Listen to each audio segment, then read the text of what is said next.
Voici. Affaires courantes. Daily routine of business. Tabling of documents. Dépôt de projet de loi.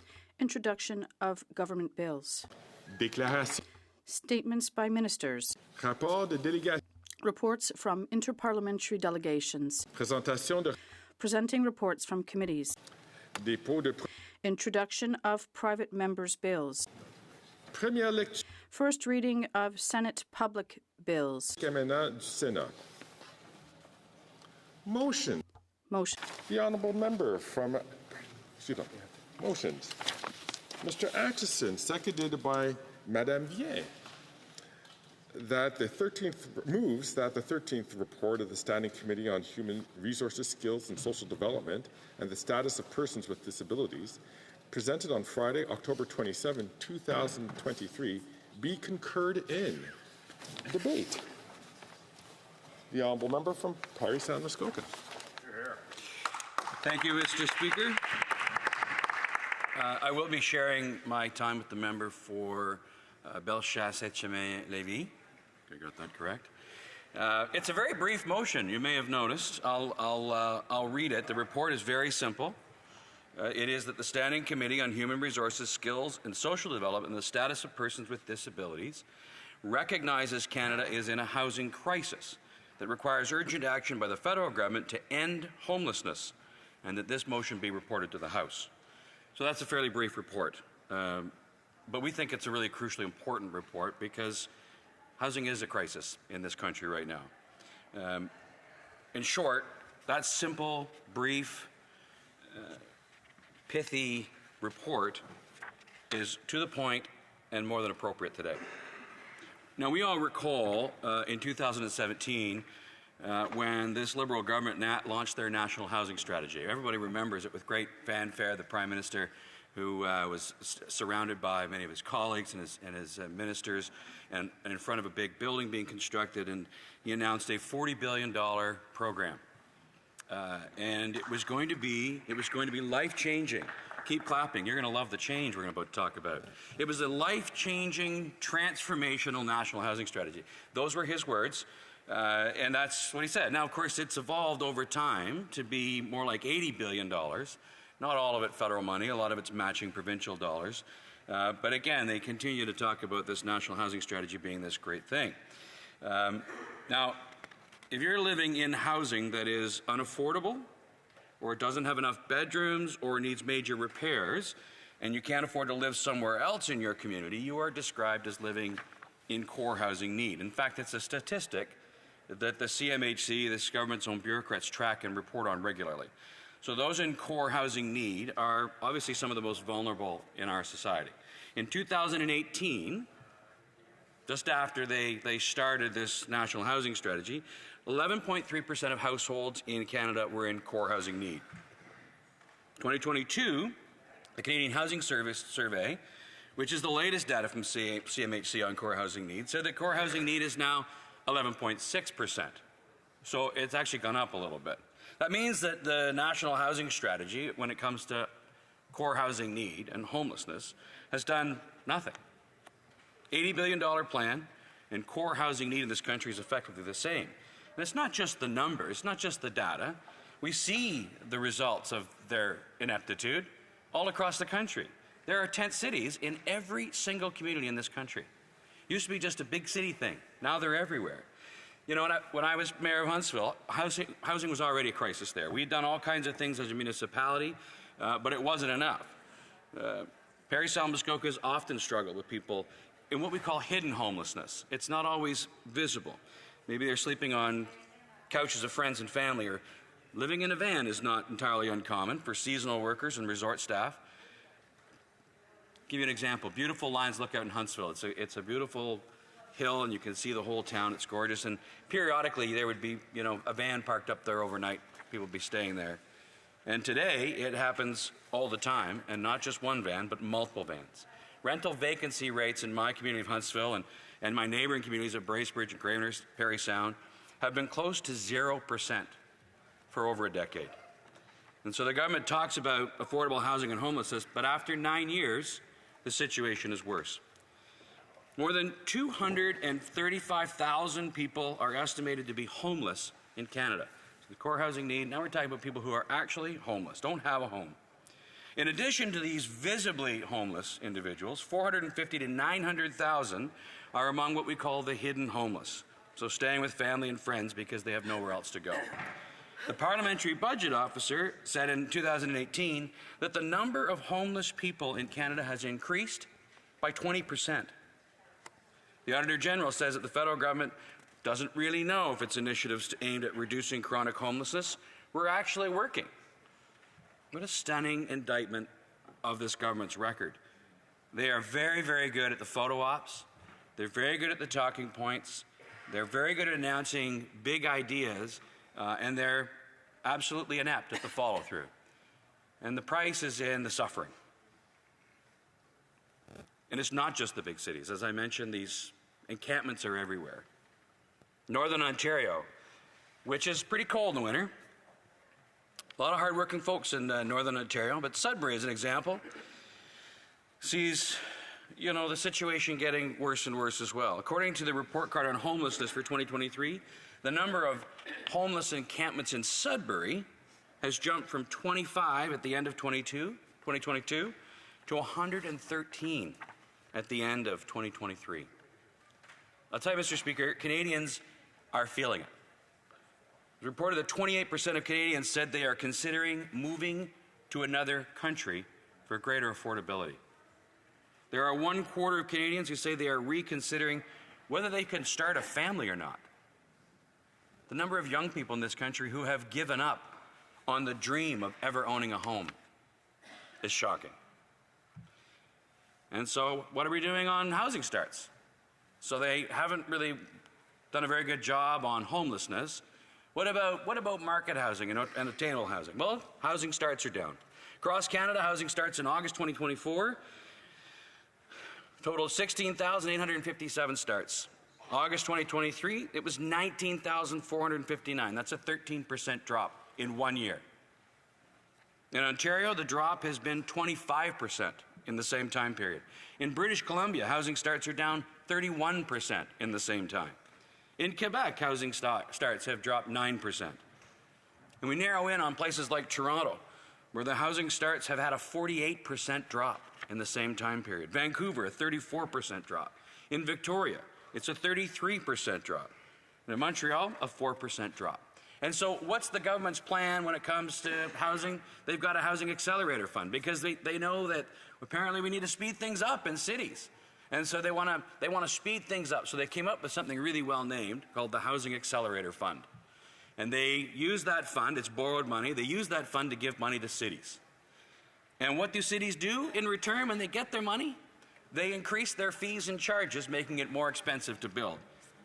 The City of Toronto, where housing starts have dropped 40%, got $471 million from the Housing Accelerator Fund. And then they turned around and increased their development charges by 42%. They've increased their development charges over 1,000% over a decade. And yet this government, to accelerate housing, gave them $471 million. Vaughan, City of Vaughan, just north of Toronto, got $59 million. And their development charges, Mr. Speaker, are up 400% since 2010. Ottawa just introduced an 11% increase in their development charges. They got $176 million from this government. Mr. Speaker, if talking points and photo ops could solve problems, there wouldn't be a problem in this country. Because this government has shown that they are long on performance and dismal on results. We need to hold cities accountable, and we need to start making sure that cities not only move the process along faster, Mr. Speaker, and get development approvals done quicker, but also make it cheaper. This concept that growth can pay for growth means that young people will be paying the bill forever. Now they've done this great move to extend the length of amortizations. They've missed the point. We don't want to saddle young people with debt for longer and longer and longer and more debt in their lives. We need to make it cheaper. Nobody makes more money on housing than governments. Governments make the most. We need to get government out of the way. We need to reduce the fees and charges. And this government doesn't understand that. They just keep doubling down, giving more borrowed money to cities that make it more expensive and slow it down. The Housing Accelerator Fund is little more than a pay for promises fund and a photo op fund. Mr. Speaker, we need results in this country. We need a federal government that will hold cities accountable and get the job done. This side, we are ready to do that, and we are ready to deliver for Canadians because they cannot wait any longer. Thank you, Mr. Speaker. Questions and comments? The Honourable Deputy House Leader. From Conservative, Mr. Speaker.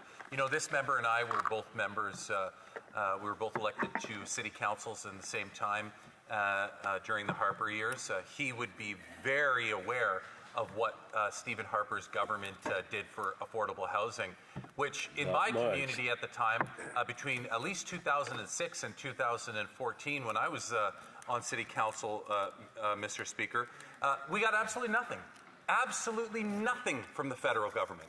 Since then, since 2015, since this government was elected, $40 million, over $40 million has come into my community alone to build housing at 40 Cliff Crescent, 1316 Princess Street, 68 Cowdy Street, 1 Curtis Crescent, 805 Ridley Street, to name a few.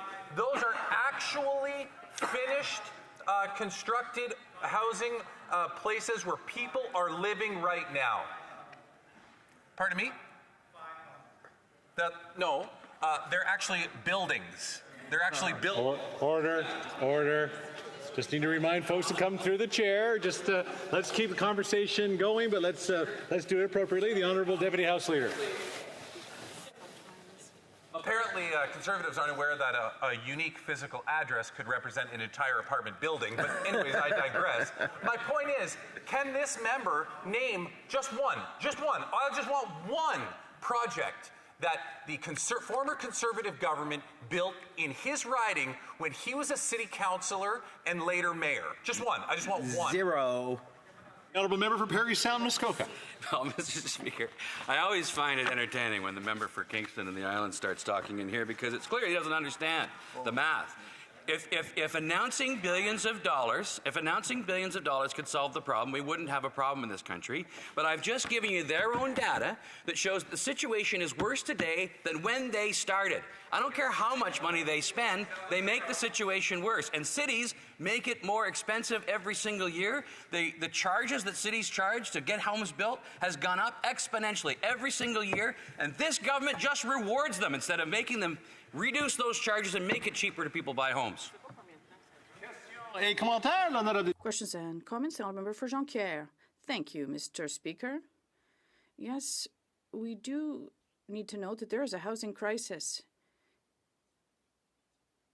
This is obviously related to migrant crises in Quebec because there are a lot of temporary residents. It's related to that, but I don't think that the solution that was proposed by the Leader of the Opposition, i.e. insulting municipal mayors that are able to build housing, which is the best solution that Ottawa could help with, it would be transferring money to build housing. I'd like to hear what my colleague has to say about what his leader has said about mayors of municipalities. Does he think it's constructive? Well, listen, it's a question of whether we hold other levels of government to account or not. And cities have made it more expensive to build homes in this country. 33% of the cost, on average, of every single dwelling unit built in this country is government. Nobody makes more money on housing than governments. And so it's sanctimonious to stand in this place and say we need to give more money. We need to reduce the charges. We need to reduce the fees. We need to make it easier to get homes built so young people aren't saddled with debt forever and they can actually get into the market. That's the solution. Questions and comments? The Honourable Member for Nanaimo Ladysmith.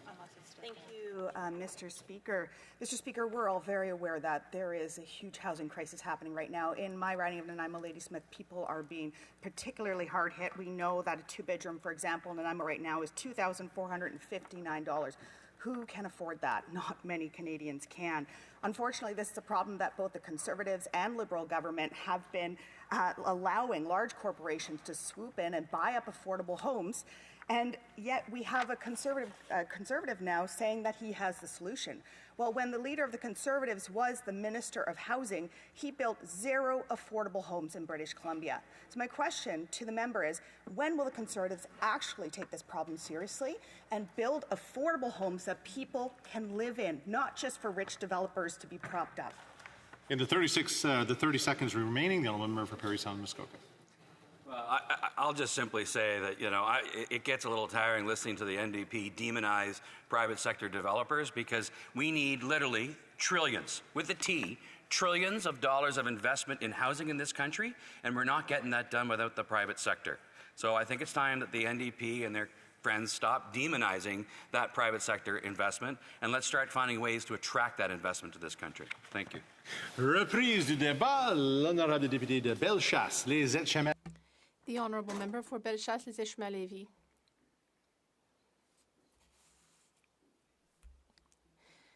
Thank you, Mr. Speaker. I'd like to thank my colleague for Parry Sound Muskoka. I hope I'm pronouncing that all right. I think that he's set the table very well in regard to what we're discussing today, especially since this is an issue that many Canadians and Quebecers are highly interested in. The housing crisis we're facing right now. Unfortunately, because of this government and because of its carelessness since 2015, my colleague spoke about their incompetence in this government. I think there are many aspects to this incompetence, and it all leads to the housing crisis that I'm speaking of today. It's a housing crisis we're seeing everywhere in Canada and Quebec, in places where we never dreamed there would be homelessness, and it leads to extremely upsetting situations in our municipalities, even our small municipalities. People are having to sleep on sofas. That's hidden homelessness, Mr. Speaker. We know that that's happening. It's happening in small municipalities in my riding and throughout Quebec. But there's also more and more visible homelessness. It's extremely upsetting to see that in Canada, a G7, G20 country, people are not able to find housing. It's shocking. These are average people who are finding themselves on the street. This week on the radio, I heard a man call in and say that he had to leave where he lived because the owners were taking it back over. That's allowed in Quebec. And because there's no housing, I ended up in the street. I bought a tent and now I'm living in a tent.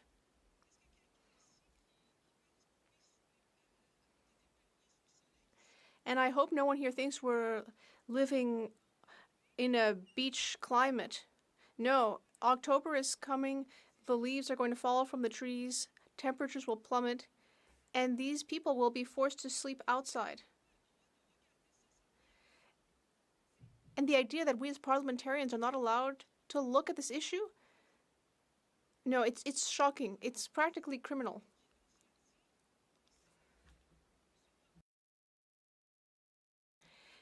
And as Tom Mulcair was telling us, because he's now a noted political commentator in Quebec, and he was also a noted politician, especially as a leader of the NDP party, Tom Mulcair pointed out that in 2015 the Prime Minister promised affordable housing.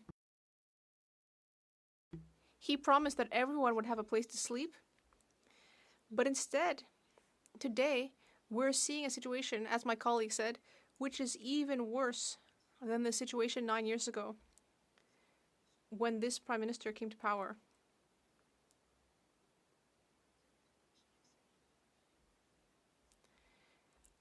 Now, there are a lot of people who have arrived in the country over the last few years, new arrivals in various different forms. And this government is responsible for that policy, and yet they built less housing. Is it really possible to have such bad policy? Really? In 2022, less housing was built than in 1972, even though the population had doubled. How is it possible to pass policy like this? Again, in 2022, less housing was built than in 1972 despite having double the population. It seems to me that there is someone out there who's not doing their job, someone on the other side.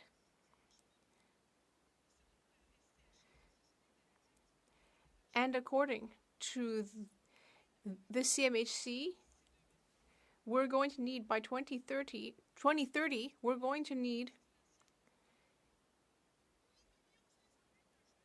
8.5 million new housing units.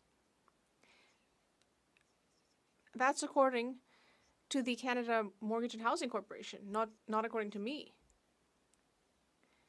They are experts in the matter, and they're saying we're going to need 8.5 new housing units. Mr. Speaker, I'll give you some numbers. Because I make myself little one-pagers about these different areas, like this one. I could talk about the budget or all sorts of things, but I don't know how much time is left. 4 minutes? Well, I've gone on at length, but let me just say that the price of rentals has doubled since 2015. Mortgages have doubled since 2015. We, out of all the countries in the OECD, are the slowest to build housing, as well as the G7.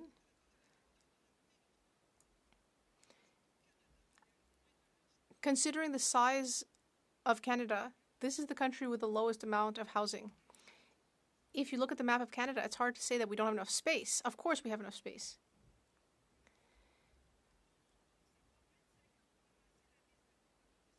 In Toronto, it takes 25 years to amass a deposit, whereas that should be the time that it takes to pay off your mortgage. It's ridiculous.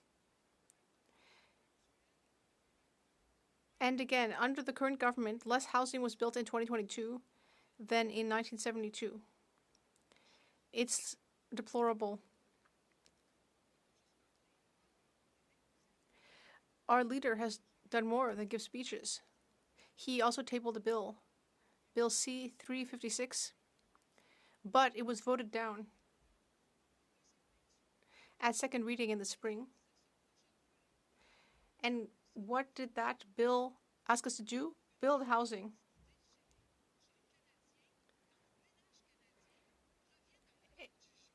It was trying to bring back dignity to Canadian households. The idea was to link municipalities' housing performance to the funds that are sent out. Currently, money is sent out right and left. We have no idea what happens with that money.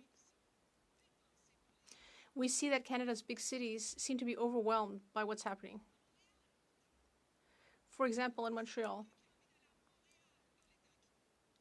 no one seems to want to go to Montreal anymore.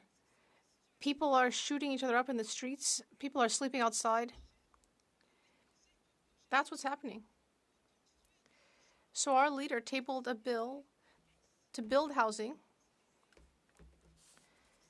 to offer incentives to use, for example, federal excess buildings.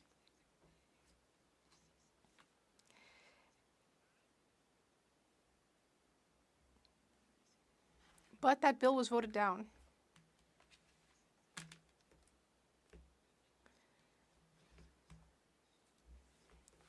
The bill said that these municipalities had to build 15% more housing and that they would have to meet housing goals.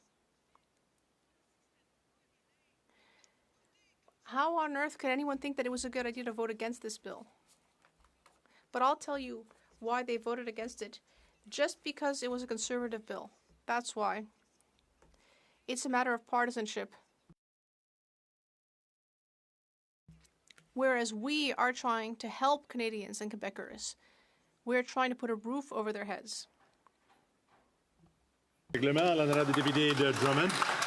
Monsieur le Président, c'est simplement pour rappeler à la collègue que les interprètes ont des appareils dans les oreilles qui... I would just remind my colleague that the interpreters are wearing headsets, and if colleagues knock on the tables, it can cause incidents and affect interpreters' hearing. That's a good reminder. The honorable member for Bellechasse-Deschamel-Lévis. Yes, that's a great reminder. I am so sorry. I have a very passionate personality, and I'm getting carried away because this is a very shocking issue, and it's upsetting me. In Lévis, I'm seeing homelessness when there was no homelessness before, and now we do see people out in the streets. Young people who are having to sleep in shelters, under bridges, or in their cars. It's upsetting. This is not how things should be, and it's unacceptable. Our leader tabled a bill, C-356, that was voted down. I just don't understand how they could possibly think that this bill wasn't a good idea. It was voted down at second reading. Well, I only have 10 seconds left, so I'll leave it there. When we're on the other side of this house, we'll take care of the problem. Questions and comments? The honourable member for Châteauguay-Lacolle. Thank you, Mr. Speaker. Yes, I know that we feel very impassioned about these topics, but we need to show respect to those working here. So I'd like to thank my colleague for the point of order. A point of order. The member for Mégantic-L'Érable. This is completely unacceptable. To imply that my colleague, the member for Bellechasse-Deschamel-Lévis, showed a lack of respect to the interpreters when, after she apologized, is shameful, unacceptable, and should not be accepted in this House. I would like to ask her to withdraw what she said. I appreciate that. Yes, the member apologized. So I would ask the member for Châteauguay-Lacolle to take the floor. Thank you, Mr. Speaker. The honourable member for Mégantic-L'Érable. No, the Liberal member clearly insinuated that my colleague showed a lack of respect towards the interpreters, but that is entirely untrue. I would ask her to withdraw what she said.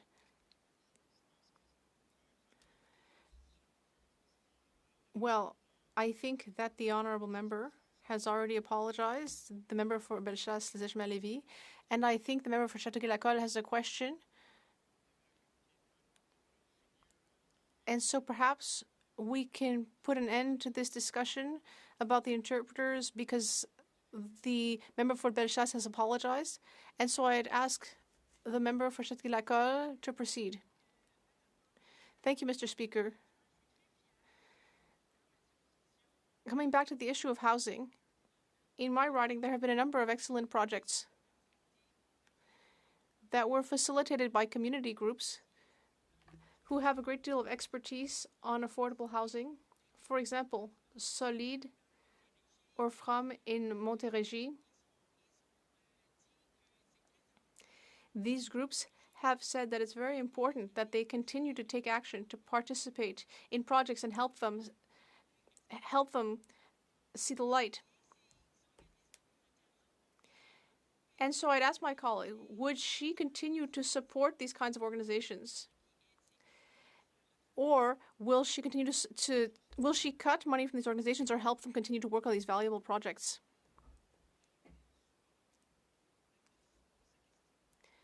Coming back to the beginning of my colleague's question. Yes, I'm an intense person, but I am very respectful. I have never in this House said anything that could have hurt or injured any member of any party. My colleague has suggested the opposite, and that makes me very sad. Yes, I did knock on the table. She's right, but I apologize. It's unfortunate that she doubled down on that point.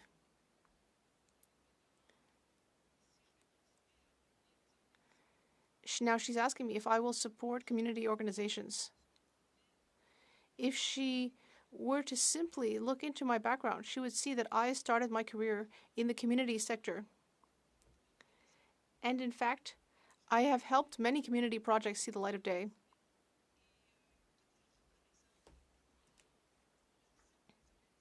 And I'm very grateful for the hard work of community organizations, whether in the area of health, transportation, broadcasting, where the sector I worked in. Now, of course, we are the government in waiting, and we are listening to what everyone has to say, and we maintain a very close relationship with the community sector. The Honourable Member for Pierre Boucher, Les Patriotes Verchères. Thank you, Mr. Speaker.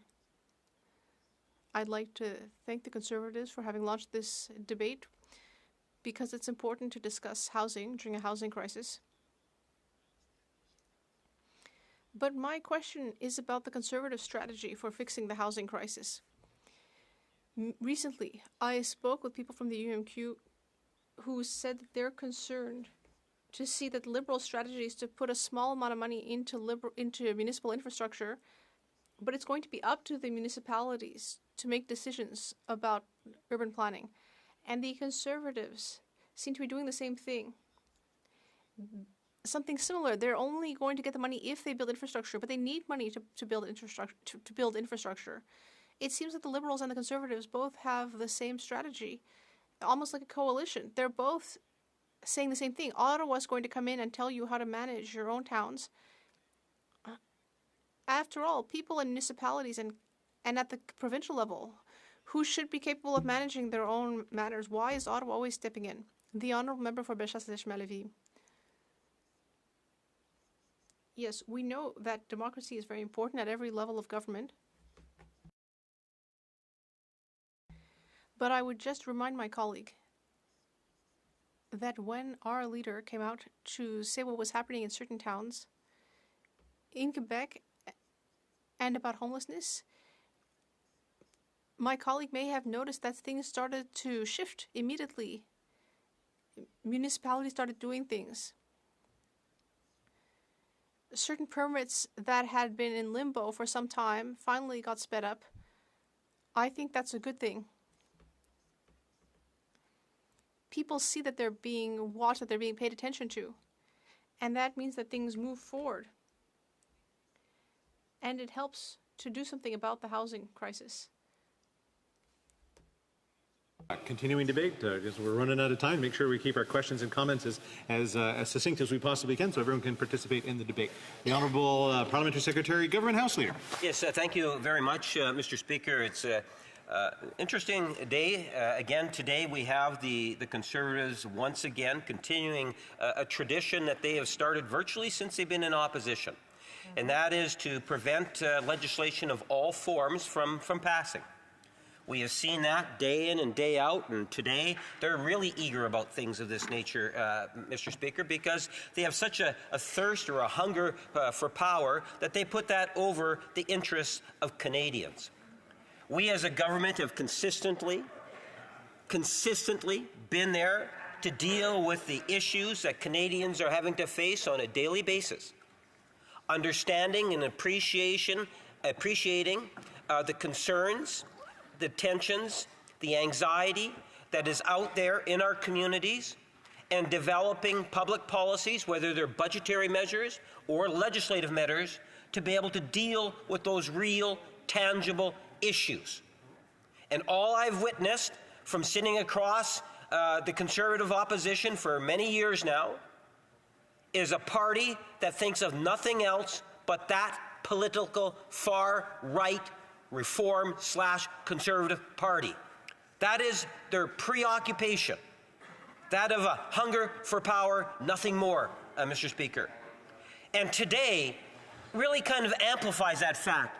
They want to talk about housing, as if they cared about housing for Canadians, Mr. Speaker. Take a look at the leader of the Conservative Party today, and what actions did he take when he was the minister responsible for housing in Canada? You only need two hands to count how many houses that minister actually built while he was Minister of Housing, or that government, the Harper administration. And you barely need that second hand. We're talking 6 houses, Mr. Speaker.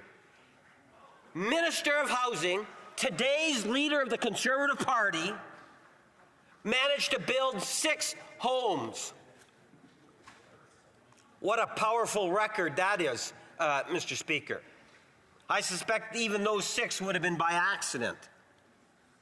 At the end of the day, when you think in terms of national housing and addressing the needs of housing for Canadians, the leader of the Conservative Party was an absolute total disaster. And now he tries to come across as if he's a know-it-all and wants to be able to deal with the housing crisis. And a part of dealing with the housing crisis is to slap the provinces and the municipalities around, as opposed to working with them, Mr. Speaker. At the end of the day, why would the government or any member of Parliament give any credibility to the Conservative Party today under the current leadership, when their leader today was such an absolute failure in delivering housing policy? In fact, Mr. Speaker, had we had a more competent Minister of Housing back then, I would suggest to you that the issues that we're facing today would not be as great as they are today. But because of that particular minister at the time and the Harper government, where there was virtually no programming put in place for nonprofit housing. He talks about homeless. Do the hand surgery. Find out how often, as Minister of Housing, he talked about the homeless, Mr. Speaker. Newsflash. There were homeless Canadians back when he was Minister of Housing. Where was the leader of the Conservative Party when he had the chance to make a difference on this particular file? And that's what I mean, that at the end of the day, today is not about Canadians. It's not about addressing concerns that Canadians have. It's more about the Conservative hunger for power. That's really what it's about. Preventing legislation from passing. You know, on Monday we had the Citizenship Act. Now, instead of debating that legislation, what they did is they brought in a concurrence motion, Mr. Speaker. Even though you had a majority of the members of the House that were wanting to see that legislation pass. You even had one opposition member try to move unanimous consent to get it to pass so it'd be able to go to committee. We're talking about the citizenship for individuals that should have their citizenship. Something that should be non-controversial. But you know, the Conservative Party during that debate showed their hands. They said no, they oppose that legislation. So I've been very clear on that legislation. The only way it's going to pass is if we bring in time allocation to get it into second reading. But today's motion, when they want to talk about housing, what are they interrupting today? What legislation are they filibustering today? It's Bill C-66. It's about the Canadian Forces. The critic for the Conservative Party yesterday was criticizing the government for not passing the legislation fast enough, and today the Conservative Party is filibustering the legislation, Mr. Speaker. The first word that comes to my mind is hypocrisy. How can the Conservative Party, with any credibility whatsoever, try to say that they're concerned about Canadians when they filibuster important legislation, non-controversial legislation, even legislation that they support, in order to talk about issues that, yes, Canadians are concerned about housing. We know they're concerned about housing, Mr. Speaker. We don't need to be told by the Conservative Party of Canada. We're aware of it because we're on the ground, Mr. Speaker. We're listening to what Canadians have to say about housing. That's why we've developed a number of housing initiatives. I can tell the members the opposite. That it's not just the federal government's responsibility on housing. The federal government has stepped up to the plate in dealing with housing unlike any other federal government for generations. For generations, Mr. Speaker. 50 plus 60 years. We have a government that's investing in housing, that had a housing strategy. You want to talk about dollars. You're talking some of the name of $51 billion. The impact of that expenditures and money that's committed has had a very real and tangible impact on Canadians' lives. An estimated 1.8 million Canadians have had a direct benefit by this government's commitment to housing, Mr. Speaker. Had the previous government had the type of commitment that we have to housing, I would argue that the housing issues today would be nowhere near to what they are if we had a Conservative government prior actually doing its job on the issue of housing. And I don't say that lightly. Mr. Speaker, I was first elected in 1988, and my first parliamentary responsibilities were party whip along with housing. I've been following the housing file for over 30 years. I understand the importance of housing. All of us should strive to ensure that everyone has access to housing, Mr. Speaker. Municipalities, provinces in particular, and the federal government, all of us have a role to play, not to mention the nonprofit sector, Mr. Speaker. When I had left the Canadian Forces, in fact, Mr. Speaker, one of the first things I did is I participated in the West End Residents Association. They had very much a proactive approach at dealing with housing. We established the Western Housing Co-op. We lobbied the provincial government to build houses in vacant lots and to take down derelict homes and replace them with infill housing, Mr. Speaker. And as a community, we were very successful. At the provincial level, there's a number of things that were actually done to try to enhance. Recognize, back then, I think there was about 20,000. A population, let's say 1.15 million people in and around there, and yet we still had over 20,000 non-profit housing units, all of which were subsidized in good part by the federal government. These are the types of issues that provinces have to deal with. When you think of municipalities and newer homes and building homes, yes, there is a bureaucracy that is there. There's a process that needs to be followed so that city planning and municipal planning can be conducted in a way that's good for the economy and the environment, Mr. Speaker. As a federal government, we've recognized all of those aspects of housing. The nonprofits, the city, the province, and of course, the federal government.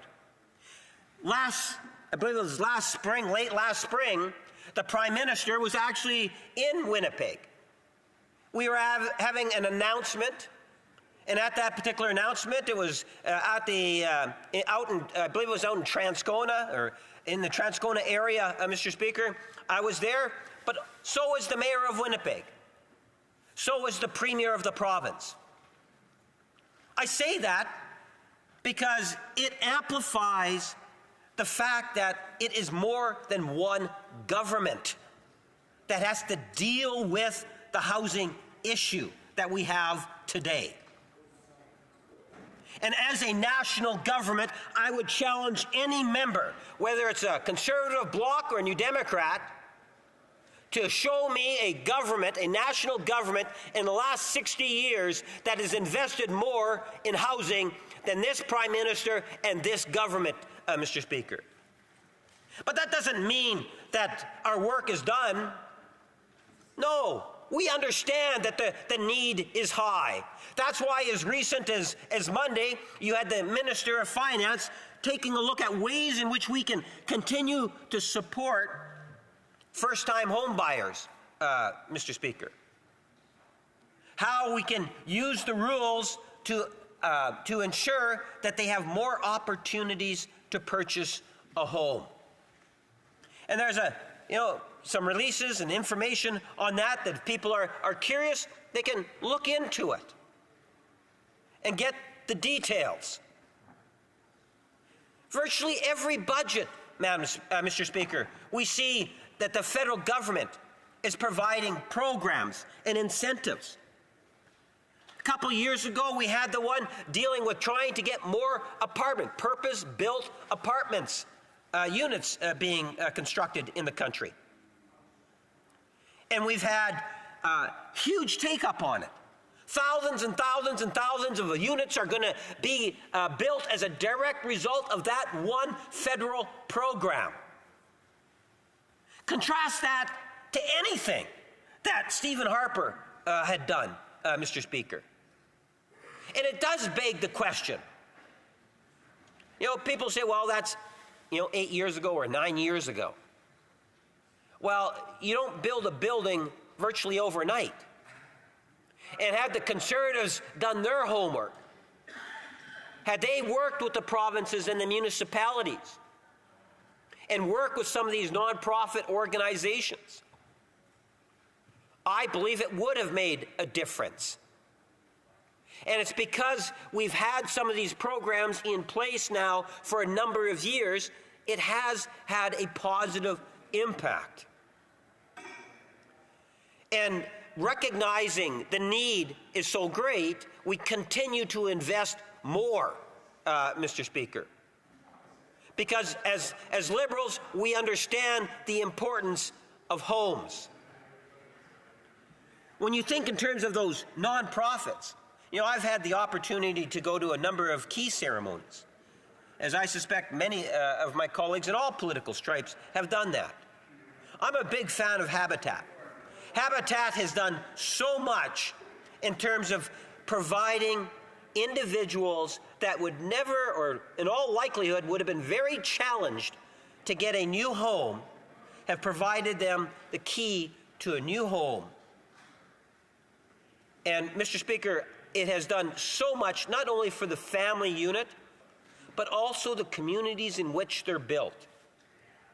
I suspect when it comes to Habitat, Winnipeg North is probably in the top 10% in terms of communities that have benefited the most because of that organization. They have built homes right from the Point Douglas area, going through the traditional North End into the Shaughnessy Park area, going up into the Maples. From the suburbs to the inner city, providing homes for people that otherwise would have been very challenged to be able to acquire a home. I think that there are ways in which we can expand. We have a government that says, look, we want to see more housing co-ops. Housing co-ops matter. They make a difference. You're not a tenant, you're a resident, Mr. Speaker. For me, that is something in which we can and should be encouraging more of. And that's why I was pleased that the Minister of Finance, the Deputy Prime Minister, has provided more supports to ensure that we will see more housing co-op developments. We have continued to look at ways in which we can support different organizations and levels of government in addressing the issue that is so very important to Canadians.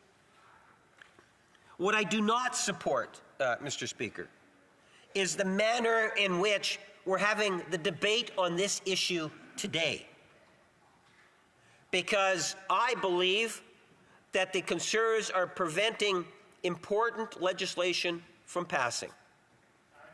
And I am talking about the Canadian Forces Bill C-66, dealing with the civilian courts for victims, Mr. Speaker, within the military ranks. I was a little optimistic yesterday when the Conservative critic stood up and said that the Conservative Party supports the legislation. Mr. Speaker, if they support the legislation, if they want to see the legislation pass, they need to allow the debate to occur. But instead of doing that, they're bringing in a motion of this nature in order to filibuster legislation, even though they agree with it. Canadians do have an expectation of a minority government.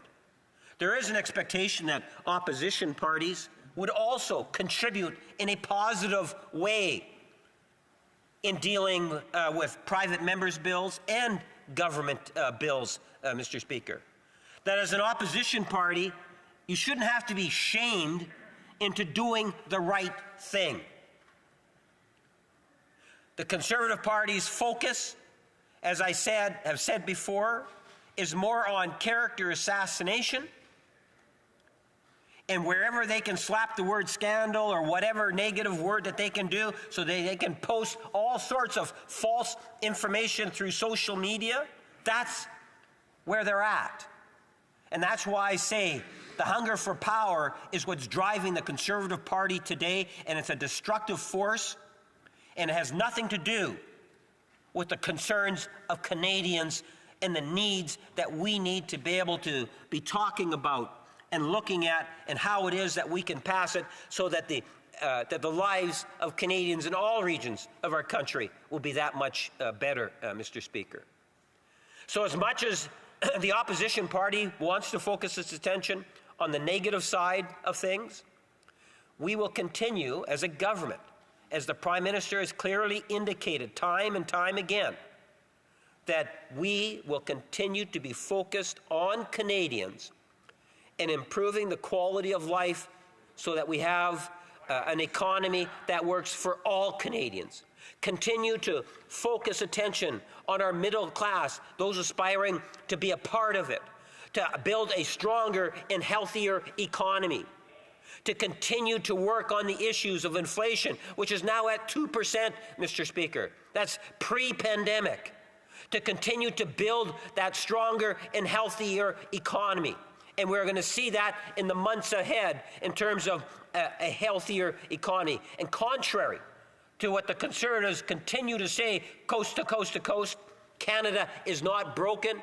Canada is the best country in the world to live and call home. And as a government, we're going to strive to make that to be the case, not only for today, but also for tomorrow. Thank you, Mr. Speaker.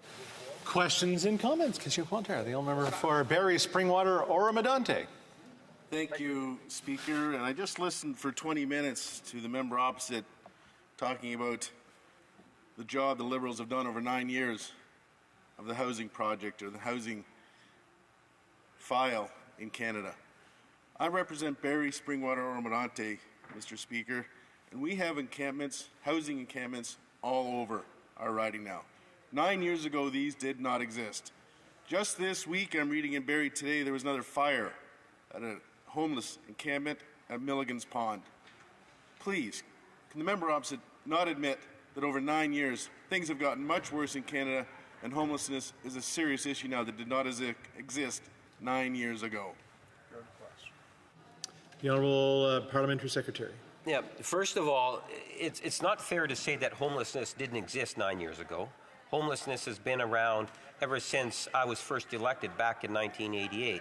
The severity and the complexities dealing with homelessness as the country has grown has become fairly extensive. It's one of the reasons why in the number of years that we've been in government, we have more than doubled the supports to deal with helping the issue on homelessness. That's the reason why we continue to recognize that the best way to deal with it is with a united front by working with municipalities and provinces and nonprofit groups in order to minimize homelessness.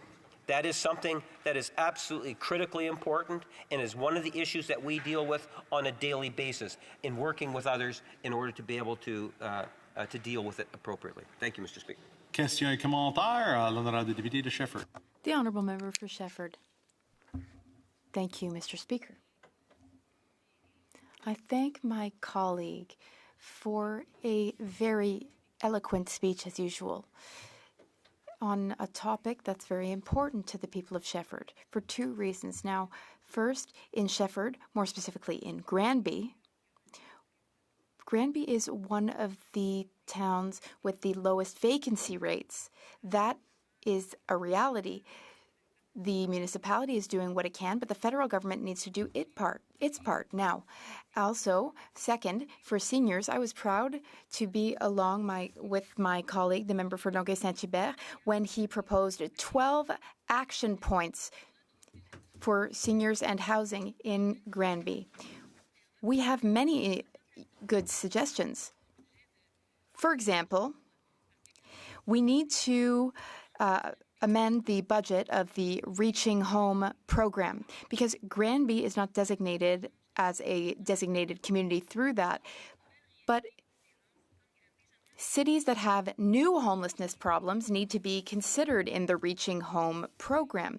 So has my colleague read the report with suggestions from my colleague, the member for Longueuil-Saint-Hubert, and what of funding for Granby? The Honourable Member. I suspect that there are many communities like Granby that have all sorts of ideas and thoughts in regards to trying to deal with issues. It's not just high-density urban centers that are having issues with homelessness, and in particular housing for seniors. I always find that many seniors, they want to be able to, live in the communities in which they grew up in. And the demand for nonprofit, low-income, fixed-income housing for seniors is there, and it's very, very real. There's things in which we can do by working with provinces that are critical. They play a critical role on the nonprofit housing, especially for the expansion for seniors. But there's also some things that we can do in regards to one of the things I made reference to, and that's housing co-ops. I think there's so much more that we can do dealing with housing co-ops, and we should be looking at policy initiatives and ideas in terms of how it is that not only can we support it, but we can also encourage it and also provide a certain level of education, because a lot of people don't truly understand the benefits of a housing co-op, Mr. Speaker. And I do think that that's a strong, viable, in particular for seniors and low-income people on fixed income. Questions and comments? The Honourable Member South Okanagan, West Kootenay. Well, thank you, Mr. Speaker, and I'd like to thank my colleague across the aisle for his speech. I represent South Okanagan, West Kootenay. I've always said it's the most beautiful riding in this country, and because of that, people want to live there, so housing prices are high, very high, and yet average incomes are on the low side because people work more in the service and agricultural sectors. So we have kind of big urban housing prices and rural wages. And yet when I go to the city planners in my hometown of Penticton and say, what are we doing about increasing the housing market, like the Conservatives are saying, just build more houses, they say we are building more homes every day in Penticton than we've ever built before in history. And yet every day we have fewer affordable homes because the new homes that are being built are being snapped up by investors rather than by people who need them, because the people who need them can't afford them, and the investors are keeping those prices up. So we do, as he just mentioned, need more co-ops, more affordable homes, homes that are built specifically for the people who need them. And yet this government is doing precious little to actually fill that need. That's where we have to be concentrating our efforts over the coming years, building affordable homes like we did after the Second World War. We built millions of homes that people could afford. I live in one of them right now. So what is this government doing to build affordable homes? The Honourable Parliamentary Secretary.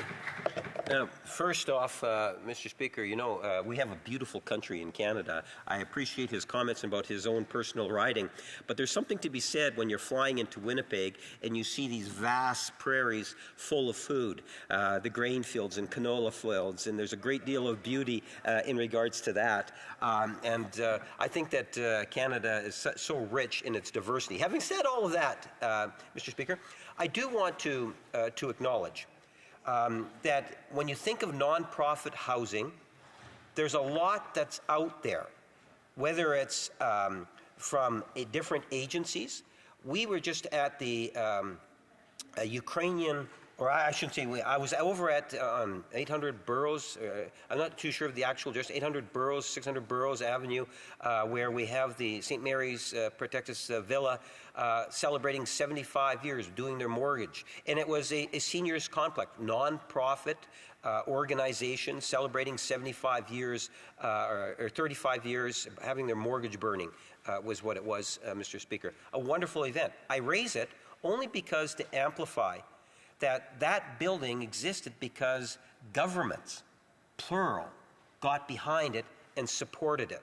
I think that the potential is real, it's tangible, but you have to have partners. And the federal government has made it very clear.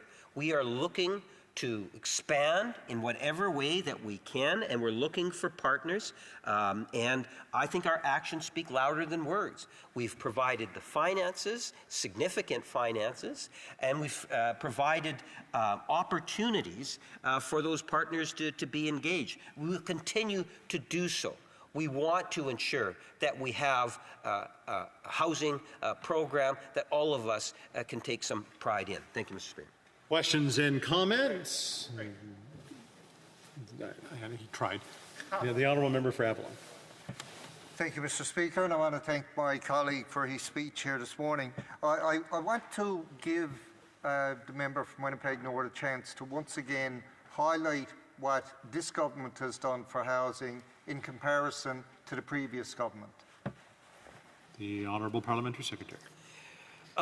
If I focus away from the previous government and just focus strictly on the leader of the official opposition, the leader of the Conservative Party was in fact the Minister of Housing. And while he was the Minister of Housing, he was very successful in building 6 houses in a country of 30+ million people. 6 homes. Let's contrast that to what we have done, and you're talking 6-digit figures of renovating and building, and the numbers continue. We have a very ambitious plan. In fact, had the Conservative Harper regime had a plan half the size of our plan, the issues we're having today would be nowhere near as severe. Reprise. Resuming debate. The honourable member for Torres de Blainville.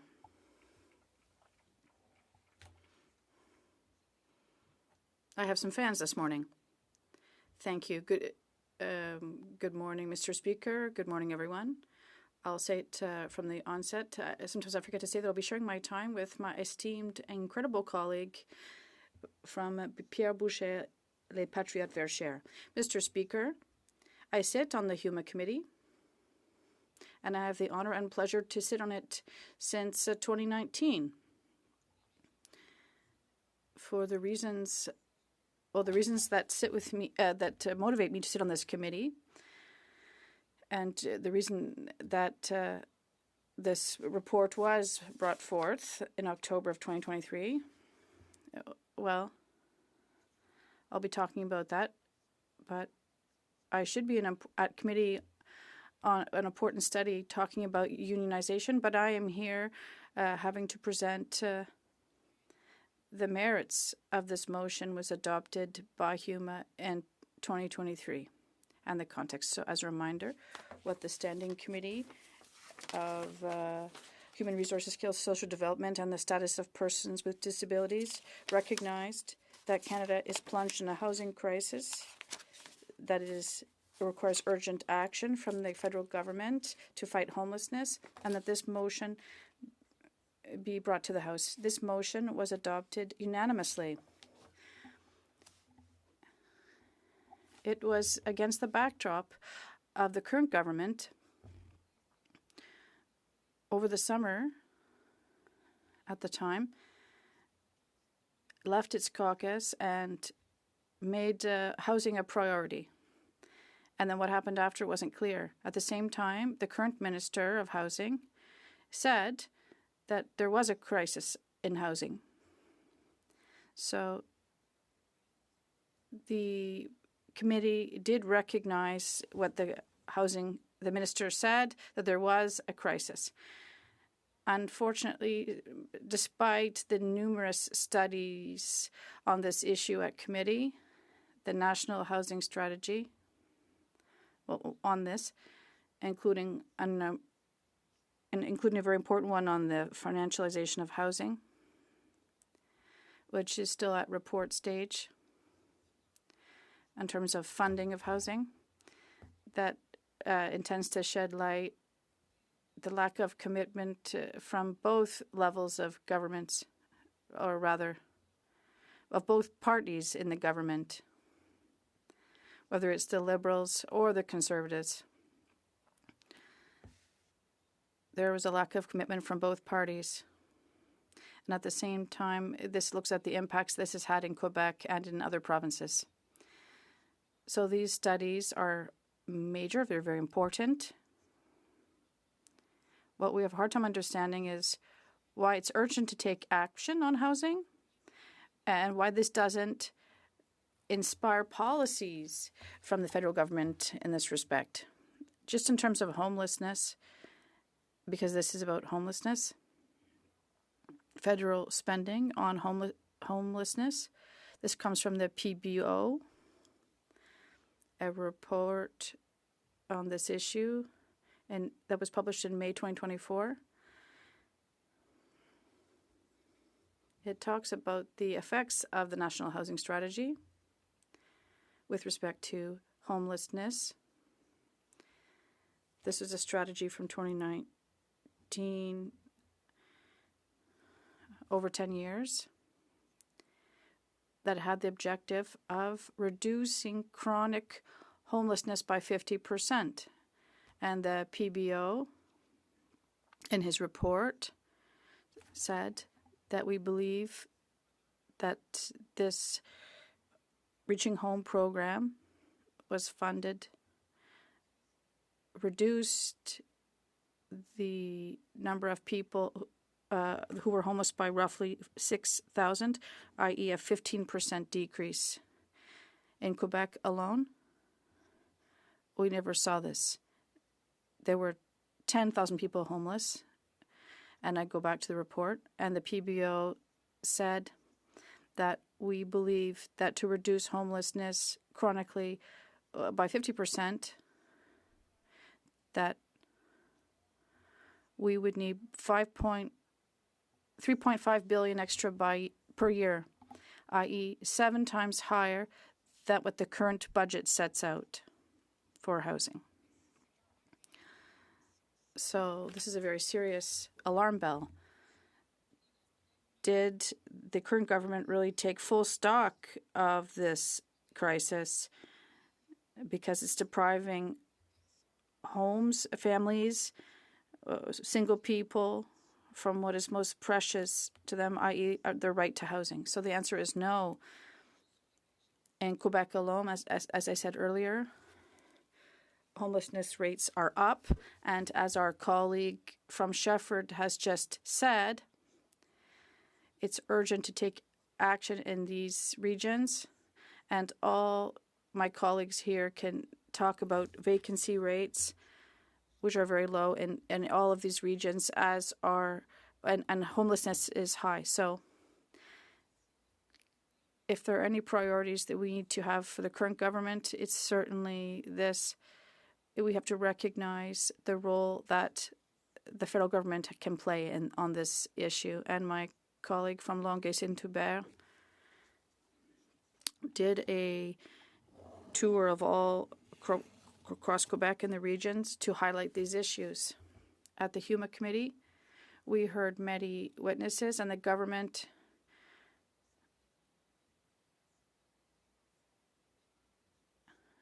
they talked about the housing defense person, and there were reports and the whole issue of funding housing. And to deal with the housing crisis that we're experiencing, my colleague from the bloc now has 12 measures to propose that will be presented. But there is one measure that affects everything. We need to put the priority on building social housing managed by our low-income housing projects that really meet the needs of people. And most witnesses came to tell this at committee, those who defend housing, we need a 20% increase in the percentage of social housing. There's a difference between social housing and affordable housing here. We won't be able to solve the housing crisis just by looking at supply and demand and increasing the number of housing, because the definition of affordable housing in some ridings for a 2 or 3 bedroom, it's roughly $2,000 in Toast de Banville. For a single mother or a single parent household, this is not at all affordable. It takes social housing. We need to increase the supply of it by 20 or 30%. That's an issue that comes up everywhere. So I'll end on this. Our national housing strategy, well, the Liberal one, needs to recommit and invest more. Right now, we think it is a failure because it does not meet the real needs of people. We're investing the federal government invested $82 billion in this, but if you look at the actual construction of housing that really meets the needs of people who are low income, who are most in need, it's a very minimal impact. So we have to change directions. We have to look at the homeless crisis and increase social housing involving also housing cooperatives and other low-income housing projects. Questions and comments? The Honourable Parliamentary Secretary, Government House Leader. Yes, thank you, Mr. Speaker. When the member wants to highlight social housing, I assume that she's talking about fully subsidized social housing, which is in essence supported by the federal government and the provincial governments.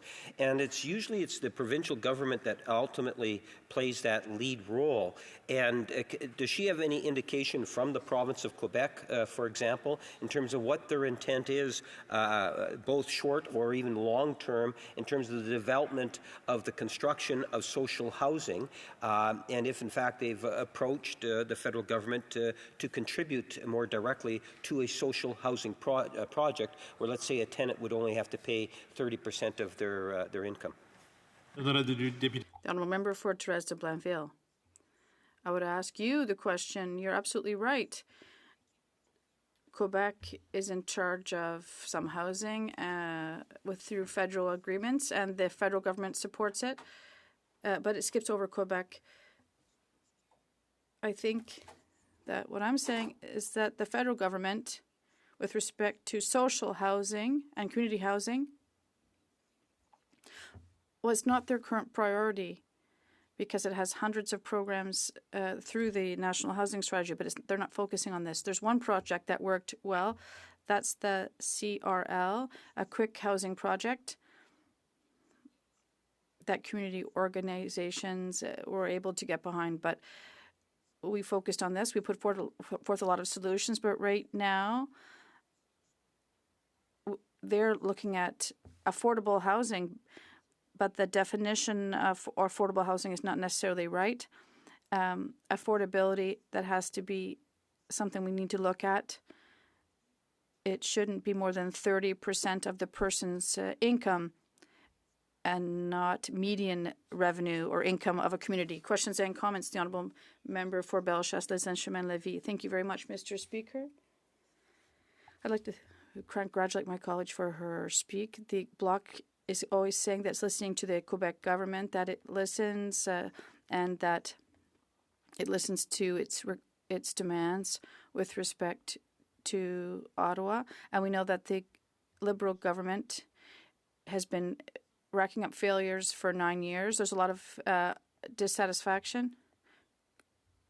Point of order, the honourable member from Mirabel. Mr. Speaker, I'd like to confirm the relevance with the topic of the subject today, which is housing. She's getting to that, I think, the honourable member for Bellechasse-Lévis.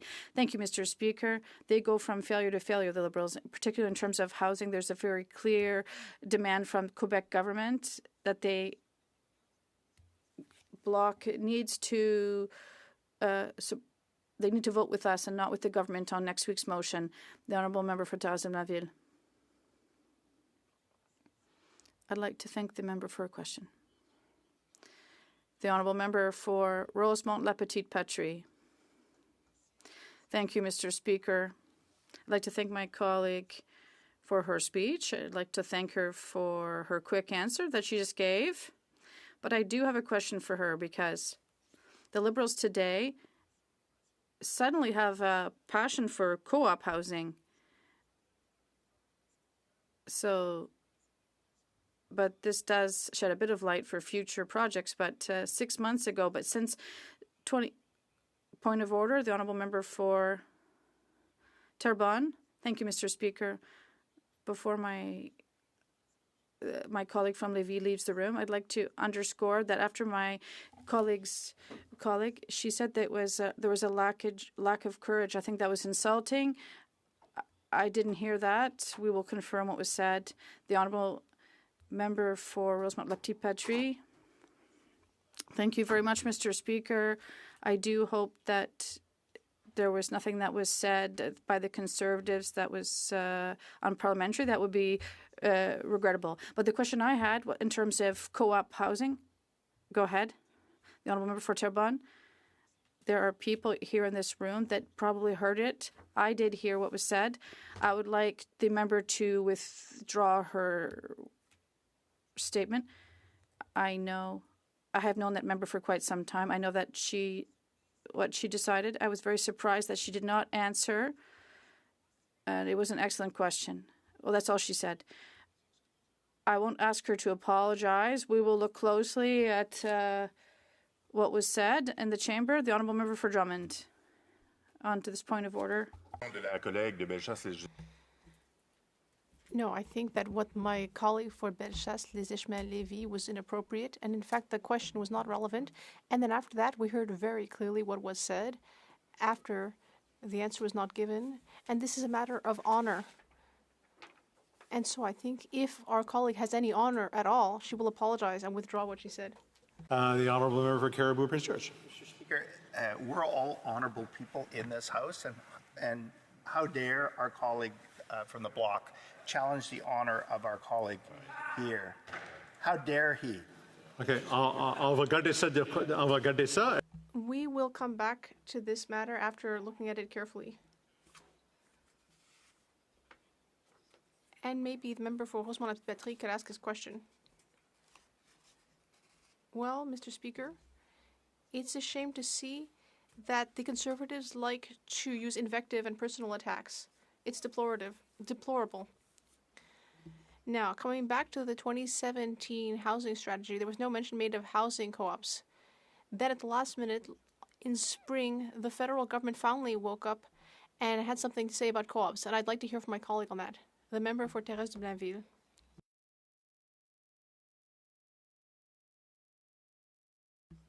This is an important question.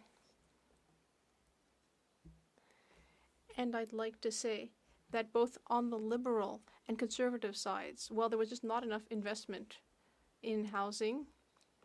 And then suddenly, the government seems to be waking up because it was prodded by various groups and by members of our party, by various advocates in favor of housing. And so, of course, we're pushing on the HUMA committee to move this forward on co-ops. The honourable member for Pierre Boucher, Les Patriotes Verchères. Thank you, Mr. Speaker. I'm glad we're talking about the HUMA committee report on the housing crisis. This session is just starting, but we haven't yet discussed housing, and this is a major issue. It's affecting everyone. In fact, it came up a lot in La Salle Aymar Verdun, where the Bloc Québécois just won a by-election. And just to start my speech, I have an anecdote about my riding, about local initiatives. There are often people who have housing projects and they want support from the federal government from existing programs in order to build housing. And there was a social housing program for around 30 units, but there was an administrative problem with the CMHC.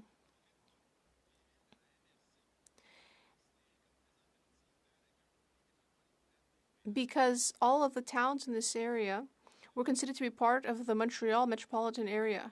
So they were only allowed the same amount of funding because this area, Contrecoeur, is not far from Montreal. They were allowed to have that level of funding, but for some reason, this municipality was not allowed to have the same level of funding because exceptionally Contrecoeur, even though it's not far from Montreal, was considered a rural area, and it didn't get the same level of funding. So Contrecoeur wrote the CMHC, but they were told, no, the rules are the rules, and you're going to have to deal with it. So I went to see the Minister of Housing. I was told that I told the minister that Contrecoeur should get the same level of housing funding, and yet the minister who's supposed to defend housing said the exact same thing as the CMHC. That tells us a lot about this government's real desire to fix housing problems at a time when there are projects that could help with a housing issue. This government doesn't seem to care. And there's another example. Not long ago, this government announced that it was going to create more funding for housing. And we were wondering when we might get that money in Quebec. But the federal government did not send that money to Quebec.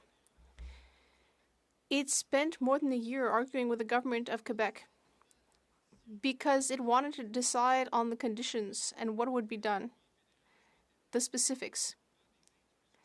So in the end, this actually means that the federal government was fighting to interfere with Quebec's business instead of trying to address the urgent housing crisis.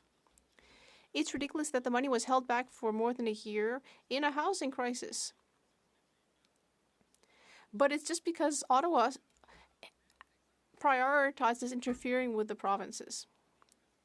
My colleague, Denis Trudel, oh no, I'm so sorry, Mr. Speaker. My colleague for Longueuil-Saint-Hubert visited all sorts of areas in Quebec to see what the issue was, what was holding up housing. And two main issues appeared everywhere. First of all, federal criteria and rules. Because apparently the federal government thinks that $2,000 a month is pretty cheap for housing, but that's not how we see it in Quebec. There's a real difference between the federal vision here, the reality we might have in Vancouver, and the reality in other places, for example, in Quebec. And it seems that the federal government is not able to understand that we can just have a wall-to-wall approach. And there's specifics in Quebec that need to be respected. And the other thing is that for 30 years, there's been a lack of investment in this area and that something really needs to be done.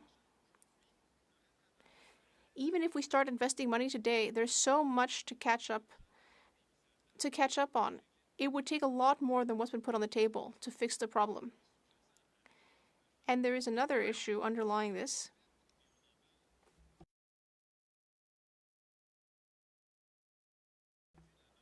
We heard about this because,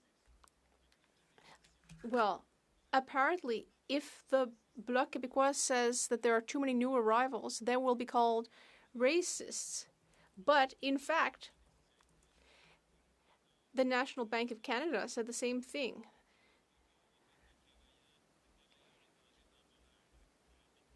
And we know that we have a record number of temporary foreign workers, asylum seekers. That places pressure on the housing market. And of course, these people need to live somewhere.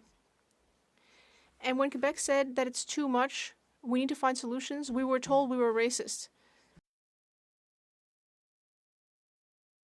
But when other English-speaking provinces said that there was a problem, suddenly the federal government paid attention. And what's so annoying is that these other provinces that are saying there's a problem don't want to help to fix the problem, because these conservative premiers in other provinces, yes, they admit that there's a problem. Because Quebec is getting around half of asylum seekers, even though it's only about 20% of the population, it has a disproportionate effect on our services. So why don't other provinces want to do their fair share? In fact, the Conservatives are the ones who raised this particular issue that we're debating today. But, strangely enough, Conservative premiers in other provinces are the ones refusing to do their fair share for asylum seekers. It's a real head-scratcher. I don't know why this is happening. Now, when we talk about housing, of course, we mean that we're going to need to build new housing, and we need infrastructure for that. Now, in the Quebec federal government agreement, a bilateral agreement on infrastructure, it's like a treaty, like two countries sitting down together. In this case, a country and a future country. Here, the agreement said, well, Quebec is still paying taxes to Ottawa, so it's going to transfer money. Ottawa's going to transfer money. But then Ottawa unilaterally decided to withdraw $350 million, just like that. And it's quite startling. The cities and provincial government of Quebec all said that this was completely inappropriate, but Ottawa said, too bad, we're keeping the money.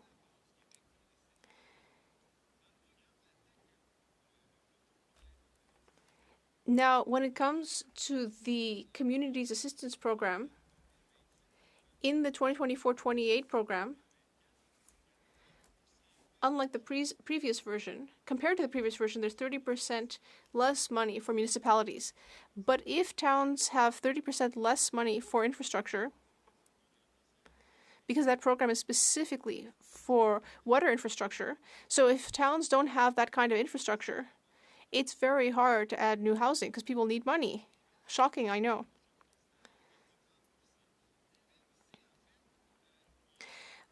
But there were cuts of 30%. And I was speaking to the Union of Municipalities of Quebec recently. I was told that the federal government announced $6 billion new in housing money. People were all happy about it. Now, maybe only 1 or 2 billion for Quebec, but still, it wouldn't have fixed everything, but it would have helped. But then there were so many strings attached.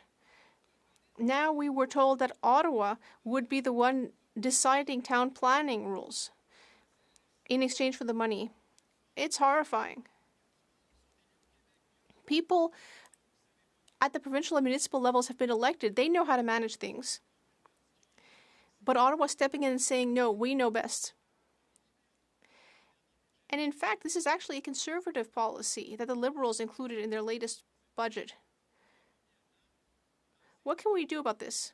Well, first of all, we need to listen to people on the ground who have solutions. For example, what Contrecoeur said. Or solutions like people told my colleague Denis Trudel during his housing tour.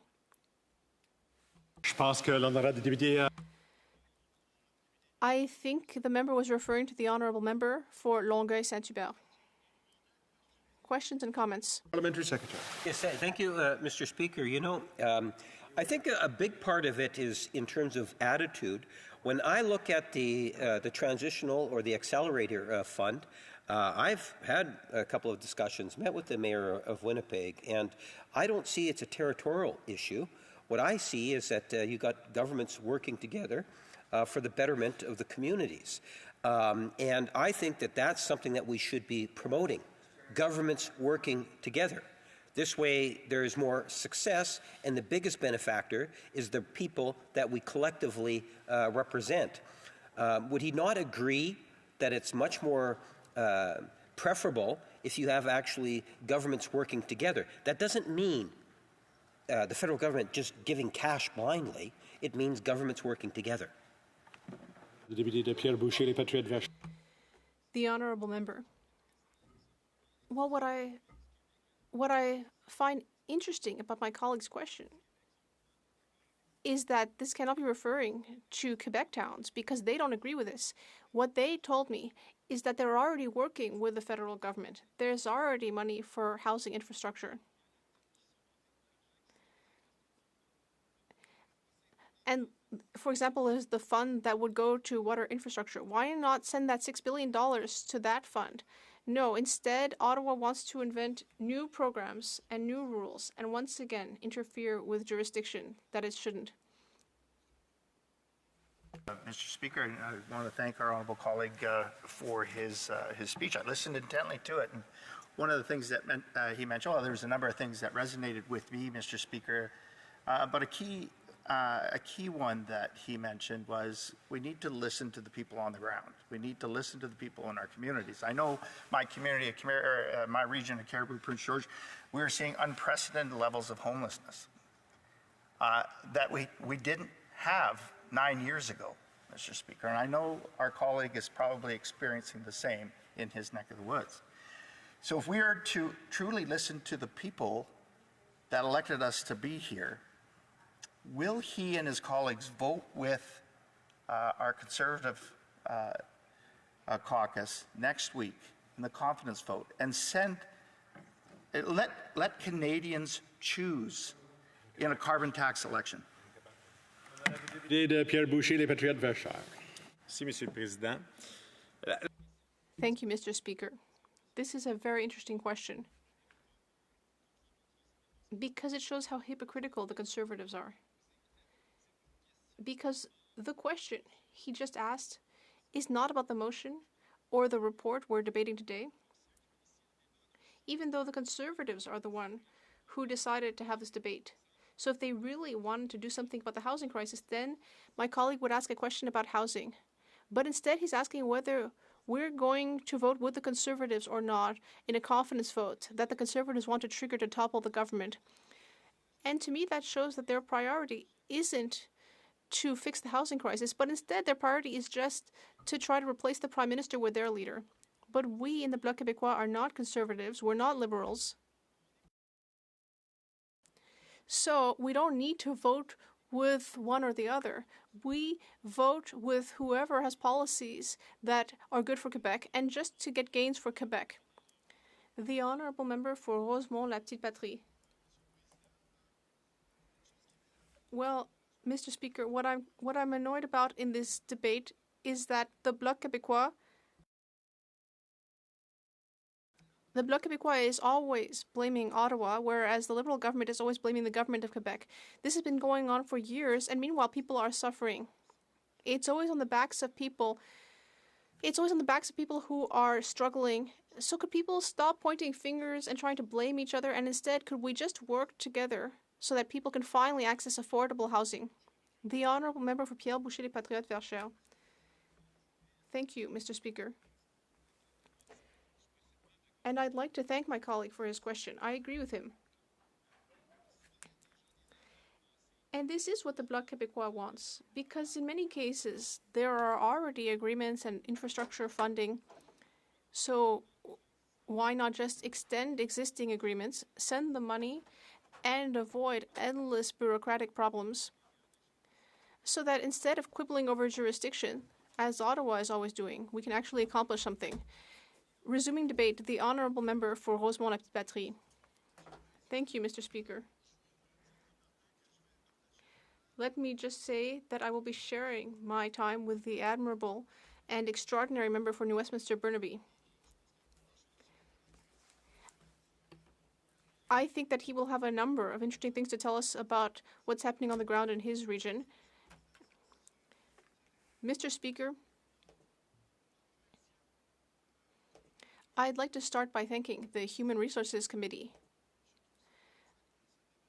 I think that it's good that we're having this debate in this House today. The Human Resources Committee is essentially grabbing the government and saying, hey, there's a problem here. Something serious is happening. Wake up. People are having to sleep outside, on the street, or in their trailer or in their car. Some people are having to crowd into their friends' apartments and sleep on the sofa. Some people are becoming sick because they have to stay in apartments where there's mold and the landlord isn't doing anything about it. This has been dragging on for years. And in fact, things are only getting worse. The situation is getting worse and worse. Every moving day that comes around in Montreal, we see that more and more families are ending up in the street because there's nowhere for them to go. The rate of homelessness is going up everywhere. People are ending up living in parks, in tents in parks. We see that here in Ottawa. We see it in Montreal. We see it everywhere in Quebec and in Canada. It's horrifying, and yet successive Liberal and Conservative governments have allowed this to happen for years and years. For example, the leader of the Conservative Party, when he was the housing minister, he allowed 800,000 housing units to disappear. That's what happened under the Conservatives. Meanwhile, 300,000 under the Liberals. And they have really inappropriate definitions of what affordable housing is. 3 years ago in Montreal, the definition of affordable housing for a small apartment was $2,235 a month. That is not affordable. Who can afford that? This is because the logic of the capitalist market has taken over the real estate sector. Liberal and conservative governments have all stopped seeing housing as a fundamental human right. They see it rather as a source of profit. C'est correct. It's fine for real estate to be a source of investment for Canadians, for instance, for their retirement or to have something to give their children as an inheritance. But we need to help. We need community housing, cooperative housing, student housing. Currently, it's a vicious cycle which is profitable only to big corporations and lobbies. Now, in the 90s, almost no housing units belonged to big companies, but now 20% of housing stock belongs to these big companies, which have no relationship with people, with the renters and tenants. They are prioritizing profit above everything else. So this is the result of 30 years of successive Liberal and Conservative governments, but we can do differently, and in fact we must. What we call social housing, non-market housing, that only makes up 3% of housing stock in Quebec, and the percentage is slightly higher in Quebec, but that's nothing. In Finland, it's 10%. Denmark, 20%.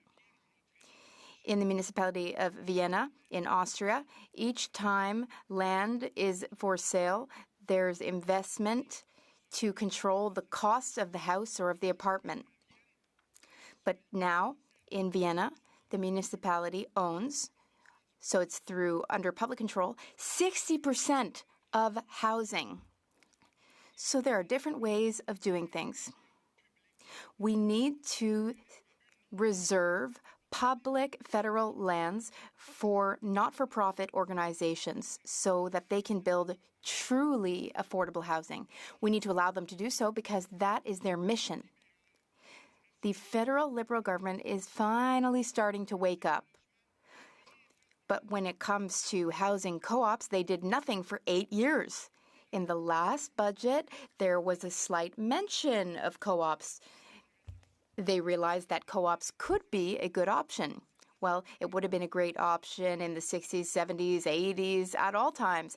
It would have been great. And in Quebec, though, we have a lot of successes with co-ops. People are happy. People view housing differently. They work together collectively to take care of their co-op. We need to create more co-ops. We also need to take good care of existing co-ops. Sometimes they require major renovations, but the federal government offers no support. We need to remember this. We need more co-ops, but we also need more programs to take care of co-ops so that they can last a long time and so that we control the price of rent so that it is truly affordable.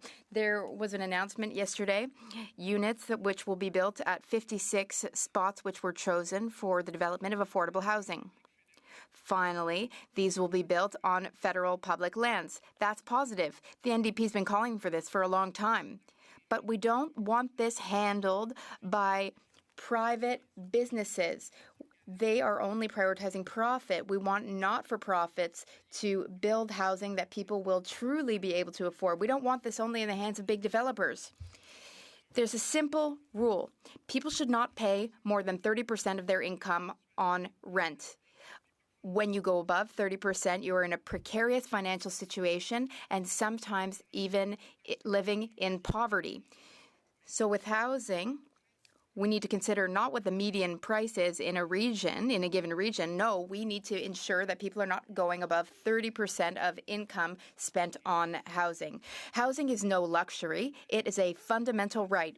I commend the federal housing advocate who's doing a great job, and the Liberal government should take inspiration from that. There are too many measures in the Liberal housing strategy which are beneficial to developers. We want the opposite. We want an acquisition fund. We would be able to take existing federal land and use and give contracts to not-for-profits. Then not-for-profits would be able to acquire land or have a very affordable contract so that they can build projects which will truly help people. Another option would be to do what Montreal did and have an acquisition fund to buy properties and buildings privately, then convert them into social housing or truly affordable housing. There's a great example in Rosemont, La Petite Patrie. It's called Bellechasse. It's public lands. The community mobilized, got together to build a new neighborhood, one which will have social mixity, but also social housing and truly affordable housing. There will be public services, there will be a school, a park. It will be a wonderful place to live. The federal government needs to work with municipalities and provinces in order to make these projects happen, because too many people are moments away from losing the roof above their heads and ending up on the streets. We see this in all of our municipalities. Vacancy rates are so low that people have no remaining options and they are unable to find housing. But the Conservatives' only solution, their big magic wand solution, is to give all the profits to big corporations, but that will make the problem worse because that is what's at the root of the problem. We need to avoid taking that tack. That is an ultra-capitalist approach which puts profit above all else. Meanwhile, Mr. Speaker, people in our regions are suffering. In my riding, 15 people spend more than 30%, over 50% of their income on housing. Can you imagine spending more than 50% of your income on housing? And then when these people go to the grocery store, for instance, they have to make really difficult choices. And sometimes they have to live in their cars, in their vans, in their trucks, or they have to go live with friends or parents. And they're not living well because they might be sleeping on the ground. They might be sleeping on a couch, and they deserve better. There is visible homelessness, but there's also invisible homelessness like that.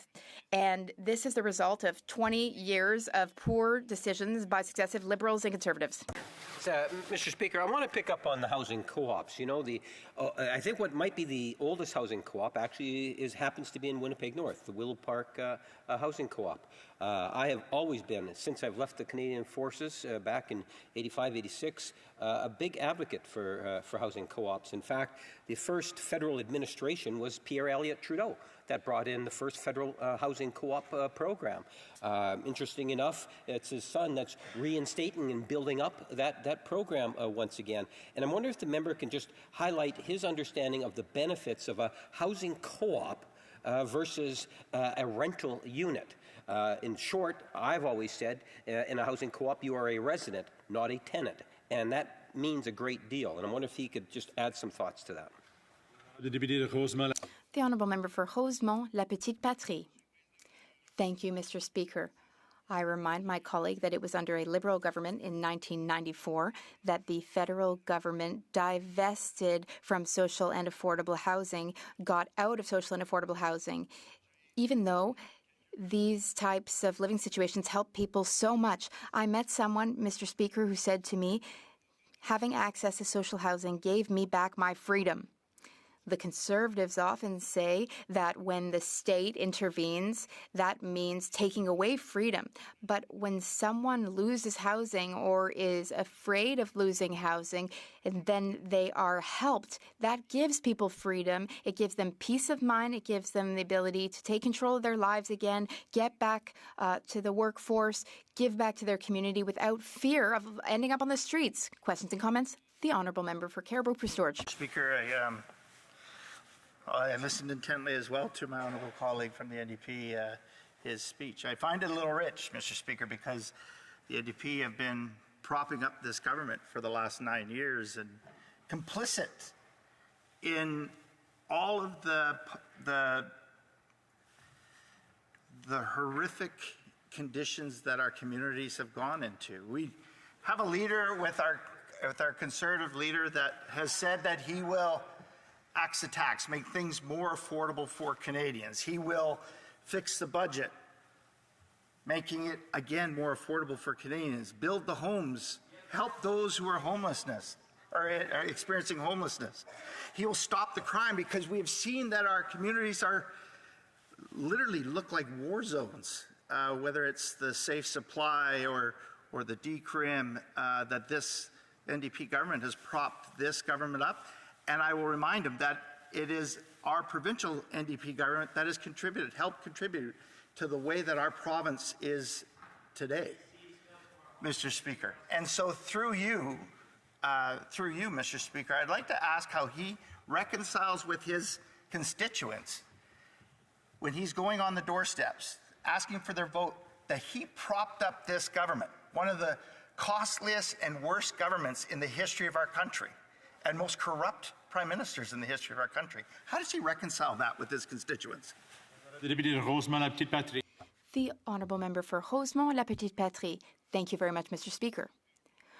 I'm shocked to hear that he's concerned about the people of Rosemont, La Petite Patrie, but I look forward to hearing more about that during the next elections. Now, Liberals did cut social and affordable housing, but the Stephen Harper Conservatives, they didn't do any better. They put everything into the hands of the market and the private sector, and it's not true that if we increase supply, people will be able to house themselves, because if that supply is unaffordable, then that doesn't work. That is a false solution. It's a liberal trickle-down economics philosophy. Questions and comments? The Honourable Member for Terrebonne. Mr. Speaker, I thank my colleague for his speech. I agree with most of what he said. One thing he talked very little about, and I'd like to hear his thoughts on, is something the Bloc Québécois has suggested many a time. The member for Longueuil-Saint-Hubert has mentioned it and suggested it many times. We want to create an acquisition fund so that not-for-profits will be able to acquire land from this private sector and then build on it. How does the colleague feel about that solution? The Honourable Member for Rosemont-la-Petite Patrie, a brief reply. Thank you, Mr. Speaker. I thank my colleague for her question. That is one of the solutions that the NDP supports as well. I mentioned the example of Vienna in Austria. That municipality is a shining example for everywhere in the world. We need to use public land and build on it truly affordable housing. We also need to be able to buy private land to get out of this market above all theme. Thank you very much, Mr. Speaker. I would like to say, right off the bat, that I find it ridiculous that the Conservatives, after all the disastrous years led by Harper, they're now saying that they care about housing. We can all remember, Mr. Speaker, massive cuts to social housing during the disastrous Harper years. It's just awful. In fact, half the problems we have today are because the Liberals disastrously followed in the disastrous footsteps of the Harper Conservatives. So half the problems we're facing today are the fault of Conservatives. But not a single Conservative seems to be able to rise and apologize, take responsibility for all those years when they did nothing for housing, when they cut funding for social housing, when they did not have any national housing program. So the fact that Conservatives today are acting as though they care about housing, I find that shocking because the Conservatives have caused at least half the problems we're facing today. And half these problems we have were caused by poor governance during the Harper years. The situation across the country now is unfortunate. What is unfortunate is that successive Conservative and Liberal governments have not cared in the slightest about social housing. As my colleague rightly said, they've not cared about social housing, cooperative housing, or excellent solutions which have been put forward by the NDP in this place over the years. The NDP will always care about housing and will prioritize each and every Canadian's right to housing, to affordable housing. That is an NDP promise, and we guarantee that promise. We can confidently guarantee it because NDP provincial governments have always been able to build more housing in their provinces than Liberal and Conservative provincial governments, and NDP governments always invest in housing. Through a situation where we had problems with building enough affordable housing for Canadians. And it was during the Second World War. In the Second World War, we tried to put everything into the war effort to beat Nazism, that extreme right-wing ideology that devastated Europe. And when the women and men who served overseas came back to Canada, what we did is we put in place structurally a budget where corporations paid their fair share, and we devoted money to housing. Now, Mr. Speaker, you'll recall that the CCF, the NDP's predecessor party, was leading in the polls in the first post-war election. And what the Liberals did at that time is they took the NDP's push for affordable housing, and with the agreement of all parties in the House of Commons at that time, Mr. Speaker, they embarked on a massive national affordable housing program. Mr. Speaker, we as a country succeeded in building 3 million affordable homes in the course of 4 years over that period. 3 million homes were built, including my home, where my wife and I live in New Westminster. And in fact, in New Westminster, Burnaby, every house, or almost every house from 6th Avenue to 10th Avenue was built under that program. They were comfortable, well-built, affordable bungalows that were built throughout that region, that neighborhood in Glenbrook North in New Westminster, Burnaby. And right across the country, Mr. Speaker, we see that housing stock that was built at that time in Toronto, in Montreal, in every city in the country, in many rural areas. We succeeded in ensuring that every single soldier, every single person that served in the Canadian Forces overseas, when they came back, there was affordable housing available to them. We had at that time a fair tax structure, Mr. Speaker. Now, what has changed? Well, what changed, of course, was this intent in the 1990s. We saw this with both Conservative and Liberal governments to try to change the tax system so that the wealthy corporations and wealthy Canadians paid less. And this became most apparent, Mr. Speaker, during the disastrous Harper government years. As the Parliamentary Budgetary Officer tells us, we lose $30 billion each and every year to overseas tax havens, thanks in large part to the famous or infamous Harper tax haven treaties. where the wealthy, the privileged in this country, very profitable corporations can take their money offshore, pay no tax on it, and then bring it back to Canada. And that $30 billion fiscal hole created by Conservatives, with no Canadians wanting to thank them for that. In fact, that's one of the principal reasons why the Harper government was thrown out in 2015. That fiscal hole meant that we have seen little or no investments in the social housing, cooperative housing, that can make a difference for so many Canadians. Why? Well, cooperative housing, social housing is based on 30% of income, Madam Speaker. 30% of income is something that is affordable for all. When you have a cooperative housing sector with clean, well-built, affordable homes, people can live there and live their lives there. And at 30% of the income, they're no longer struggling to put food on the table, to make ends meet, to skimp on their medication, to try to pay their rent. It is something that allows Canadians to live with a quality of life that is important. And especially, Madam Speaker, especially when it comes to people with disabilities. We see in this country that about 50% of those who are on our streets who are unable to find affordable housing are people with disabilities. This is catastrophic. And yet the government has done very little to address that. On the housing front, the NDP has forced investments, and we're going to see, I think, in the coming months, more and more of that affordable housing built. But the government wasn't willing to do it on its own. It was the NDP forcing them to start to make those investments that is starting to make a difference.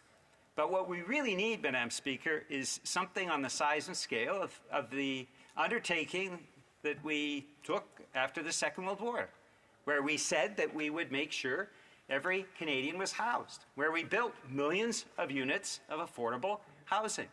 And yes, it stimulated the economy. Yes, it created many, many jobs for tradespeople. Yes, it made a difference.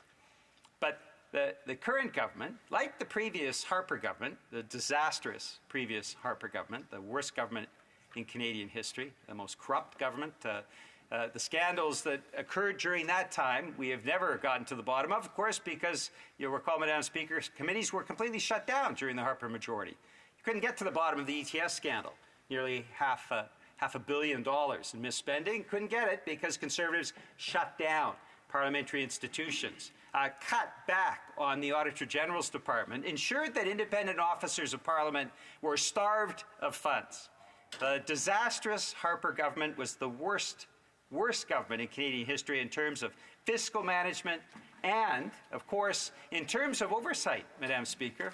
And you'll recall that not a single Conservative has ever apologized for that disastrous period of time when the Auditor General of PBO starved of funds and when we saw record deficits each and every year. Now, they did take care of one group, Madam Speaker, well, two groups actually. Billionaires and big corporations got their $30 billion a year tax break where they take their money overseas to overseas tax havens thanks to Stephen Harper and the Conservatives. And the others were the banks. $116 billion in liquidity supports given in a heartbeat.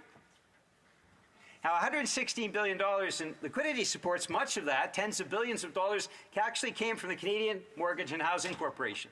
And, Madam Speaker, this is the sad irony of both Liberal and Conservative housing policies. They're willing to use CMHC to prop up the banks. Both Liberals and Conservatives have done that. Weren't willing to use CMHC to actually build affordable housing, and certainly aren't willing to use the CMHC funding that is given now to corporate landlords to actually say you have to cap rents. Now, Madam Speaker, there is no doubt that we could be doing so much more in housing. NDP, a member from Burnaby South, and the entire NDP caucus have been raising these issues repeatedly. And we're looking forward to a time, Madam Speaker, when an NDP government can actually ensure that affordable housing is built across this country and that every Canadian will have that right to have a roof over their head. Every Canadian deserves to have that roof, affordable roof, over their head at night, and the NDP will continue to work to that end. Thank you, Madam Speaker. Questions and comments? The Honourable Parliamentary Secretary, the Government House Leader. Yes, thank you, Madam Speaker. I appreciate some of the comments members put on the record this afternoon.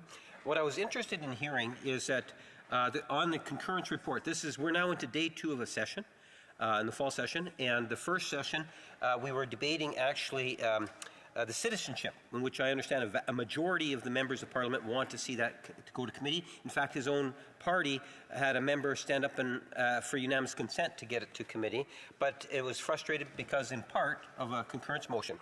Today, we're interrupting Bill C-66, which deals with sexual assaults and violence that has taken place in the Canadian military, and with an option. All political parties actually support that legislation, yet instead of having that debate, we're now debating yet another motion of concurrence.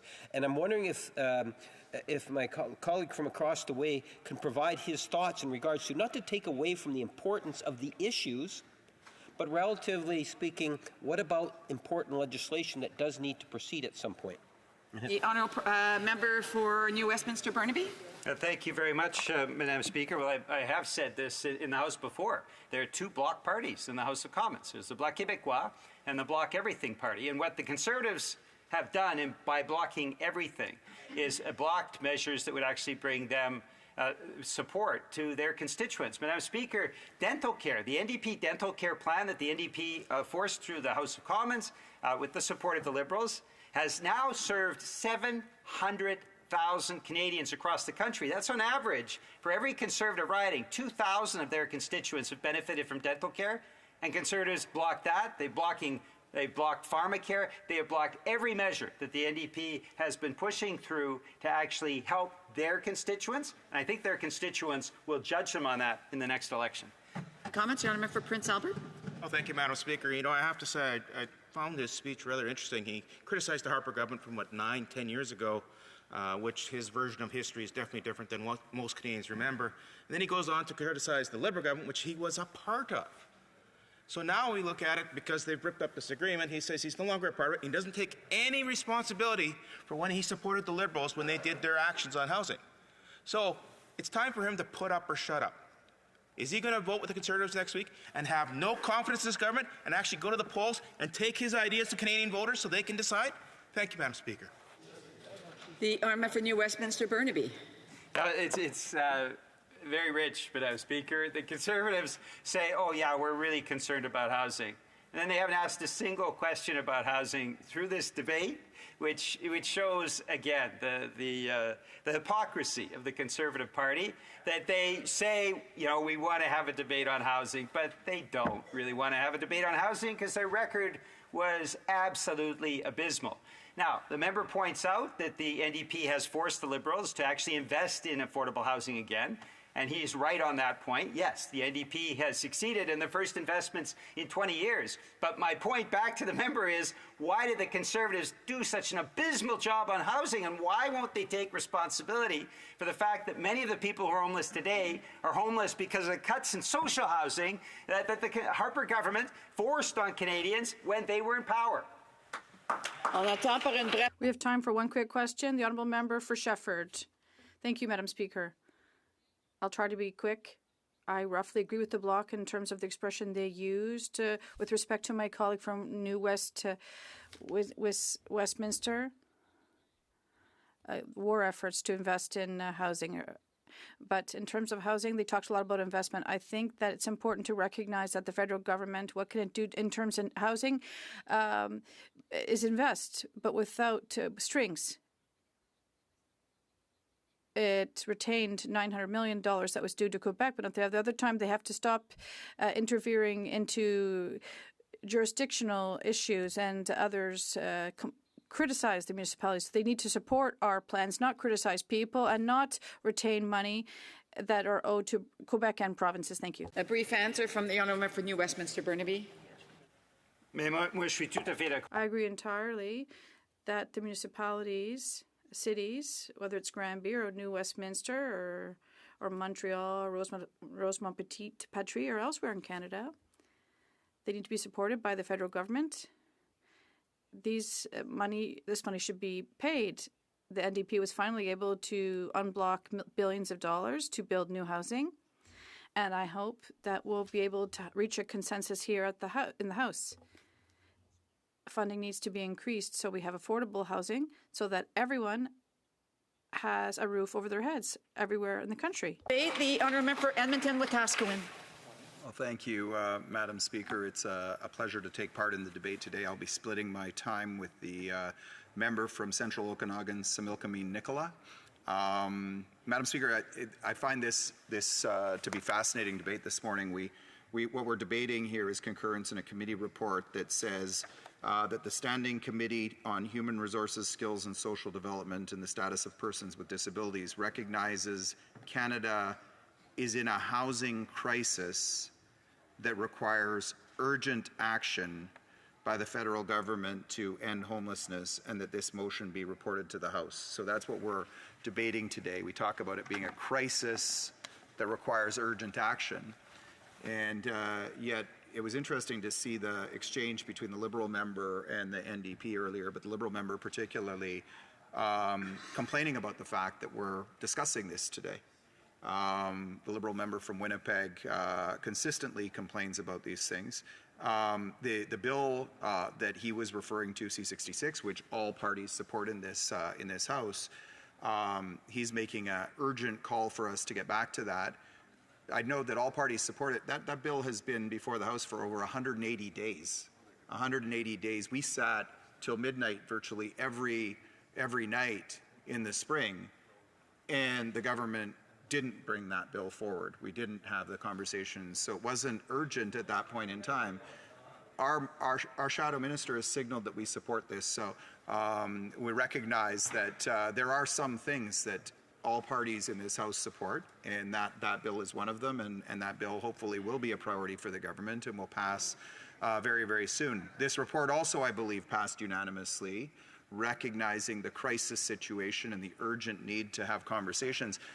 Madam Speaker, I'll take a look at, because that wording is very familiar, that type of language. In their 2015 platform, close to a decade ago, the Liberals said, quote, "We will conduct an inventory of all available federal lands and buildings that could be repurposed and make some of these lands available at low cost for affordable housing in communities where there is a pressing need." So about a decade ago, you recognize the similarity in wording. The Liberals in their platform promised to make this a priority and recognize that there was a, quote, pressing need. 9 years later in the 2024 budget, they almost used identical wording. They talked about the federal government is conducting a, quote, rapid review of its entire federal land portfolio to identify more land for housing. So, and that was a sort of an active sentence. The federal government is conducting in the present a rapid review. So I guess rapid by definition, by Liberal definition, is 9 years for something urgent. And the situation has only gotten worse, Madam Speaker.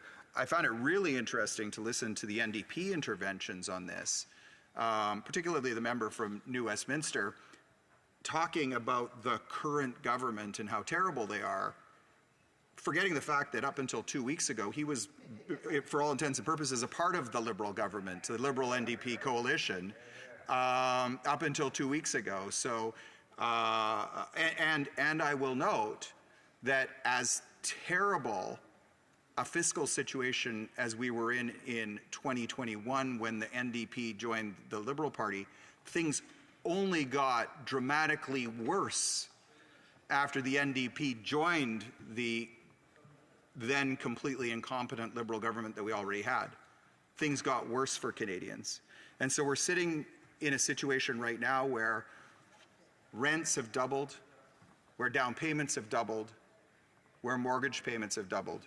And Canadians who have mortgages coming due right now after 5 years are going to, without a corresponding increase in their income and their ability to pay, they're going to be paying hundreds, in some cases over $1,000 more in their monthly mortgage payments without any increase in their incomes. And the NDP members have supported the situation that has gotten us into this place, this predicament right now. The NDP has supported that every single step of the way for the last 3 years. So, Madam Speaker, I will point out, because there's been lots of talk about the Harper era, the Harper years. I was a part of that government from 2006 to 2015. I had the privilege of serving on the cabinet subcommittee that looked at ways to get the budget back to balance, which we did by 2015. But I would go back to a situation in 2014 that was, I thought, a pretty interesting conversation driven by the New York Times and some international research institutes, where they found that Canada in 2014, 2015, in that time frame, had the richest middle class in the world. The richest middle class in the world in Canada. At that point, I'm sure there were challenges for some Canadians, but by and large, we were in a better fiscal situation than any country in the world. And this was something that even people like Hillary Clinton were lamenting in conversations in some of the articles that were written at the time. People experts from around the world were pointing at Canada as an example of how to deal with a difficult financial situation coming out of the global meltdown at the time.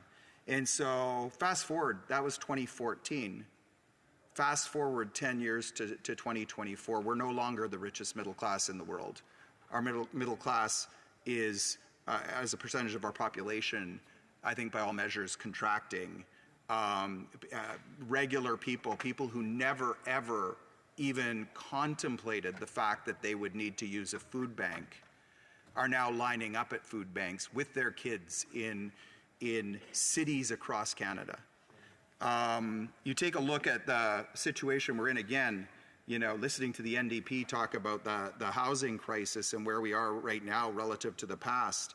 This crisis did not exist in the same way in 2015.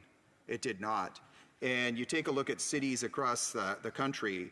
In Canada, housing starts in August were down 13%. So at the time when we need to be building houses, housing starts are down 13% across the country. I'd note that in the Liberal member's city, Winnipeg, housing starts are down 16% from August 2023. In BC, with the NDP government, the member from New Westminster spoke. In BC, housing starts are down an astonishing 31% under an NDP government there in BC. Vancouver, very close to New Westminster, where the honourable member is from and represents, housing starts are down 34%. And in Toronto, of course, under the leadership of a former NDP member of Parliament, Olivia Chow, Toronto housing starts are down 48% over the last year. So just astonishing drops in housing starts across the country.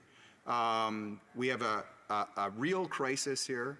I think all parties have recognized that this is a crisis here, and we need to deal with it urgently. Now, Madam Speaker, there's one member of Parliament in this House who has been dealing with this issue right from the start, and that member of Parliament is our Conservative leader, who right in 2021, at the start of the pandemic and the explosive additional spending by the Liberal government and eventually propped up by the NDP, brought up the effect of the increase in interest rates over and over and over again, completely, actually mocked for bringing it up by the Finance Minister and by the Prime Minister on a regular basis. But a year ago tomorrow, we were talking about a private member's bill that the leader had put forward. Private member's bill that would deal with the housing crisis in an urgent way, in a common sense way. I won't have time to read all of the highlights of this bill entitled Building Homes Not Bureaucracy Act, so Canadians can look that up on ourcommons.ca. But I'll point out that when we put out this common sense, good faith bill to get more houses built in Canada, members from every opposition party, the Liberals will soon be in opposition. They're not in opposition now. But the Liberal members, the Bloc members, the NDP members, every non-conservative member of the House voted against that private member's bill that would have had created significant action toward housing over the last year. Look forward to questions. Thank you, Madam Speaker. Questions and comments? The Honourable Parliamentary Secretary, the Government House Leader. Thank you, Madam Speaker. It's truly amazing. The member even admitted it himself. He was a part of the Harper government when his leader of the Conservative Reform Party today was the Minister of Housing. The Minister of Housing at that time, today's current leader of the Conservative Party, was an absolute and total disaster in terms of housing. He did absolutely nothing. In fact, because of his incompetence, he's added to the problem that we have today from when he had back then in terms of controls over what was taking place in housing in Canada. And then to try to champion him as some sort of a leader on this file is absolutely ridiculous, Madam Speaker. My question to the member who was there supporting the Minister of Housing at the time, why does he believe that his current leader has any credibility at all when it comes to housing? The Honourable for Edmonton-Wetaskiwin. Well, Madam Speaker, that honourable member lives in a fantasy world that I can only imagine visiting one day, because if you take a look at the facts around that time, our government took a global economic disaster, and we set out a plan to get back to balance the budget by 2015, and in 2014 had the richest middle class in the world.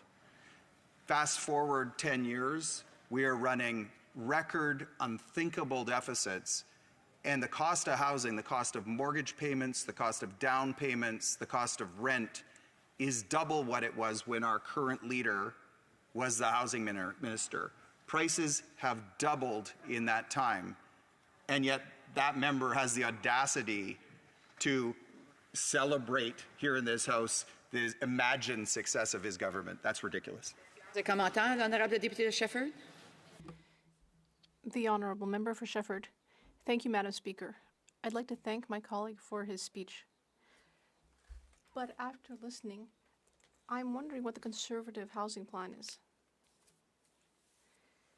There is the Conservative leader's private member's bill, but he just wants to impose a lot of conditions on municipalities, and that would mean ignoring existing plans, environmental protection plans, urban planning. That is not productive. Towns already have their urban planning plans. We have a plan with 12 proposals. What towns need is more money to be able to implement their own plans and not more strings attached. Madam Speaker, when you take a look at the current situation, and we've heard this from members from all parties, and I have a lot of respect for the honourable member, but we have to acknowledge that the status quo isn't working.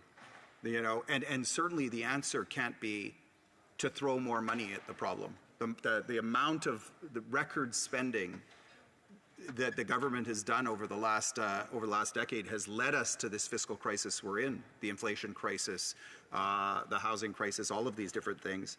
Again, I would urge Canadians to look at our leaders' Building Homes Not Bureaucracy Act. I could again read through some of the bullet points, but beyond the measures that talk about transfers to municipalities, one of the areas is to withhold transit and infrastructure funding from cities until sufficient high-density housing around transit stations is built and occupied. Cities will not receive money for transit until there are keys indoors. That's just common sense, Madam Speaker. Time for a brief question. The Honourable for Nanaimo, Ladysmith. Thank you, Madam Speaker, and thank you to the member. Madam Speaker, there's just so much to say. I'm going to try to keep it short and simple, but one thing that I kept thinking about while the member was talking about his time in government under the Harper government is that while the Harper government was in power, while the leader of the Conservative Party currently was the housing minister, 800,000 affordable homes were lost. We know that the Liberal government also have been, we've lost affordable homes under the Liberal government as well. So I don't know if we want to do who's doing worse here, but we did not get here overnight. It's been consecutive, Conservative, and Liberal governments that have led us to being in the position we are. So my question to the member is, In that plan, does he talk anything about a large corporate greed swooping in and buying up affordable homes? The honourable for Edmonton, Wetaskiwin, a brief answer. Well, Madam Speaker, again, the situation we're in right now is infinitely worse than the situation was a decade ago. We're sitting in a situation where in the member's province, run by an NDP government, housing starts in the middle of a housing crisis are down 31%. 31% over the last year. You know, we can go back a decade in history, but I think probably more relevant to this conversation is the last 3 or 4 years in which the NDP and Liberals have worked together to create the absolute crisis that demands urgent need right now. Resuming debate, the honourable member for Central Okanagan, Similkameen Nicola. Thank you, Madam Speaker, and it's always an honor to rise on behalf of the good people of Central Okanagan, Similkameen Nicola. Madam Speaker, rents are up, unemployment is up, food bank usage is up, time is up, Madam Speaker, and who tells us this? Well, the Standing Committee on Human Resources, Skills and Social Development and the Status of Persons with Disabilities, which I have sat on in previous parliaments. And in their study on the housing crisis in Canada, they say that the Standing Committee on Human Resources, Skills and Social Development and the Status of Persons with Disabilities recognizes Canada is in a housing crisis that requires urgent action by the government to end homelessness, and this motion would be reported to the House, which is why we're here today, Madam Speaker, discussing this. Now, I'm going to cover 3 areas that I think that we need to start looking at this. And the word crisis itself actually stems from a Greek word, Madam Speaker, and it essentially means to cut away. So it means that of all the different choices you have behind you, a crisis is meant to actually cut away from certain choices and stick to other ones. Unfortunately, Madam Speaker, this particular government is listless. It talks around the issue of housing. It says that they will create housing, but really, Madam Speaker, the government of Canada doesn't create housing. Now, it can help finance it through CMHC insurance. It can use its fiscal power, which this government knows because it's the only power they seem to want to use. They have not convened the provinces to have big discussions around development cost charges reform, about zoning reform. They have chosen not to, Madam Speaker. So instead, Madam Speaker, what they've done is they've sprinkled money at the problem, and as the previous member from Edmonton, Wetaskiwin, had said, they have simply just decided, that they would do a review of existing lands and try to see if they could do more to give lands, not telling who they would give the lands to. It's actually developers, Madam Speaker, that largely provide housing. And as the member previously spoke, we've seen a drop in places like British Columbia, where I'm from, of over 30% in the last year in housing starts, when we need it the most, Madam Speaker. And the member's right. The David Eby government has largely failed on this issue since he took office. He had 100 days of action, and Madam Speaker, unfortunately, like this Prime Minister, both have floundered on the issue. Now, the 3 areas I'm going to talk about is what we need to do a better job on, Madam Speaker, and that's for workers, for seniors, and for youth. Now, for workers, Madam Speaker, I'm from the Okanagan. I'm very proud to represent 3 different valleys, but the Okanagan was known not just for peaches and beaches or for its great wine or golf courses. It's also known largely as retirement communities. And there's a significant amount of people that retire there for the weather and for the natural beauty that it has. But the problem, Madam Speaker, and this is something I've noticed, is that people that have money, especially when they cash out from whether it be Calgary or Vancouver or some other part, they often move to the Okanagan to live out their retirement. And Madam Speaker, as we get older, the question we have to ask ourselves in the Okanagan, particularly because there is a very much a housing crunch, who's going to look after people as they age? Where are the younger doctors and nurses, firefighters, police officers, and to the support staff that many of the services that seniors require? Where are they going to live, Madam Speaker? And people with money always land on their feet. So I've encouraged every council that I know, every mayor, to work on purpose-built rentals, and I have to give the Kelowna multiple councils, a big thumbs up because they have done a lot of purpose-built rentals. But Madam Speaker, it is not enough.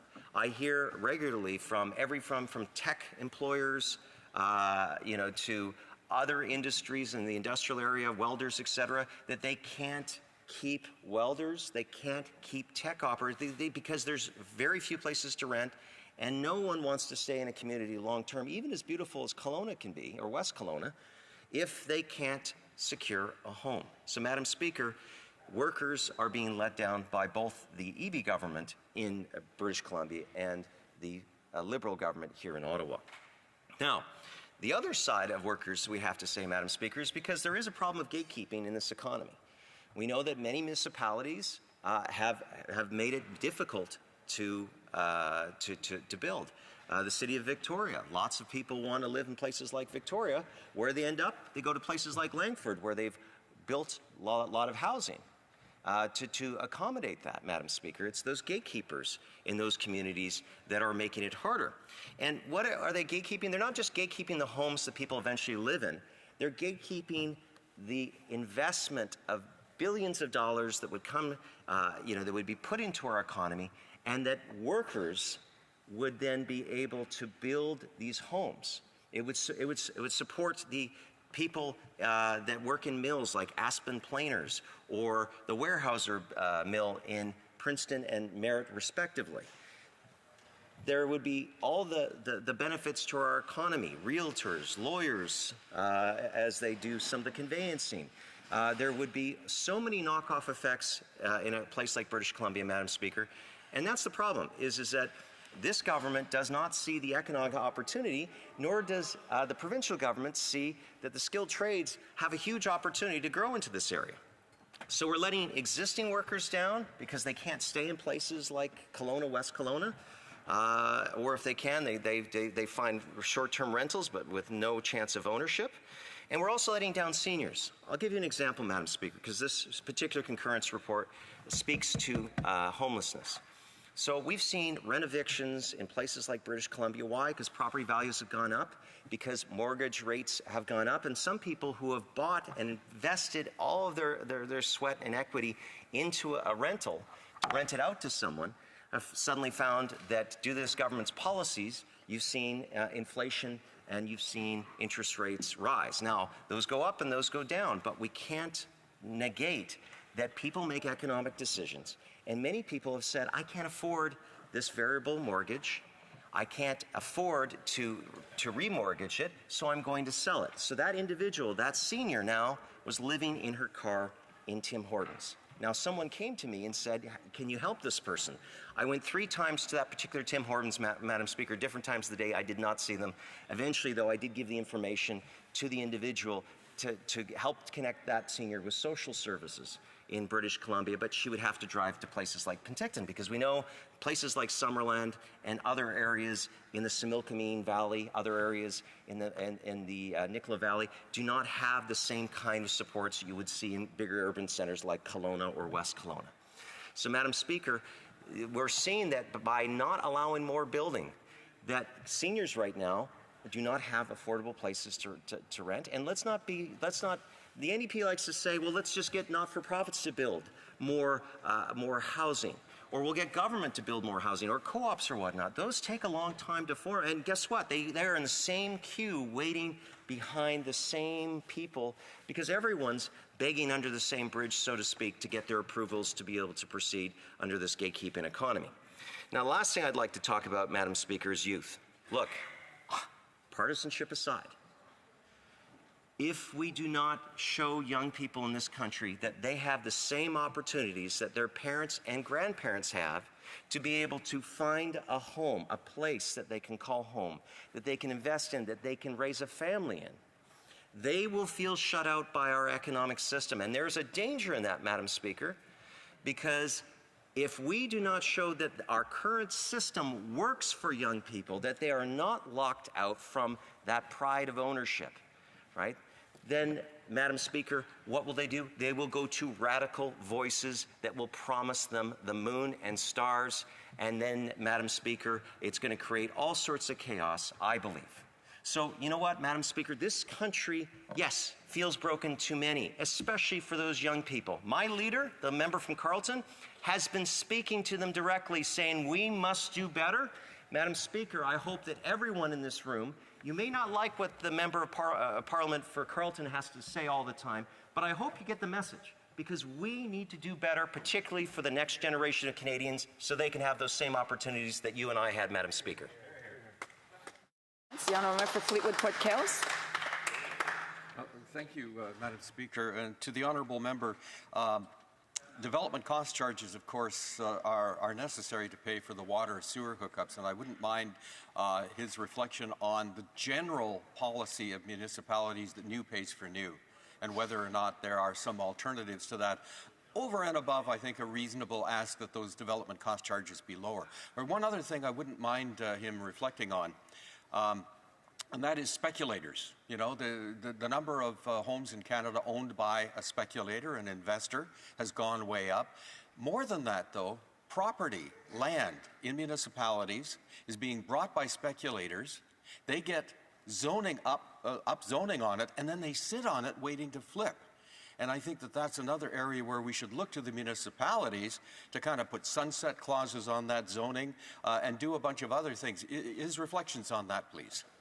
The honourable for Central Okanagan, Similkameen Nicola. As a former municipal councillor for the great community of Penticton, I learned under the Local Government Act that, yes, municipalities are authorized to create development cost charges to kind of capture some of the costs for building new. But let's be mindful of two things. First of all, when you add a development cost charge without telling what they can charge and what should be considered a development cost charge, there will always be bureaucratic overreach over a period of time. Things like community art, which should be paid by all taxpayers in a community, is now being jammed into DCCs.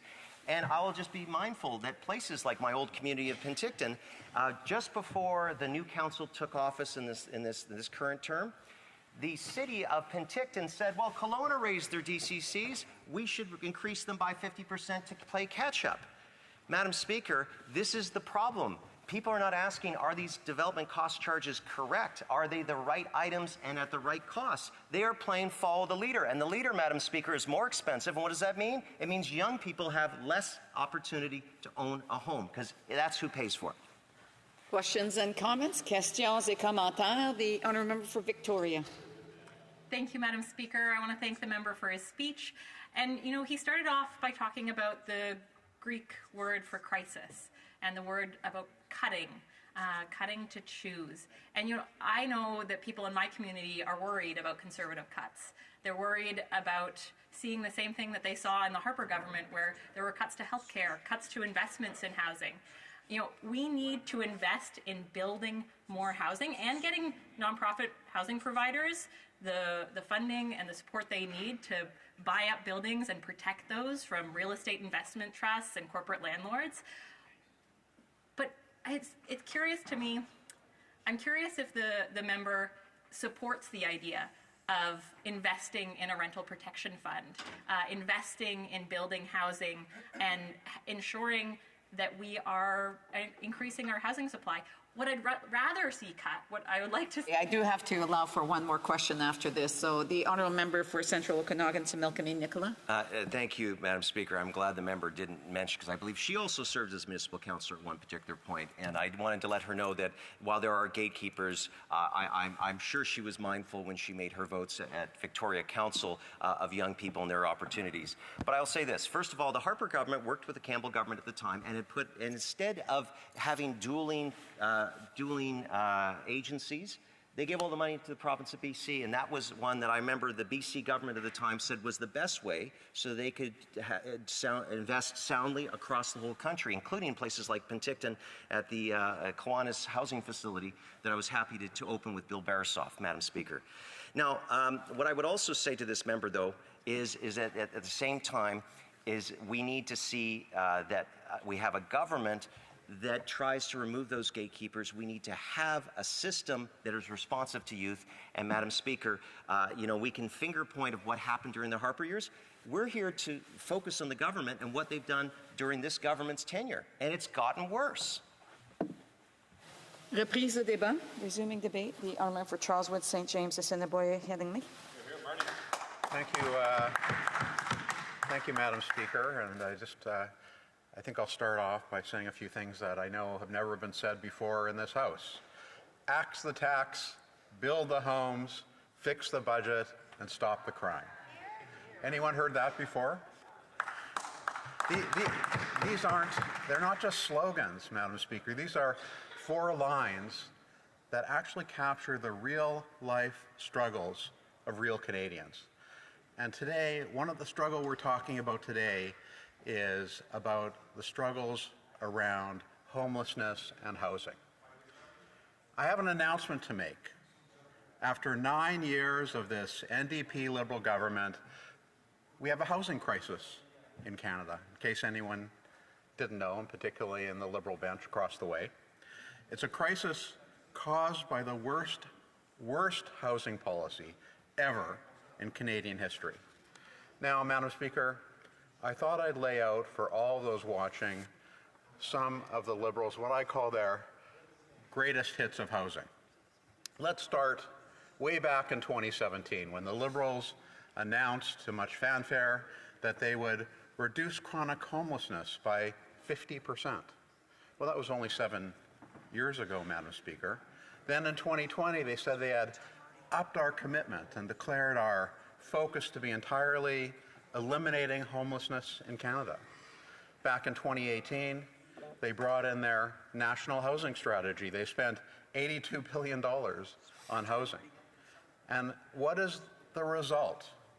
The worst housing crisis in Canadian history. The cost of housing has doubled. Rent has become so expensive that a woman living in Kingston is spending 100% of her income on rent. It's reported a man in Abbotsford had to continue living with their separated partner because they couldn't afford to move out. Mortgage payments have doubled. Canadians, Madam Speaker, are living through a housing hell. The Building Industry and Land Development Association is reporting that 73% of GTA residents are dissatisfied with the availability and affordability of homes. Now, I'm just going to pause for a moment, Madam Speaker, to mention that I'm going to be splitting my time with the great member from Cariboo, Prince George. Now, back to the facts. 90% of those living in the GTA believe there is a housing shortage. 83% think affordability is a significant issue. 59% say the cost of living is the most pressing issue. Let's talk about homelessness. In my hometown of Winnipeg, over 1,200 people are homeless. Last week, I had the great privilege of meeting with Jim Steep. Jim Steep is the executive director of Agape Table. Every day, they serve meals to the homeless. They have done this since 1980. I volunteered there several times giving out meals. Agape has been doing this for over 40 years. The day I was there, just last week, they served 1,010 meals just that morning. The highest number in their 44-year history. Now, in the Finance Committee, we've been studying the housing crisis now for about a year. Last October, I had the chance to question Mayor Cam Guthrie, Mayor of Guelph. Now, he was elected in 2014. On the record, I asked him, how many homeless encampments were in Guelph in 2015? He said, 0. And I asked him, how many are there today? He said, 20. 2 million Canadians are now lining up at food banks. One alarming statistic is that the increase in the working poor visiting food banks. These are people who are working 3 jobs. single mothers working, but having to choose between paying rent or feeding their children, visiting food banks. After spending $82 billion on their much vaunted national housing program since 2018, the PBO reports that since that same year, the number of homeless people increased by 20%, and the number of chronically homeless people has increased by 38%. So something is clearly not working, Madam Speaker. According to the Homeless Hub, the number of homeless in Canada ranges from 150 to 300,000. Then there's the hidden homeless, the couch surfers, estimated to be actually up to about 900,000 people. The Auditor General says the federal government doesn't even know if its initiatives aimed at reducing chronic homelessness are actually working. In Vancouver, Homeless Services found 4,820 people were homeless this year compared to 3,634 in 2020, a whopping 32% increase in 3 years. In 2018, the number was 2,181.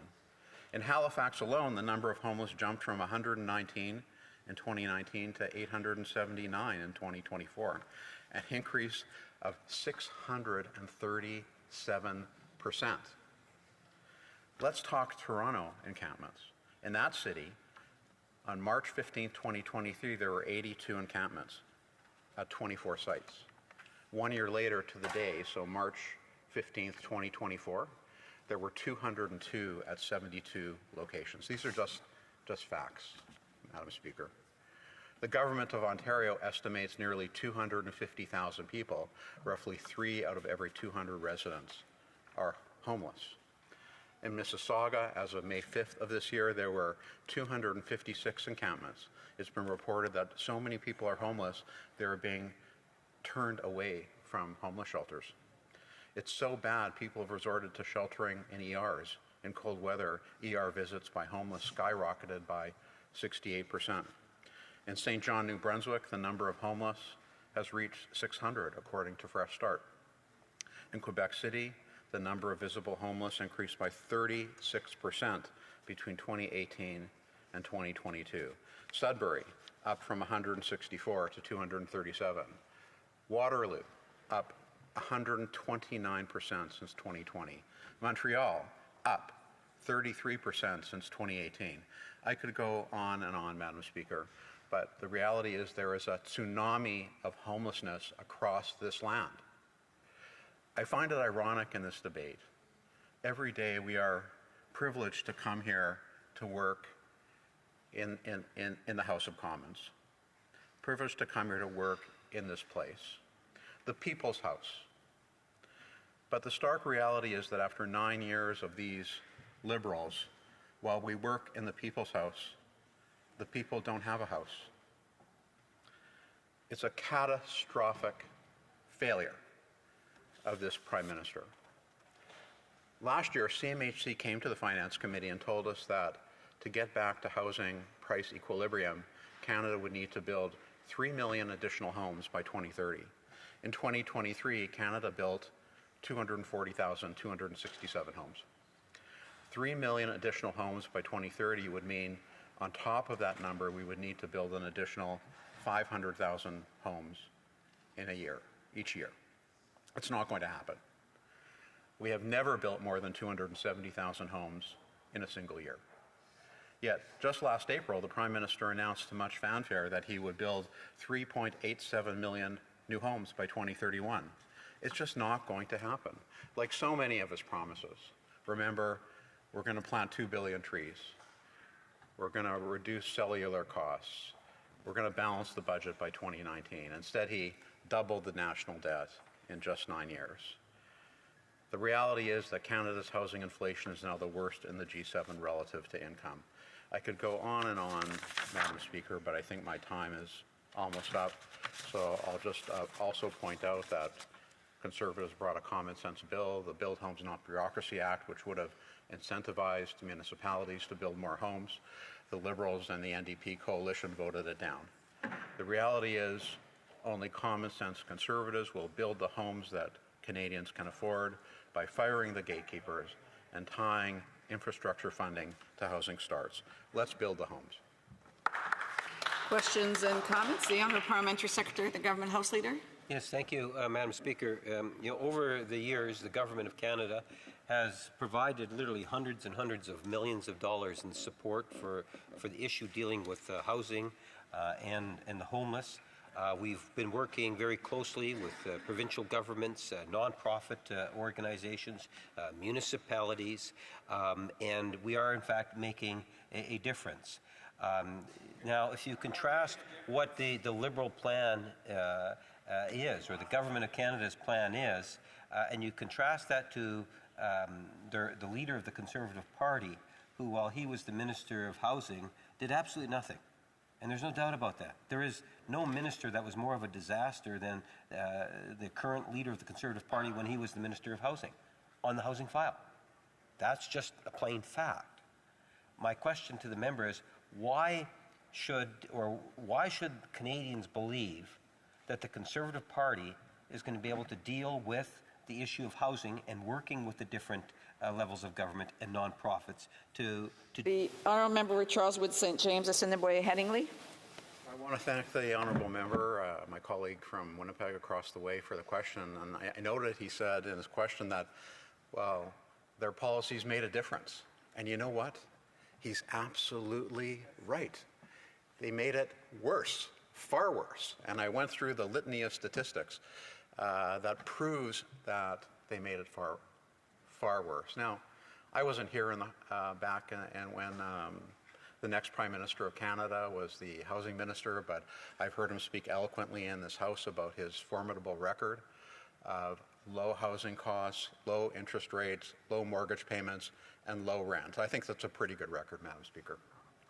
Questions and comments? Questions et commentaires? The Honourable Member for South Okanagan West Kootenay. Well, thank you, Madam Speaker. I'd like to thank my colleague for his speech. You know, it seems to me, from what I understand, the Conservative idea for housing is build more houses. And as I said in an earlier intervention, that doesn't work. It's a simplistic approach that won't work, and it's not working. In Penticton, my hometown, we are building more homes every day than we've ever built. There's new big buildings going up, new condos, new apartments. Every day in Penticton, according to the housing experts there, we have fewer affordable homes because all those new homes are being built by clearing out affordable homes and creating investment opportunities for investors who can afford it. None of the people needing a home in my hometown can afford these new homes. So the new homes that the Conservatives want to build will be unaffordable. The Honourable Member for Charles Wood St. James, Assiniboia Headingley. Well, you heard it here, Madam Speaker. You know, the Conservative slogan is build the homes. The NDP new slogan is let's build less homes. It's hard to believe, but these are the folks that were allowed to run the country for the last 2 years. Thank heavens, after we win the non-confidence vote next week, they'll be gone. Question. The Honourable for Barrie Innisfil. Brief question. Thank you, Madam Speaker. And we talk a lot about the need for housing affordability and housing attainability, but there's another crisis that's looming, and that's the mortgage renewal crisis. Right now, there are moms across this country who are worried about renewing their mortgages and the impact that that's going to have on costs, overall costs, and the ability to put food on the table to take care of the future for their family. Wondering if the honourable member can speak about that. The honourable member has 50 seconds to respond. I wish I had more time because the mortgage crisis, despite what the Liberals will tell you, was caused by them. They allowed the bank governor to jack up the money supply by 23%, $600 billion in cash printed, spiked inflation. It wasn't the war in Ukraine that caused inflation. It was not supply chains. It was the watering down of the value of our currency that spiked inflation, which directly led to this mortgage crisis. And now on top of the affordability problems, on top of everything else, we're going to start to see people lose their homes. And it's catastrophic and very sad, Madam Speaker. Resuming debate, the honourable member for Caribou Prince George. Thank you, Madam Speaker. It's an honor to rise in this House. It's not my first time rising in the House in this new session, but first time with a lengthy intervention rising in this new session, Madam Speaker. Madam Speaker, this is an important debate. I don't think that there's a member of Parliament that is either from the Liberal side, Conservative side, the Bloc side, the NDP side, that can go out into their communities, into the ridings, and say things are good.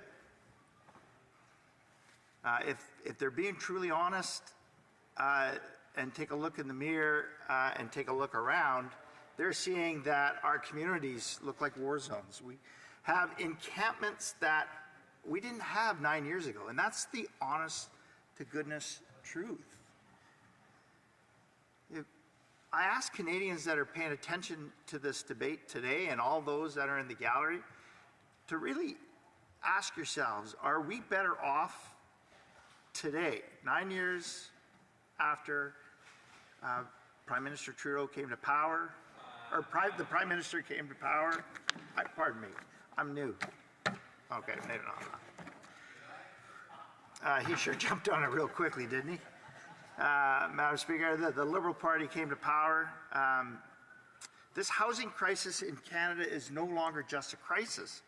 It's a catastrophe that has robbed a generation of hope, stability, and the dream that home ownership is within reach. Let me start by addressing the stark reality. Canada's housing market is broken. And it's broken because of 9 years of inaction and empty promises and failed policies from this NDP Liberal government. For the last 9 years, the Prime Minister has promised time and time again to solve the crisis. For every election he's been a part of, he stood in front of the cameras, put his hand in his heart, and promised to sell off federal land, to build new homes, to build millions of homes for Canadians, to end homelessness. And every time he's broken that promise. Every time. The Prime Minister and his government have failed at housing. They can try to cast blame at our leader of the Conservative Party or the former Conservative government. They can try and deflect and deny and give some obscure, convoluted answer as to why this crisis is happening. But at the end of the day, Madam Speaker, they've had 9 years. 9 years, and they have failed. Let's talk numbers, because numbers don't lie. And these numbers paint a disturbing picture of just how badly these Liberals have let Canadians down over the last 9 years. In Vancouver, one of our largest cities, it now takes over 100% of your average household income to afford a home. Think about that for a moment. You would need to spend your entire income and more just to get out of your parents' basement. And that's before taxes, which under this government have risen to a level that is crushing our middle class. This isn't just unsustainable, it's absurd. How can we expect our children or our grandchildren to ever afford a home in these conditions? Toronto isn't far behind. These two cities are now amongst the most overvalued housing markets in the world. This is not just a Canadian problem, it's an international embarrassment. Housing bubbles in Vancouver and Toronto have made headlines globally, but the real stories, the ones that matter, are the stories of the people who live in these cities and every other city and town across Canada. It's the stories of the young professionals who work hard, who save diligently, and yet look at housing market and feel nothing but despair. It's the story of the paramedic that lives in their vehicle, works 9 to 5 or a 12-hour shift serving your community and mine, but cannot afford a home and has to live in their vehicle and shower at the local pool or recreation center. That is a real story. It's the stories of young families forced to live hours away from their jobs because they cannot afford a home in a city where they work. It's the stories of seniors who, after a lifetime of contributing to society, are now finding it impossible to downsize because the cost of housing is skyrocketing everywhere. It's the stories of dozens, hundreds of homeless encampments that have sprung up in our communities where such encampments were unimaginable just 9 years ago. Rest areas along our public highways are turned into mobile home camps, trailers, RVs, where people are forced to live because they cannot afford a home. A staggering 63% of Canadians aged 18 to 34 now believe that they'll never be able to afford a home. Imagine that, a generation of Canadians who no longer see home ownership as part of their future. It's more than just a statistic, Madam Speaker. It's a reflection of broken dreams and lost opportunities. When young people lose faith in their future, we lose the backbone of our community, of our society. We lose innovation, we lose creativity, we lose growth, and we lose what makes Canada, Canada. How did we get there? The answer is clear: failed leadership. Since taking the office in 2015, the Prime Minister has promised time again to address the housing affordability. He's claimed that housing was a priority, that his government was taking action, but the facts tell a different story. House prices have doubled since he's taken office. Rent prices have doubled. In some cases, they've tripled. Mortgage payments doubled. And the measures that his government has introduced, they've been nothing more than Band-Aids on a wound that requires surgery. Under this Liberal government's watch, foreign speculators have been allowed to buy up homes, driving prices skyward, which middle-class Canadians are pushed out of the market. Now, the Prime Minister is grandstanding and saying we're going to build 4 million new homes by 2031, Madam Speaker. That's a home being built every 57 seconds, every day of the year for the next 7 years. That means since 2024 budget was tabled on April 16th, the government should have built over 236,000 homes by now. I wonder how they're doing on that. I can tell you that hasn't happened. In fact, housing starts are now down by 13% across this nation. I know math isn't the Prime Minister's strong suit, but I'm wondering how he can possibly expect Canadians to believe him when he tells such blatant fantasies to try and cling to power. But it's not just about those numbers. It's about the experience of Canadians. People are seeing their rent increase by 20, 30, 50, 100% in some cities. A single-bedroom apartment in Vancouver that was $1,300 in 2015 now rents for over $3,000 a month.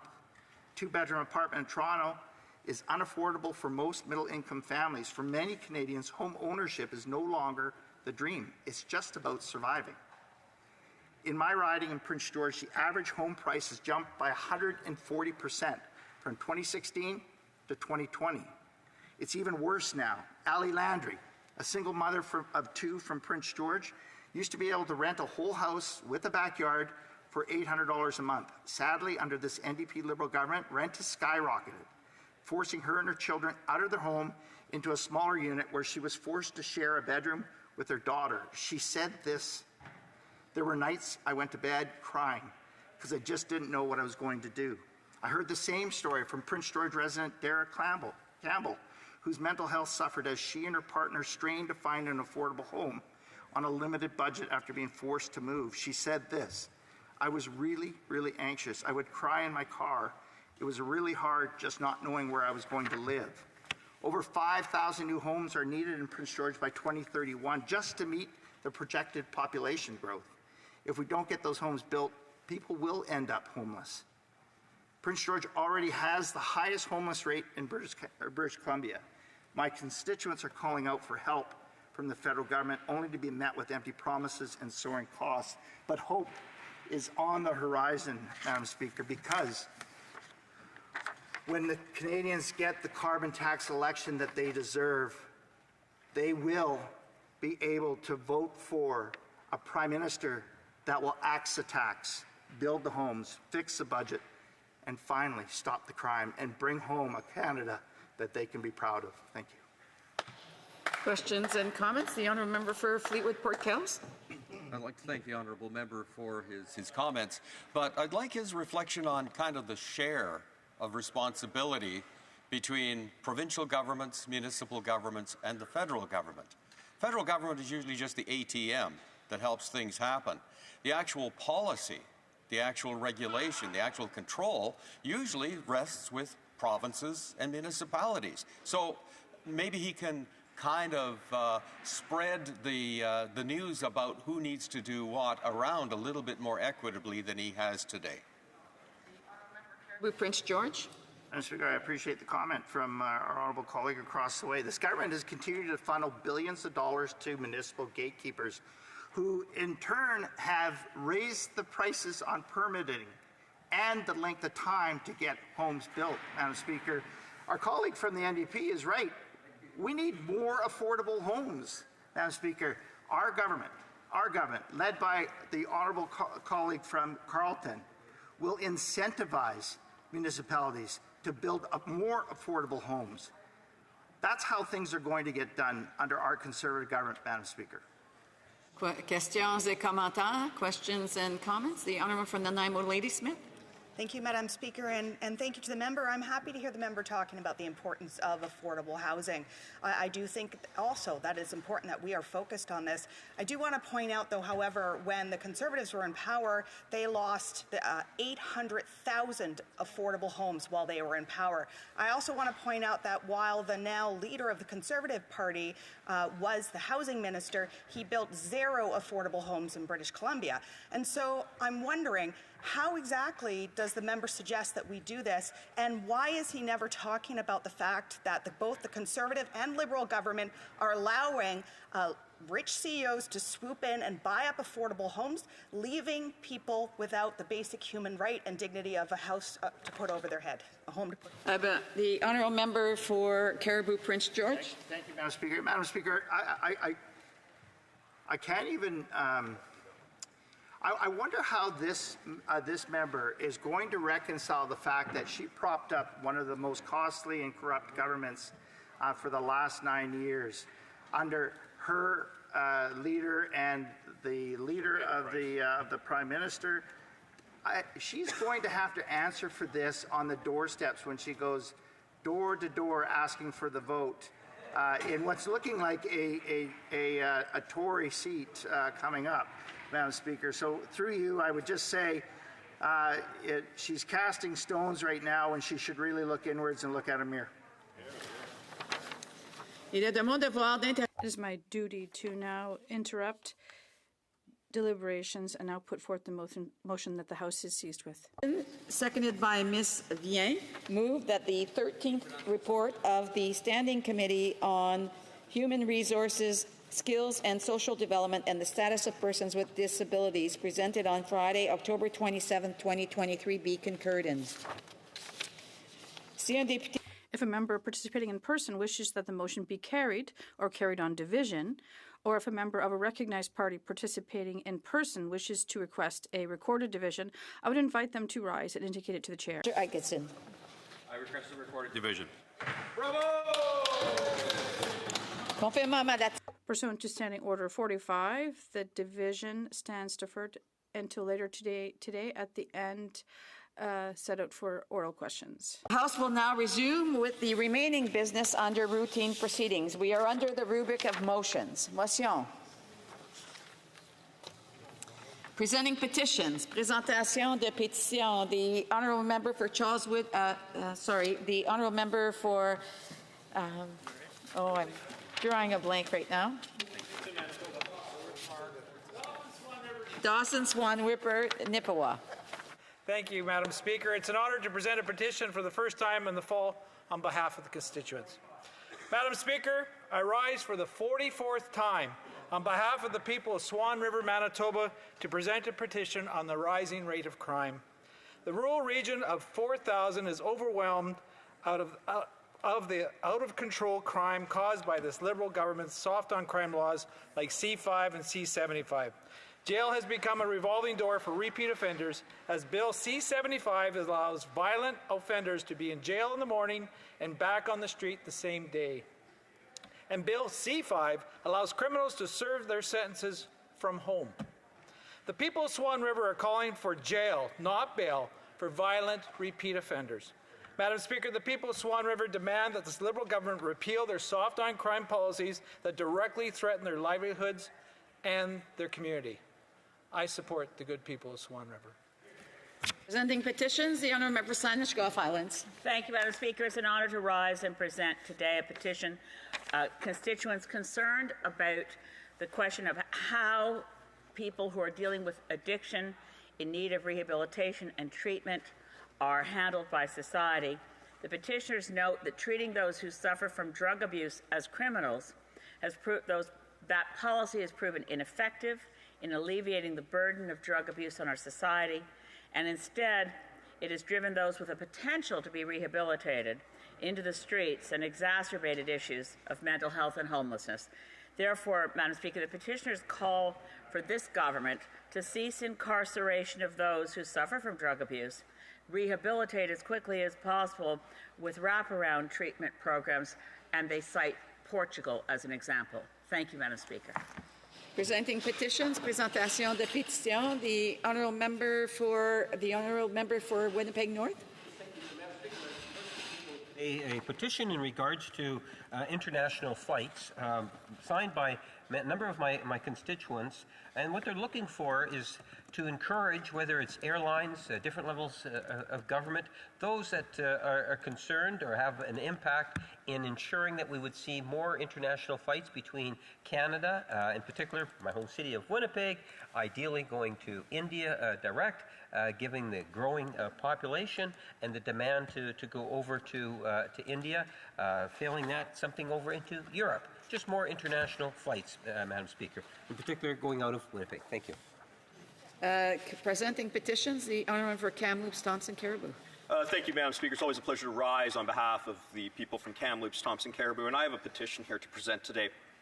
It is respecting the general thrust of Bill S-210, which looks at the pernicious effects of consumption of pornography, particularly for young people pardon me, who have not yet reached adulthood.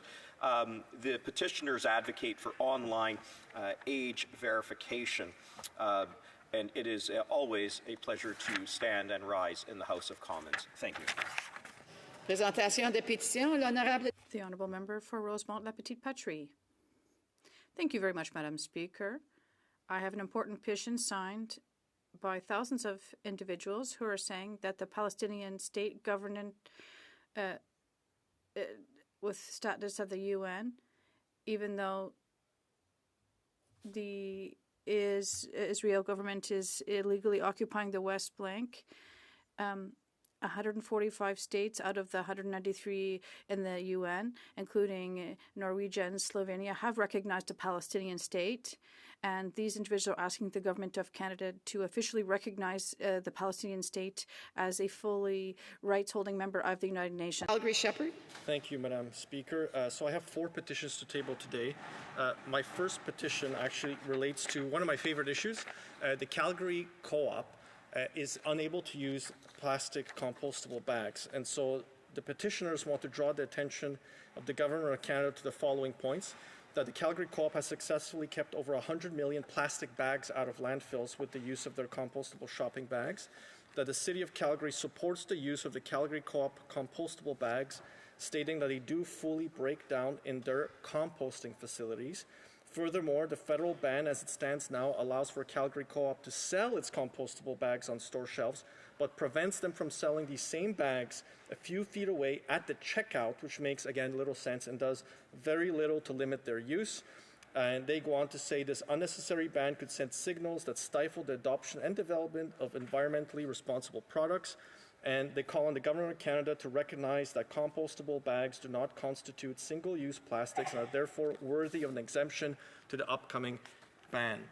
The next one is from over 15,000 petitioners to E4937. These 15,000 petitioners are noting the following for the government. The permanent residence pathway for Hong Kong resident takes effect on June 1st, 2021 and expires on August 31st, 2028. Draws the attention of the House that more than 8,000 Hong Kong citizens are now in Canada and are awaiting PR processing as of April of 2024.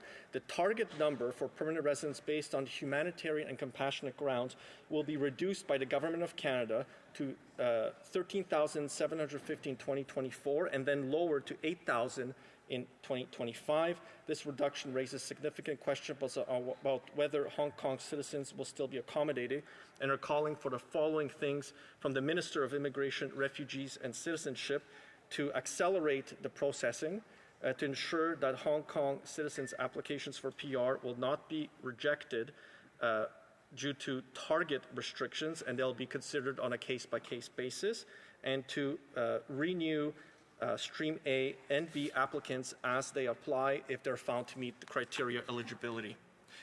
My next third petition is on medical assistance in dying.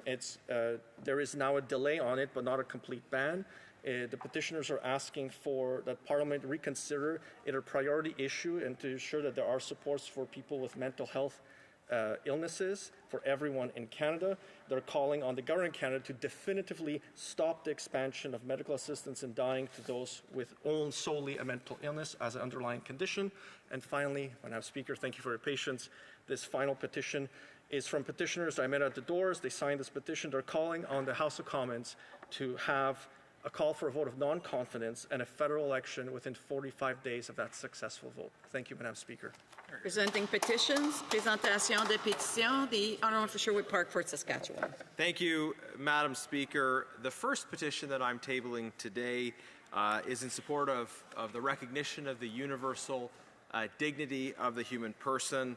Petitioners contend that it is always wrong to will the death of a child, regardless of age, stage, or circumstances. It is always wrong to intentionally kill a child. That basic moral proposition didn't used to be controversial, but petitioners were horrified to hear a proposal from Louis Roy of the Quebec College of Physicians recommending expansion of euthanasia to, quote, babies from birth to 1 year of age who come into the world with severe deformities and very serious syndromes. This proposal for the, in effect, legalized intentional killing of children is deeply disturbing, and petitioners call on the Government of Canada to block any attempt to allow the killing of children in Canada. The next petition is in support of Bill S-210, a common sense bill that would protect very young children from exposure to violent sexual images online. Petitioners recognize that exposing young people to violent sexual images is a form of abuse. And yet we know that the average age of exposure to pornography in Canada is 11. It is very common for very young children to access this material because there are no meaningful checks on that access. Petitioners note that Parliament should recognize the harmful effects associated with exposure to pornography at a very young age, including the development of pornography addiction, the reinforcement of gender stereotypes, the development of attitudes favorable to harassment and violence, including sexual harassment and violence, and particularly an increase in violence against women. Petitioners further note that online age verification technology is increasingly sophisticated and can effectively ascertain the age of the user without creating concerns for privacy rights. Anyone making sexually explicit material available on the internet for commercial purposes should have a responsibility to ensure that that material is not accessed by young persons, and this is precisely what Bill S-210 would do. Online age verification was the primary recommendation made by stakeholders during a 2017 study by the Standing Committee on Health. This issue has been extensively studied before. This bill has been extensively studied, particularly by multiple committees in the Senate.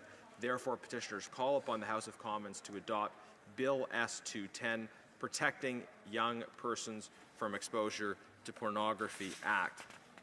The next petition that I'm tabling is in support of the people of Ukraine in their struggle against the illegal, genocidal invasion of their territory by the Russian Federation.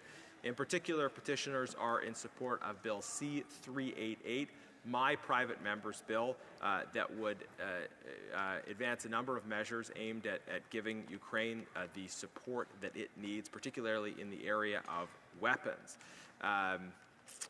Petitioners do note that the government has previously rejected Conservative proposals that would have expedited the delivery of urgently needed military equipment to Ukraine. Petitioners call upon the government to immediately follow through on long-delayed promises regarding military support for Ukraine, to send any surplus military equipment to Ukraine on an urgent basis, and to support the passage of Bill C-388 that I've tabled in this House. The next petition deals with a number of human rights issues in Venezuela. The petition does predate the most recent events in Venezuela, and I know petitioners would strongly support the people of Venezuela in their struggle for freedom and democracy and for the recognition of the real results of the election. Sadly, this government has thus far failed to recognize the opposition victory in Venezuela, and we continue to call on them to do so. This petition, though, predates those most recent events and deals particularly with political prisoners. It calls on the Government of Canada to include political prisoners with close ties to Canada, particularly Egbert Jose Marin Chaparro and Oswaldo Valentin Garcia Palomo, in any discussions or negotiations regarding diplomatic ties, to advocate for the unconditional release of the prisoners of conscience, Egbert Jose Marin Chaparro and Oswaldo Valentin Garcia Palomo, due to their strong family ties in Canada, and all political prisoners in Venezuela, that we seek the release of all political prisoners in Venezuela before any concessions are given to the Venezuelan government, and request the release and permission to come to Canada of these political prisoners, and that again, no further strengthening of relationship ever take place unless and until all of these political prisoners are released. Madam Speaker, the next petition I'd like to table deals with natural health products. Petitioners are deeply troubled by the fact that this Liberal government has threatened access to natural health products through new rules that will mean higher costs and fewer products available on store shelves. They note that new so-called cost recovery provisions would impose massive costs on all consumers of natural health products and undermine access for Canadians who rely on these products. They note how provisions in a previous Liberal omnibus budget supported by the NDP have given the government substantial new arbitrary powers around the regulation of natural health products. And there is a private member's bill from my colleague from Red Deer that seeks to remedy these changes. From my Conservative colleague from Red Deer, I should clarify, if anyone has any doubt about the sort of a place Red Deer is, certainly it's a strong Conservative place. Therefore, the undersigned, call on the Government of Canada to reverse the changes made in the last Liberal budget regarding natural health products. I'm pleased to table this petition. In the time I have left, Madam Speaker, I'd like to table a petition about Canadian identity and heritage, an issue that hasn't been discussed in this place for some time, but that remains very important to many of my constituents. Petitioners note how the Canadian passport long had images significant to Canadian heritage, including the Fathers of Confederation, the Vimy Memorial, and Terry Fox. The government made a series of outrageous changes to the images on the passport, erasing these images. The undersigned petitioners call upon the government to reverse this plan that erases these symbols of national heritage and identity, and to restore the celebration and appreciation that we should have for these great heroes of Canadian history, and this reverence for these important monuments and memorials of our proud shared history. Thank you, Madam Speaker. Questions on the order paper? The Honourable Parliamentary Secretary, the Government House Leader. Yeah, Madam Speaker, I ask that all questions be allowed to stand at this time, please. Agreed and so ordered. Orders of the day, ordre du jour. Ordre du jour, ordre émanant du gouvernement. Government orders. Government bills, Commons. Resuming debate at second reading of Bill C-66, the Military Justice System Modernization Act. Resuming debate, reprise de débat, the honourable member for London Fanshawe. Thank you, Madam Speaker. Today is an important day for many survivors, and I want to begin by recognizing the women and men watching this debate about the bill today. There are generations of survivors of military sexual trauma that will be closely following this legislation. I've heard from many of them, and they told me about feeling invisible. Some have felt invisible to the institution they committed their lives to in the Canadian Armed Forces. Some have felt invisible to the senior leadership of the military they served. Some have felt invisible to the greater public, who don't all know all of the complex layers of their experiences, and some have felt invisible to us, the few hundred Canadians with the rare privilege to serve in the House of Commons, who hold a sacred obligation as decision makers to protect those who protect us. Every day, these survivors are working for change. They build resilience by supporting and holding each other up when institutions won't. They empower each other and assist with making claims when institutions won't. They organize and demand reforms to politicians when our priorities don't meet them where they're at. They come together to support each other when they choose to make the impossible decision to share and reshare their trauma to the media or to parliamentary committees. Today is another chapter in their fight. I want to highlight this here to the women and men watching, to those brave survivors. This piece of legislation is not the last chapter. It is one step in a large list of changes that are needed, and I am with you. We will not stop until there is justice for survivors and until everyone who steps up to serve their country can do so in a safe environment. And please know you're not invisible. You are remarkable, and you're not alone. So today I am pleased to speak to Bill C-66, the Military Justice System Modernization Act, which among other things is legislating Justice Arbour's fifth recommendation of the independent external review to remove criminal sexual offenses from the military justice system. This will give exclusive jurisdiction to the civilian justice system. This legislation also works to implement some of the recommendations by Justice Fish's third independent review of the National Defence Act, expanding the eligibility criteria to be appointed as a military judge to allow non-commissioned members to become judges, not just military officers. This legislation removes the minister's power of appointing and removing the director of military prosecution. A point of order. It seems like there might be an interpretation issue. Is that right? No, there's something going on with a microphone which is making it difficult. Interpretation, is it working now? Est-ce que ça fonctionne maintenant?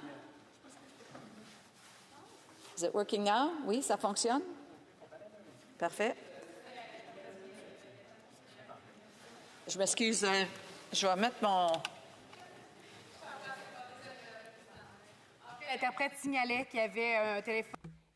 Yes, the interpreter was letting us know that there was a telephone vibrating near the microphone, which was causing issues. This happened during presenting of petitions as well, and again now. I want to remind members to please put their telephones away from the mic. Best to maybe not even have it on the desk or put it on airplane mode because it does interfere with the interpretation, and we want to make sure that the interprets are able to interpret properly, but also to make sure that their health and safety is taken care of. The honourable member for London Fanshawe. Thank you. This legislation removes the minister's power of appointing and removing the director of military prosecutions and the director of defense counsel services. Instead, these become governor and council appointments, with the minister having the power to request a public inquiry into potential remedial or disciplinary measures against these directors. It removes the ability of the Judge Advocate General to issue instructions to the director of military prosecutions on individual cases. And while the director is still operating under the JAG, it can get general instructions, and they will no longer be able to direct individual cases. It changes the title of the Canadian Forces Provost Marshal to Provost Marshal General, putting them on the same level as the Judge Advocate General and reporting directly to the minister instead of reporting to the Vice Chief of Defence Staff. It reverses a component of Harper-era C-15, which gave the Vice Chief of Defence Staff power to issue instructions to the Provost Marshal on particular cases. It expands eligibility to submit an interference complaint to the Military Police Complaint Commission. Currently, complaints of interference can only be made by a member of the military police. Now it will allow a victim, an individual acting on behalf of a victim, or any other person affected by the performance of the policing duty to make a complaint. And it codifies some practices from Bill C-77, including that military judges cannot oversee summary hearings and that a military judge cannot be charged with a service infraction. There are some major changes to how Canada will treat criminal sexual offenses in the military. And again, it is another chapter in Canada's ongoing military sexual trauma crisis, which has spanned decades. For many Canadians, this was first brought to their attention in 1998, when brave women spoke out to Maclean's magazine. There was a 4-part series on the systemic sexual harassment and sexual assault in the Canadian Armed Forces, and it discussed how violence against women was covered up and how the chain of command looked the other way far too often. This coincided with a public trust crisis in the Canadian Armed Forces, driven by the Somalia affair. The two events spurred several reforms. This included the creation of a Department of National Defence and Canadian Armed Forces Ombudsman, Military Police Complaints Commission, a Military Grievance External Review Committee, and the decision to move criminal sexual offences into the jurisdiction of the military police. The exact policy this legislation is looking to reverse. Here, now, this is the critical point of what I heard from many service people. For decades, survivors have felt as though they deserve justice. Women felt that while they deserve justice, they haven't received that justice. Women, 2S, LGBTQ+, marginalized communities, they have felt that the Canadian Armed Forces and the federal government aren't making the reforms to create space for them. Instead, they feel the government is reacting to bad press, treating them like a problem to be managed instead of people to be valued. Decades after the government's decision to bring criminal sexual offenses into the military police's jurisdiction, the Globe and Mail reported those feelings were real. Through historic cabinet documents, they found that the then Minister of Defence, Art Eggleton, made the transfer simply to end the media coverage of sexual assault in the media. The federal government did not make this change to protect women and men in the armed forces, but they did it instead to protect themselves, hoping people would forget. But survivors have continued fighting for a change, and their organizing has brought the spotlight onto harmful military culture again and again. Their perseverance has led to multiple investigations into the military justice system. To date, this has included the 2015 report by Justice Deschamps, the 2021 report by Justice Fish, an Auditor General's report, 2 reports by the Standing Committee on Status of Women, and, of course, Arbour's report.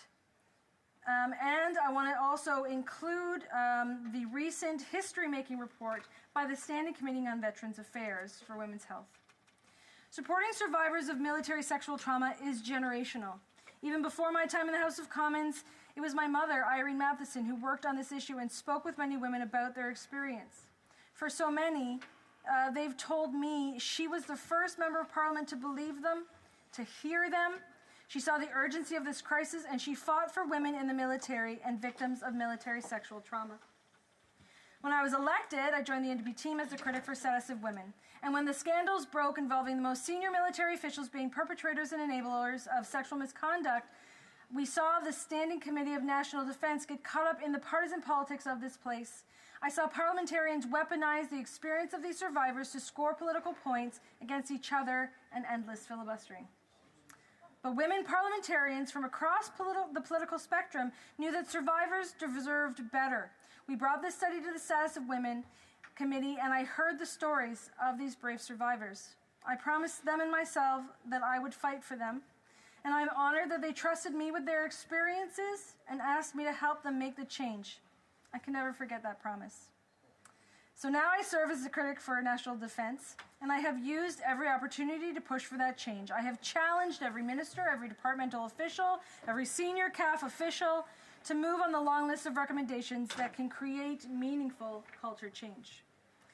The Canadian Armed Forces have been criticized for being slow to enact recommendations from these reports. Justice Arbour emphasized the need for greater civilian input and oversight within the military to cut through the systemic resistance to change. When the current president of the Treasury Board was the Minister of National Defence, she announced on December 13, 2022, that she would accept all of Justice Arbour's recommendations and bring forward a plan to enact these changes, including this legislation. The government announced an immediate transfer of all active criminal sexual investigations to civilian courts. However, this didn't happen entirely. Approximately half of cases remained in the military justice system without a clear explanation as to why. Of the cases that were transferred, the existing concurrent jurisdiction between the military police and civilian authorities caused major problems. Retired Corporal Ariana Nolette was one of the first military sexual trauma victims to have her case transferred to civilian courts. Last September, her case was stayed due to time delays in the back and forth between military and civilian police. The cause of the delays were twofold. First, civilian authorities were weary of taking over the case, and due to concurrent jurisdiction, they were not mandated to accept the case. But second, the transfer of the case files by the military police were significantly delayed. Military police dragged their feet every step of the way, leaving what the judge called an albatross of 9 months of delay under the military justice system, clasped suddenly around the necks of the case's neck, which was irretrievably locked up in the civilian system. That albatross meant a survivor was denied her day in court. The case was thrown out of court under timely trial rules. When that case was thrown out, the Minister of Defence said it was a unique circumstance, but we have seen several cases have the same fate. One of Canada's most prominent military law experts, retired Colonel Michael Drapeau, said the law must be changed to end concurrent jurisdiction, and as long as we transfer cases between two jurisdictions, we will see more and more cases stayed. Drapeau, who wrote the main book on military law in Canada, said the government should have immediately brought forward a short bill, a page, to amend the National Defence Act and simply add criminal sexual offences to the list of crimes the military cannot handle. With that simple change, we could have prevented the cases that were transferred from being stayed. So that's why last year I brought forward my bill, C-363, which would have done exactly that. Because of my place in the lottery for private members' business, this bill wasn't debated. But I wanted to send a message to the minister that we need urgency. We needed action as soon as possible to end the tug of war over jurisdiction and ensure all survivors who have their cases transferred would have their day in court. There are still many, many cases moving forward in this confusing tug of war, and there's no indication that the transfer is getting smoother. Because this isn't about procedure, it isn't about making technocratic deals with provinces. This is about power. This is about a system designed to cover up problems, to re-victimize survivors, and to maintain the status quo. That is why there's so much urgency to fix this problem and why the NDP is supporting bringing this bill to committee quickly. But let me be clear. The government isn't fully delivering the changes needed with just this legislation, and this cannot be the last chapter in our fight. When the Minister of Defence announced the legislation, I heard from countless women and men, survivors of military sexual trauma, about their frustration with this government. They told me that they were never consulted by the government on this legislation.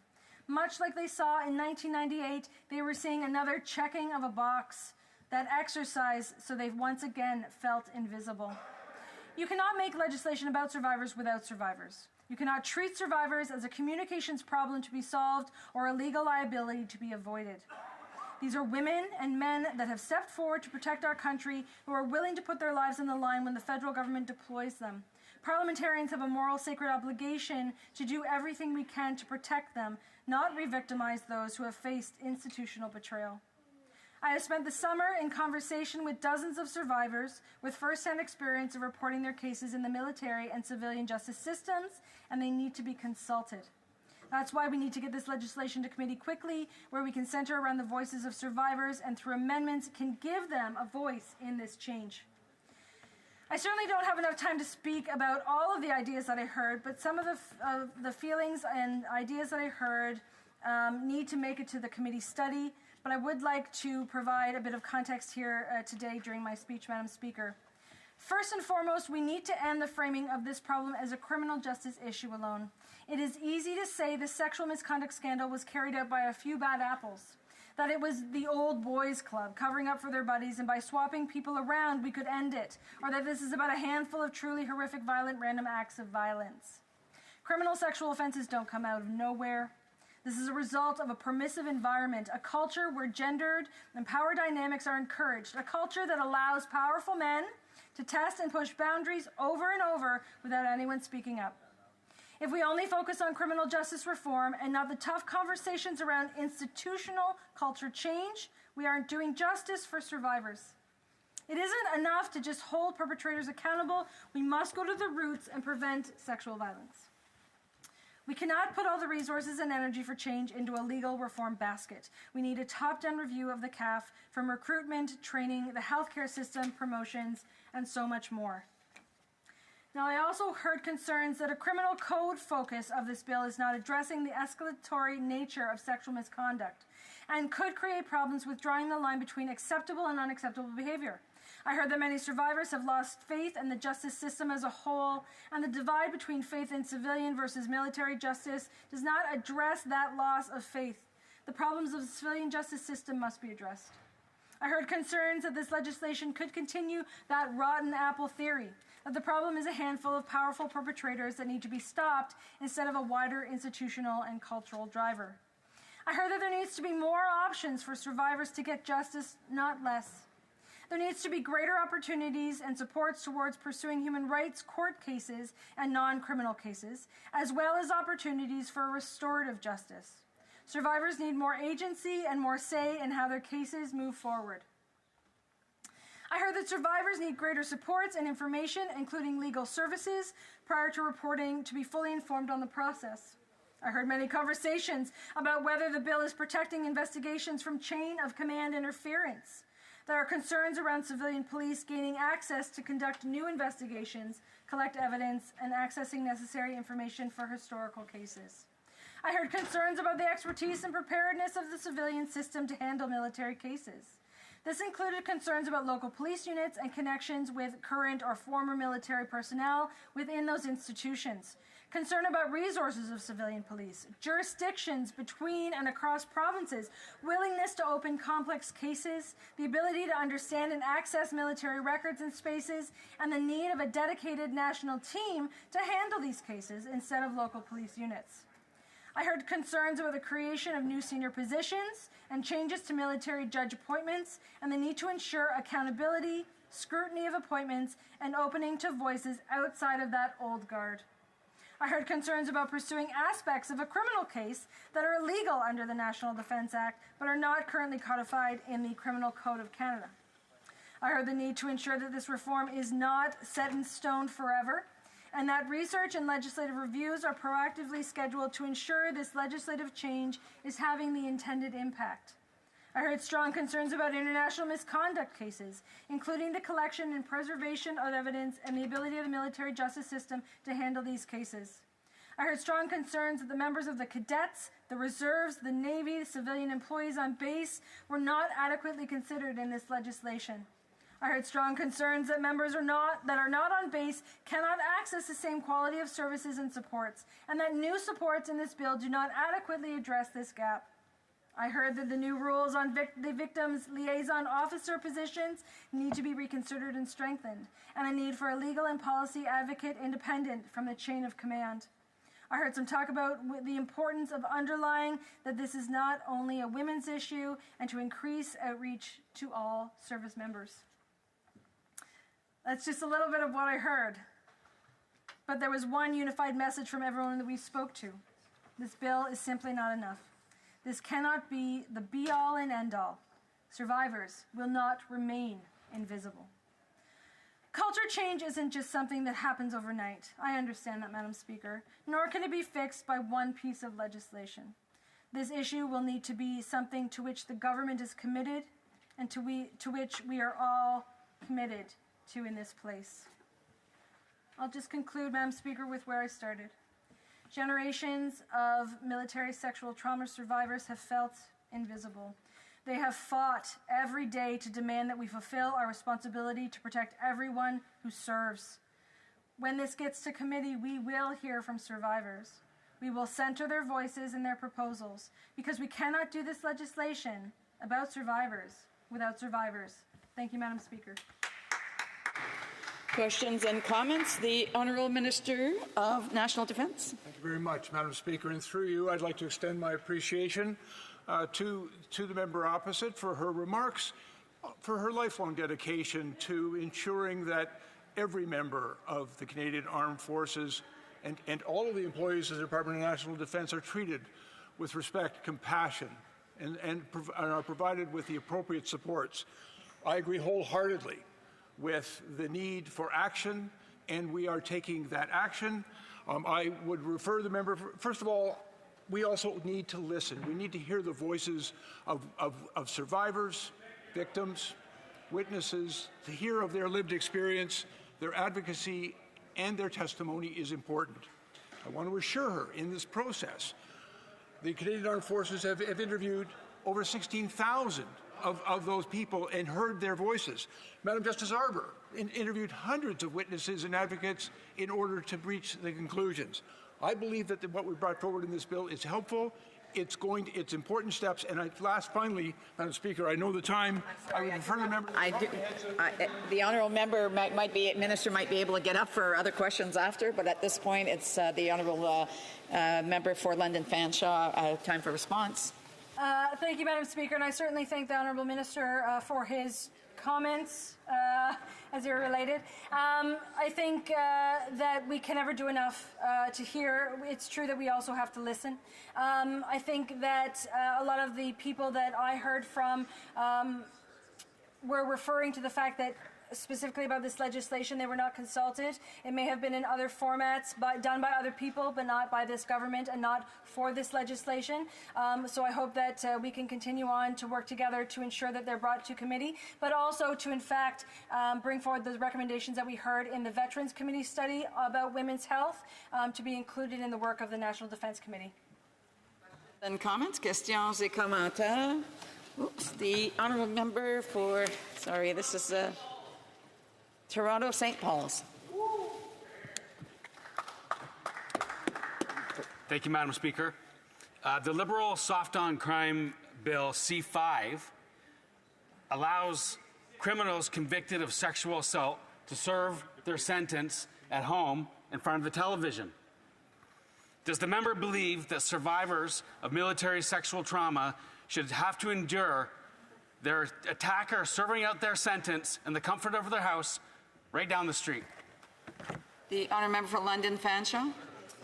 Well, I understand that the member is new to this place, and I congratulate him on his win, and I certainly congratulate him on becoming a new member of the Standing Committee for National Defence. I look forward to working with him in the future. I think that the Conservatives have a long way to go to understanding what truly is listening to the voices of survivors of sexual trauma and violence. And I would actually like to point out to the fact that at their Conservative Party convention in 2023, in a speech by one of their main spokespeople, he talked about Canadian values being destroyed due to a lack of leadership and a woke movement that panders to national special interests. He continued to say on a Jordan Peterson podcast where he actually openly questions the existence of a sexual misconduct crisis. So I would ask the Conservative Party to look within as to who they're listening to in terms of sexual misconduct and violence, as opposed to maybe them taking the time to listen to survivors. Questions et commentaires, questions and comments. L'honorable député. The honourable member for Shefford. Thank you very much, Madam Speaker. I thank my colleague, the member for London Fanshawe, with whom I worked on this file in Status of Women, on the Status of Women Committee. What strikes me in her speech and what strikes me today is that we're still discussing this in 2024. In 2015, even before the Liberals took office and formed government, the Conservatives were aware of the problem, but there was a lot that was accepted and tolerated. A report by Justice Deschamps was published, and Justice Arbour also said, why do we need another report? Because a report has already been produced. My colleague and I agree, I believe, that there's just a lack of political will to change the culture within the armed forces. Would my colleague agree that there's a lack of will, and that's why we're still talking about this in 2024, Madam Speaker? Colleague, for her work, we worked very, very well together in that Status of Women Committee. We were dedicated to hearing the women and the survivors that came forward, and I certainly am so grateful for her continued work for women. It is one of my concerns, of course, and I addressed this in my speech, that this is just a shifting of responsibilities, that there isn't a true desire to shift culture change. It's absolutely true that in 2015, with this Justice Deschamps report, moving forward through the various reports, through the various institutions, that we hear a lot of the same thing and it's not acted upon. Even Justice Arbour herself, she said that she fears that this would move into the graveyard of recommendations. So this is again one piece. There's a huge amount of work that we need to do, and listening to the victims is a huge part of that moving forward. Comments? The Honourable Member for Nanaimo, Ladysmith. First and foremost, I want to say thank you to all those across Canada who are serving our country.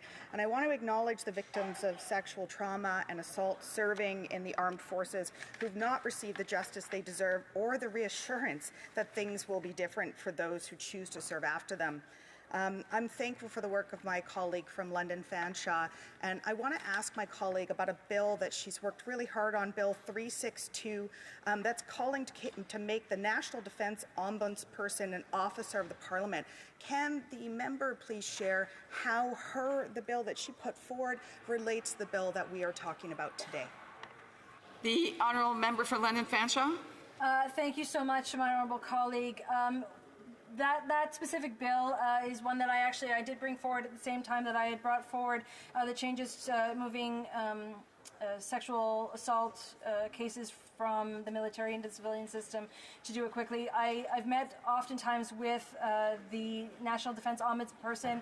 He and his predecessor have actually asked to become an independent officer of Parliament in order to provide those survivors with greater transparency, accountability, independence, to ensure that their stories are heard, to ensure that the Ombudsman has the opportunity to and the ability to fully investigate in a very safe and secure way, as opposed to having to go through chains of command and all the various things that are within the military system together.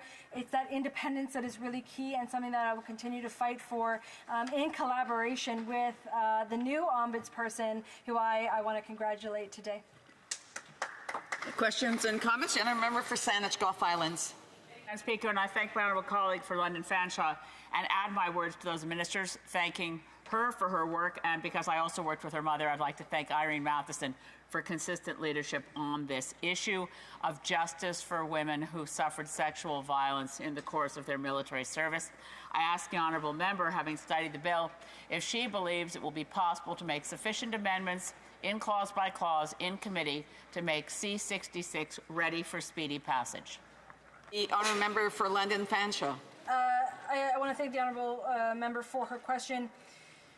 So it's a bit of a tug and war here as well, because we want to make sure that it's moved through. I don't want any more women to find themselves in this tug of war between the two systems. It's unfair that they see their cases stayed because of it, that they have to go through that system and that back and forth. It's also one of the reasons why I think asking for consistent reviews of this legislation after it's passed need to happen, considering we are changing things back to where they once were in terms of how we investigate and deal with sexual trauma within the military.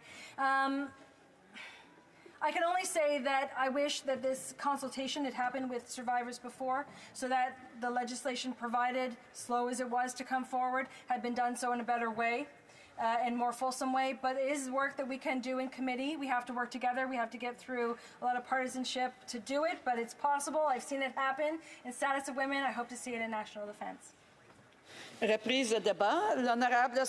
Resuming debate, the Honourable Parliamentary Secretary to the Minister of National Defence. Thank you very much, Madam Speaker. Again, I would like to say that I will be sharing my time with the member, the Honourable Member from Scarborough-Guildwood. Écoutez, c'est vraiment un honneur.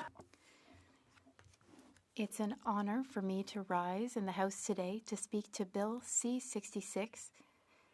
I'm honoured to talk about the important work that our government is taking on to modernise the culture within our armed forces. The Canadian Armed Forces works tirelessly to defend Canadians, our quality of life, and the beautiful country we call our own. They work very hard to support Canada and also our allies and international partners. They support Canadian communities from coast to coast to coast in the case of natural disasters or other emergency situations. As the Minister said, supporting the Canadian Armed Forces is one of our main priorities. Canada's defense, and we have their back. And for our military members to contribute their best work, it is our responsibility to ensure that they can show up every day as their true and authentic selves. Notre gouvernement s'engage. Our government is fully committed to ensuring that armed forces members continue to trust the military justice system. We are taking targeted action within the defense team to bring about these changes in a lasting and meaningful way. The changes proposed through Bill C-66 seek to reform the military justice system so that it can be more transparent and so that it can better meet the needs of Canadians. These critical changes at the institutional level are just one piece of the puzzle, though. For decades now, the defense team has been dealing with the difficult experiences and realities that occur among employees and members of the military forces. There have been misconduct issues, harassment, and also sexual crimes. Since 2015, the Department of National Defense has begun to take action to prevent and find solutions to this problem. One of the main examples of measures taken was the creation of the Intervention Center for Sexual Misconduct, which became the Support and Resources Center. It's an organization which offers services to those who are directly and indirectly affected. Is available to current and former defense team members as well as cadets and junior Canadian Rangers aged 16 and older and family members of the wider defense community. Other efforts put forward at this time were steps in the right direction and lay some important groundwork, but they didn't meet the need, not did they go far enough to achieve enduring change. And that's why in 2021, the department launched the Chief Professional Conduct and Culture, or CPCC, to redouble its efforts to create this lasting change. Le Groupe du Chef. The Chief Professional Conduct and Culture Group, CPCC, is the sole functional authority for professional conduct and culture within national defense. The CCPC is responsible for developing policies and programs which seek to address systemic problems, also to improve tracking mechanisms for reporting misconduct, and leading efforts to develop a framework for professional conduct and culture that addresses discrimination, prejudicial behavior, bias, and systemic barriers. This organization is the focal point of our culture change efforts to guarantee that all of our institutions can move forward in a uniform and united manner. Through this work, the CCPC took time to listen to former and current members so that culture changes can match the suggestions and experiences of our members. This work led to the creation of the publication, in fact, of the Canadian Armed Forces ethos called Worthy to Serve, aimed at ensuring the professionalism of CAF members and respect for the dignity of all individuals in the performance of their duties. The department's work is closely linked to the CCPC's work to respond to the recommendations of 4 key external review reports related to culture change and the modernization of the military justice system. These reports are the following. First, Justice Arbour's independent external comprehensive review, which focuses primarily on the issue of sexual harassment and misconduct. The second is the third independent review of the National Defense Act by Justice Fish, which includes recommendations to modernize the military justice system. Third, the report of the Ministerial Advisory Group on Systemic Racism and Discrimination, which is strongly aligned with the priorities of the Government of Canada. And fourth, the report of the National Apology Advisory Committee, which was developed in order to make recommendations in relation to the Government of Canada's apology to the descendants of the No. 2 Construction Battalion. We have already made significant progress on a number of these recommendations, including taking steps to implement Justice Arbour's recommendation on how to define and discuss sexual offenses in our policies, as well as repealing the duty to report in order to prioritize trust and safety, as well as to respect the choices of victims, survivors, and all those affected. Another recommendation we're acting on is launching the Canadian Military Colleges Review Board to assess the quality of education, socialization, and training at our 2 military colleges. And we are publishing a new digital grievance form that gives members of the armed forces the ability to access services quicker and more effectively. To prioritize and sequence work across the defense team in a coordinated and collective efforts to implement the remaining recommendations from all 4 reports. Madam Speaker, as the CPCC consulted with current and former defense team members from across the country, a common theme emerged: the need for the continuing evolution of the military justice system in response to development in law and society, and to maintain trust in the system. Through Bill C-66, we are introducing reform to the National Defense Act, addressing key recommendations from the former Supreme Court Justices Arbour and Fish reports. This includes Madame Arbour's 5th recommendation, as well as 8 recommendations from Justice Fish's 3rd independent review of the National Defense Act, designed to, among other things, to increase confidence in the military justice system and to help remove real or perceived influence from the Canadian Armed Forces chain of command. Most notably, through Bill C-66, criminal code sexual offenses that take place in Canada will be under the exclusive jurisdiction of civilian authorities. Grâce au projet de loi C-66, les infractions sexuelles au code criminel commises au Canada relèveront de la compétence exclusive des autorités civiles. Le projet de loi dit qu'il n'y a pas d'interprétation. I'm being told that there's no interpretation. Is interpretation working now? The Honourable Parliamentary Secretary. C-66 also aims, among other things, to amend the appointment process for the Director of Military Prosecutions, the Director of Defence Council Services, and the Canadian Forces Provost Marshal.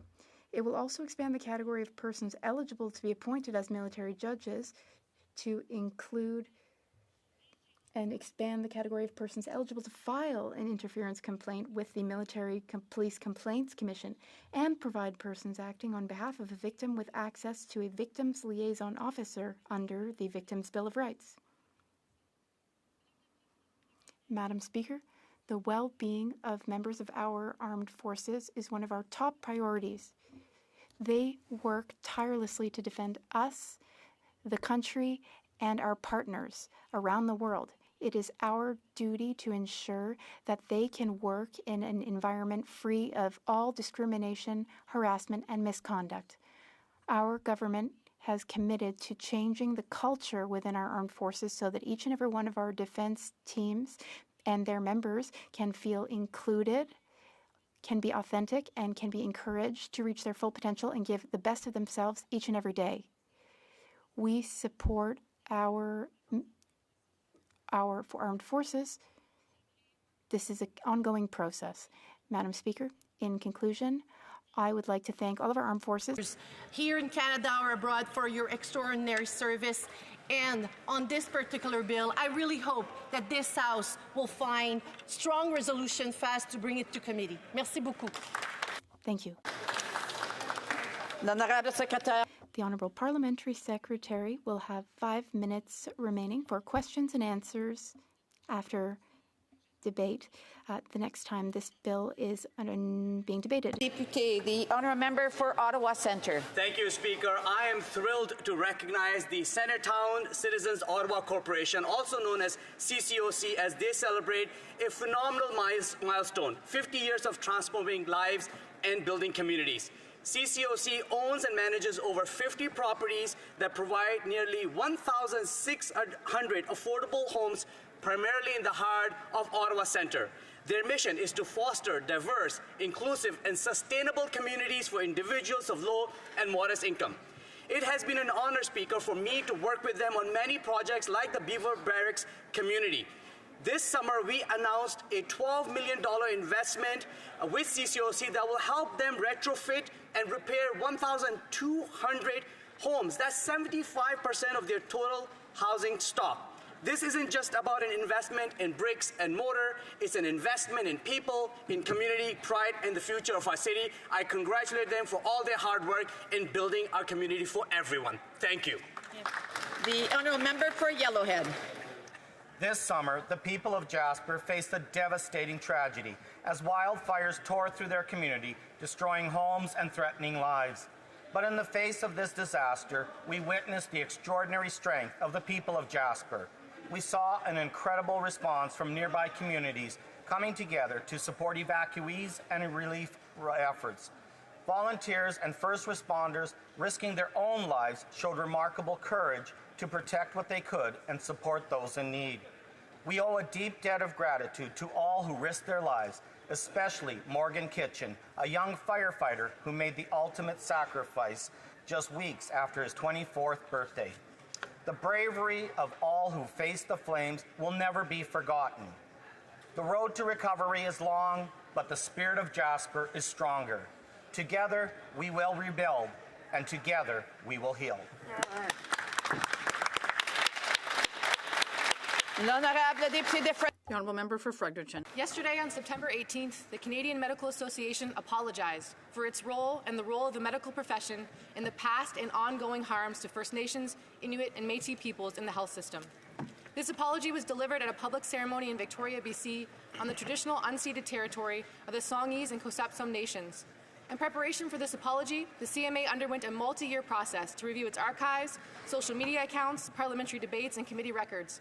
An ethics review on these records was completed that outlined the ethical and professional commitments and responsibilities of the medical profession. The CMA acknowledges that harm to First Nations, Inuit, and Métis peoples continues. They have developed a reconciliation action plan that outlines how they will advance reconciliation, promote Indigenous health, follow through on their pledge to act against anti-Indigenous racism in healthcare, and support the medical profession in making the system a safer place for First Nations, Inuit, and Métis patients and providers. I invite you to visit the CMA website to learn more about the CMA's reconciliation action plan and to do your part to invoke Joyce's principle to ensure equitable access to health care for all. The honourable member for Drummond. Madam Speaker, 2024 is the 100th anniversary of the Copyright Act. We should update such an important act for artists, musicians, and other authors. But no. For years now, the industry has been pressuring the government with a simple proposition, but nothing has moved. Yet, it could increase the cultural sector by $10,000 a month. Copyright industries don't understand why a deaf ear has been being turned to their requests.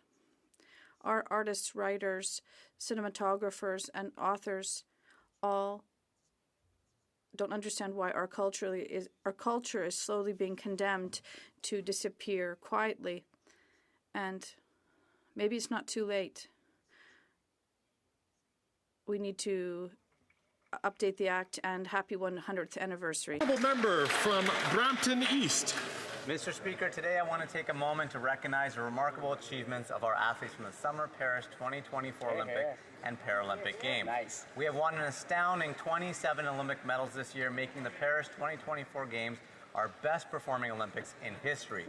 This could not have been possible without the incredible efforts of our amazing athletes and teams who have inspired us all.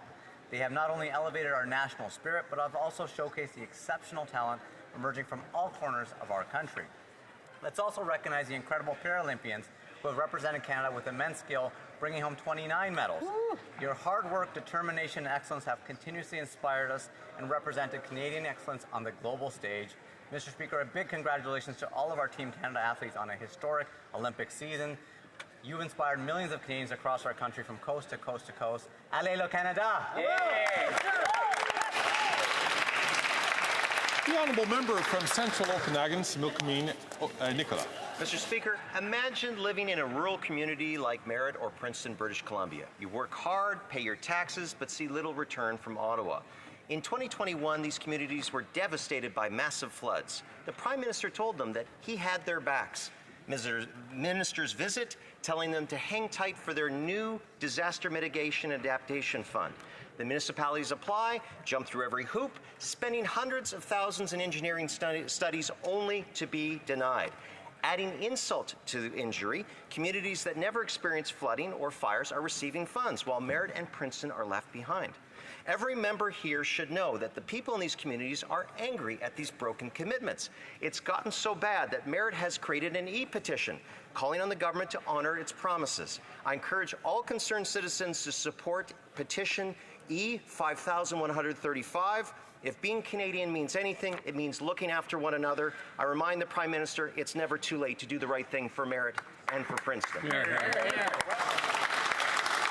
The honourable member from Kitchener South, Hespeler.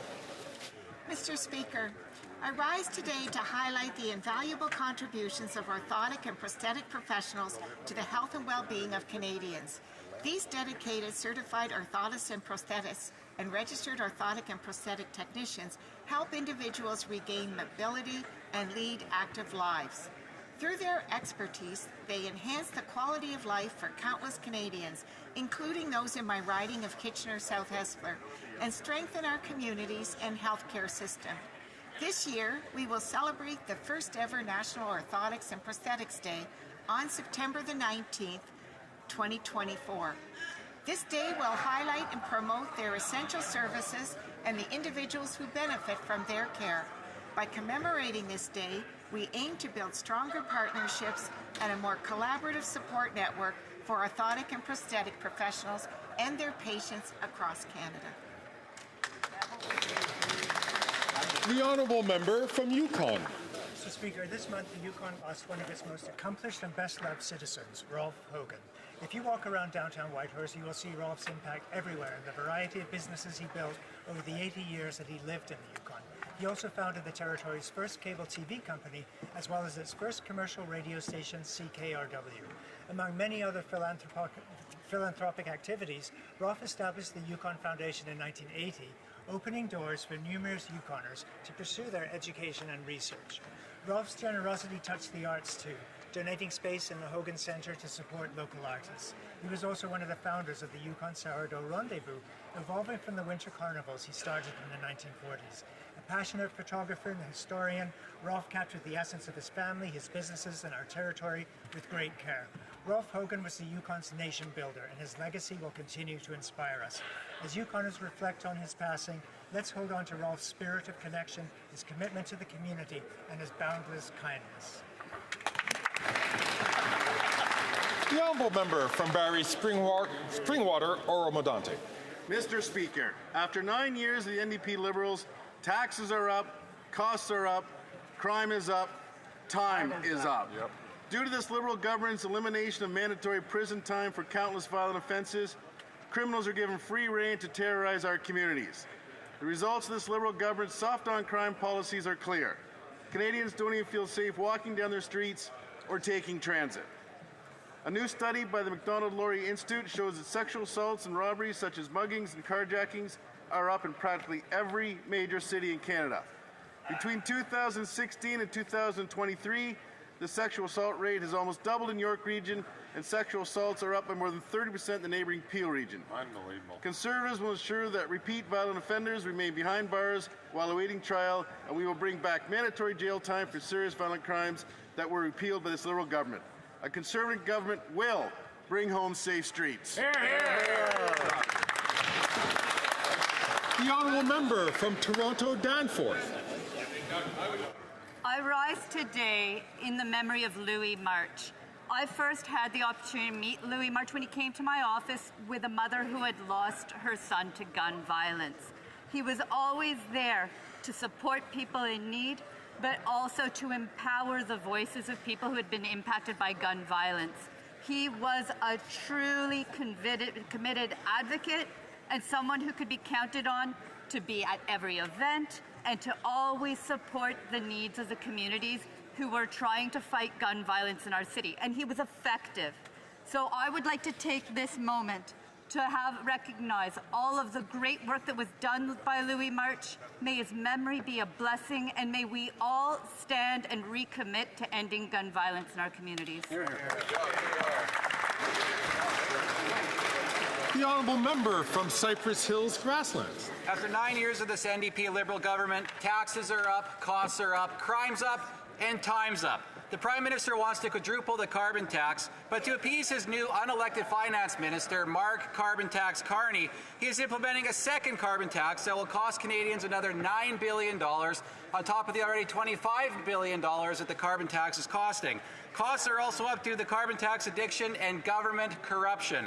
Carbon Tax Carney stands to benefit moments after his new appointment from the latest government announcement, a $10 billion handout to his firm Brookfield that will further line his pockets with taxpayer money. And it doesn't stop there. Carbon Tax Carney is part of Telesat, which just got over $2 billion to build broadband access that the private sector could have done for half the cost. But thankfully, Mr. Speaker, time is up. With Liberal scandals passing each day, Canadians are beyond tired and frustrated with this corrupt Prime Minister. Canadians are ready to change the NDP Liberal government with one that will axe the tax, build the homes, fix the budget, and stop the crime. The honourable member from Stormont Douglas, South Glengarry. After 9 years of the NDP Liberals, taxes up, costs up, crimes up, and time's up. And that could not be more true than for the leader of the NDP. His video a couple weeks ago saying that he ripped up his coalition agreement and then saying that Canadians are fed up with his Prime Minister, it all proved to be nothing more than a stunt. Because minutes ago, the NDP said they will vote to continue to have confidence in this Prime Minister next week when the question is called here on the floor of the House of Commons. He said and refused 49 times to say how he'd vote, and now we know why. That the coalition between the Liberals and the NDP is alive and well. Canadians have been sold out by the NDP. And what it should be simple. We should call a carbon tax election for Canadians to have their say, because they do not want to see the carbon tax quadrupled to 61 cents a litre. The NDP have sold out Canadians. In the next election, they're going to boot many of their MPs back out of this House of Commons. The honourable member from Chateau, l'honorable Honourable member for Châteauguay-Lacolle. Thank you, Mr. Speaker. It's so motivating to be back in the House and to be able to continue our work for the wonderful citizens of Châteauguay-Lacolle and soon Châteauguay des Jardins de Naperville. We were able to deliver programs to make our life more affordable for fellow Canadians. And over the summer, I saw firsthand in my riding how our action plan is delivering results and making life easier for hundreds of households. In particular, I had the opportunity to visit the Solid organization, the largest landowner in Châteauguay. This organization buys and renovates apartment buildings and rents them out at affordable prices. This model can and should be replicated across Canada. Solid has just received over $3 million from the Affordable Housing Fund to renovate and maintain its buildings. I would like to congratulate the entire Solid team for their excellent work. Thank you very much, Mr. Speaker.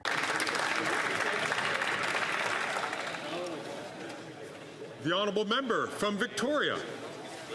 Mr. Speaker, I want to highlight the amazing work of the Mobile Youth Services Team, or MIST, and in particular their crime reduction and exploitation diversion program. They've been serving at-risk youth in our region for over 20 years. They're tackling online sexual and gang exploitation and the intersecting crises of the toxic drug supply, mental health issues, poverty, and homelessness. They have an extremely effective program with an incredible success rate, where they proactively engage with youth and their families to provide support and key referrals. Currently, there is one MIST team that is handling over 250 active cases of youth in crisis. We know the frequency of youth being targets by sexual predators and for gang recruitment has been increasing, and calls to the team have ballooned. They have applied to the Department of Justice because despite the high demand, they recently had to reduce the hours of their program to only 2 days a week. Without new funding, they face the prospect of closing as early as March 2025. MIST teams have an incredible impact, and this model could be replicated across the country. The loss of this program would be devastating given the need in our community. Sorry to interrupt the honourable member. It's very important for all members, please, to try to respect the 60 seconds. The chair does give some leeway on that, but not a significant leeway. The honourable member for Beauport Limoilou. Mr. Speaker, good things come in threes, they say. And this is true because the Quebec Capitale baseball team has just won the Frontier League Championship for the third year in a row. And what a game it was for fans on Saturday. During an astonishing play, the Quebec Capitals, who were down 4 runs in the bottom of the 9th inning against the Washington Wild Things, thanks to Anthony Quinn, hit a 3-point home run. This is the 10th title in the team's history, and it helps to celebrate their 25th anniversary this year. This is thanks to all of the talent and hard work of the players and the entire organization, including their manager, Patrick Scalabrini, and the president, Michel Laplante. Congratulations, and thanks again for making the whole town so proud. See you again next year. The honourable member for Mégantic-L'Érable.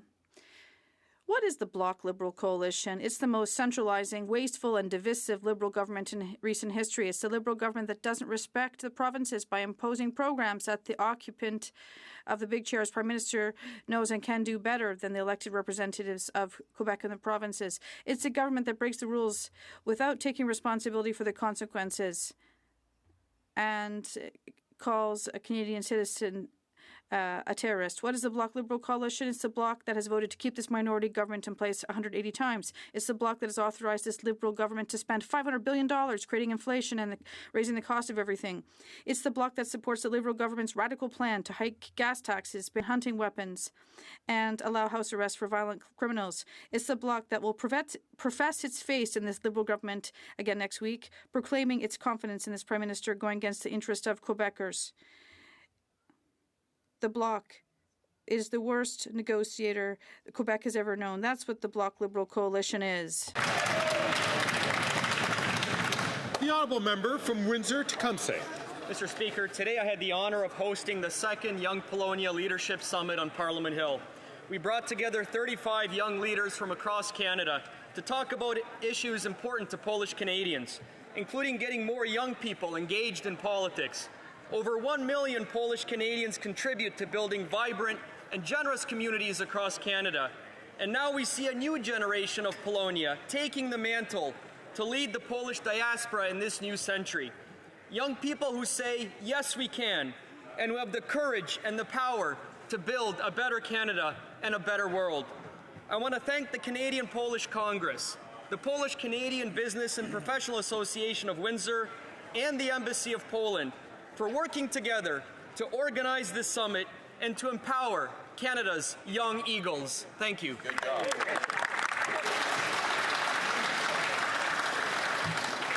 Oral questions, questions orales. Honorable chef de l'opposition.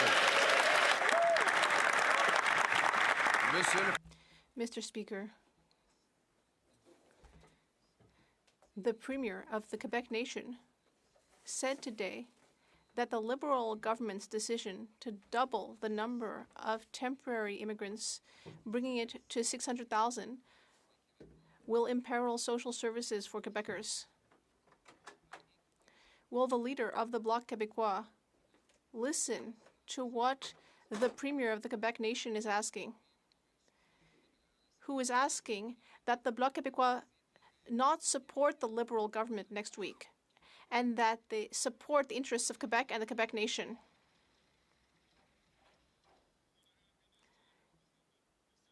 The Honourable Minister of Public Services and Procurement. Thank you, Mr. Speaker. I would just like to say that, like you, I used to be a page in the House of Commons, and I'd like to thank and welcome the new cohort of pages. We know that their responsibilities and services are extremely important. Thank you for being here with us. Now, it's laughable what the leader of the opposition is saying. He's saying that we should cut, and cut to help Quebecers, including in healthcare, childcare, and so on. Thank you. Avant que je procède aux prochaines questions, j'aimerais... Before moving on to the next question, I'd like to remind all members that it's important that questions have to do with questions of this government's administration in order to address issues of responsibility here in this House of Commons. The Honourable Leader of the Opposition. It's not just the Premier of the Quebec nation, but also the PQ in Quebec that is condemning this centralizing, expensive government. He said that this government voluntarily destabilized Quebec, and that's an abuse of power by the federal government. The Bloc Québécois is propping up a party that is abusing Quebec, according to the PQ.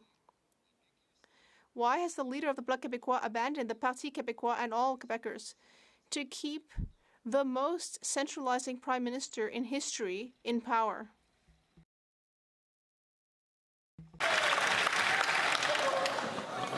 Encore une fois, et avec beaucoup de regrets, ça c'est un... Once again, and with great regret, this is a matter that has nothing to do with the federal government. That said, I see that the Minister of Canadian Heritage is rising. The Honourable Minister. We know that the last time that Premier Legault decided to become an ally of the Conservatives, we know that Quebecers had their say about that. They didn't like it at all. And we know that Mr. Legault and the leader of the Parti Québécois want to destroy an incredibly important institution for francophones in Quebec. I'm talking about Radio-Canada. We will always fight for our culture and for Quebecers. L'honorable chef de l'opposition. Monsieur le Président, Mr. Speaker, unfortunately, the Prime Minister has lost his Quebec lieutenant. He's going to run at the provincial level. But luckily, he's found another Quebec lieutenant. That's the leader of the Bloc Québécois, who will be voting to increase spending by $500 billion in inflationary spending. He's voting to increase the size of the public service. He's voting in favor of a government that has broken the immigration system. In fact, it is the Conservatives who are the real defenders of Quebec.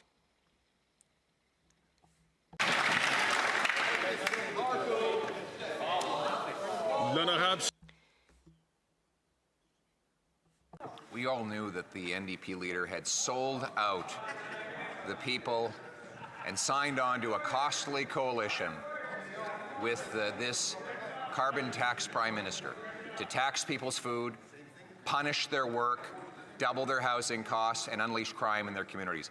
But he claimed that he had torn up the carbon tax coalition so that Winnipeggers would not fire him in a by-election. But as soon as the votes were counted, he betrayed them too and taped back together this carbon tax coalition. How can anyone ever believe what he says again?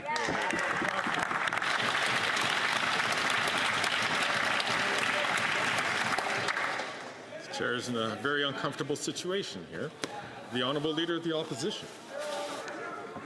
The NDP leader was terrified he was going to lose a by-election in Winnipeg, a NDP stronghold.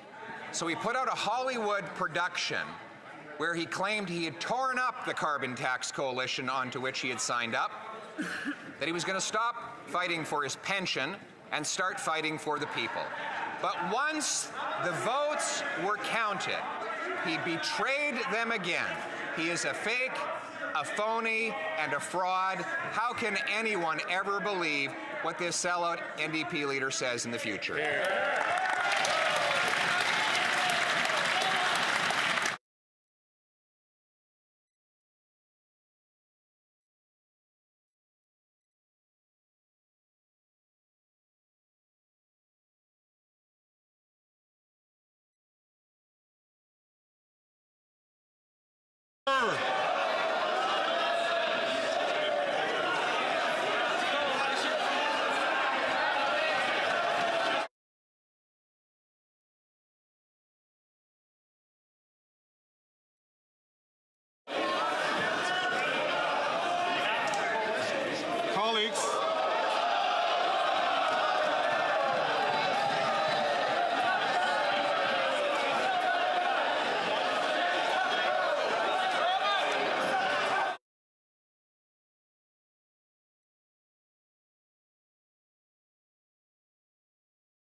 professional man or something. Colleagues, order.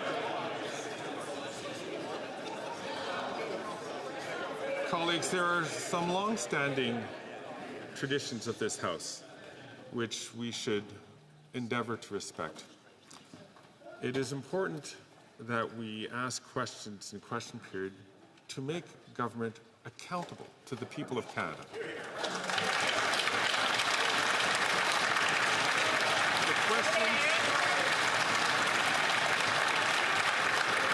The questions, by their very nature, should be pointed, should be tough, should be specific, and the answers should also be clear.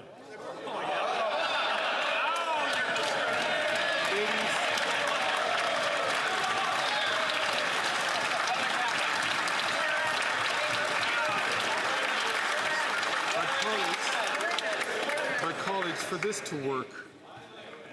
to work, we also have to make sure that we work within the rules that we have. There were some important questions which were asked, but were not related to the administration of the government. And therefore, there weren't responses to that. And it is important to make sure that we do that.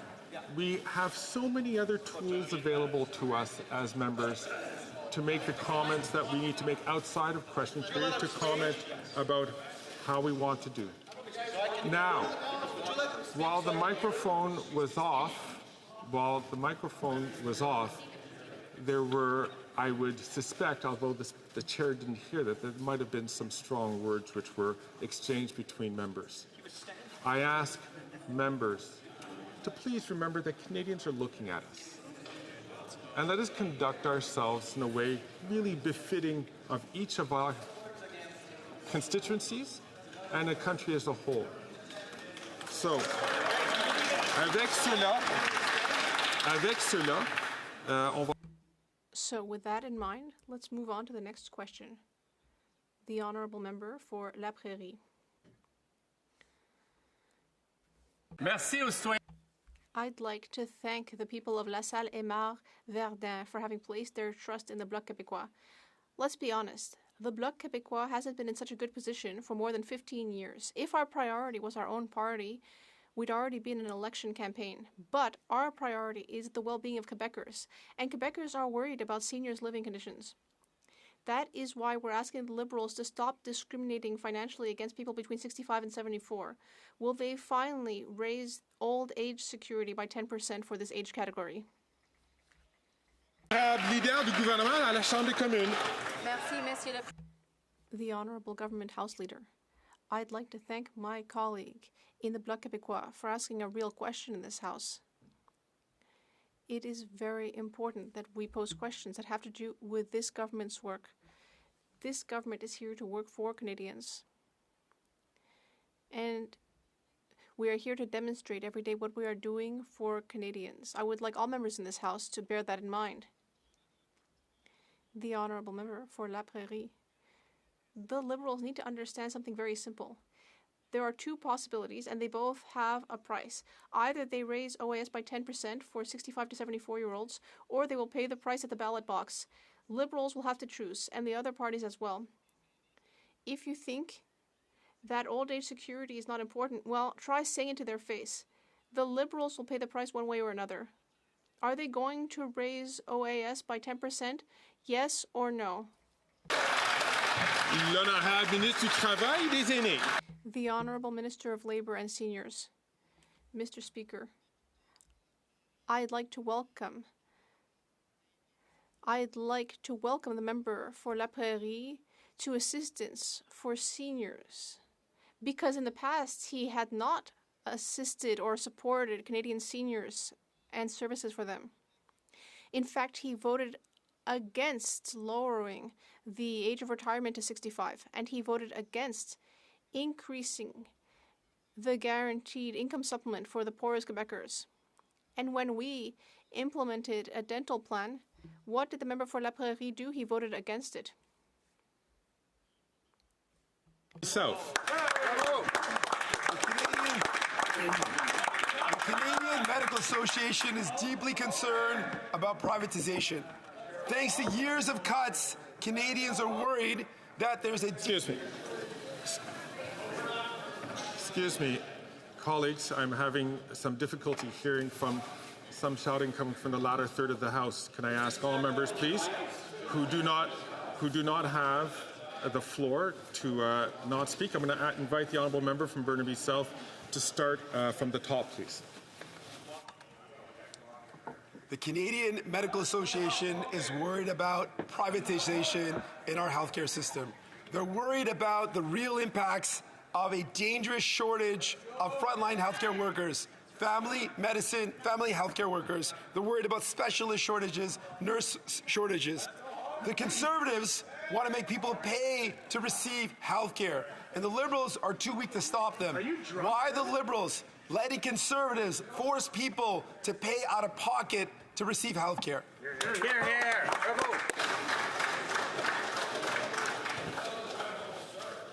Again, I'm just going to ask members, please, not to take the floor unless they are recognized by the Speaker to do so. I know some members would like me to make a more specific intervention. Unfortunately, from the chair, I cannot see who's making that intervention. But I will ask members, please, to not speak when they are not recognized. The Honourable Minister of Health. Well, thank you, Mr. Speaker. And working together, we've been able to make incredible progress in our health system. Bilateral agreements signed with every province and every territory based on cooperation, $200 billion. And with the NDP, when they were interested in working with us, we were able to do things like dental care with 650,000 people already getting care. We're able to do things like pharmacare. But unfortunately, the NDP has made a choice. They've decided to give in to a bully who's using playbook that comes from a movie like Mean Girls, rather than stand up and fight for our healthcare system and work collaboratively, Mr. Speaker.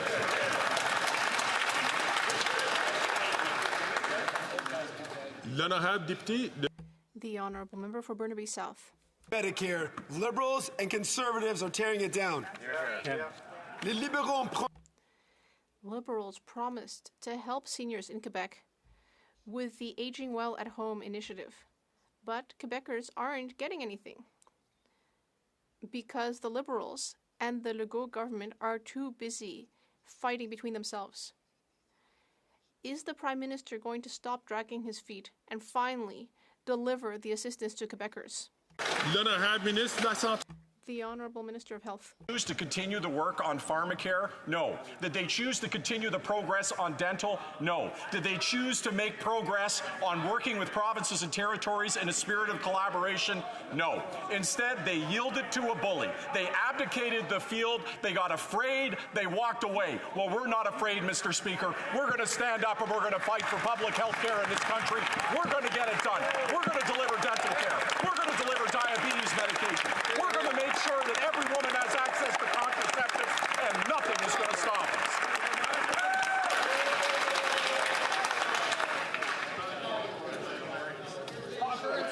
The Honourable Member from Regina. The Honourable Member from Regina Capel. After 9 years of this NDP Liberal government, taxes are up, prices are up, crime's up, time's up. And the NDP leader has sold out workers by devaluing their paycheck by supporting Liberal inflationary deficits. He sold out seniors and families by hiking the carbon tax, driving up the cost of food and home heating. And he has sold out young Canadians who have given up on the dream of home ownership thanks to the doubling of housing costs. And what did he sell them out for? To protect his pension. Now Canadians have to suffer longer just so he can get paid. So why doesn't the Prime Minister just call a carbon tax election so Canadians can decide? The Honourable Leader of the Government in the House of Commons. Thank you, Mr. Speaker. Mr. Speaker, I don't think we should be politicizing pensions, but if the member opposite or his leader wants to talk about the size of their pensions, then they should talk about that, because at a time when they are getting millions of dollars or will be getting millions of dollars in government pensions, they also look to cut the pensions of everyday Canadians. Wow. Mr. Speaker, we are here to support seniors no matter where they work, not just parliamentarians with their pensions. Thank you, Mr. Speaker. The honourable member from Regina Capel. It's Canadian seniors who are cutting back because of this government's cost of living crisis. They're cutting back on food and home heating because of the carbon tax and inflation that this government caused. But let's go back to the NDP leader. He had a really dramatic show this summer where he pretended to rip up the agreement, but then would never commit to actually voting non-confidence and giving Canadians the carbon tax election they so desperately want. It was all just a show. So simple question, during all those meetings with the Prime Minister and the leader of the NDP, was the Prime Minister just giving him acting lessons?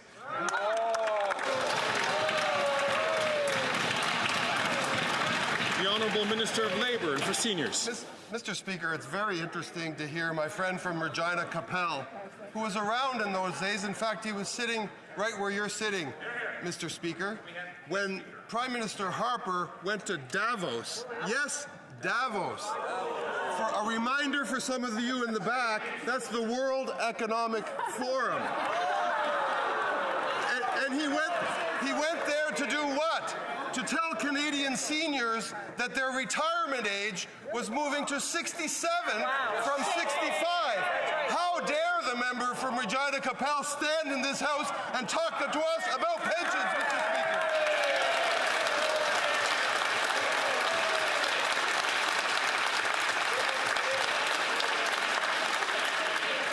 This is what saving the furniture looks like. I could have sworn that yesterday was Wednesday. The honourable member from Kelowna Lake Country. After 9 years of the NDP Liberals, taxes are up, costs are up, crime is up, and time is up. And the Liberals and the NDP believe in quadrupling the carbon taxes to 61 cents a litre. And this is at a time when 2 million Canadians a month are going to food banks. Seniors are turning down their heat, and people are living in RVs in truck stops. Canadians cannot afford this costly coalition. When will the Canadians have a carbon tax election so they can decide between the costly NDP Liberal coalition and common sense Conservatives? Yeah. The Honourable Minister for Natural Resources and Energy. Thank you, Mr. Speaker. It would be nice in this House if people actually used facts. At the end of the day, a price on pollution is actually an affordability mechanism. To get rid of the carbon rebate will actually be making people who live on modest incomes poorer. At the same time, it will be imperiling the future of our children, abandoning them to a future where we have runaway climate change. It is so ridiculous after 300 economists have said that, and the leader of the opposition refuses to talk to any one of them, that they can get up and make up these fairy tales. The honourable member from Kelowna Lake Country. It's not a fairy tale that people can't afford to feed themselves in Canada, Mr. Speaker. You know, the NDP leader has voted 24 times for the carbon tax, and the NDP talk a big talk, but they cannot be trusted to do what's best for Canadian families. The NDP Liberals tax your food, punish your work, take your money, double your housing costs, and unleash crime and drugs in your communities. Common sense Conservatives will axe the tax, build the homes, fix the budget, and stop the crime. Time is up. When will we have a carbon tax election so Canadians can choose their future? The Honourable Minister of the Environment and for Climate Change. Thank you, Mr. Speaker. Setting aside the fact that both the Parliamentary Budget Officer and 300 economists have said that 8 out of 10 Canadians get more money than they pay to carbon pricing, we have a report today that from the independent organization, the Climate Institute, which shows that emissions are down again in Canada, Mr. Speaker, in 2023. The report also shows that without our plan, emissions would be 41% higher. That's the non-plan from the Conservative Party of Canada. That's the equivalent in terms of pollution of adding 60 million vehicles on our road, Mr. Speaker. That's what we're talking about here. Hear, hear. The honourable member from Kenora. After 9 years of this NDP Liberal government, taxes are up, costs are up, crime is up, and now, Mr. Speaker, their time is up. They have ballooned costs and driven up taxes to the point that people are struggling to feed, heat, and house themselves. And it's why Canadians deserve a carbon tax election. Will they be able to choose between our common sense plan to axe the tax or the NDP Liberal plan to quadruple the tax? So, Mr. Speaker, why are the NDP continuing to sell out Canadians and support this Liberal government? Yeah. The Honourable Minister for Families and Social Development. Thank you, Mr. Speaker. I appreciate the opportunity that the Conservatives have given me to speak about what's up. Do you know what's up, Mr. Speaker? The number of childcare spaces available for families across this country. Also, Mr. Speaker, women's participation in the workforce is at an all-time high. Because of our investments in the early childhood educator workforce, we've also seen that wages have gone up for this workforce, Mr. Speaker. And one more thing, the Canada Child Benefit was raised in the summer, going up. The Honourable Member for Kenora.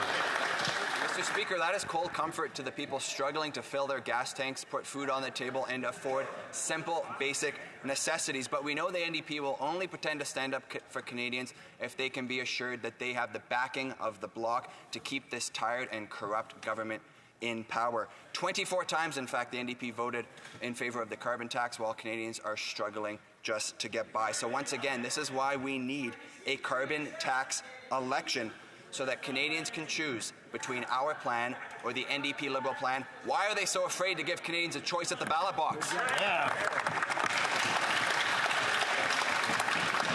Some voices are more distinct than others. The Honourable Member knows who I'm talking about. So I just remind all members to keep their voices unless they're recognized. the question, there we go. The Honourable Member for Shefford. Let's remember that seniors are listening. They've had enough of these evasive answers. It's time to make a decision. All year, I've been going to meet seniors throughout Quebec. They all agree that Liberals should increase old age security for people between 65 and 74, just as they did for people 75 and over. This is urgent. We cannot create two classes of seniors. Will the Liberals finally put an end to this system and increase OIS by 10% from 65 years of age? The Honourable Minister of Labour and Seniors. Mr. Speaker, I know that the Bloc Québécois don't like to hear this, but votes and other actions have consequences. The Bloc Québécois voted against the dental care program, the National Dental Care Program, which now exists in my colleague's riding, her own riding. I went there with my colleague recently, and I met one of my colleague's constituents out of the 14,000 constituents who now receive dental care in her riding. And this person expressed their gratitude, but my colleague voted against that. The Honourable Member for Shefford. The Liberals have a choice. Either they put an end to this two-tier system for seniors, or they are going to have to go to the ballot box to maintain their system. We in the Bloc Québécois have opted for justice and fairness. It's time for the Liberals to make a choice. They can put an end to this age-based discrimination, or they can keep trying to promote this unjustifiable discrimination at the ballot box. What are they going to choose? The Honourable Minister. Mr. Speaker, once again, my colleague is raising the specter of an election instead of taking concrete action like voting for assistance to Canadian seniors. She has not tried to help Quebec seniors ever since she's been here. She's voted against an increase in the Guaranteed Income Supplement. She voted against the dental care plan that is helping 14,000 people in her own riding. She claims to speak on behalf of seniors, but it is the Liberal government that is actually taking action to help our seniors. Once again, some voices are very loud and distinctive. I know the member knows who I'm talking about. I would invite members not to speak unless they receive the floor. The Honourable Member for Jonquière. Not only are the Liberals discriminating against seniors, but they are also making cuts to organizations that are trying to support seniors.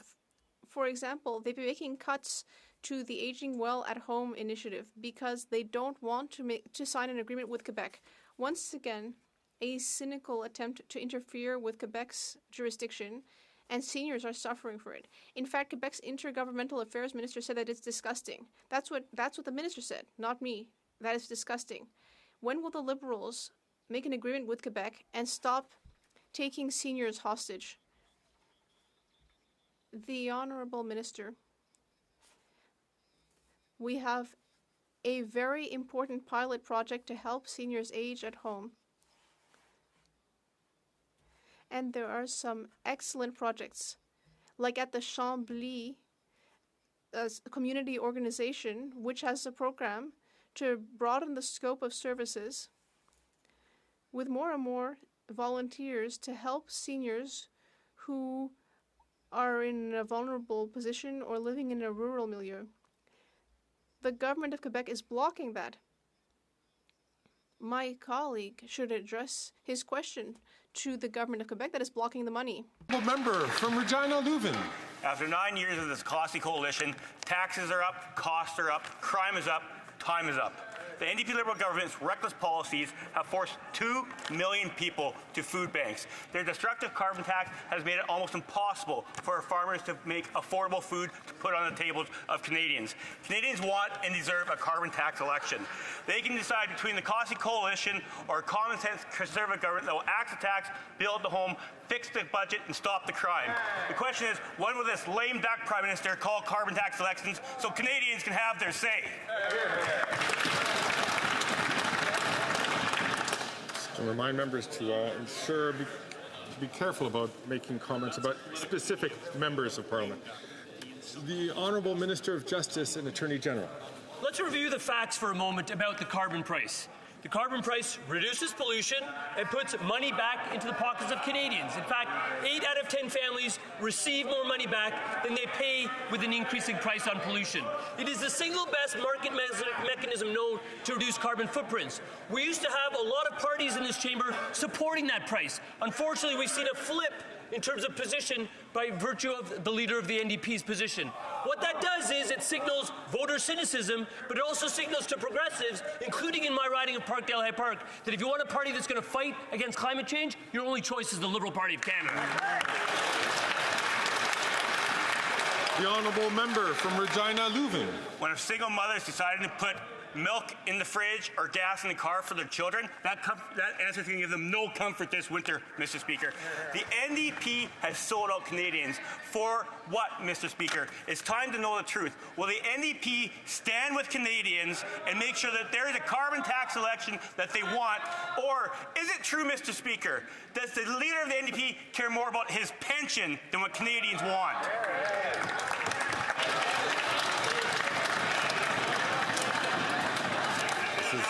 This is a very unusual day. The Honourable Member from Dauphin, Swan River, Neepawa. After 9 years of the NDP Liberals, taxes are up, costs are up, crime is up, time is up. But instead of fighting for Canadians, the NDP leaders sold out workers by voting to increase the carbon tax to 61 cents a litre. In fact, he voted for the carbon tax 24 times.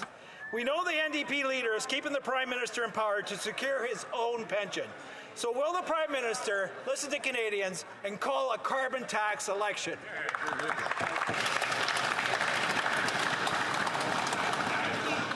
I'm trying to provide members with as much leeway as possible, knowing that some questions come around and end up being relevant to the administration of government.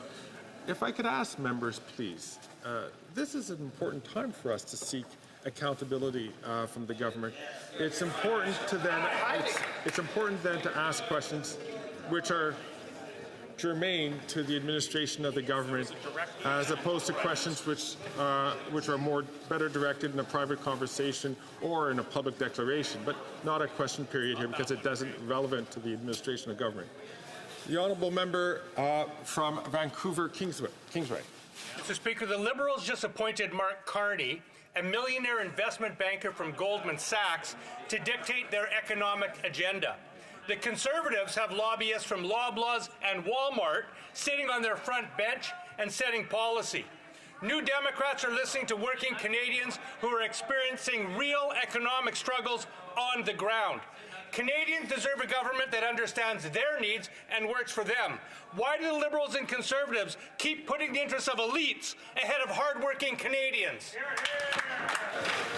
The Honourable Minister for the Environment and Climate Change. Thank you, Mr. Speaker. I would like to quote the member from Edmonton Strathcona in June of 2023. And I quote, when economists, journalists and members of Parliament have made it very clear that the carbon tax is not what is responsible for the cost of food increasing so much. I could also quote, Mr. Speaker, the member from Victoria who, and I quote, the PBO has put out a number of reports that confirms that 80% of Canadians get more money back than they pay. That was in March of 2024. And in September of 2022, the member of Victoria also said the carbon tax is a crucial part of any climate plan. Thank you, Mr. Speaker. The Honourable Member from Port Moody, Coquitlam. Indigenous peoples across the country face a horrific housing crisis, brought on by constant government underfunding rooted in systemic discrimination. The Liberals are holding back 99.8% of the promised housing funding to Indigenous communities. It's shameful. And the Conservatives are no better. They voted over and over again against funding Indigenous housing. When will the Liberals end this discrimination and make sure Indigenous people have the homes they need? The Honourable Minister for Indigenous Services. This government has been investing in historic ways in closing the infrastructure gap for First Nations communities across the country. I don't know where the member is getting her information from, but it's incorrect, quite frankly, Mr. Speaker. We have spent all of our allotment every year on housing. In fact, we have accelerated our expenditures in housing, and we're working with First Nations on solutions that are long-lasting and respectful of their culture and identity.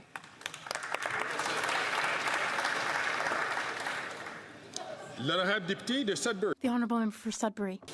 As a member of the Standing Committee on National Defence, I hear from experts, members and academics alike about the importance of creating a respectful and professional work environment for the brave men and women of our armed forces.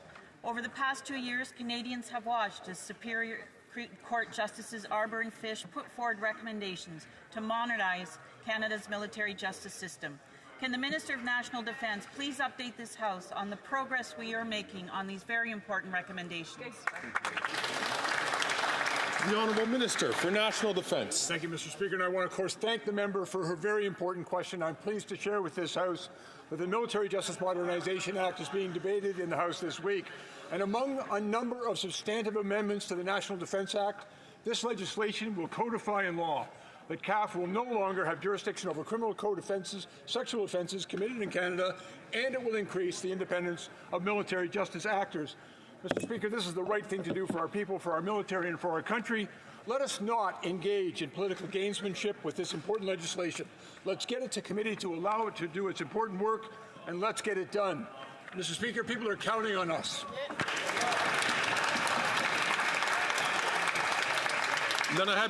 The Honourable Member for Mégantic-l'Érable. Another tough day for the Liberal government. The Liberal Prime Minister is so bad for Quebec that his Quebec lieutenant has decided to jump ship in order to be able to defend Quebec better. The leader of the Bloc Québécois, though, wasted no time in applying to become the Prime Minister's new Quebec lieutenant. There was no need to negotiate for long, Mr. Speaker, because the position was open. Here's what we're wondering. Can the Prime Minister tell us when he plans to swear in his new Quebec lieutenant? And that would be, of course, the Bloc leader, the Honourable Minister of Public Services and Procurement. Thank you, Mr. Speaker. We absolutely cannot count on Conservatives to defend Quebec's interests or the interests of the government of Quebec because they want to cut all supports for daycare, public service, health transfers. Conservatives, including my Conservative colleague from Quebec, want to cut and slash everything. If they cut, and cut support for Quebecers, how is that good for Quebec? The Honourable Member for Mégantic-l'Érable. Cutting taxes on Quebecers, that's what we're going to cut, Mr. Speaker. Now, the Liberal Bloc has not achieved a thing for Quebec. Now, the Bloc will support a federal government that's worse for Quebec than any other. A centralizing government that takes money out of Quebecers' pockets to expand its big federal machine. A government that imposes programs in Quebec's areas of jurisdiction and that has created the worst immigration chaos in history, bringing Quebec to a breaking point. A government that is imposing a job-killing forestry decree. Even the Premier of Quebec is imploring the Liberal Bloc to vote to defeat this bad government. Will the Liberal Bloc listen to Quebec, or will they listen to the centralizing Liberal Prime Minister? The Honourable Minister of Public Services and Procurement. Thank you, Mr. Speaker. We will not harm the interests of Quebecers. In fact, the member for Mégantic-l'Érable should perhaps take care of members of his own riding. He should correct the lies of his party leader, who said that there's no dental care program in his riding. But in his riding, there are 11,000 seniors who are signed up, and yet he says that there's no dental care program, that it doesn't exist.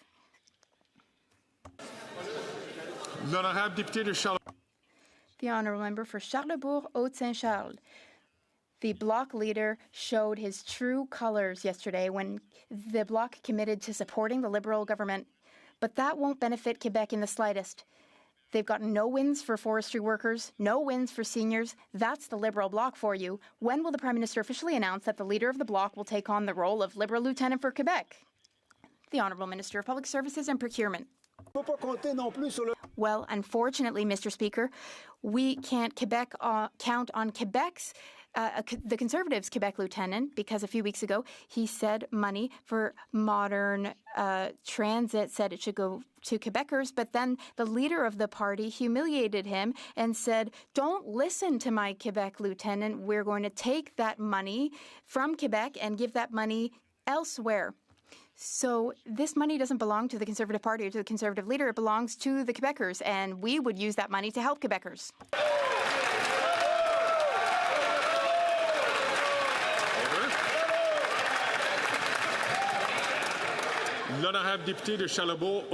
The Honourable Member for Charlesbourg-Haute-Saint-Charles. Mr. Speaker, I represent a riding in Quebec, and I'm the political lieutenant for Quebec, and I'm proud to defend the interests of Quebecers. They want the third link. Meanwhile, the temporary lieutenant who's waiting for the Bloc Québécois leader to replace him as lieutenant does not want that. So the government has asked the Bloc to support them, but the National Assembly doesn't want that support. Yet the Bloc's been supporting them for 9 years. The Honourable Minister of Public Services and Procurement. Well, if he's often in Quebec, then my colleague, who is his party's Quebec lieutenant, should have heard on Radio Canada recently what his party's leader has said.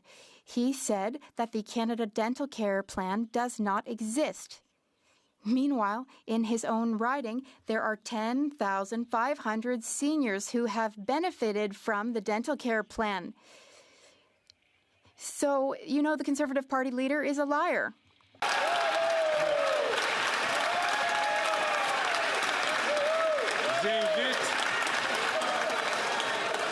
Ça, c'est une déclaration qui n'est pas. That is non-parliamentary. Non-parliamentary language.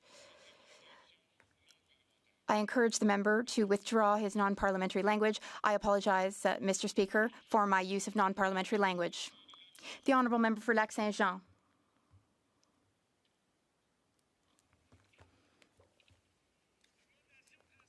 The drastic increase in temporary immigration that the Liberals have allowed is causing serious problems for provision of public services.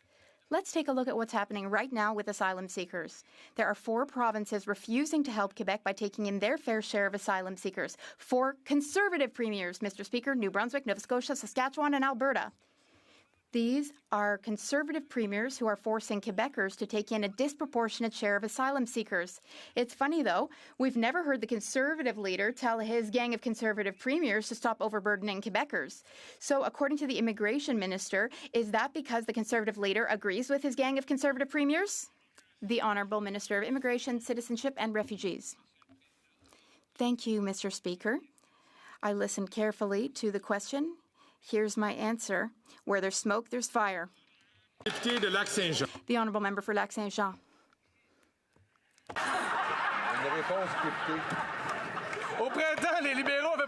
In the spring, the Liberals promised a plan for sharing asylum seekers among the provinces. Well, here we are. It's fall now, and there is no plan, Mr. Speaker. There is no plan. But despite all that, the Conservatives are trying to sabotage the plan before it even exists.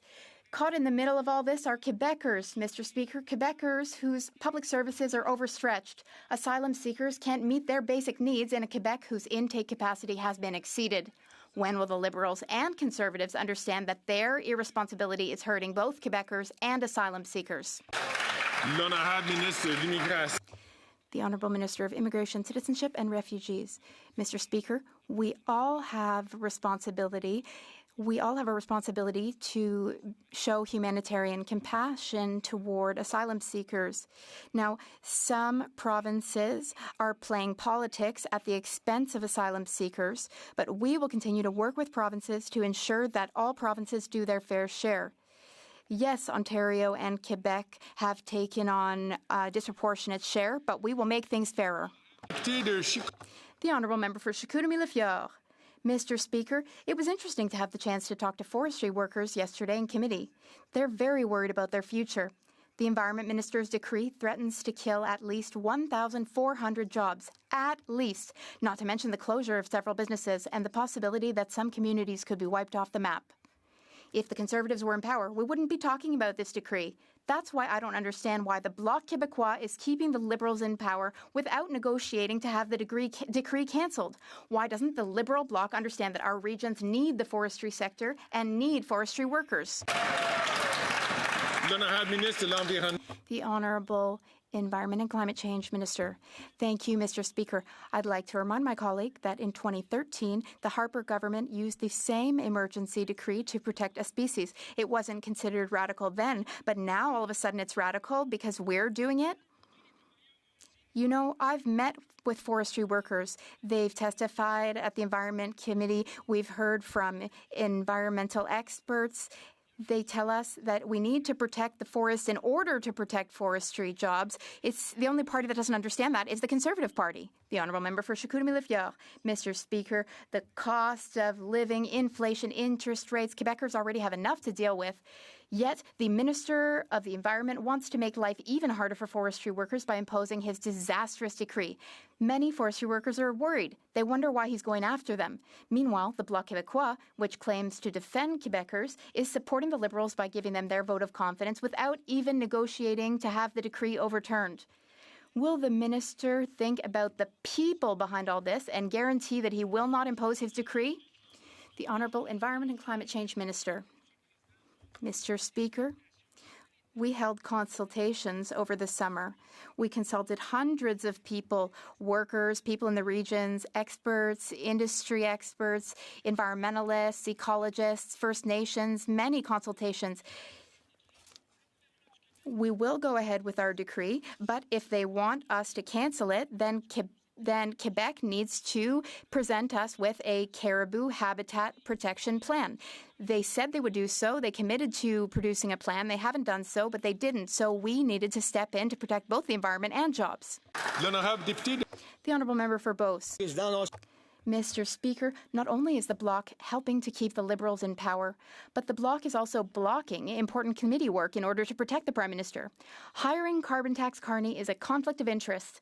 The Bloc is willing to allow Carney to further his corporate interests without being accountable to Parliament. He should be required to appear before the committee to answer to Canadians. Why doesn't Mr. Carney take a public service position, one that can be reviewed by the Ethics Committee? Why doesn't he do that instead of conning Canadians? The Honourable Government House Leader. Thank you, Mr. Speaker. It's always the same with Conservatives. Canadians want to contribute to Canada, but don't have the Conservatives' partisan view of things. And then what does the Conservative Party do? Attack them. It's disrespectful and inappropriate in our democracy. We can disagree with one another without attacking Canadians. Thank you, Mr. Speaker. From Dartmouth, Cole Harbour. While the Conservatives attempt to block energy jobs for Nova Scotians and stand against prosperity for Atlantic Canada, our Liberal government is working hard to reduce energy costs while ensuring good jobs for Nova Scotians today and into the future.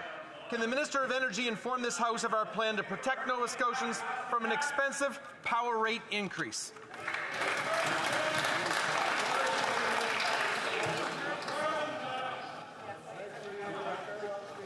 The Honourable Minister for Natural Resources and Energy. Thank you, Mr. Speaker, and I would like to thank the member from Dartmouth-Cole Harbour for his ongoing excellent work in the province of Nova Scotia. I was in Halifax earlier this week to announce the negotiation of a $500 million loan guarantee with Nova Scotia Power. That will take the projected rate of increase in electricity rates in Nova Scotia from what was going to be 19% next year to the rate of inflation. It is an important step forward that the federal government is working to ensure affordability with respect to energy on a go-forward basis. We need to work to ensure affordability, reliability, and a non-emitting grid in every province and territory in this country.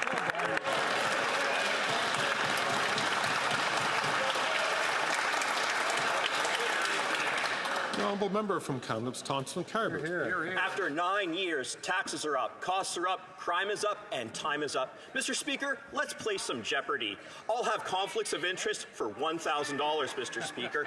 Answer. This person is advising the Prime Minister while also negotiating a $10 billion contract with his own company. He's also not subject to conflict of interest rules. The correct response would be, who is Carbon Tax Carney? Why is it that these Liberals want to pad the pockets of insiders and play Canadians for fools while enriching their own best friend? Yeah, well done.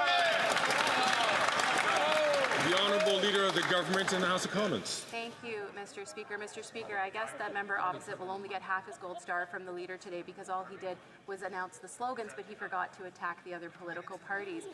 Mr. Speaker, when it comes to eminent Canadians who do not share the vision of the Conservatives, what do?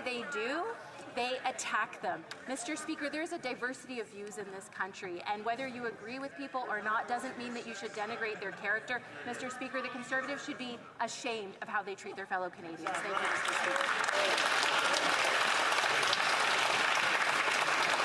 The Honourable Member from Kamloops, Thompson-Caribou. Did she actually just say we should be ashamed about how we treat our fellow Canadians? The reality is that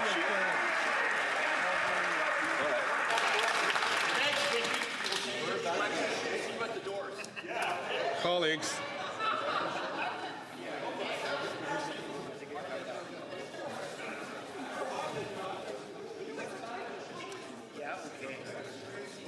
Colleagues, it's very, very important. The best way to keep personal tax out of this is to, frankly, not take the floor when you're not recognized by the Speaker.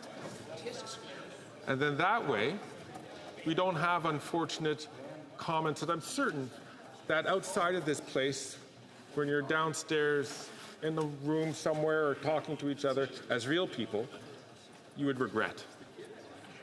The Honourable Member from Kamloops, Thompson-Caribou, from the top, please. Thank you, Mr. Speaker. That answer speaks about shame.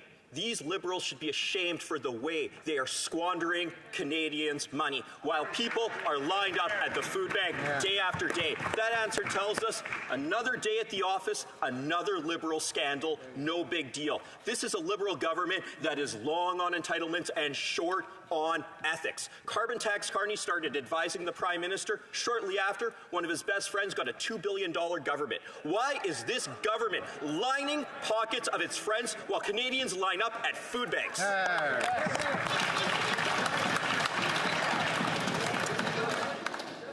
The Honourable Leader of the Government in the House of Commons. Mr. Speaker, if that member wants to talk about entitlements, he should talk to the leader of his party, who has a calculated $2 million pension, who lives in government housing, while at the same time looking to cut the pensions of Canadians, raise the age of retirement from 65 to 67, and cut the Canada Child Benefit and other benefits that help Canadians.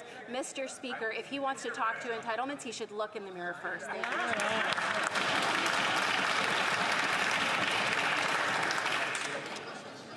The Honourable Member from Lakeland.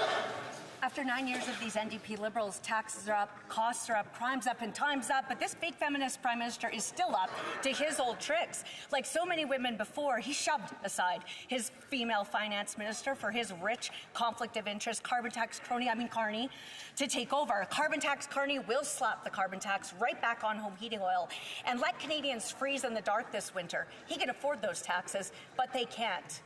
Why is the finance minister letting herself be humiliated like this? The Honourable Minister for Diversity, Inclusion and Youth.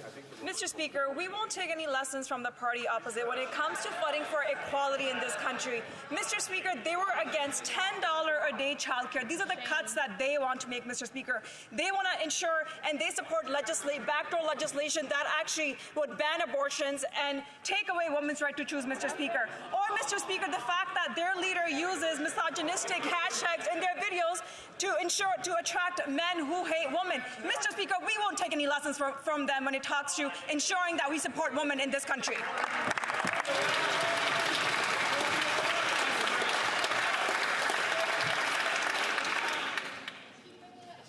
The Honourable Member from Calgary Skyview.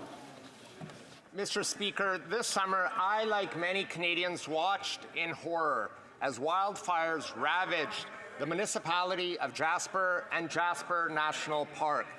Jasperites are strong and resilient, and despite the devastation, we will rebuild stronger than before. I was able to visit the Wildfire Command Center in Jasper with the Prime Minister, Minister of Employment, and Mayor of Jasper. Can the Minister of Employment update Canadians how our government is supporting residents and businesses in Jasper?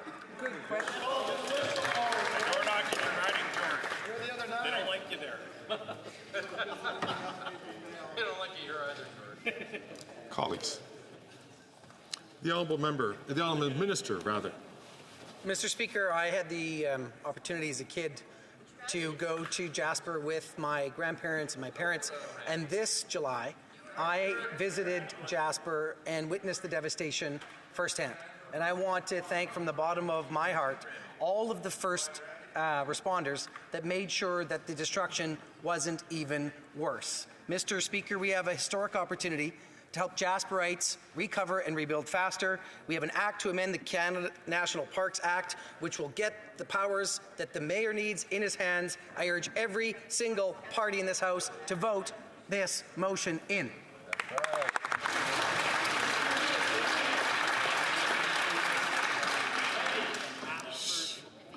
The Honourable Member from Courtenay, Alberni. Mr. Speaker, communities across the country are in crisis. They don't have the resources they need to support people who are struggling with trauma, mental health, and substance use disorders. But the Liberals keep delaying support. Today, the Nuu-chah-nulth Nations declared a state of emergency. They're pleading for federal help. This comes after every single substance use and addictions program application that they applied for was denied. What more will it take for the Liberals to finally provide the mental health resources that these nations desperately need? Hear, hear. The Honourable Minister for Mental Health and Addictions. Mr. Speaker, we know that across this country, the illegal toxic drug supply is taking the lives of loved ones every single day. That is why in Budget 2024, this government pledged to work directly with communities through the Emergency Treatment Fund, $150 million, Mr. Speaker, over the next 3 years to work directly with communities like the ones the member discussed, because we know we need to be there to save lives, Mr. Speaker, and that is exactly what we will be doing. The Honourable Member for Richmond-Arthabasca. Mr. Speaker, I asked questions on October 23rd and February 8th about the problems that Canadians applying for greener home grants are experiencing. In my riding alone, there are 20 constituents still awaiting federal payment, even though they have already done the spending and the construction work has already been completed. This in Quebec is handled between 2 and 6 months, but in Canada, federally, if people are lucky, it can be handled in maybe 18 months. Can the minister tell us how and when this unacceptable situation will be fixed once and for all? The Honourable Natural Resources and Energy Minister. Thank you, Mr. Speaker. The Green Building Fund is very important. It's important because it will improve building efficiency, all while bringing down greenhouse gas emissions. Many Canadians have received government payments from the federal government. If constituents in his riding are experiencing issues, I'm very open to discussing that with my colleague. Perhaps together we can find a solution. All the time we have for question period today. I believe we have a point of order from the Honourable Member for New Westminster Burnaby. Merci beaucoup. Thank you very much, Mr. Speaker. When people throughout Canada watch a question period, when they listen to other affairs here in the House, they want to hear important questions. Questions of public interest today, Mr. Speaker. What did we see?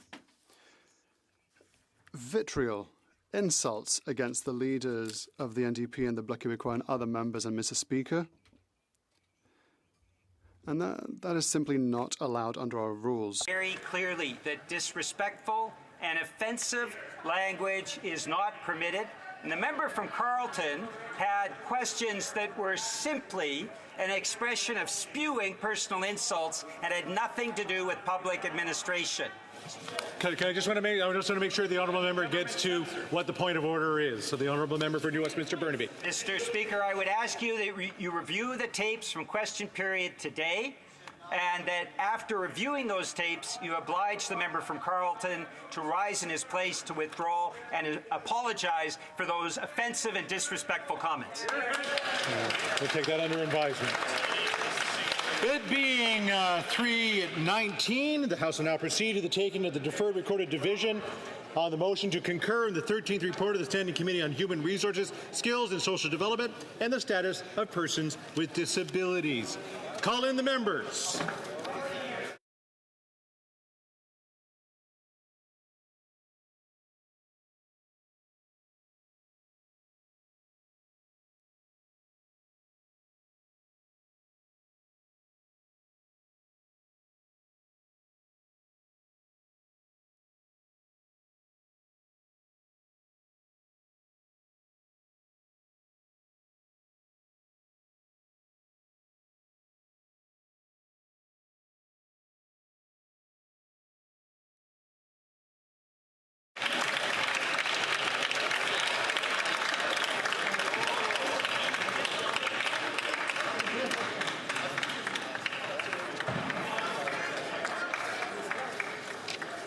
There we go.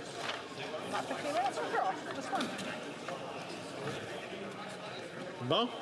The question is as follows.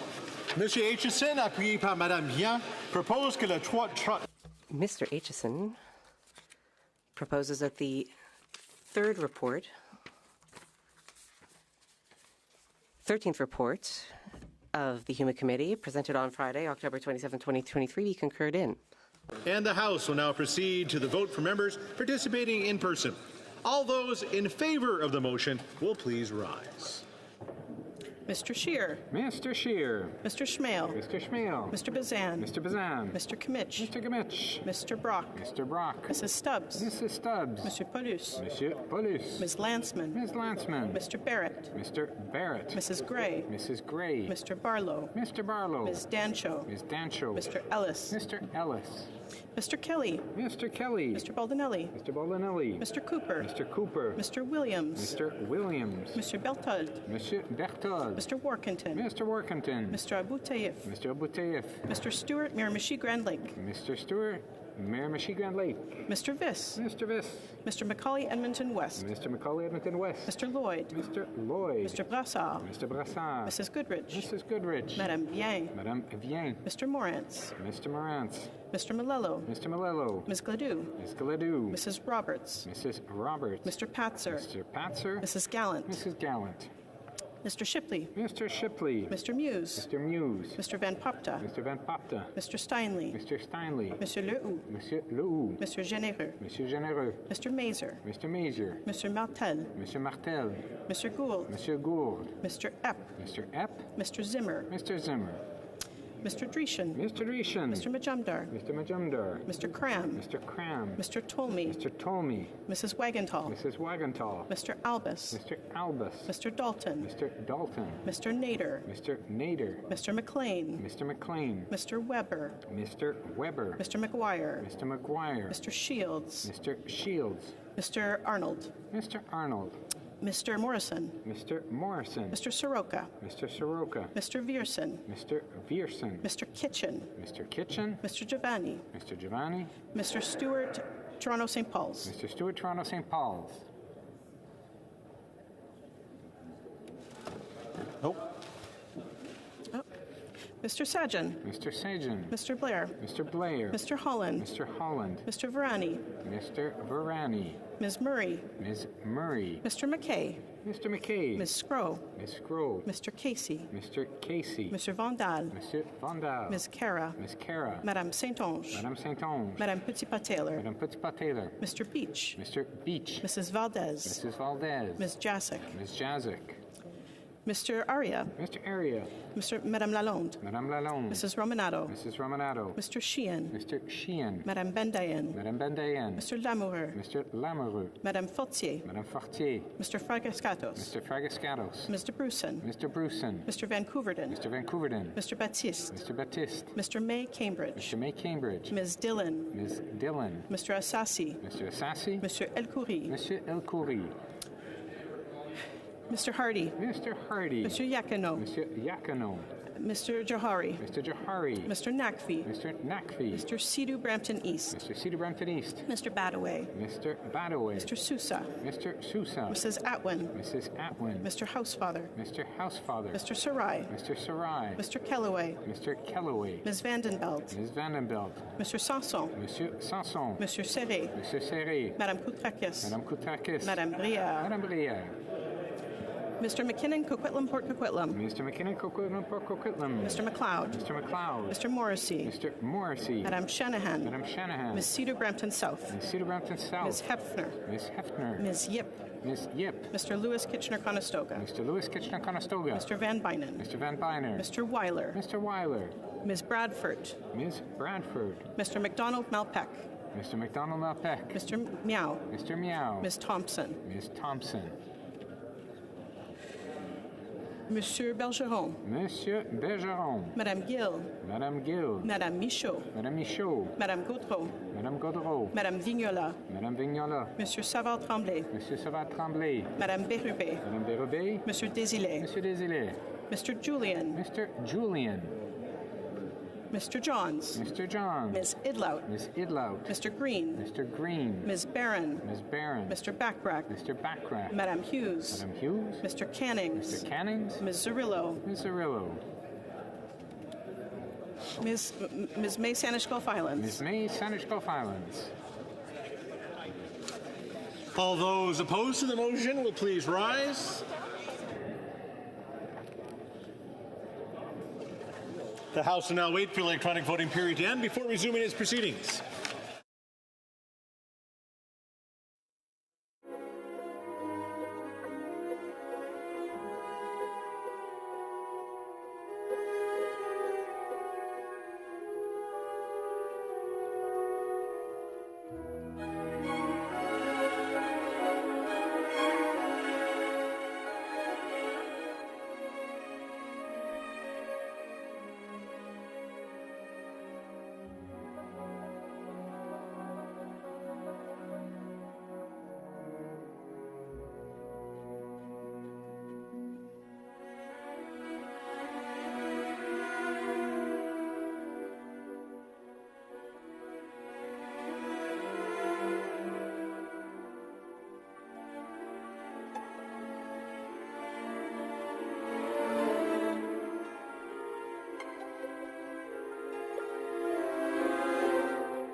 inform the House that the electronic voting period has ended.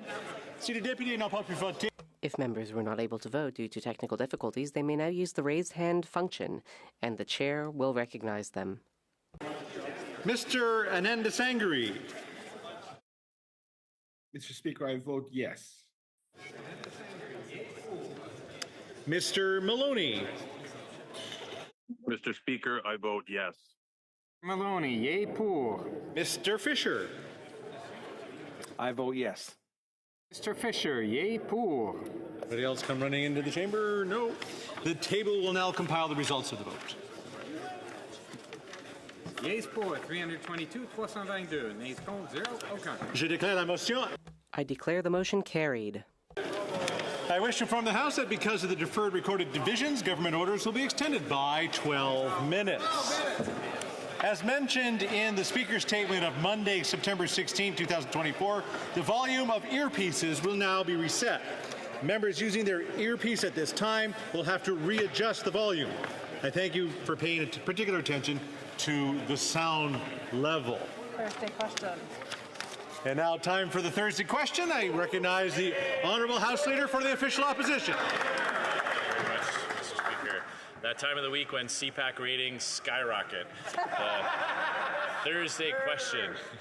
This being the Thursday back, I'd like to welcome my my counterpart, who was the House Leader for a while. I see he's going to be answering today. Now he has a different portfolio, but I know one of the things he misses most about his previous role was the Thursday question. So I'm glad to see him have an opportunity to answer it again today.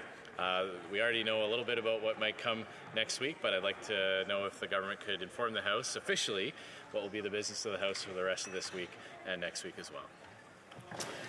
The Honourable Minister of Health. Well, thank you very much, Madam Speaker. And yes, by popular demand, I'm back. I really missed these exchanges, some of our great moments on Thursdays, not just for CPAC viewers, but for you and me personally, I know. So it's wonderful to exchange. I'm wonderful to be back. I want to wish members a good return. I hope everybody had a productive and happy time with their families and their constituents in their ridings. Madame la Présidente, cet après-midi, nous... Madam Speaker, this afternoon we will resume the second reading debate of Bill C-66, the Modernization of the Military Justice System Act. Tomorrow we will begin report stage debate on Bill C-33, an act to strengthen the port network and rail safety in Canada. On Monday, we will begin second reading debate on Bill C-63, the Online Harms Act. You'll be very happy to know next Wednesday we will also be resuming second reading debate of Bill C-71, which amends the Citizenship Act. Further, Madam Speaker, I'd also like to take the opportunity to inform the House that both next Tuesday and Thursday shall be allotted days. Furthermore, on Monday, the Minister of Finance will table a Ways and Means motion on capital gains taxation that incorporates the feedback that was received during consultations over the summer. The vote will take place on Wednesday of next week during government orders. Thank you very much, Madam Speaker.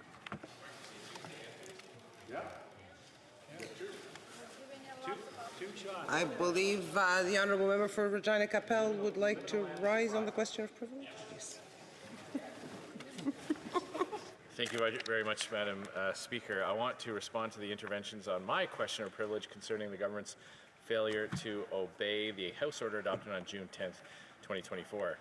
From the outset, I want to thank the Bloc Québécois House Leader and the Honourable Member for Windsor West for their interventions in support of my question of privilege. As for the Bloc House Leader's comment about my one-week proposed time frame possibly being too short, I would invite him to consider the fact that the documents have already been assembled. Computers and filing cabinets have been searched. If we were asking for documents to be searched for to begin with, like we did when the House adopted a 30-day deadline in its June 10th order, then he would have a fair point. But in any event, it's been over 3 months now. Instead, we are saying that the government should simply grab the original set of documents, the ones the government applied its big Sharpie to for redactions, and hand the clean versions over. That shouldn't take very long, so 1 week, I believe, is quite generous. The government House Leader, on the other hand, made a substantial response with which I fundamentally disagree. Certain points require, I believe, a rebuttal to assist you in coming to your decision. As I understand her intervention, the Liberal House Leader's argument was fourfold. She believes the House order exceeded its authority in adopting the order. Could we check the noise in the courtyard, please? It's quite disruptive. Thank you. The Honourable Member for Regina Capel. The Liberal House Leader's argument was fourfold.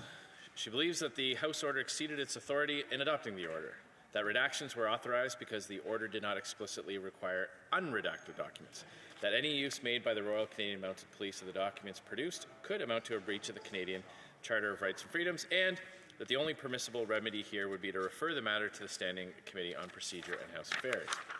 Permit me to address her arguments in turn, Madam Speaker. Firstly, it would not surprise you to know that I actually believe the House order of June 10th was entirely within the authority and jurisdiction of the House, and that clear jurisprudence will support my position. In her submissions, the Government House Leader cited page 190 of Parliamentary Privilege in Canada, second edition, which stated, quote, the only limitations which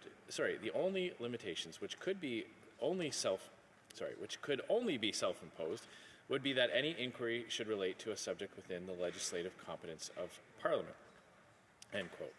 While I will also revisit this citation from Mango later, let me first add, for good measure, a quotation from page 1 of the Prime Minister's former caucus colleague Derek Lee's book, The Power of Parliamentary Houses to Send for Persons, Papers and Records. Based on, quote, this is a quote, based on principles firmly established in constitutional and parliamentary law, and apart from the following limitations pertaining to Her Majesty, other houses of Parliament and foreign jurisdictions, a House of a Parliament has the full authority to summon and compel the production of any document, end quote. Also, it is worth recalling that this order originated from a Conservative opposition motion, and Standing Order 81-13 provides that, quote, opposition motions may relate to any matter within the jurisdiction of the Parliament of Canada, end quote.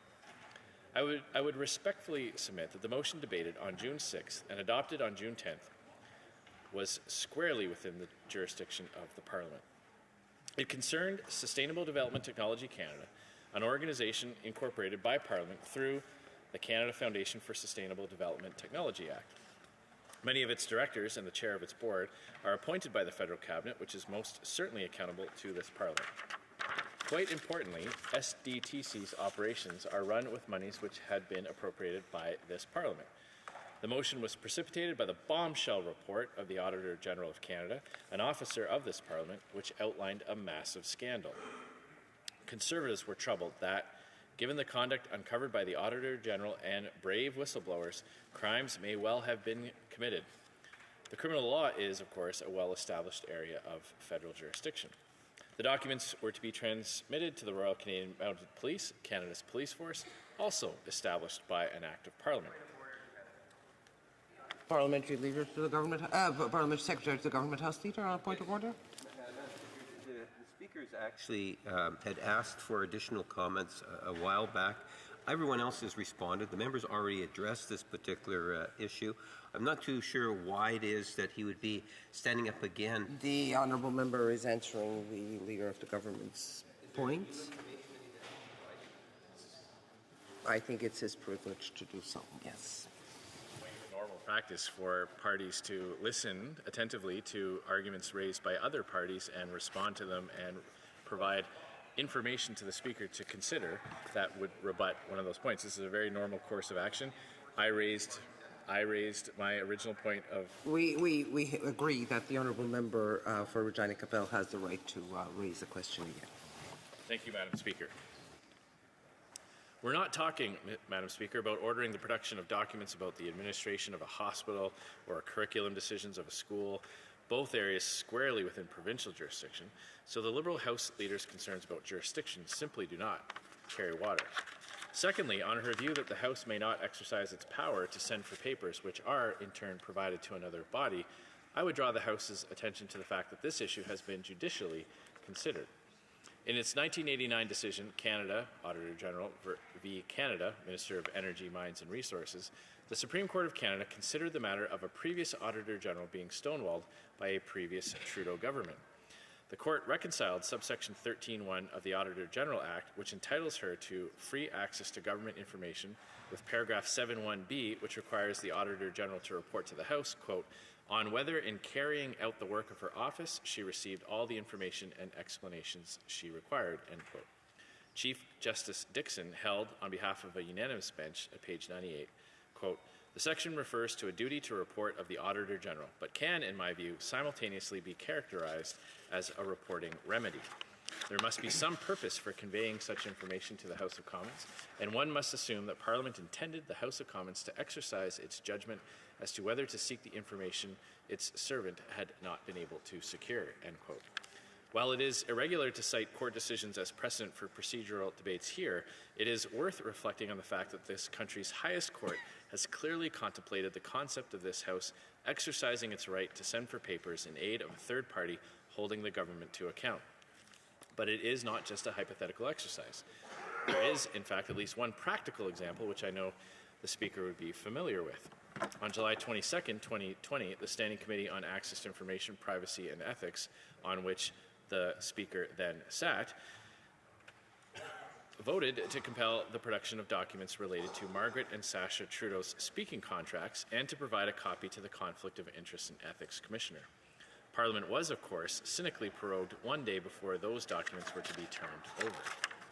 In the new session of Parliament, when the Ethics Committee debated readopting the production order, the Speaker told the committee on October 9th, 2020, at page 10 of the evidence, quote, when that decision was made at the time, I told my colleagues around this table that if they wanted to do that, we could do that, but that we would have to take all the necessary steps to ensure that this information would go directly to the Ethics Commissioner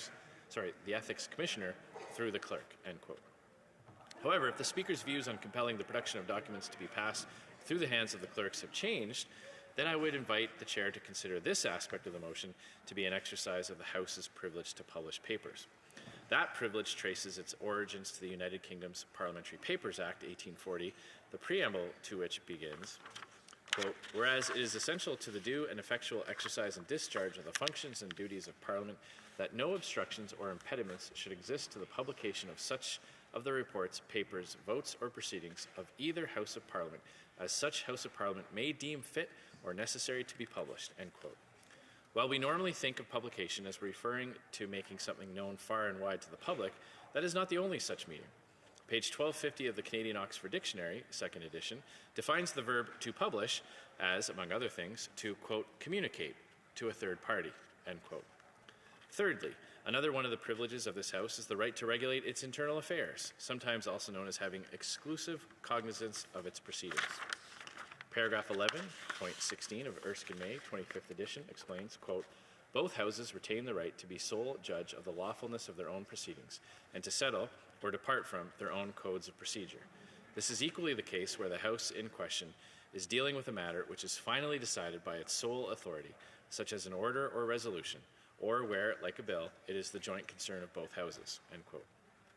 This principle has been favorably cited by your predecessors at, for example, page 1940 of the debates for March 1st, 1966, page 2039 of the debates for April 27, 2010, page 10,004 of the debates for September 17th, 2012, and page 18,550 of the debates for June 18th, 2013.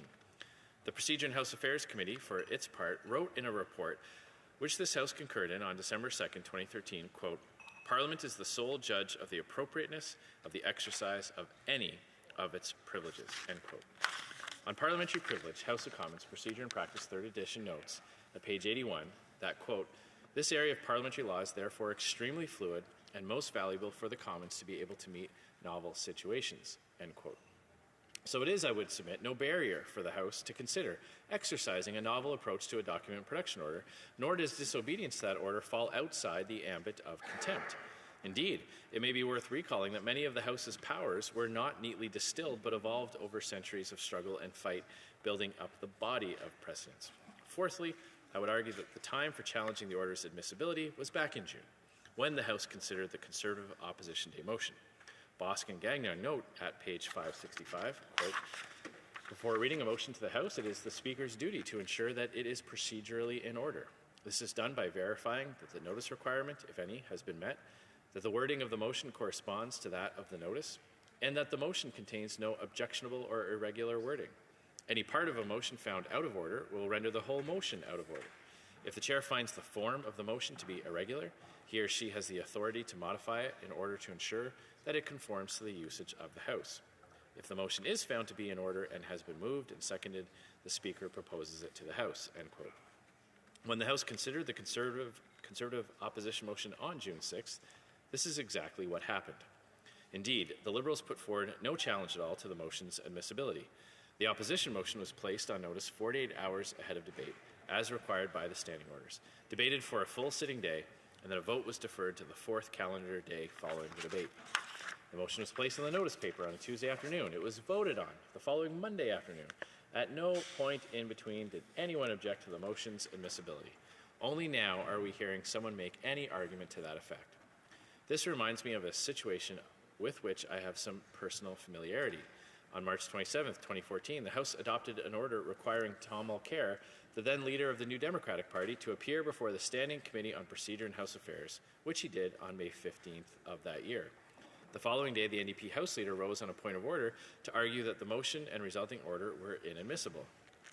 The Chair ruled on June 12, 2014, at page 6719 of the debates, quote, "I would have been inclined to rule the motion out of order had this matter been raised within a reasonable delay.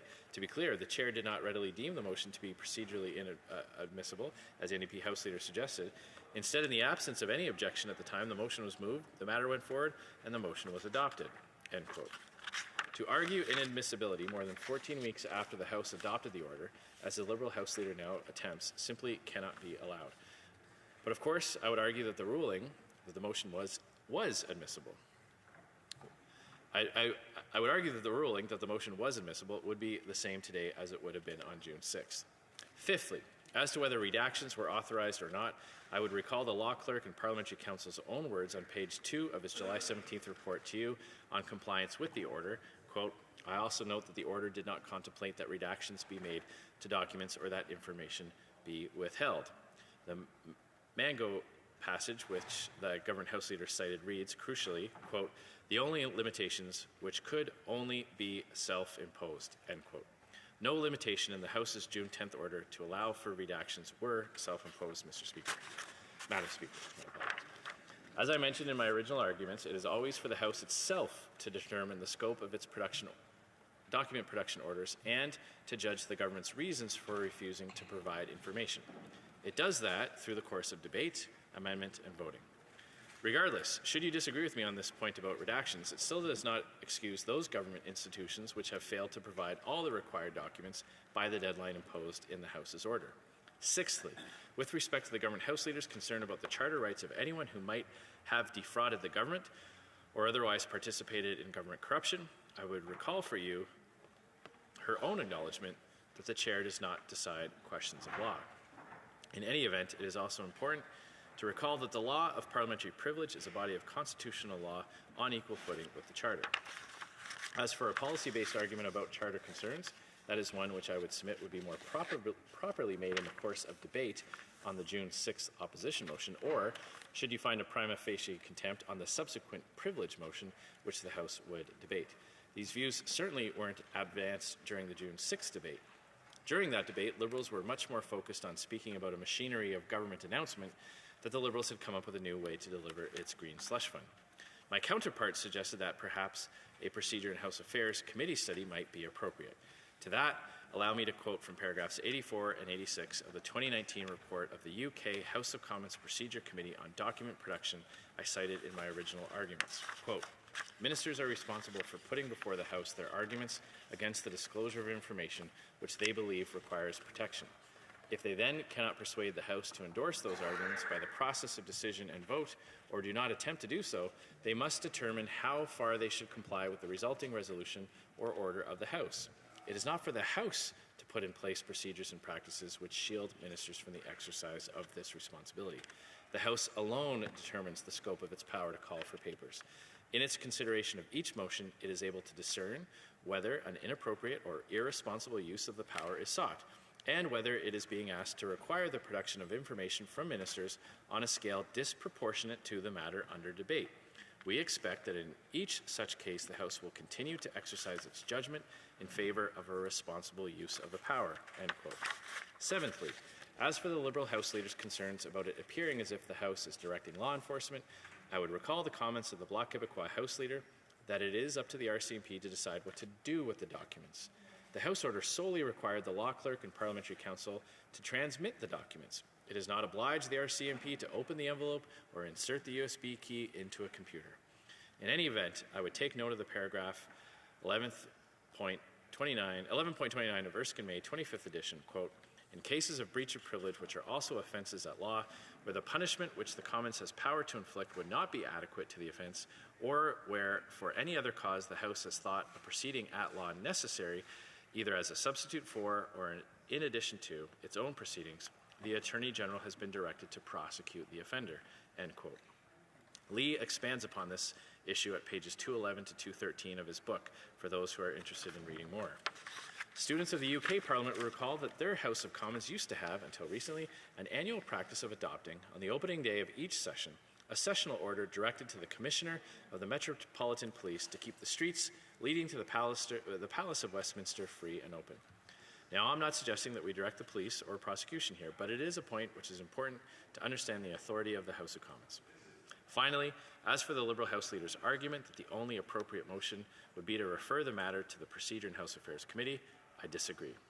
When her deputy tried to advance the same argument in respect of the proposed motion to address the question of privilege concerning the ArriveCan contractor, Christian Firth's refusal to answer committee questions, the Speaker ruled on March 22, 2024, at page 21946 of the debates that, quote, I am of the view that it is procedurally in order.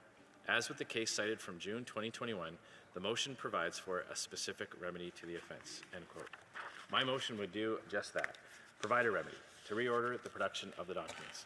Bosc and Gagnon describe at pages 986 and 987 the options available to a committee which meets resistance to its document production orders, to accept the refusal, to seek a compromise, or to insist on its position by upholding its original order. My proposed motion effectively is that third option. I would submit that, for this purpose, there is no distinction between the House or one of its committees. In any event, Bosc and Gagnon discuss at pages 138 and 987 the scenario where a committee will report to the House on a case of disobedience to a document production order, which, I note, would be a contempt, may be addressed by the House adopting its own order for the production of documents. Indeed, the 2021 case mentioned saw the House order the President of the Public Health Agency of Canada attend at the bar of the House for, among other things, the purpose of turning over the documents which had not been provided. That was, in turn, modeled on precedent cases which Bosc and Gagnon describes at pages 131 and 132. In conclusion, Madam Speaker, the arguments of the Government House Leader simply do not add up. The government failed to respect the validly expressed and lawfully will of the House of Commons. That is a contempt of Parliament. And if you agree, Conservatives will give the Liberal Prime Minister one more chance to respect Parliament and turn over its Green Slush Fund documents within 1 week. Simply put, Madam Speaker, all the arguments that the Government House Leader made would more properly be not for the Chair's consideration, but for members' consideration during debate on the privilege motion itself. The Chair is not supposed to accept new restrictions on the power of the House's authority to send for papers. That is something that only the House can do itself. The Speaker's role in this case is just to simply judge, almost like a simple mathematic formula. A production order was tabled, debated, and voted on. It passed. That checks that box. Was the production order respected? No. So there's only one conclusion. If the production order is not respected, the Speaker must put that issue to the House, and then the House can decide what the most appropriate remedy is. Thank you very much, Madam Speaker. Thank the honourable member for the comments. That will be added. The honourable member for Rennes-le-Capelle on another matter. Very briefly, Madam Speaker, I just wanted to contribute to the question of privilege raised by the honourable member for Vancouver East concerning the special report of the National Security and Intelligence Committee of Parliamentarians. The honourable member is right to be worried about foreign interference, and especially about the Liberal government's abject failure to do anything about it. Indeed, several Conservatives, like the honourable member for Wellington Halton Hills and Sherwood Park, Fort Saskatchewan, as well as our former colleague Kenny Chiu, have also been targeted by the Beijing communist regime's tactics. This committee's special report made a lot of sensational revelations about the extent of foreign interference in the federal political scene, many of which the honourable member cited in her intervention. In fact, all Canadians were shocked by the special report. There's one more revelation from the special report, which I think speaks to the very heart of why we should be worried about the Liberal Prime Minister's inexcusable failures to defend Canadian democracy from outside interference. The special report revealed at page 126 that, quote, in December 2019, the clerk of the Privy Council sought the Prime Minister's authorization to implement the committee's recommendations by having CSIS brief parliamentarians in the early weeks of the 43rd Parliament. The Prime Minister's office never replied formally to the recommendation. In December 2020, the NSIA returned to the Prime Minister to seek authorization for CSIS to brief parliamentarians. The package for the Prime Minister included draft instruction letters to the Ministers of Public Safety and Defence to coordinate the briefings, end quote. Conservatives have recently come to learn that this project wasn't advice which was closely held to the Prime Minister and his most immediate advisors. The Privy Council Office has released, under the Access to Information Act, an unredacted version of the Government House Leader's 2019 Transition Briefing Book, which also discusses the parliamentary briefing proposal. In November 2019, the Prime Minister's recently resigned Quebec lieutenant was informed at page 27 of his briefing book, quote, pending a decision by the Prime Minister, the Canadian Security Intelligence Service, CSIS, and PCO have prepared an unclassified introductory briefing on foreign interference risks faced by parliamentarians. The briefing could be delivered to MPs and senators in sessions offered by the Leader of the Government in the House of Commons, Government House Leader, and the Government Representative in the Senate in the early weeks of the 43rd Parliament, end quote. So now we know that the public service was pushing at all corners of this Liberal government to make sure parliamentarians were alert to the threats around us. But guess what, Madam Speaker? Those briefings were never held, nor were they ever offered. NSICOP tells us that when they asked him why he never took action, quote, the Prime Minister responded that he thought that the Parliamentary Protective Service already briefs new parliamentarians about foreign interference, end quote. If that is to be believed, that answer is dripping in ignorance, Mr. Speaker. And it is ignorance in which the Prime Minister would prefer to keep Canadians about the threats posed by foreign interference to Canada's Parliament. Under subsection 21.5 of the National Security and Intelligence Committee of Parliamentarians Act, the Prime Minister directed the committee to provide him with a revised report, revised to redact the names of individuals involved. It is, frankly, unacceptable that any parliamentarian would wittingly aid a hostile foreign power to undermine our democratic process and elections, which every member of Parliament is sworn to protect.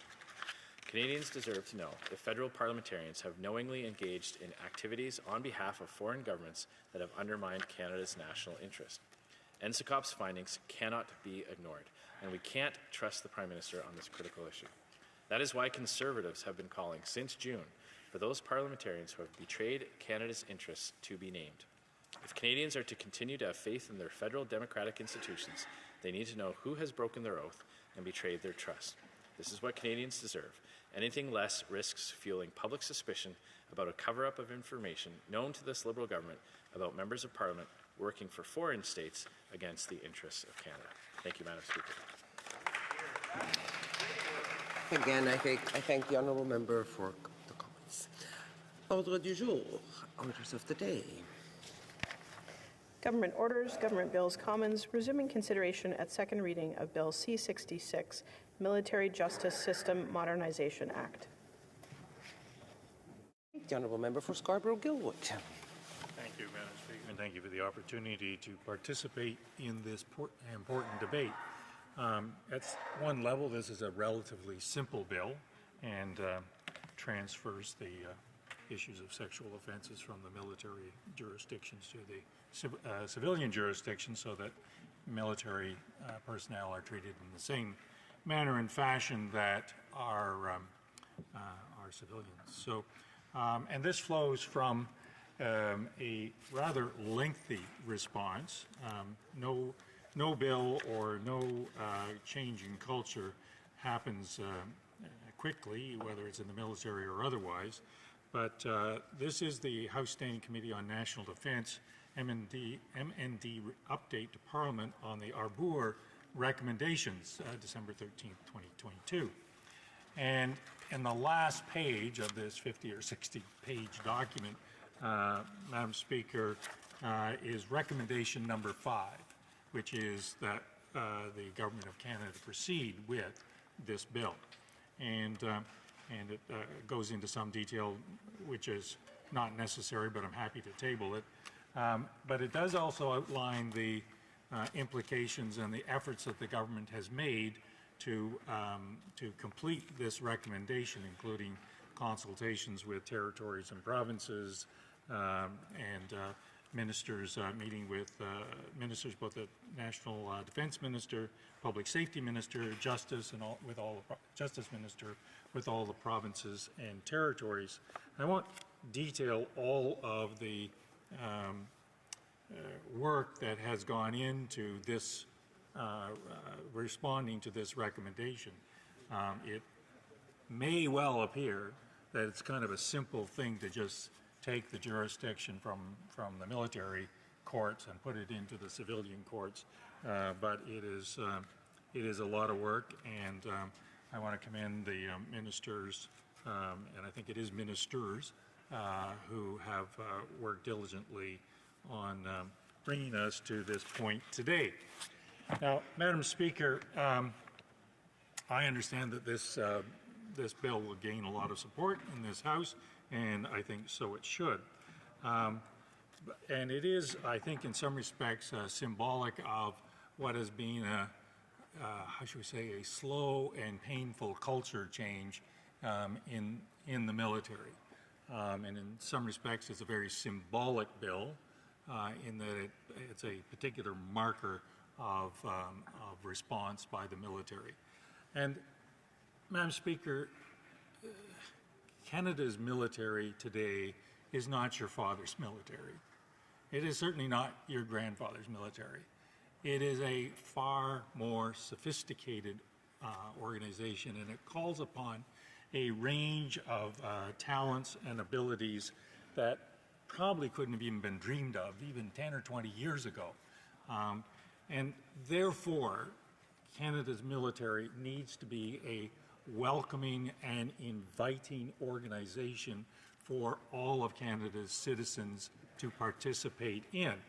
And I point you to, Madam Speaker, the first recommendation of the Defence Committee on June 22, 2022, where the Government of Canada take decisive steps to transform the institutional culture within the Canadian Armed Forces to ensure an inclusive, safe, and respectful workplace for all Canadian Armed Forces and Department personnel. That is, if you will, the core reason why this bill is in front of this House, because we need to change. The threat environment, even in the last 2 years, has dramatically changed, Madam Speaker. You can think of Ukraine. You can think of the South China Sea. You can think of Palestine. I mean, this morning we had a threat briefing from 3 very able individuals, and all of, I must admit that all of my colleagues on the committee came up to me afterwards and said, that was really excellent. That was really excellent. And because the threat environment has changed, and because we need a, if you will, a whole of society response to this change in culture, this kind of bill needs to take place, because it is essentially treating these kinds of offenses in the same manner that offenses would be treated in a civilian court. And there should be no difference. And there are difficulties with the military justice system. You know, if you have an incident of some kind or another, and it's with 2 uniformed personnel, somebody is saluting somebody, and if the incident takes place, and after the incident takes place, you still have to carry on your regular business of the day, it's extremely awkward and extremely difficult. And in part, while we properly focus on the person that is, if you will, the victim here, we also need to keep in mind that justice is on both sides. So, Madam Speaker, we need in the Canadian military a wide diversity of skills. And I want you to think for a moment of a young woman or a young man, for that matter, contemplating a career in the Canadian military. And there has been in the past, and I hope no longer, but in the past, the perception that there is a high percentage of chance that over the course of that career some sexual incident will happen. So think of that as a young woman or a young man. So I'm being invited into an organization where there is a significant chance that something will happen. Then think of it in terms of, and if something happens, there's a significant chance that the resolution will be unsatisfactory. And then think of it in terms of, I'm not going to get into the same justice system as if the exact same incident happened on the street, if you will, for want of a better term.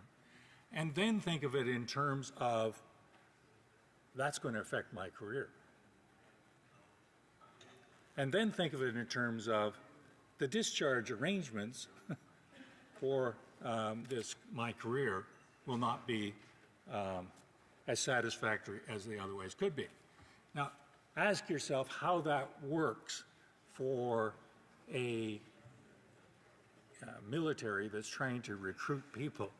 Think of it from the young woman's standpoint or the young man's standpoint, not an attractive career aspect to join the Canadian military, where we need her skills and his skills. And so, in some respects, Madam Speaker, this bill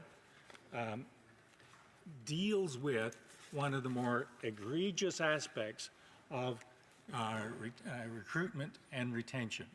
The Canadian military is undermanned, underpersoned, significantly, something in the order of 16,000 people. When I asked General Allen how many people were applying, she said 70,000 people. And how many are we processing? Oh, about 4,000 or 5,000 a year. That's not a great outcome, Madam Speaker.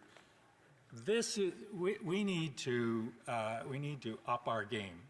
The threat environment has changed dramatically. This bill is a symbolic and real response to a culture change. We need to have those skills available to the Canadian military, and I'm rather hoping that with the cooperation of our friends and colleagues that we will move on this legislation so that we can demonstrate that we are serious about making this cultural change and reflecting that. So I thank you for your time and attention, Madam Speaker. Questions and comments? The Honourable Member for Sarnia-Lambton. Well, thank you, Madam Speaker, and I thank the member opposite for his remarks. I was on the Status of Women Committee when we studied sexual assault in the military, and the heartbreaking stories of the trauma that had been experienced demanded urgent action. But here we are, 2 and a bit more years later, with nothing much done from this Liberal government.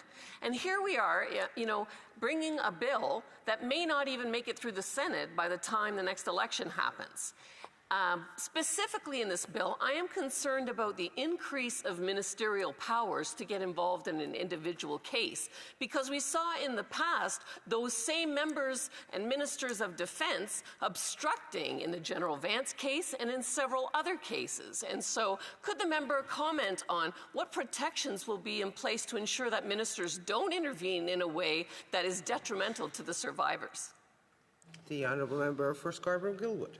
I think a proper reading of the bill actually deals with the concern that's raised by the minister or by the member, and that there is a concerted effort to simply treat this kind of incident in the same fashion as a civilian incident. Period. End of sentence. I'd also say to the honourable member, I'd encourage her to read the response of the Defence Department in the final paragraph that precipitates this bill, and all of the efforts that the ministers and the governments have made to make what appears to you and to me to be a simple change.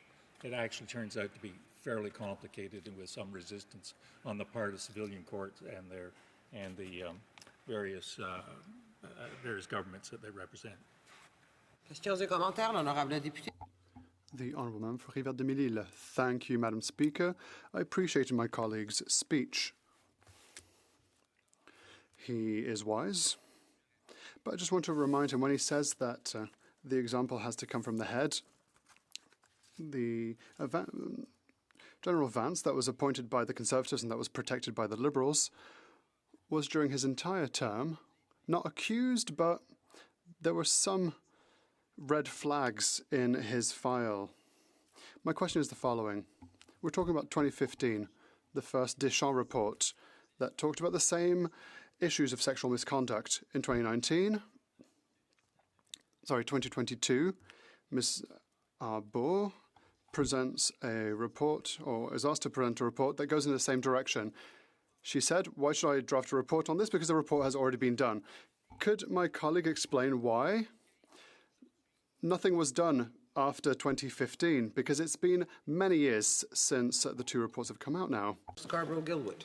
We would all wish to move more rapidly. That's a given. But even Madam Justice Arbour, very familiar with how legislation gets created, how legislation gets implemented, et cetera, recognized that this was going to take time. I'm rather pleased that during the interim, the government has, in many instances, responded quite significantly to the other recommendations that Madam Justice Arbour put forward and which have been in various stages of implementation. I think it's legitimate on the part of the honourable member to continue to call the government to account for not only the recommendations that she's made. Questions and comments, the honourable member for Courtney Alberni. Madam Speaker, the NDP has been fighting for meaningful legislation to be brought forward since the government first announced the transferring of cases. But the government's delay in bringing this legislation forward has had the tragic consequence of survivors being robbed of justice by concurrent jurisdictions causing cases to be stayed. Now, Madam Speaker, this legislation, we want it to reach committee quickly. I think we're hearing that around here, so we can actually strengthen the bill and ensure more cases aren't stayed. But we also know that this bill needs to pass to protect future cases from potentially being stayed by undue delays in transferring of evidence. But many survivors, Madam Speaker, have expressed their frustration that this bill was created by Ottawa lawyers without their input. How can the government protect survivors when the minister isn't actually consulting them? The honourable member for Scarborough-Gilwood, a very brief answer. I'm as interested in getting this bill to committee as the honourable member is. I chair that committee. Insofar as I have any authority in that committee, it will move as quickly as we can move it. And I'm looking forward to the cooperation of my colleagues on it. Resuming debate, the honourable member for Moose Jaw, Lake Centre, Lanigan. Thank you, Madam Speaker. And it is good to be back after the summer break and have my first speech in the House and represent the good people of Moose Jaw, Lake Centre, Lanigan. I would like to start off by saying that I will be splitting my time with the honourable member from Calgary-Mindapore. And I'd like to start off by saying I'm happy that I have been given the opportunity to be able today to speak to Bill C-66, a bill to introduce changes to the national defence aimed at modernizing the military justice system and responding to the recommendations made by two former justices of the Supreme Court of Canada. This is the government's long overdue legislation to try and finally apply recommendations made in numerous reports regarding sexual misconduct in the Canadian Armed Forces.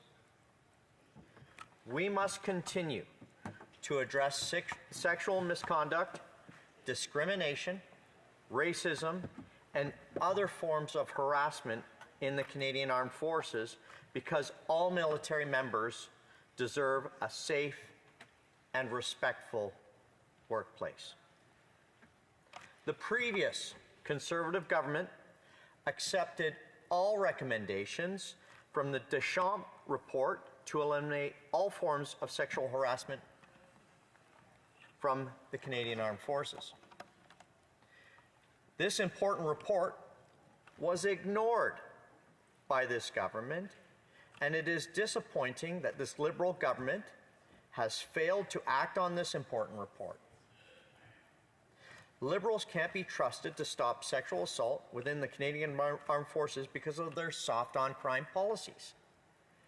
After 9 long years of this Liberal government and 2 more reports from former Supreme Court justices, victims of military sexual misconduct are still no closer to having their cases dealt with properly. I support Bill C-66, but let me make this perfectly clear. It needs to be carefully studied at committee to ensure concerns from all stakeholders are taken into consideration and amended appropriately. There are also outstanding concerns about the ability of the civilian judicial system to handle these particular cases, given the court system and courtrooms are already backlogged due to the Liberals' soft-on-crime policies, repeat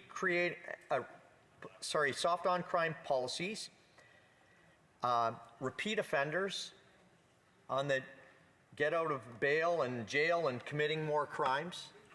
It's a continual cycle that this Liberal government has created. Their present catch and release system is failing the people of Canada, and if implemented in the military, will fail both the military and the people of Canada. The Liberals have had many reports that they could have already acted on, but instead, we are in the last year of a parliamentary session, and only now are they taking any legislative action. The reports include that I am speaking of include the 2015 Deschamps report, which I mentioned earlier, the 2018 Auditor General report on inappropriate sexual behavior in the Canadian Armed Forces, the 2021 Justice Fish report, the 2021 DND Canadian Armed Forces Ombudsman report on sexual misconduct, and also the 2021 Eliminating Sexual Misconduct within the Canadian Armed Forces report from the Status of Women Committee. There would also have been a report by the Standing Committee on National Defence, but the Liberals instead chose to filibuster and keep committee in the same meeting for 3 months, then prorogue Parliament for the Prime Minister's impromptu election in 2021. Instead of taking action, they asked for another report by another former justice and got the 2022 Arbor report. I will add here that according to Statistics Canada data reported since 2015, disappointingly, the total sexual assaults in Canada were up 74.83% and increased an additional 71% last year. These are horrific to hear. These are stats that we do not want to hear. These are stats that we cannot ignore, though. We did our own study in Veterans Affairs Committee on women veterans and spent a lot of time speaking with survivors of military sexual trauma. This study took the better part of a year, and we heard several difficult stories dating back to when women were first admitted into the Canadian Armed Forces. For me, personally, these were horrific to hear and have left an lasting impression on me, and an impression on me that we need to act correctly and do better. One of the issues we heard about was the Canadian Armed Forces' ability to investigate these claims. Jennifer Smith said in her testimony, and I quote, "I have spoken about it in federal court. I have given this information to many, many high-ranking officials. I've even provided the names of some of my attackers as well as pictures. Again, I've never been offered the opportunity to file a complaint. I still don't know what avenue I have to go forward with this. I've been told to write it down on a claim form. I feel that this goes beyond that. This is criminal activity. I know who did it. I know some of the people who did it. I'm just wondering why no one has come to me or reached out to me. I've given the information. I haven't been asked if I want to go forward with that or been presented with some of the options. That has not happened." That's from Jennifer Smith. Clearly, there is a need to have civilian courts investigate these cases outside the chain of command of military. So our committee made just that recommendation. However, this same recommendation has been made several times before, going back to the Deschamps report of 2015, nearly a decade ago. And just now, a year away from the next scheduled federal election, the government is finally going forward with legislation on this. It is instances like this that make it so difficult to take this Liberal government seriously. To reconcile horror stories, I hear firsthand of pain and suffering and not acting. On top of that, this government has spent the last decade pushing our courts to breaking point. Their soft-on-crime bills, C-75 and C-5, have led to skyrocketing crime rate in Canada. Statistics Canada lists total sexual assaults as increasing by 75% in 2015. This Prime Minister has continuously shown that he does not take the safety and security of Canadians seriously. His government is watering down serious offences. These offences include date rape, drugs, human trafficking, which is on the rise. They once again prioritize the rights of criminals over the rights of victims. So at a time when our courts are overworked and understaffed, this legislation aims to add more cases to their dockets.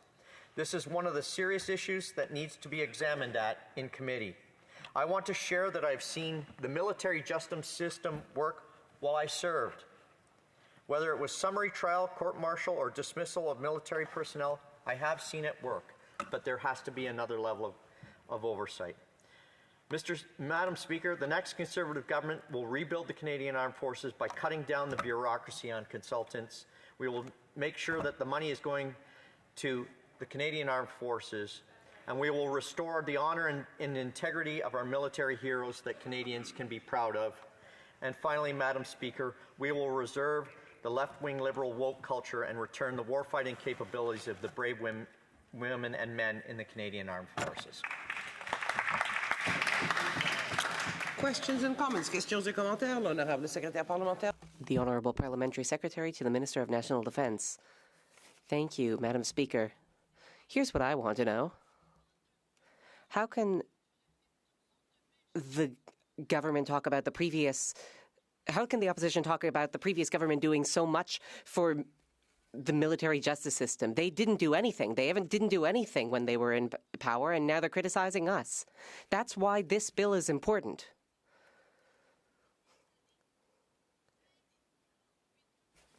Twenty of the 28 recommendations of Justice Arbour have been implemented by our government. We have until 2025 to implement the rest. But now we are here to talk about Bill C-66 because Recommendation 5 must lead to a change to the National Defence Act. What I want to know from my colleague is, will he allow us to send this bill to committee so that we can continue to move it forward? Thank you. Mr. Lanigan. Well, Thank you, Madam Speaker, and I thank my colleague for the question. And I will say again, as I pointed out in my speech, that under the Conservative government, that we did initiate reports, and these were delayed by the Liberal government. And I will also go on to say, as I have stated in my speech, that we believe that not everybody has been heard in this. And so, because of the way that this report is written, that we want it to go to committee so that we can make some adjustments and also have input. Thank you. Questions and comments. The Honourable Member for Beauport-Limoilou. Thank you, Madam Speaker. I appreciated my colleague's speech. It made a lot of sense. And it noted that there is still a lot of work to do, which we will do in order to protect people, including members of the armed forces. Sending this bill to committee is a good first step. It must also be sent to the Senate and eventually receive royal assent. That's what our duty is. If my colleague doesn't have confidence in the government, does he at the very least have confidence in the other opposition parties? My answer is no. I have no confidence in the other parties within this House. I have full confidence in the Conservative Party, and I am grateful to be representing the Conservative Party in my riding. And what I will say, though, is I want to see this report go to committee so that we can have input and so that some of the reports that we have dealt with in the past can reflect this. Thank you. Questions, comments, the Honourable Member for North Island, Powell River. Well, thank you, Madam Speaker, and I thank the member for his speech. I, of course, am in the same committee with him with veterans, and I was one of the lead people that put forward the study on women veterans, which, for this place to know, had never been done in Parliament before, a focused study on women veterans. And one of the things that we heard from those women was that because they were serving federally and moving from one province to another, sometimes where the incident happened wasn't the incident where they were, and so cases got dropped. So we need to figure this out in the civilian world, that wherever it happens, that those things don't happen. So I'm wondering if this member is going to work seriously in this committee. I hope to see them move rapidly, because this is a big issue that needs to be addressed immediately. And I hope that they'll be dealing with real issues that matter to women veterans, and of course, hopefully not playing the games that the Conservatives like to play. Member for Moose Jaw Lake Centre, Lanigan. Well, I thank my colleague, and I thank for her work on the Veterans Affairs Committee. And as she's heard during committee, that when I served with the Canadian Armed Forces, for me, you always wanted to protect everybody that was in your platoon. You always protected. It didn't matter what race, what sex you were. And so, obviously, I want to make sure that everybody is protected. And obviously, we would like for this to be expedited as quickly as possible. But also, we have to also take time to make sure that there is input and that we want to make sure that people are truly protected. Doesn't matter what province you're in, what country you're in, when you're serving, that they're looked after. Thank you. Resuming debate, the Honourable Member for Calgary, Midnapore. Thank you. Thank you very much. Merci beaucoup, Madame la Présidente. Thank you, Madam Speaker. It's always a pleasure to be here speaking in the House. People of Calgary, Midnapore, who I continue to be so proud to represent. I'm here today, Madam Speaker, speaking on Bill C-66. Madam Speaker, I'll just start by saying that as a Conservative, as a female Conservative, a woman here in the House of Commons, I definitely believe, Conservatives definitely believe, we need to continue to address sexual misconduct, discrimination, racism, and other forms of harassment in the Canadian Armed Forces, because all military members deserve to have a safe and respectful workplace, and I believe this as the Shadow Minister for the Treasury Board as well. I'll also say, and I say this with a lot of pride, that Conservatives are proud of and support all of our men and women in uniform who serve Canada. Let's give a round of applause in the House of Commons right now. Thank you very much for all the men and women who serve Canada. So the principle of this bill is to be respected, is to be appreciated. But I think we need to really consider, Madam Speaker, the two major factors when we consider Bill C-66. And that is, number one, the results, what we've seen from this Liberal government so far. Is their money where their mouth is? And secondly, what's really important in our military? What's really going on with our armed forces at this time?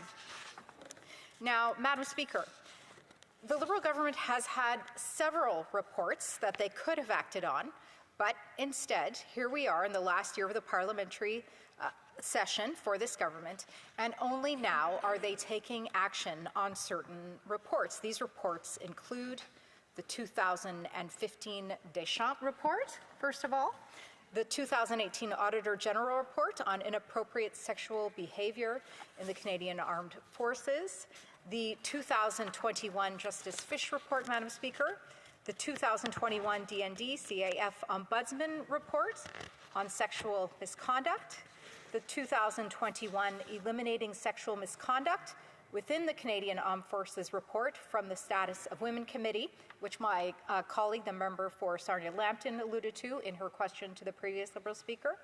And there also would have been a report by the Standing Committee on National Defence, but this government instead chose to filibuster and keep committee in the same meeting for 3 months, then prorogue Parliament for the Prime Minister's impromptu election. So instead of taking action, they asked for another report by another former justice and got the 2022 Arbour report.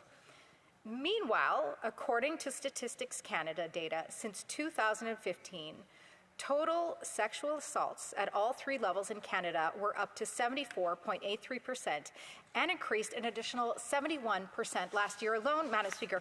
But my point is, Madam Speaker, this government has had the opportunity through several reports to take action, and they have deferred this taking action.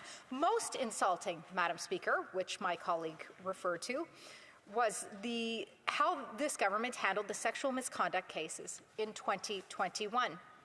For over 6 months, the Prime Minister and then Defence Minister and now Minister for Emergency Preparedness continually covered up information on sexual misconduct in the Canadian Armed Forces. And this is something we are not surprised to see on this side of the House, that these concerns, these pleas, these issues of great importance would only be spoken to, given platitudes, not real action taken upon. The Liberals then went on to great lengths to block investigations and to hide the truth from Canadians. And again, this is not only with harm within the Canadian Armed Forces themselves, but as a result of soft-on-crime bills like C-75 and C-5, Statistics Canada data since 2015, in addition to the 2 previous data points I gave, total sexual violations against children are up 118.85%, forcible confinement and kidnapping are up 10.63%, indecent harassing communications are up 86.41%, Madam Speaker. Non-consensual distribution of intimate images are up 801.17%, and trafficking in persons is up 83.68%. So these are the results, Madam Speaker, that we are seeing as a result of the inaction of this government. They put forward these bills like C-66, but they have done nothing in all of their previous platitudes and all of their previous grandstanding fake efforts to make real change, not only within Canadian society, but within the Canadian Armed Forces. Annual number of reported incidents of sexual misconduct in the Canadian Armed Forces were, in 2018, 2019, 256, up to 356 in 2019, 2020, up to 431 in 2020-21, up to 444 in 2021-22, and last year up to 400. Maintain the same, 443 in 2022-2023. So you see, Madam Speaker, they talk a lot about things that they want to do, reports that they're doing, announcements that they make, but the results speak for themselves. Nothing has changed, nothing has improved in these Canadian Armed Forces. So that's our first point, is the results. We are not seeing the results for their efforts because, frankly, Madam Speaker, they aren't doing anything.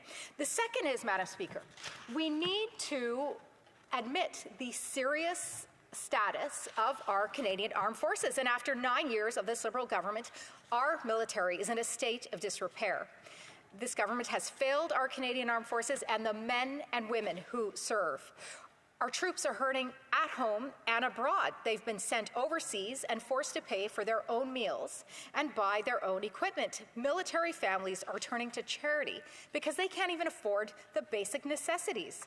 Madam Speaker, in 2017, the Prime Minister promised to invest more in our forces, but has instead let $10 billion lapse and is now cutting the defense budget by another $1 billion. And this cut affects operational spending. This means that the situation facing our troops is not getting better. It's getting worse after 9 years of Liberal neglect.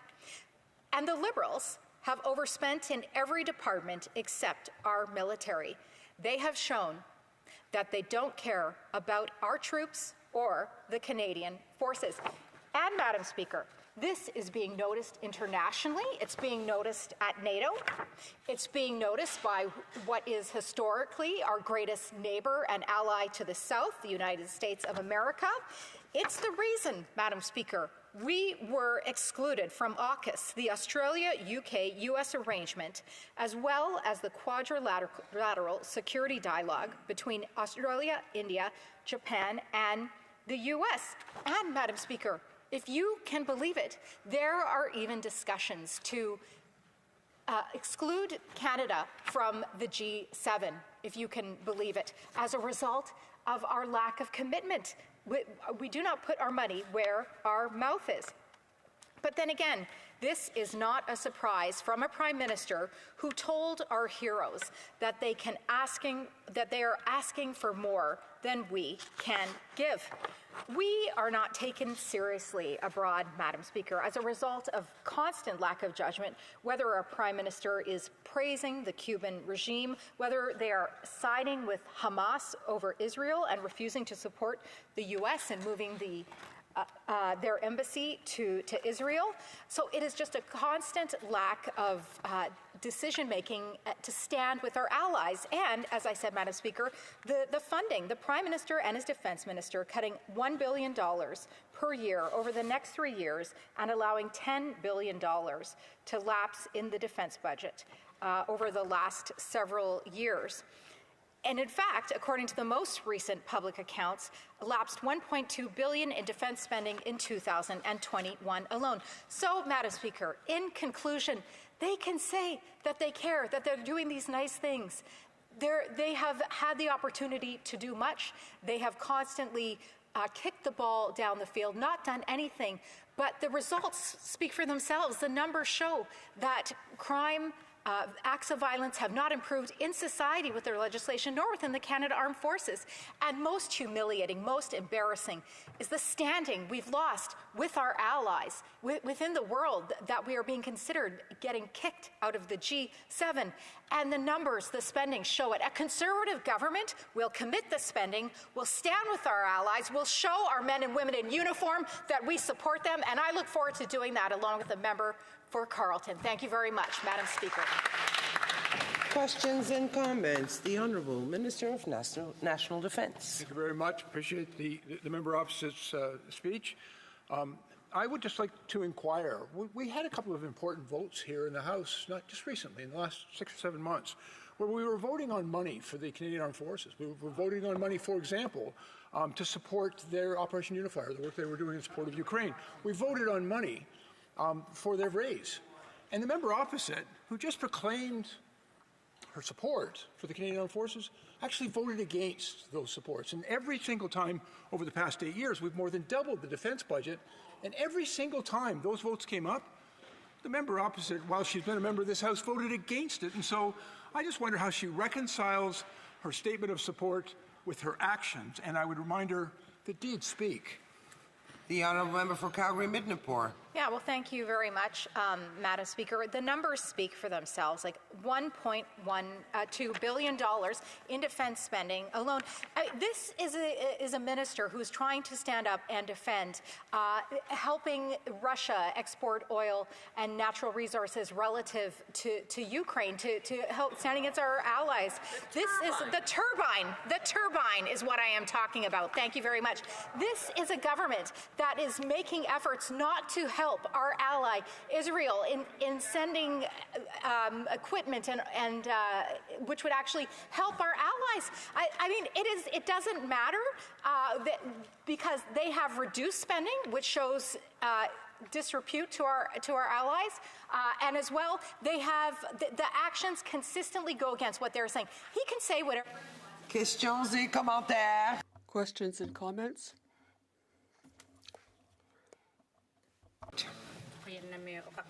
And I thank the member for her passion. This is an important piece. I'm going to interrupt the honourable member. We can't hear her. We have no sound. The honourable member can start again from the top. And I thank the member for her passion. This is an important piece of legislation that requires such seriousness, especially thinking about the survivors.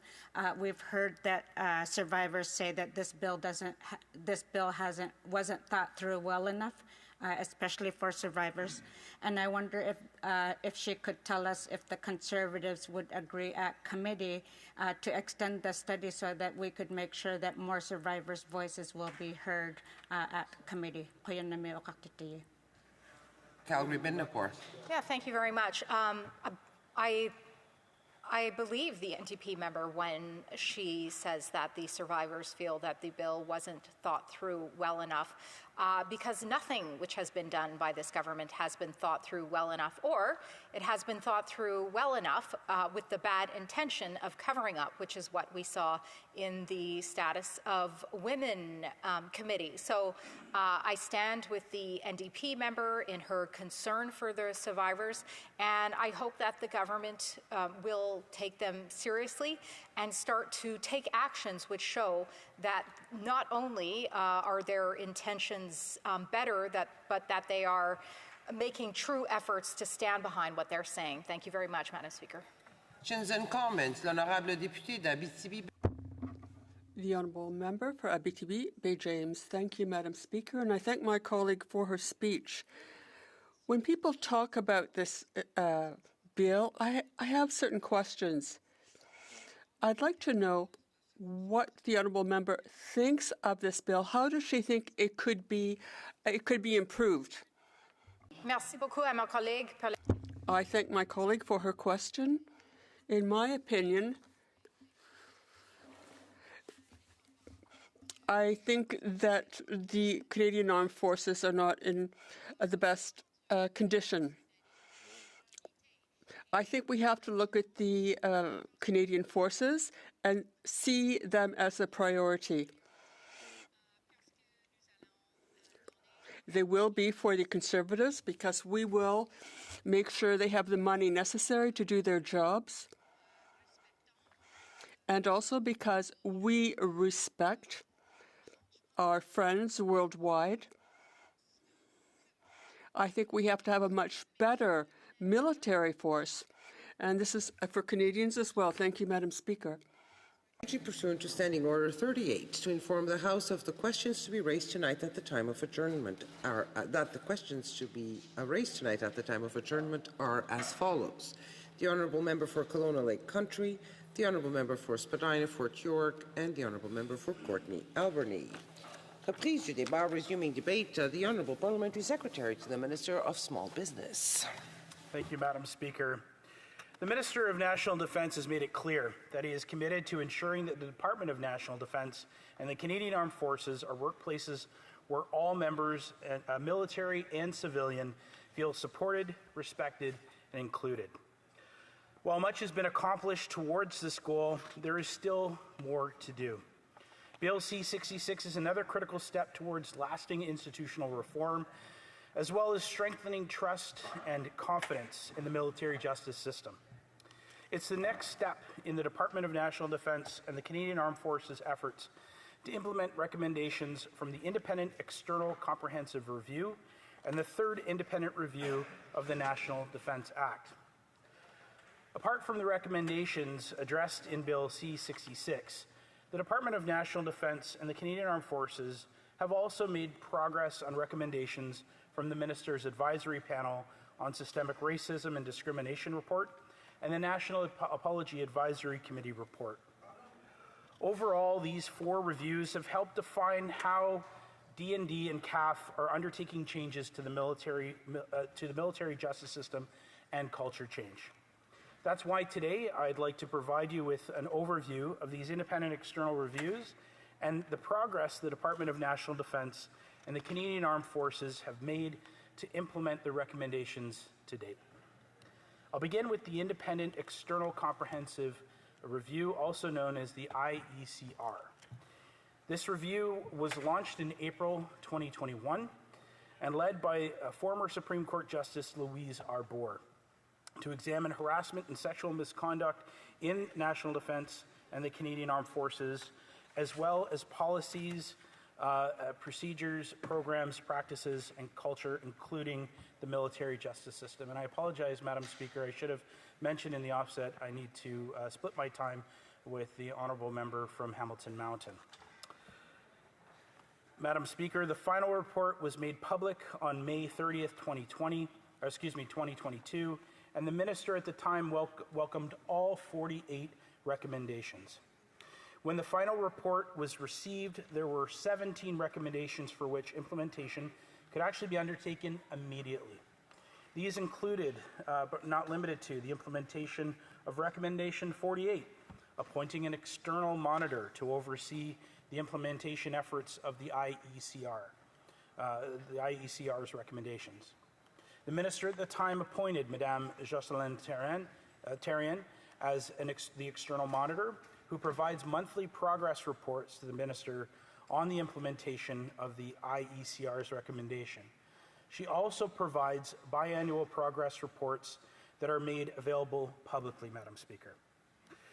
The Minister also announced the implementation of Recommendation Number 7 and 9, changes to the military grievance and harassment process, in August of last year. With the implementation of these recommendations, any CAF member who has experienced sexual harassment can now choose to go directly to direct their complaint directly to the Canadian Human Rights Commission without first exhausting the internal grievance and harassment process. More recently, in June of 2024, the Minister announced that in response to Recommendation 1 and 2, the CAF had issued interim policy guidance to abolish the definition of sexual misconduct for its policies and to include sexual assault as the standalone definition, referring to the criminal code as the applicable law. In response to these recommendations, the term sexual misconduct has been replaced with 3 new terms: conduct deficiencies of a sexual nature, harassment of a sexual nature, and crimes of a sexual nature. Sexual assault is also included as a distinct definition in relevant policies. These changes will provide better coherence and clarity, reduce confusion, and better capture the range of inappropriate conduct. He also announced the repeal of the duty to report regulations in response to Recommendation Number 11. Madame Arbour found that these regulations, while well-intended, took away the agency and control of survivors in the reporting process, potentially leading to re-victimization of those they were meant to protect. The repeal of the duty to report came into effect, Madam Speaker, in June 30th of 2024. And as we see with Bill C-66, the Department is seeking to remove the CAF's investigative and prosecutorial jurisdiction over the Criminal Code sexual offences committed in Canada, which addresses a part of recommendation number 5 of the IECR.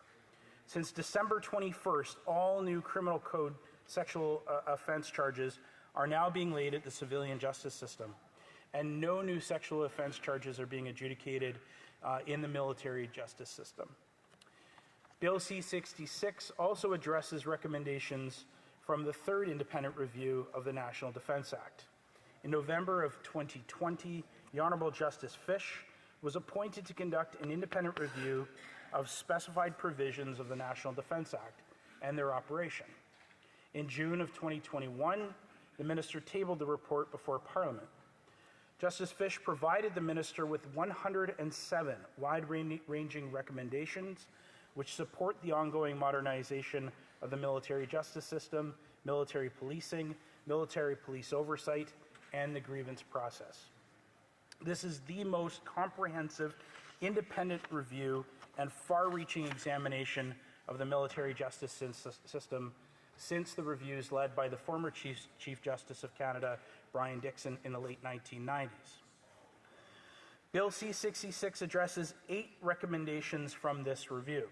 These amendments seek to, among other things, modify the process for the appointment of the Canadian Forces Provost Marshal, the Director of Military Prosecutions, and the Director of Defence Counsel Services. Also expand the class of persons who are eligible to be appointed as a military judge to include non-commissioned members. And change the title of the Canadian Forces Provost Marshal to the Provost Marshal General to align with the titles of other senior designations in the CAF. These amendments seek to strengthen trust in the military justice authorities operating independently from the chain of command and to bolster the trust and confidence of Canadians in the military justice system. DND and CAF are also building on previous external and internal reports and recommendations focused on racism and discrimination. The Minister's Advisory Panel on Systemic Racism and Discrimination was created to identify ways of eliminating racism, prejudice, discrimination, and gender bias within the military. Madam Speaker, through this report, DND and CAF have established the Director of Anti-Racism Implementation, formerly the Anti-Racism Secretariat, under Chief Professional Conduct and Culture, to inform and focus our institutional efforts to address racism and discrimination.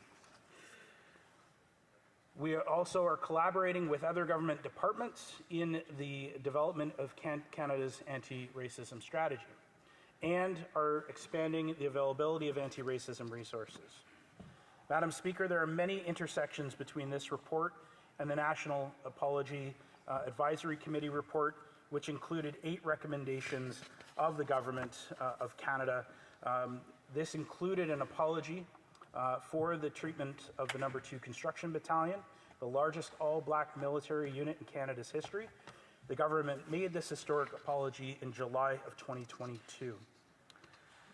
Madam Speaker, the Department of National Defence and the Canadian Armed Forces maintain an unwavering commitment to implementing the recommendations of former Supreme Court Justice Arbour and Fish, as well as the recommendations from the Minister's Advisory Panel on Systemic Racism and Discrimination and the National Apology Advisory Committee. The legislative changes proposed in Bill C-66 will play a critical role in helping us implement some of the recommendations from former Justice Arbour and Fish and help us rebuild the trust in the military justice system.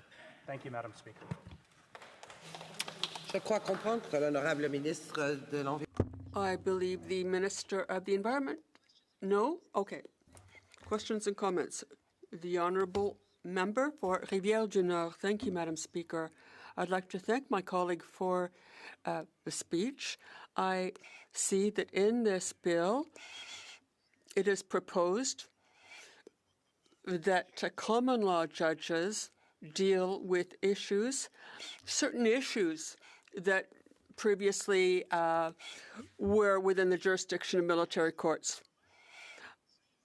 I do think, however, that this will create more work for the civilian courts. I believe that superior courts are already overwhelmed. Now, I have asked the Minister of Justice to nominate more judges because I was told in Gatineau that they need no judges in the region. But here we see that their work is going to become even greater. So can my colleague give us any good news about this? Would his colleague, the Minister of Justice, can he say that there will be new candidates for the bench so that they can deal with this increase in work? Thank you, Madam Speaker, and through you, I'd like to thank the honourable colleague for the question. I agree that we absolutely need to make sure that we're working very closely with the provinces on this issue. We want to make sure that this transition is smooth. I will say that this has been the case for some time now. No cases of sexual misconduct are being adjudicated within the military justice system. All of those cases are being tried in the civil courts. And I will say that ensuring that we're working with the provinces on this is critical.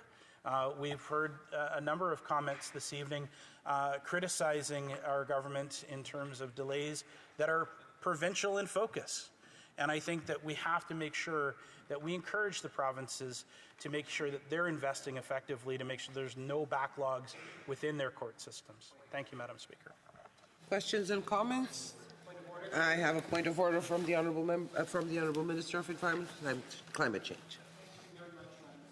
There has been discussion amongst the parties, and if you seek it, I think you will find unanimous consent to adopt the following motion: that, notwithstanding any standing order, special order, or usual practice of the House, A, on the day the House begins the debate on the second reading motion of Bill C-76, an act to amend the Canada National Parks Act, one member of each recognized party and a member of the Green Party be allowed to speak for no more than 10 minutes, followed by 5 minutes for questions and comments, and at the conclusion of the time provided for debate, or when no member wishes to speak, whichever is earlier, the bill be deemed read a second time and referred to a committee of the whole, deemed considered in committee of the whole, deemed reported without amendment, deemed concurred in at report stage, and deemed read a third time and passed. And B, it be an instruction to the Standing Committee on the Environment and Sustainable Development to undertake a study of the factors that led to the recent fires in Jasper National Park, provided that A, the committee invite the Minister of Environment and Climate Change, that would be me, and the President of the King's Privy Council for Canada and Minister of Emergency Preparedness and Minister responsible for Pacific Economic Development Agency of Canada, and 2, hold no fewer than 3 meetings to be held before October 11, 2024. Thank you, Madam Speaker. All those opposed to what the Honourable Minister has moved will please say nay. D'accord, la Chambre The House has heard the terms of the motion. will please say nay. Carried. Questions and comments, the Honourable Member for Sarnia-Lambton. Thank you, Madam Speaker, and thanks to the member opposite for his history of what has gone on. I know that we heard testimony earlier today about when the survivors of sexual assault had their cases transferred from the military justice system to the civil justice system, that many of the cases got thrown out because they took too long. And so why did the government not recognize that because they had not appointed enough justices, rapists were already going free, and why didn't they take earlier action to put more judges in place so the survivors could have sought justice? The Honourable Parliamentary Secretary. Thank you, Madam Speaker, and I thank the member opposite for the question. I'm not going to speak to specific cases because I don't have all that information in front of me, but I will say once again that we've got to work closely with the provinces, and we have to encourage the provinces to make sure that they're investing effectively. This recommendation to move, recommendation 5 from the Arbor report, was a pillar recommendation. This wasn't a soft recommendation. This absolutely needs to be done, and we have moved in that direction. We know that this is what the stakeholders were asking us to do.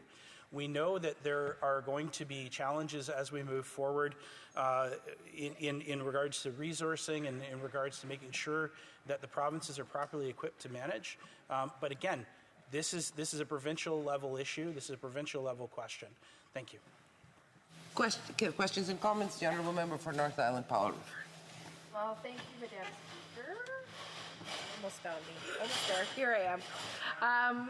Thank you, Madam Speaker, and I thank the member for his intervention in the House. And I, too, sit with him on the Committee of Veterans Affairs, and he was part of the significant study we did on women veterans. And what was horrible about that study was watching woman after woman come in and talk about things that had happened to them, and by the way, also were they a victim and now a survivor of sexual interference.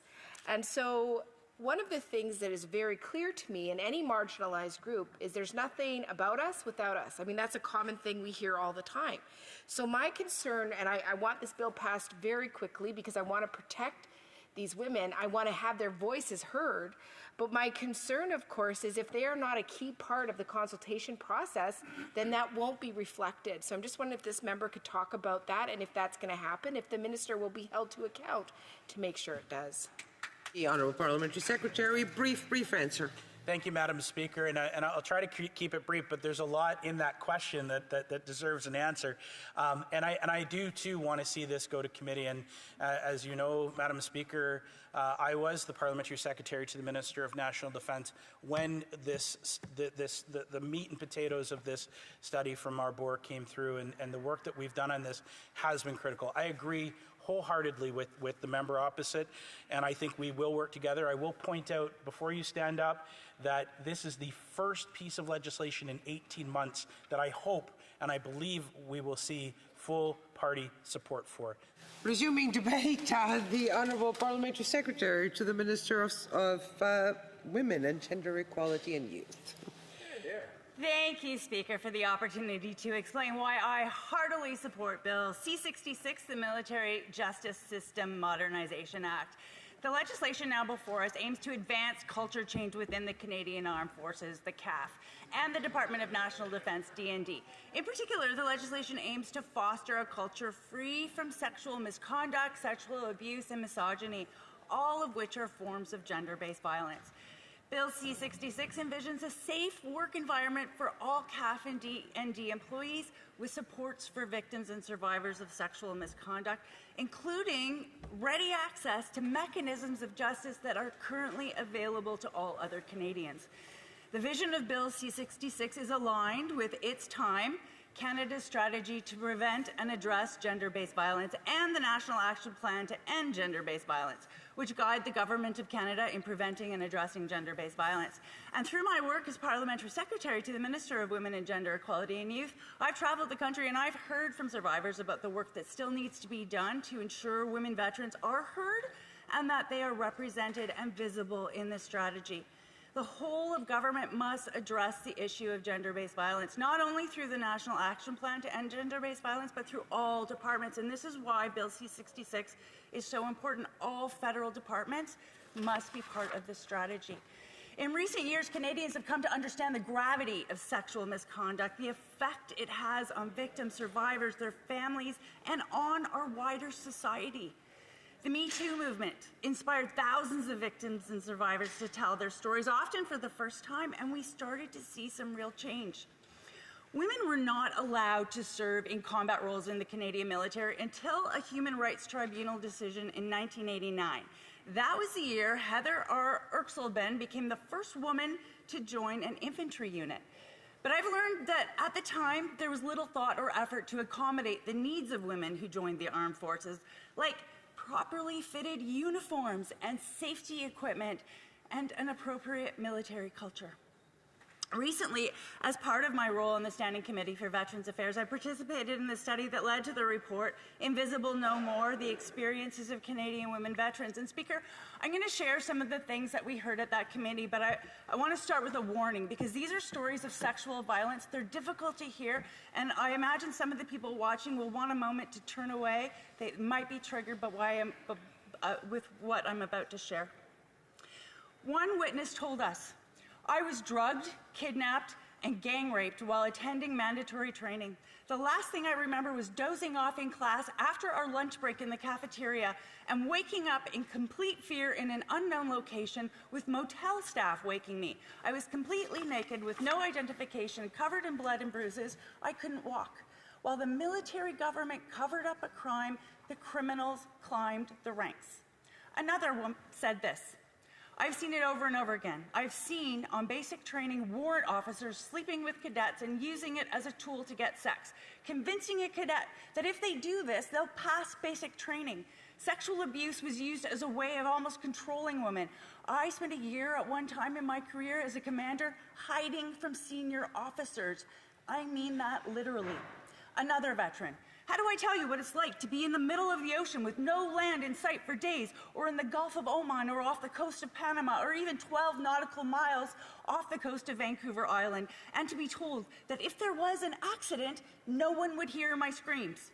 Or sailing with people who would grab my body, manipulate me, brainwash me, and use me as a sex toy." And the final quote I will share, "From the beginning and throughout my career of 26 years, I was subjected to misconduct by men. In the beginning, it was to make me give up, but later on, it was to appropriate my body, from verbal harassment to touching to forced kissing by superiors. It was also the invasion of my private life as a way to force me to accept the unacceptable. However, I consider myself lucky. I was not one of those who was raped." Speaker, Canadians are now more aware than ever that acts of sexual misconduct have occurred far too often, have been tolerated far too readily, and the impacts are deep, powerful, and persistent.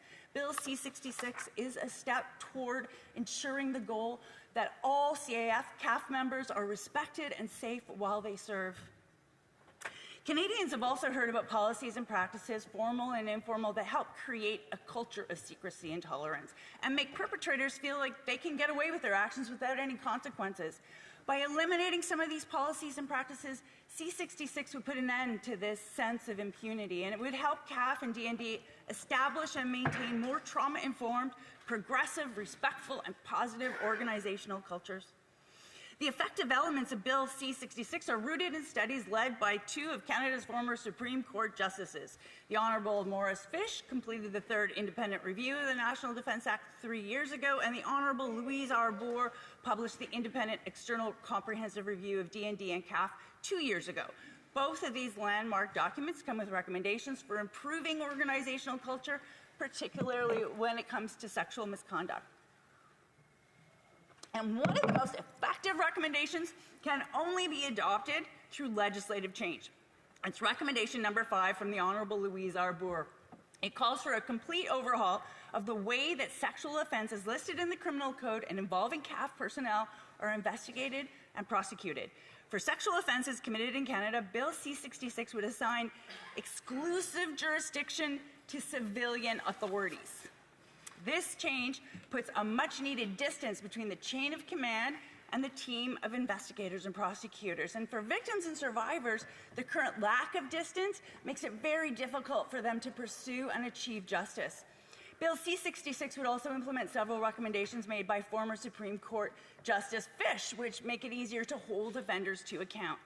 And furthermore, Bill C-66 proposes a series of amendments to other legislation to ensure that the military justice system remains constitutional and aligns with the criminal code and the civilian criminal justice system. And Speaker, Bill C-66 is just one important element of this government's larger strategy to advance culture change within the CAF and DND. A few months ago, the third report of the External Monitor documented recent progress made towards implementing Justice Arbour's 48 recommendations, including transforming the complaint system, including grievances, improvements to the enrollment and recruitment processes, and the creation of the Canadian Military College Review Board, a comprehensive review of basic training in the CAF, and a framework to enhance education related to conduct and culture, and a 10-year plan to identify promising candidates among women and other equity-deserving groups, and a stronger promotion process for senior leaders to better assess character, talent, and competence.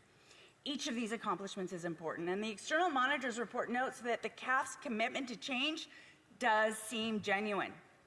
As my honourable colleagues recognize, systemic change often lags behind social change. And this description certainly seems apt when it comes to sexual misconduct within CAF and DND. The Justice Report suggests that DND and CAF have for a long time failed to properly investigate allegations, prosecute legitimate offences, or hold perpetrators accountable. Abhorrent behaviour has been tolerated for far too long, and the confidence and trust that Canadians once had in the CAF and DND has diminished as a result. Canadians are no longer willing to look the other way. They expect organizations to prevent and address sexual misconduct and misogyny, and they expect elected representatives to do their part. The legislation now before us would help foster culture change and ensure a more trauma-informed and safer work environment for our CAF and DND members. It would ensure accountability. It would support victims and survivors by providing them with the mechanisms they need to pursue justice and hold offenders to account. And so I encourage all of my honourable colleagues to join me and support Bill C-66. Thank you. Questions and comments, the Honourable Member for Calgary-Rockingham. Madam Speaker, the Arbor report clearly, yes, did recommend this legislative change, but so did the Deschamps report, which was years earlier. So why does she know why the government, of which she is a spokesperson, waited so long for this legislative change? This was a legislative change that was recommended almost 10 years ago, accepted by the previous government, that sat on this government's desk without movement for years. So here we are, 9 years into this government, in the twilight of this parliament, trying to now implement a change that should have been at least initiated 10 years ago, or close to 10 years ago. Honourable Parliamentary Secretary. Thank you, Madam Speaker. I appreciate that the member opposite noted that the previous federal government didn't do anything on this, and I think in my speech I outlined several improvements that have already been made to help improve the culture at CAF and DND. This isn't the first step that we've taken. This isn't the only thing we've done. It's something that's taken some time, as we've heard from Louise Arbour, that it was going to take time to implement some of these recommendations. But we're working on it. We're moving. We're action-focused. Thank you, Speaker. Questions et commentaires, l'honorable. The Honourable Member for Rivière-des-Mille-Îles. Thank you, Madam Speaker. Thank you to my colleague for Hamilton Mountain.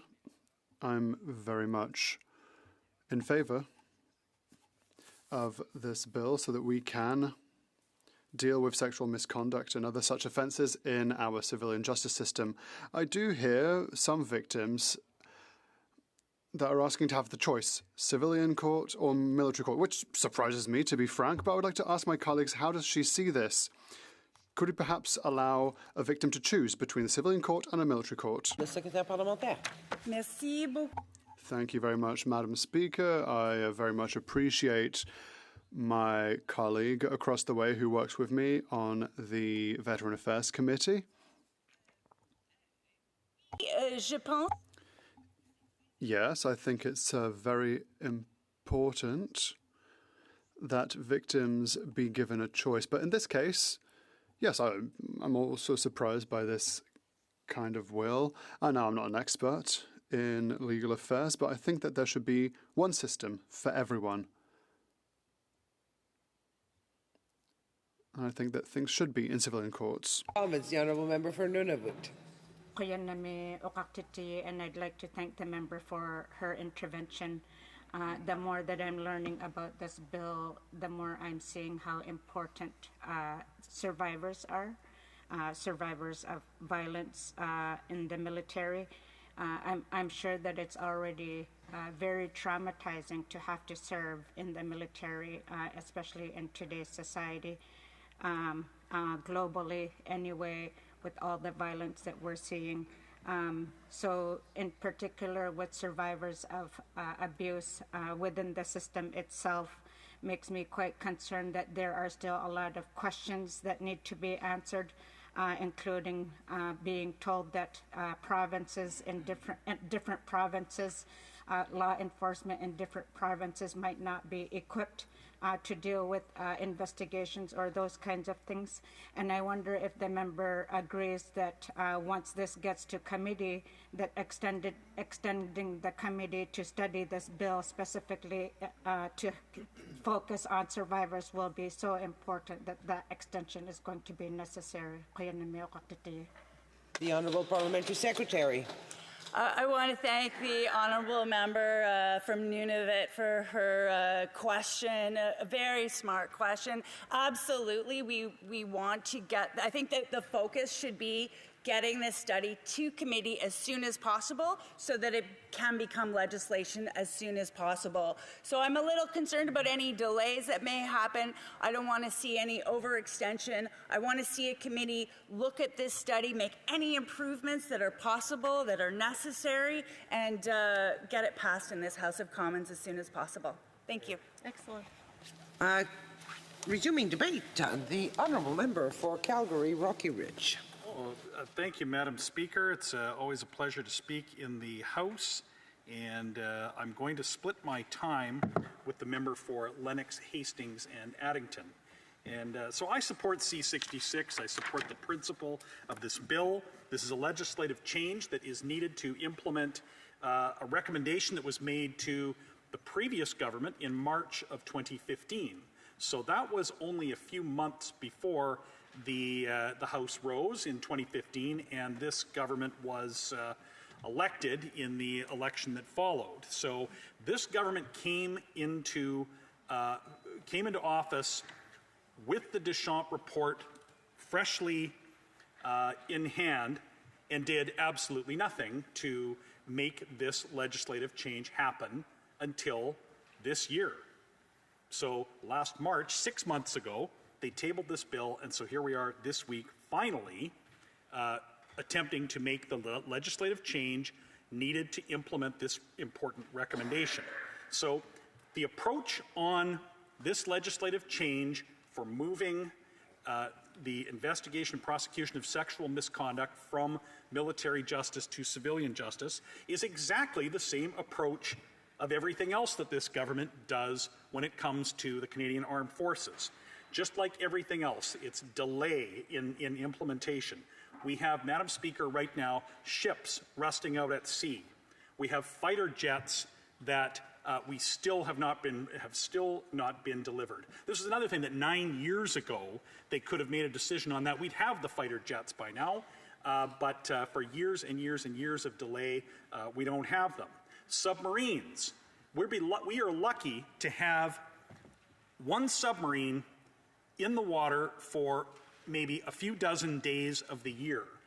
These submarines that we have were cast-offs from the British Navy from decades ago, and this government has been in power for 9 years and done nothing to procure new submarines. Yes, they say the word submarines in their defense policy update, but that's not the same as actually taking concrete actions to procure, to build, and to have submarines delivered. Tanks. We've had testimony at the Defense Committee about the incredibly small number of tanks that are available, even for training, Madam Speaker, never mind for deployment. Offshore patrol aircraft. They just recently finally signed a contract to replace 40-year-old aircraft that are very close to the end of their operational lives. Air defense systems, Madam Speaker. We do not possess air defense systems. The previous Minister of Defense did announce and accepted extraordinary credit for promising an air defense system to be sent to Ukraine. Almost 2 years ago now, actually announced to a television audience that it was en route to Ukraine, when we subsequently learned that not only is it not en route to Ukraine, there wasn't even a contract signed to procure it.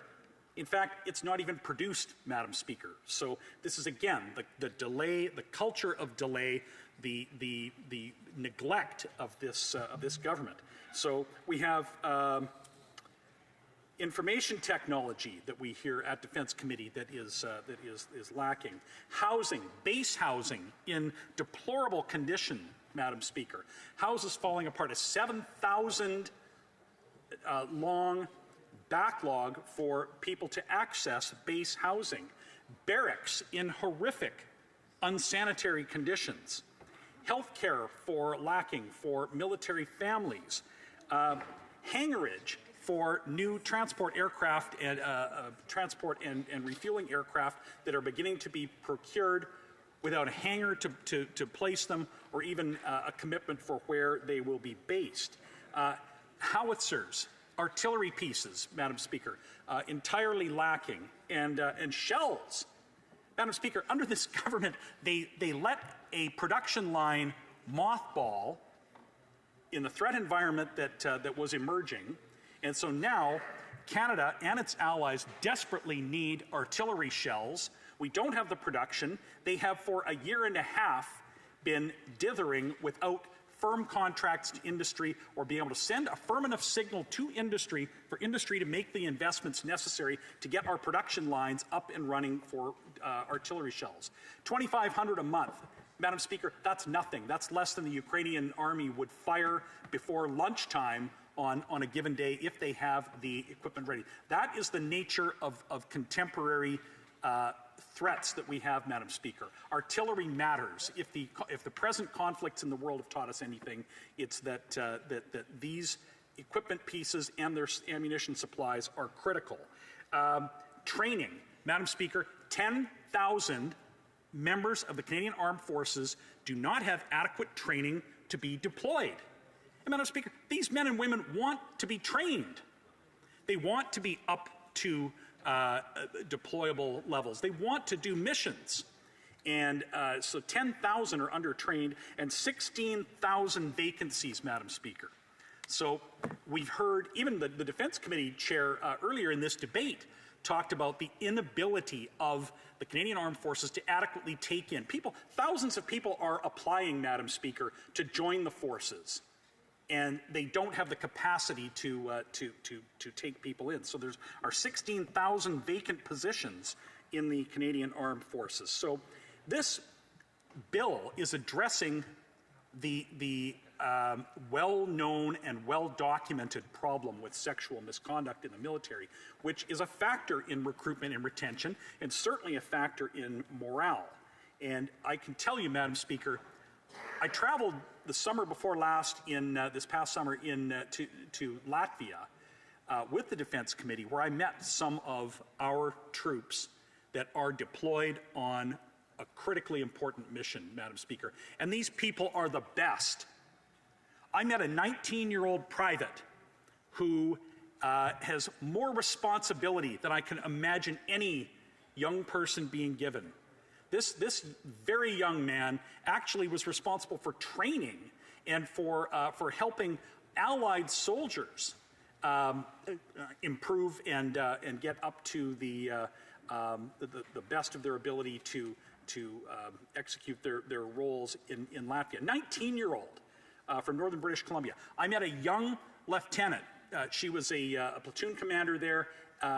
Again, a very young woman with extraordinary responsibility for the defense of Allied territory. And these people are the best, Madam Speaker, and they deserve protection. They deserve access to justice when sexual misconduct happens. And what we've talked a lot about culture and culture change in the military. And part of the culture change that needs to happen is overcoming the culture of secrecy, the culture of cover-up. And this culture has permeated to the very top levels, Madam Speaker. We saw the former Minister of Defense covering up the sexual misconduct of the former Chief of Defense Staff. And we have seen this type of behavior at the highest levels. We've heard testimony at the Defense Committee from victims of sexual assault who say that they cannot access justice, not just because of the issue around lack of access to civilian systems, which this bill would ultimately change, but the inability to get the information that they need to file a complaint, that the reflexive secrecy around even members of the Canadian Armed Forces accessing their own information is a big part of the problem. And this bill won't fix that, Madam Speaker. So there's a long way to go in ensuring justice for members of the Canadian Armed Forces who experience, who are victims of sexual misconduct. And as has been pointed out in this debate as well, it's not like civilian access to justice for sexual assault victims is assured. Far from it. We have seen under this government an erosion of effective law enforcement and justice for victims. We see crime levels that we have not seen in decades. We've seen an acceleration of crime. We've seen a lack of urgency in appointing judges so that assault victims can access justice. And this bill will not change that, Madam Speaker. So, yes, this bill is important. Yes, it should go to committee. And but it should not skip any of the legislative steps, Madam Speaker. We need a committee, a robust committee study on this. We need to make sure that we get it right, and that all that victims are heard from, and the details of this bill are correct. Questions and comments? The Honourable Minister of National Defence. Thank you very much, Madam Speaker. First of all, I appreciate the member opposite in his speech acknowledging the importance of this bill and his indication that he intends to support it. We agree wholeheartedly. We think this bill is important. Let's get it to committee. Let's get on with the work that needs to be done.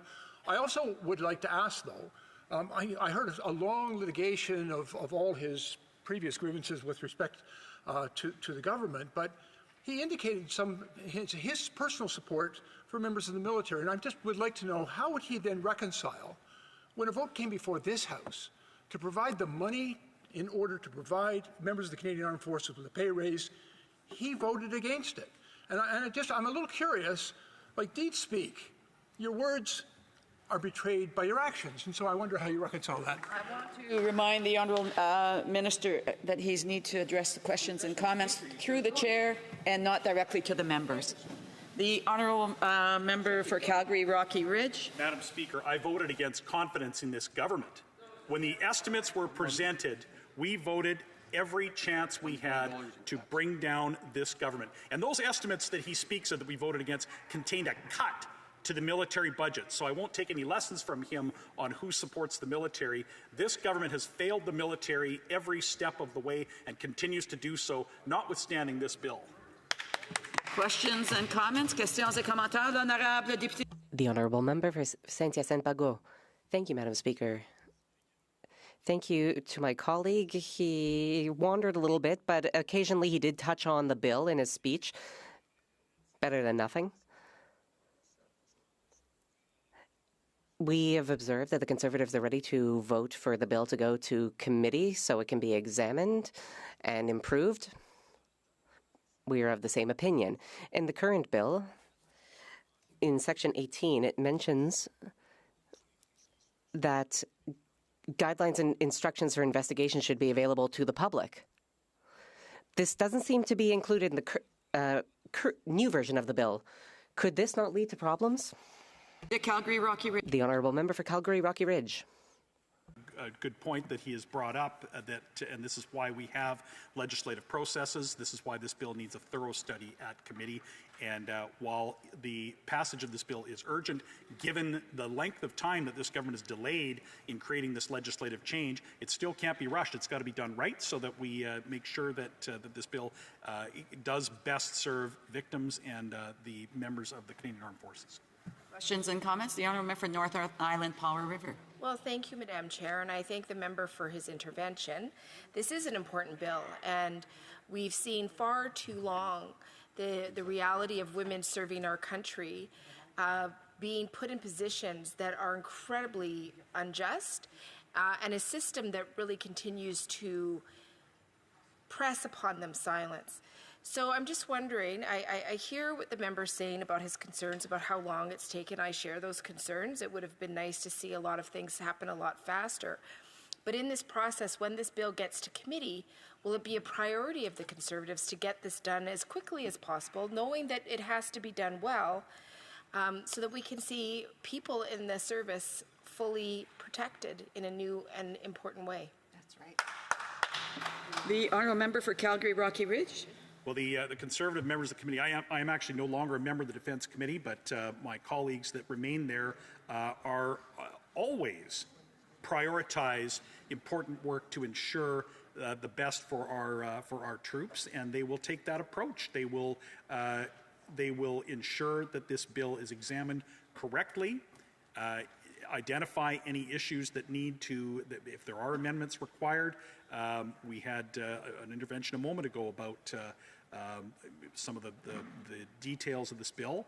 So I fully expect that my Conservative colleagues on that committee will do their jobs, do the job that they're elected to do, and ensure that this bill is done right and returned as expeditiously as it can be, while not neglecting their duty to examine the legislation. Perfect.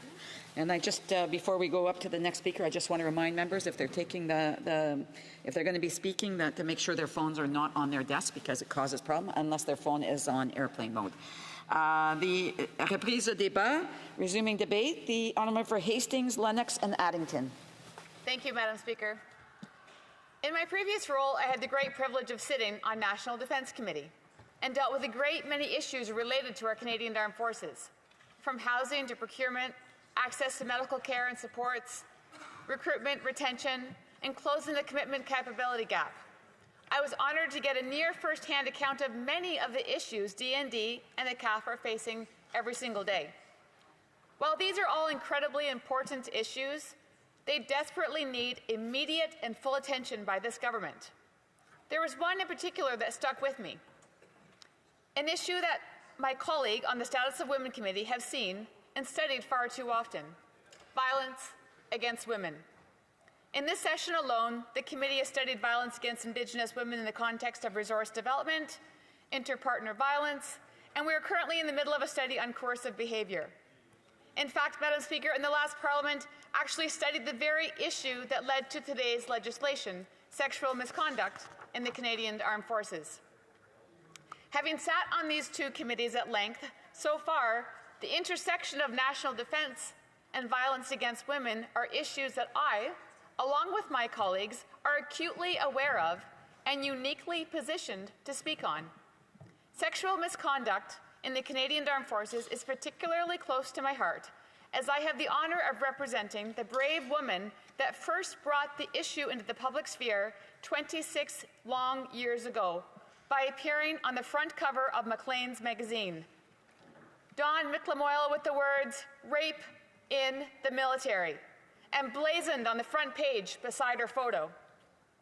I honestly believe, Madam Speaker, that the discourse we are having at several committees at the highest level in the Canadian political process would not even be here today if it was not for individuals like Dawn, as well as the litany of other survivors that have courageously chose to come forward with their stories. To each and every single one of them, I am so sorry that your government has failed you time and time again. But now we thank you for bravely sharing your experiences with us. We as legislators, we need to hear it. We as legislators need to act on it. There is so much we need to do. Madam Speaker, while C66 is a start that I look forward to perhaps studying at committee, if they will have me, it is a very limited start, and there is a Herculean amount of legislative and cultural changes in the CAF, particularly in leadership, that needs to happen to properly address this crisis. On this last point, I want to make something very clear. It will take years to change this culture. I've had the pleasure of speaking with General Eyre on many occasions, as well as many other members of the CAF, from flag officers to privates, and I've received nothing but the utmost assurances that they are taking the issue very seriously. and I've never doubted any of them for a second. But all of us sitting in this room are not fools. They are not going to allow a CAF member who could be a liability on the matter to speak to someone sitting on the National Defense Committee. This is particularly why the entire public relations branch exists. I trust the new Chief of Defense Staff, General Kerrigan, will take this matter extremely seriously. It's up to us to ensure that she and her team, as well as the Department of National Defense, have the tools at their disposal to get the job done. I'd like to highlight exactly what I mean when I say C66 is limited in scope. I think the best way to do this is to read into the record the testimony of someone far more knowledgeable on this matter than I. He had to say on April 17th of this year at National Defense Committee, "On that day, Patrick White, a witness who came forward to committee, shared his own sexual harassment story within the CAF as it related to access to information, a key point of contention in properly addressing misconduct in the armed forces. He spoke of the grievance process, the very method through which this entire process starts. It's massively flawed.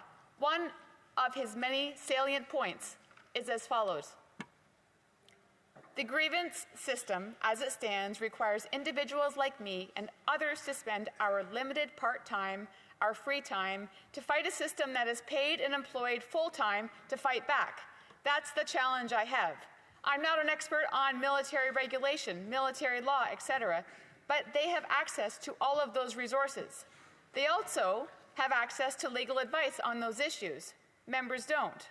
What annoys me more than anything is when senior members who have never been affected on this, who have never been affected in the way some of us have flippantly say, if you don't like it, grieve it, knowing full well that they've never had to go through this process, or maybe they did in a minor way and had success.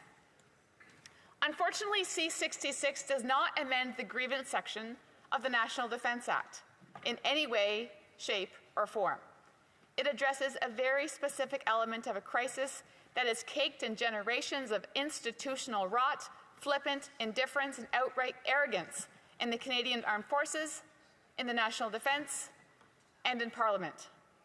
In that same meeting, Gary Walborn, former National Defense Ombudsman, who actually had to go to war, so to speak, with the government to get the information he needed to do his job, said, paraphrasing here, "We're talking about people who have been put into positions of authority.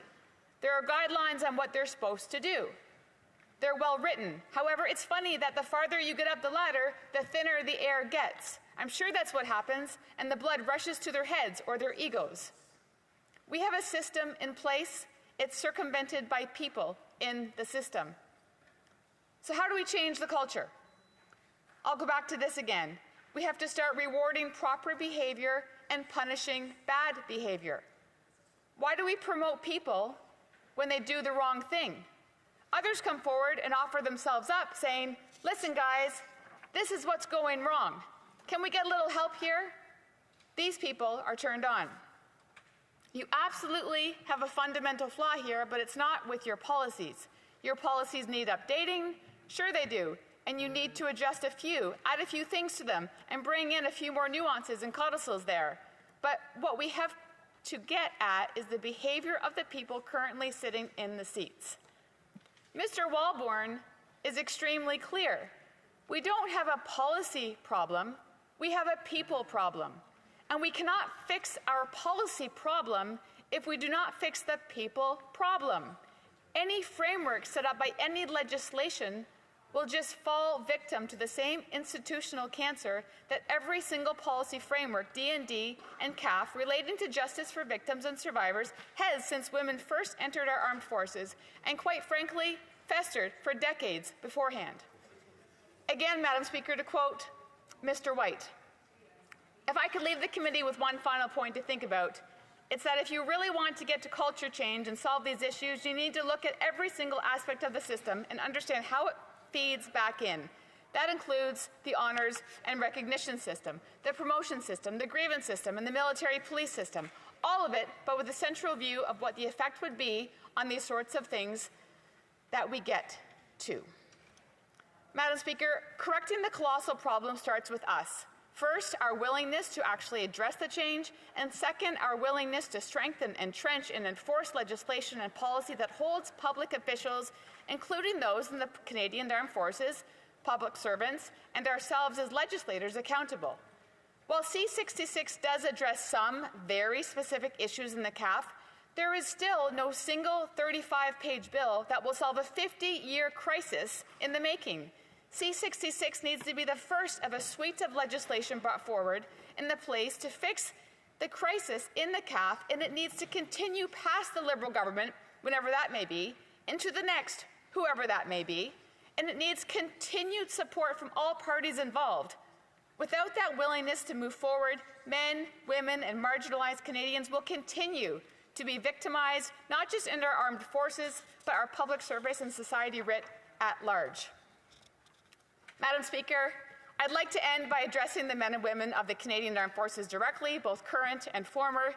To those of you that are victims, to those of you that are survivors, we have failed you, and we know we have, but change is coming because of what you have told us.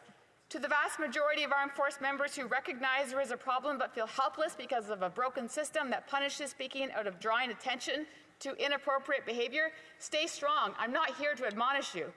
And finally, to those of you who are part of this problem, from the new recruit right up to the flag officers, who think you are entitled to another person's agency because that's just how it goes here, or those that continuously look away because he's a really good guy, you are complicit.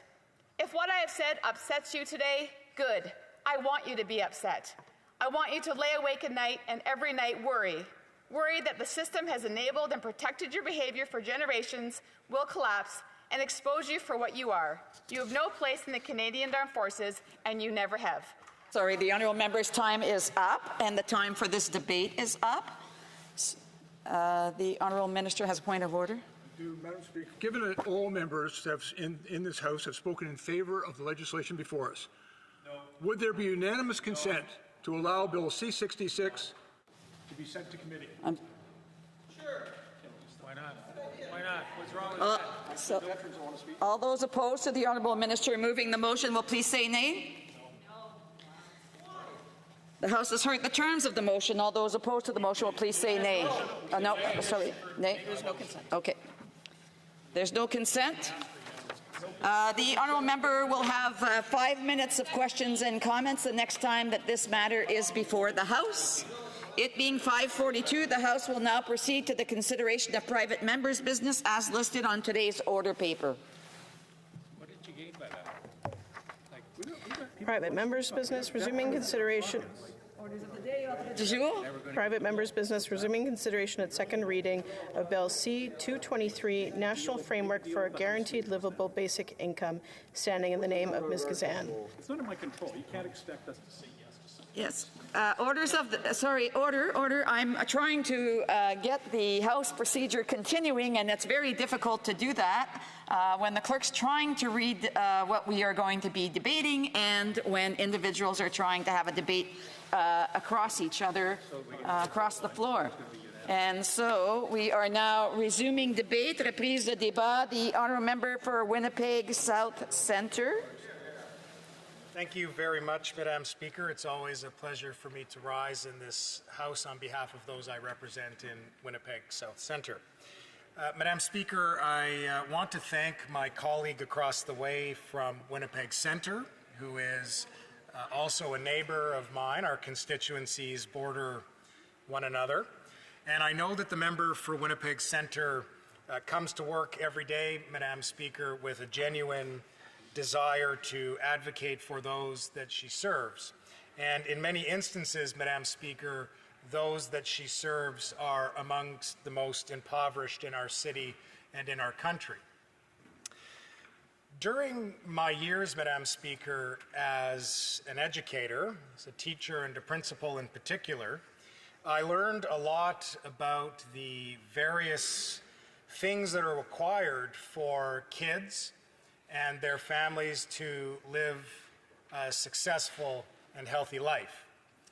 In particular, Madam Speaker, I can recall a program in the Seven Oaks School Division, of which I was an employee, located in the northwest part of the city of Winnipeg for a number of years, that sought to give families and their kids a leg up. And what we did at that time is we took some grant money that had been given to us through a partnership at the province, and we provided those in need. Usually it was single mothers with kids at home living in some precarious situations by virtue of poverty, intergenerational trauma, and other obstacles that daily life presents. And we gave them cash on a monthly basis. And what they did with that money is they invested it in the basic necessities of life, which included food, books, transportation, and other things that would make life easier, healthier, and more comfortable for them and their children. On that note, Madam Speaker, I do want to say that I'm extremely proud of the investments that the federal government is making in a national school food program. I understand that there are some significant conversations happening and progress is underway with my home province of Manitoba, where a collaboration between our two levels of government is going to leverage existing funding to help make sure that kids in need in our province are getting the type of nutritious and healthy food that they need to succeed. And what we saw, Madam Speaker, going back to this program in my former school division, was that people were happier, they were healthier, and they had that boost and that leg up that they needed. Now, Madam Speaker, in my home province of Manitoba, in the 1970s, there was an experiment. It was in the city of Dauphin in northern Manitoba. And it was undertaken and constructed, implemented by a woman named Dr. Evelyn Forget. And I'm very proud to say, Madam Speaker, that Dr. Forget is a constituent of mine. And I remember during my by-election just last year when I knocked on her door and we started talking about basic minimum income, she said, "I really think you ought to be thinking about this," and gave me some ideas. And I said, "Did you know that there was a project in Dauphin in the 1970s? And she said, "Yes, I wrote it." So it was fascinating for me to have the opportunity to have a constituent with such a high degree of expertise and firsthand knowledge of this important issue. And since then, I've had some very interesting conversations with Madame Forget and with other members of my constituency who have articulated their desire to see me support this piece of legislation put forward by my colleague from Winnipeg Centre. What's interesting when you read about the program in Dauphin in the 1970s and you look at some similar implementation of programs as recently as a few months ago here in the province of Ontario, you see emerging some very interesting stories that paint a picture of the ways in which a form of a basic minimum income could be of benefit to Canadians. So, Madam Speaker, at this stage of the debate, which is one that would, if the bill is able to pass through this stage and then lend itself to further discussion at the committee, is one that is worthy of our support. I believe that it is merited for us to have a longer conversation about this piece of legislation, and I think it's appropriate in our system, in our parliamentary system, that the committee stage, whereby we hear from witnesses and experts who give us guidance on whether or not it makes sense for us to move forward, is an appropriate place for this particular piece of legislation to further explore the merits or the disadvantages of a basic minimum income. So with that, Madam Speaker, I would like to let the House know that I will be, when the time comes to vote on this particular piece of legislation, lending my support to it. I will note, Madam Speaker, that I do have questions and I do have concerns, particularly as they pertain to cost, fairness, and distribution. However, as I noted a moment ago, Madam Speaker, I trust that a thorough review of the proposed policies that we have seen listed in this piece of legislation at the committee stage will help us to answer those questions and let members decide at that point whether or not the merits of such legislation deserve to go on to the next stage. So with that, Madam Speaker, I'm going to keep my remarks more brief today than perhaps I would otherwise, and I will conclude by again reiterating that I thank my colleague and my neighbor in Winnipeg for putting forward this piece of legislation, for enabling us to have an important discussion in this place about how we can support one another. And I will look forward to following the remarks that are to come from other colleagues as we decide whether or not to allow the legislation to advance to the next stage. Thank you very much, Madam Speaker.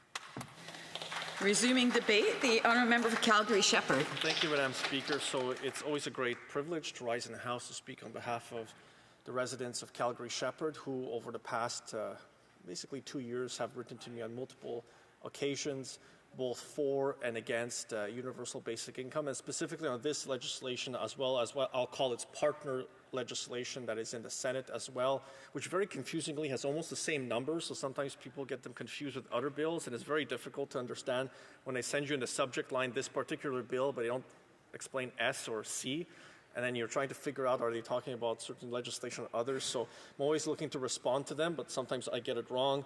Then we have a conversation back and forth. I have taken the time to read the legislation over, so I want to give the member who sponsored the legislation the benefit of going through each section on the merits of the content. Now, I will be voting against it, and so I want to explain section by section why that is. So section 1 is the development, so it says the national framework. This is the part where a lot of constituents have told me that they have concerns about. There are those who support it too, but on the balance of the issue, they want me to vote against it. This would create a national framework for the implementation of a guaranteed livable basic income program throughout Canada for any person over the age of 17, and then goes into including temporary workers, permanent residents, and refugee claimants. Now, this doesn't say successful claimants. It doesn't have the classification of protected persons. It doesn't refer to international students. It uses the wording temporary workers, which could mean a series of different things when you read it over. The bill also doesn't have a royal recommendation. The bill doesn't seek to spend any money. So when I was responding to constituents, I noted that for them. This bill doesn't have a budget assigned to it, doesn't have an amount assigned to it. And so that is one of the reasons I would vote against it right away, because it's creating a framework legislation. I generally don't support framework legislations. I have on a few occasions when I thought it wouldn't be an imposition of huge new costs. Section 2 has a consultation provision. Generally, I like these types of consultation requirements, both with provincial governments, territorial governments, Indigenous governments as well. I think it's more than reasonable. I come from the province of Alberta, where there's a requirement on the provincial government, especially, for example, with Métis settlement general councils, which I think so far we are the only provincial government where it's a requirement. You actually cannot change the legislation affecting MSGCs without their consent, which I think is one of the first, if I'm not wrong, amongst provincial governments. I think it's a good idea, generally. Now onto the content, which is section 3. It says that the framework must include 4 different types of provisions in it. For example, just to give you an example, Madam Speaker, a guaranteed livable basic income program doesn't result in a decrease in services or benefits meant to meet an individual's exceptional needs related to health or disability. But of course, then that would make it not universal. Universal, in my view, would be equal treatment for all, exactly the same. And reading the economic magazines on the subject and journals on the subject, of which I'll refer to in a moment, they specifically state that a UBI or a negative income tax, which famously is kind of where the idea comes from, it has to be completely equal to every single person, regardless of their starting point.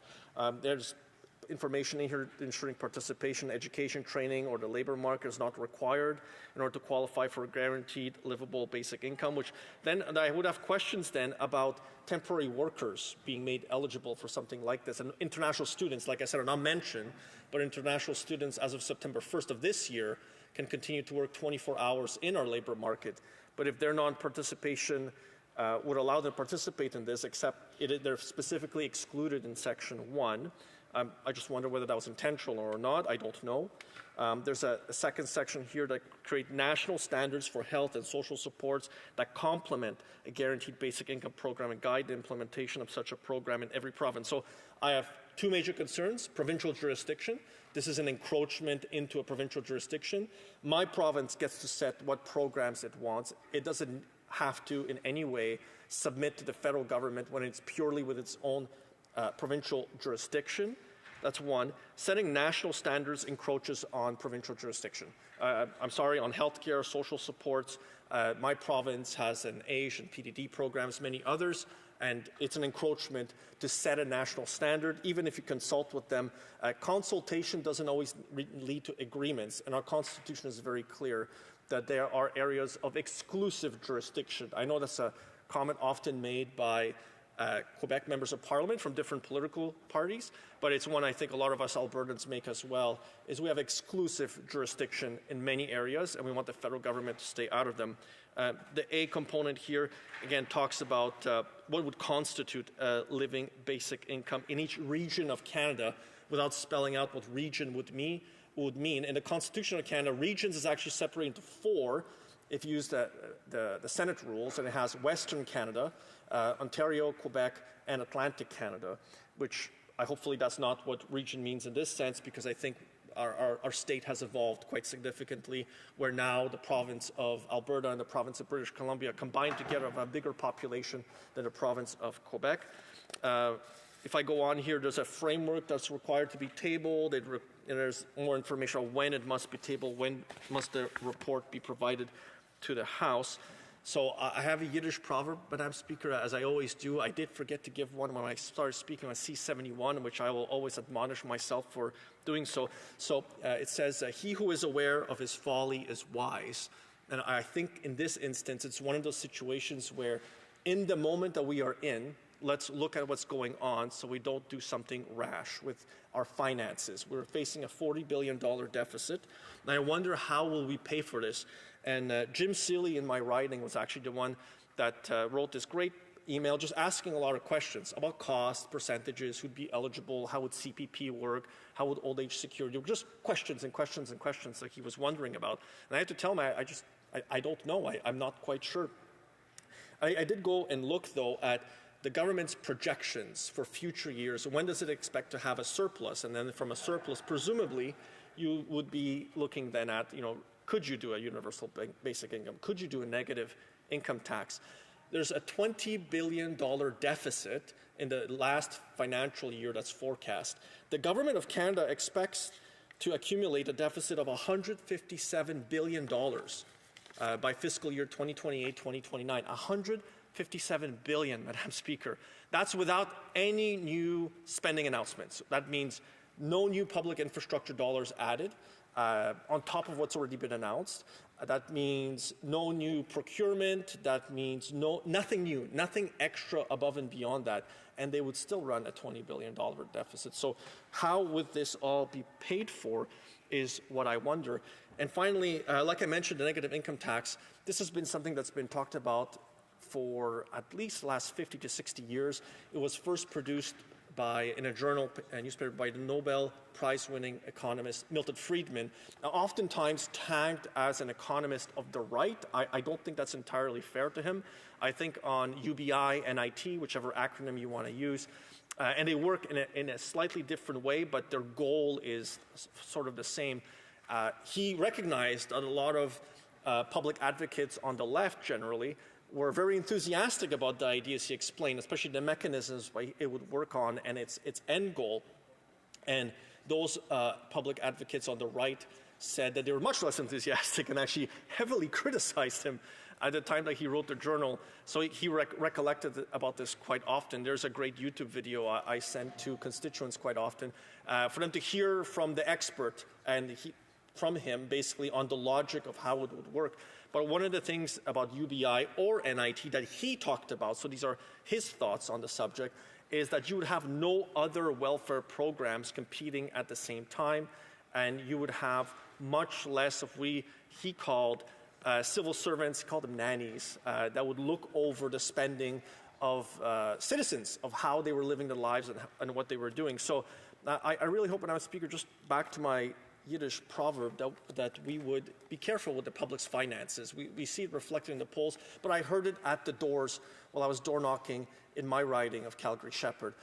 My constituents are worried about the public finances. They're worried about a $40 billion deficit. They're worried about $150 billion of more debt being accumulated onto the credit card of the nation. That's why I'll be voting against this piece of legislation. Thank you, Madam Speaker. The Honourable Member for Abitibi Bay James Nunavik EU. Madam Speaker, I'm pleased to give my first speech since returning from the summer recess. Before talking about Bill C-223, I would like to take advantage of my time to say hello to the people of Abitibi Bay James Nunavik EU. Throughout the summer, I travelled thousands of kilometres to meet the people of the riding, visiting organisations and companies, and taking part in galas and festivals. I went to meet groups of seniors to discuss the two classes of seniors created by the government with regards to pensions. What amazing encounters. I'd like to warmly thank all those who came to see me or who met me. Thanks to them, I've come back to Ottawa fully energised with lots of projects and challenges to tackle. I'm back in Ottawa full of their requests, concerns and issues. Let us come back to Bill C-223, Madam Speaker. As we've heard earlier, this bill requires the Minister for Finance to develop a national framework to provide access to an adequate basic income guarantee for everyone over the age of 17 in Canada. It also requires the Minister to report on the framework. We need to start by asking ourselves what the concept of a guaranteed basic income is.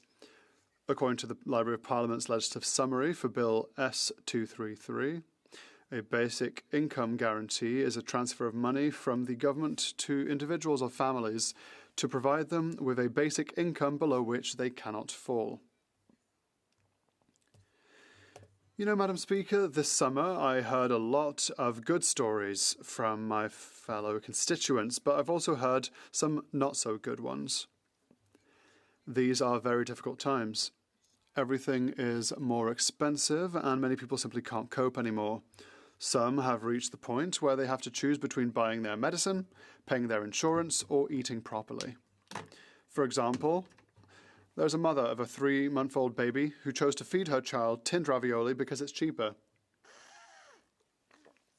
Some elderly people feed themselves cat food to save money and to be able to buy their medicines.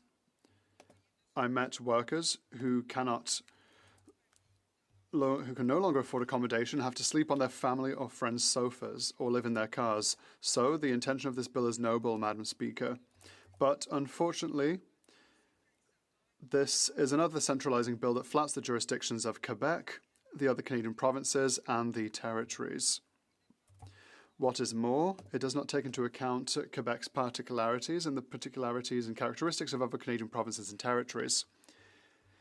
As you know, Madam Speaker, the provinces and territories are responsible for administering their own social programs. To pass a bill like C-223 would be to ignore the jurisdictions of Quebec and the other provinces and territories and to hand them over directly to a central government known to be particularly inefficient. Quebec could implement such a measure of its own accord, as could the other Canadian provinces and territories. The adoption and implementation of such a colossal federal measure, in parallel with the Quebec government's management of its many programs, would be a nightmare, Madam Speaker. Let us be honest. The Canadian government does not have the means to introduce such a measure in the current economic context where inflation is still present, historical deficits are increasing the public debt, and the Liberals have no plan to balance the budget. The Liberal government is already unable to honour its agreements on the transfer for health and housing and many other areas. How can we trust a government that takes money from Quebec taxpayers and then blackmails them and imposes conditions in order to just get a fraction of it? We know the federal government's contempt when it comes to assuming its responsibilities. We know that it is very difficult to get paid adequately. Federal transfers are too often insufficient or non-existent. During this Parliament, we've seen just how difficult it is for this centralising government to restore fiscal balance, and how it hogs far too much money to spend, generally for electoral purposes and rarely for the benefit of Quebecers. The adoption of C223 would have the effect of breaking up Quebec's social safety net and all the social services offered to Canadians. Quebec's tax system would be hit too hard, and the entire administration of the Quebec state would have to be recalibrated. The premise of Bill C223 is that a measure like the Universal Guaranteed Minimum Income will have a positive impact on wealth disparities and poverty, but experts are very divided on the issue. I will give you an example, Madam Speaker, commissioned in 2018 by British Columbia, which was considering the idea of such a measure. The report by a panel of university experts concluded that a basic guaranteed income was not the best way to help the poorest people out of poverty. Instead, the panel recommended specific government support combined with existing social programs. According to their estimates, updating existing programs and creating specific assistance would have cost British Columbia taxpayers between $3.5 and $5 billion. On the other hand, the introduction of a guaranteed minimum for everyone would have cost nearly $52 billion. In no way does this bill or the people who defend this concept take into account the enormous cost to the provinces that would be forced to completely rethink the management of their social programs. Madam Speaker, the Parliamentary Budget Officer put a cost of such a measure at nearly $98 billion at the national level over 6 months alone. The experience in British Columbia reinforces the position of the Bloc Québécois and the Quebec government to target aid to citizens. You may not be aware of this, Madam Speaker, but in 2017, a committee of experts commissioned by the province of Quebec concluded that overall Quebecers benefited from an income support system that provided significant assistance covering the main stages of life during which a Quebecer might find himself or herself in a vulnerable situation. This very report emphasised that, taken as a whole, the existing income support system in Quebec is partly consistent with the definition of a guaranteed minimum income. In short, the introduction of a guaranteed minimum income would have a colossal impact that would require a substantial increase in taxes or the discontinuation of many existing programs, thereby creating serious instability that bureaucratic structures and technological tools would simply not be able to keep pace with. In the future, it will be up to Quebecers to choose whether they want a program like this or to maintain existing programs. It is definitely not up to Ottawa to dictate how our social programs are managed. What's more, we have no guarantee that this method, while attractive on paper, will be effective and achieve its objectives. It is also a question of fairness. Quebec has chosen to create social programs for services in health, education, affordable childcare, parental leave, car insurance, preventative withdrawal, etc., etc., etc. These programs are designed to ensure that everyone has access to the same services. Moreover, Quebec's social programs are performing well, as it has one of the lowest levels of wealth inequality, along with Prince Edward Island and New Brunswick. If ever the government really had the money to fund such a program that encroaches upon provincial jurisdictions, I suggest it instead take that money to help people aged 65 to 74 who have been excluded from the old age pension increase. The government could take this money to honour its commitments on transfers to the provinces and territories. It could also build more housing and infrastructure. It could also pay its share of the costs incurred for asylum seekers in Quebec. I'm sure that the government could find ways to use this money in its areas of jurisdiction without encroaching upon provincial and territorial jurisdictions, as it so likes to do. The proof. The severity of the intrusions into the jurisdictions of Quebec, the other provinces and the territories this government set out in the 2024 budget is historic, and Ottawa has never gone so far in its centralisation of powers. I understand the good intentions behind the tabling of this bill, but I repeat, it is up to the provinces and territories to put in place a framework providing access to an adequate basic guaranteed income, not the federal government. As you can see, Madam Speaker, for these reasons, we will not be supporting Bill C-223. Thank you, Madam Speaker. Bravo. Resuming debate, the honourable member of Port Moody Coquitlam. Madam Speaker, the wealth in this country is disproportionately held by rich CEOs and their companies. And that hoarding of wealth is hurting women, Indigenous peoples, persons with disabilities, and all people without the power or access to fight corporate greed. Canadians live in one of the richest countries in the world, yet many Canadians are grappling with the weight of poverty and financial insecurity at the expense of corporate greed. Canadians deserve a government that gives them the relief they need, not more handouts for rich CEOs and tax breaks for corporations. The inequality in society is stark. The cost of food is increased by over 20%, and we know that 1 in 5 Canadians are skipping meals. As we navigate this shifting landscape, people across Canada, especially those suffering the most due to systemic inequalities, are feeling the effects even more. It doesn't have to be this way. Poverty is one of the most avoidable, violent human rights violations in this country. Poverty is a violation of the Canadian Charter, and Canada can end poverty with this important bill. A bill for a framework for a guaranteed livable basic income, brought by my colleague, the NDP member from Winnipeg Centre. The NDP respects Canadians' charter rights. The Conservatives, though, have already said they don't respect the Charter and are open to bypassing it at will by using the notwithstanding clause, and are not supportive of this bill to end poverty. Basic necessities like food, housing, and health care are not just becoming more expensive. They're becoming less accessible. This crisis is hitting marginalized people hardest. Women, and disproportionately racialized women, are affected by rising costs and stagnant wages. They are the backbone of our communities and our economy, yet they are struggling to make ends meet. This is wrong.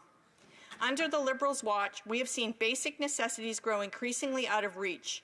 We know the grocery sector is making record profits, and in 2023 raked in $6 billion.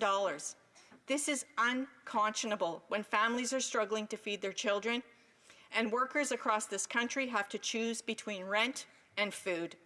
Seniors are skipping meals to afford their medications, and women who already face systemic barriers in the workplace are now forced to take on multiple jobs just to keep their bills paid. While the government made lofty promises, the reality on the ground is telling a very different story. The rising cost of living is not just an economic statistic, it's a daily struggle for countless Canadians. Meanwhile, Conservatives want to cut spending on public services that support the most in need. They want to cut essential services like childcare, and I'm hearing a beautiful child tonight in the chamber, which would force women disproportionately out of the workforce to care for their families, as well as health care and pharmacare they want to cut, which would only exacerbate cost of living challenges. The Conservatives, without a doubt, will put more Canadians into poverty. At a time when we are seeing record amounts of homelessness, with wages continuing to stagnate because of government after government's choices to choose corporations over Canadians, we need to give back hope. We need Canadians to know that with a new government, things can get better, not cut important supports people rely on. This isn't just a matter of politics. It's a matter of basic human dignity. Canadians deserve better. Our communities deserve better. That's why we in the NDP are fighting for solutions that truly provide relief for Canadians. A guaranteed livable basic income would transform the lives of all Canadians. This is a transformative policy that would ensure every Canadian has the financial support necessary to live with dignity and security. Imagine a Canada where no one has to worry about where their next meal will come from or whether they can afford to keep a roof over their head. A guaranteed livable basic income would be a crucial step towards alleviating the economic struggles faced by so many, including Indigenous peoples, persons with disabilities, women, and all marginalized communities. We heard in committee that children across this country are going to school hungry, and there is a wide array of intersectional issues that a guaranteed livable basic income will address for them. It would also empower individuals to pursue additional education without fear of massive debt. Workers could seek additional training without risking their livelihoods, and people could seek better work opportunities without the constant fear of financial losses. And for people who cannot work in this ableist society, they will have dignity too. The positive impact of a GLBI on people with disabilities cannot be understated. For many individuals living with disabilities, the current system is fraught with challenges. Barriers to employment, limited access to services, and a safety net that the Conservatives and the Liberals continue to wear away at. Current estimates say that 1.5 million Canadians living with disabilities live below the poverty line, and close to 1 million of those are working-aged people. A guaranteed livable basic income would provide the support needed for people living with disabilities. It would also help Canada meet its commitment under Section 8 of the UN CRPD, Convention on the Rights of Persons with Disabilities, as well as constitutional commitments to ensure the provisions of essential public services of reasonable quality to all Canadians, something that the government is not doing right now, Madam Speaker. The promise of a GLBI is not just theoretical. It is a realistic solution that has been successfully implemented in various forms around the world, and trials here in Canada have shown that when people are given a financial safety net, they thrive. The NDP understands that a guaranteed livable basic income is not just a policy, it's a commitment to building a more equitable society. And the NDP would like to see this bill go to committee as soon as possible to hear from all of the communities that support a guaranteed livable basic income. Resuming debate, the Honourable Parliamentary Secretary to the Minister of Environment and Climate Change and to the Minister of Sport and Physical Activity. Thank you. Thank you very much, Madam Speaker. It's an honor and a privilege to stand in this House today after a summer break for the first time and speak to a policy proposal from the New Democratic Party on something that I've always been very interested in looking at and studying. I'm always enthusiastic about any policy that's proposed in this House that aims to reduce or eliminate poverty in Canada, and this project to bring forward a universal basic income is one that I'm keenly interested in. And immediately it caused me to look back on Ontario's efforts over the last decade or so to implement something similar here in the province of Ontario, and very close to my home. In fact, I grew up at the Chautauqua Co-op in Oakville, and the Wynne government, the Liberal Wynne government in Ontario in 2017 brought forward a pilot project which was to provide a basic income to 4,000 people across Ontario. And that project followed recommendations made by Hugh Segal in consultation with lots of various groups, Madam Speaker. It was a good start. You know, basic income would reduce poverty more effectively, and it could encourage work, reduce stigmatization, but more than that, it also reduces a lot of the bureaucracy involved in the navigation of all of these various programs. You know, I remember, or actually just a couple weeks ago, instead of using an old example, I use a recent one. Just a couple of weeks ago, had a gentleman in my office in Milton to discuss all of the confusion related to interim unemployment related to his tenuous employment. And, you know, he was navigating both the Ontario Disability Support Program, Ontario Works, and employment insurance all at the same time. And with other benefits from this government, like Canada Child Benefit and many others, there are, you know, it's a constellation of support programs which aim to reduce poverty in Canada. It's a lot of administration, it's a lot of programs, and you know, when you cater all of these programs to various groups and various people. They're good because they can be very, very targeted, but at the same time, it requires, sometimes a master's in public policy in order to figure out how to maximize those benefits that, we all pay for. I think about employment insurance often. People are often very reluctant to go on employment insurance in Ontario. I have a friend who just got laid off and said, well, I don't want to go on EI. And I said, why? That's the insurance that you've been paying into with every single paycheck since you were 16 or 17 years old. You deserve that money. The reason that you paid into that program is because you want to make sure that you have that stability necessary. And that stability could also be provided by a universal basic income as proposed by this bill. Unfortunately, Madam Speaker, 10 months after the Liberal administration of this project in I believe that it was in Thunder Bay and in Hamilton, Ontario, and a couple of other smaller municipalities. Doug Ford and his progressive conservative government, after saying they would allow the completion of the program so that they could fully study it, they canceled it. They canceled it very, very abruptly and left these 4,000 participants in this pilot project in the lurch and devastated, quite frankly. For better or for worse, the Premier of Ontario has demonstrated the ability to change his mind quite often. Sometimes that's been good when he decided not to pave the Greenbelt.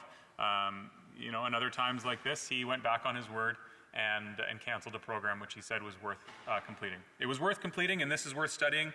Madam Speaker, all the anti-poverty groups that I've ever met with and continue to read about are in favor of universal basic income. And it's sort of sad to hear conservatives talk about poverty elimination as a left-wing concept. I don't think poverty elimination is a left-wing concept.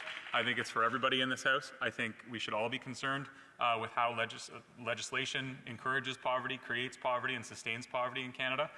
There's absolutely no reason for a wealthy country like Canada to have anybody in deep poverty, and I strongly believe that a universal basic income is one thing that's worth studying so that we can look into all the various ways to ensure that we're doing the most for Canadians, whether they're employed, between employment, unable to find employment, or frankly, taking risks.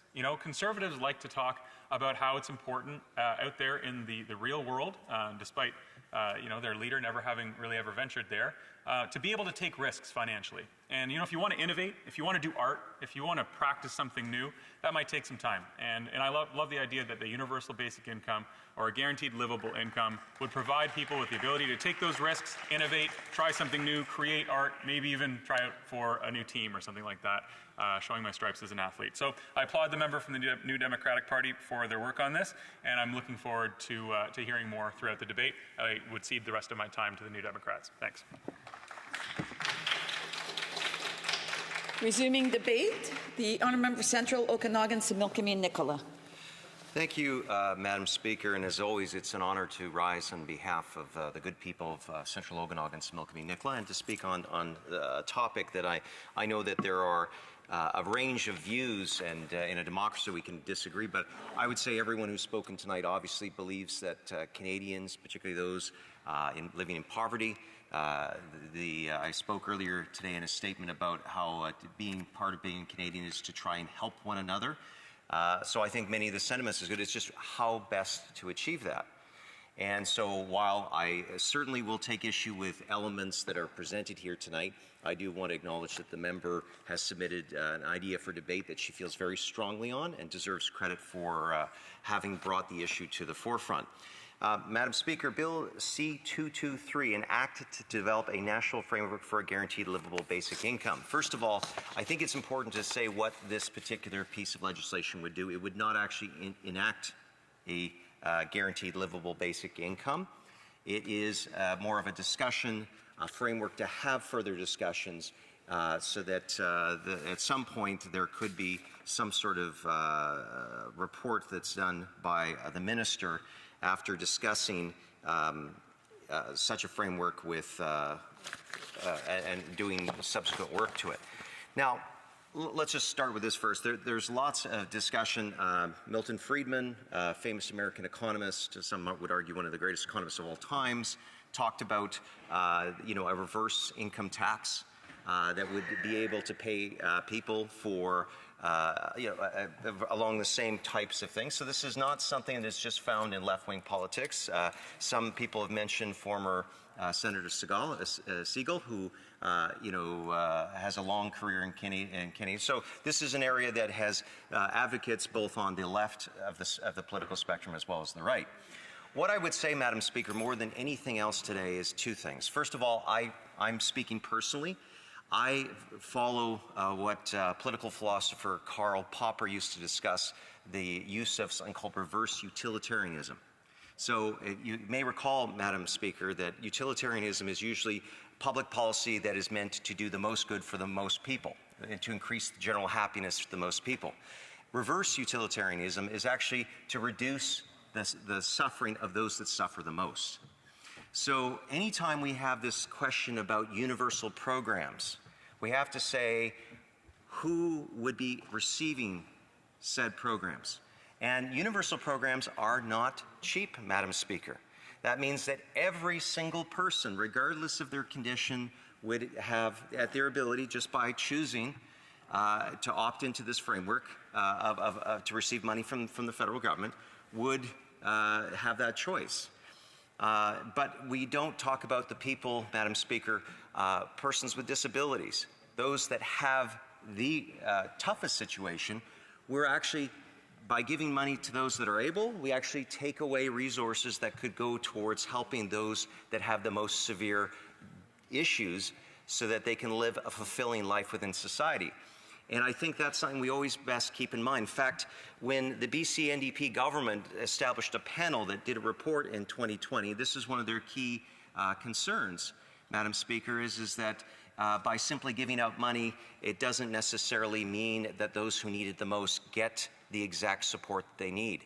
This has been brought up, the cost of it has been brought up. Again, speaking to University of British Columbia economist Kevin Milligan, he's argued that a universal basic income, whatever name you use, would be enormously expensive. And that's something actually the panel did say in its report. And again, it did talk about the need to have some of these discussions. Now, I would say, Madam Speaker, this: if we were, at post-World War II parliamentarians discussing, okay, Germany and other countries are putting in a welfare state, should we consider doing likewise? Perhaps having a discussion with a young and with a tremendous amount of economic growth, a young population with economic growth would certainly be able to support such a policy.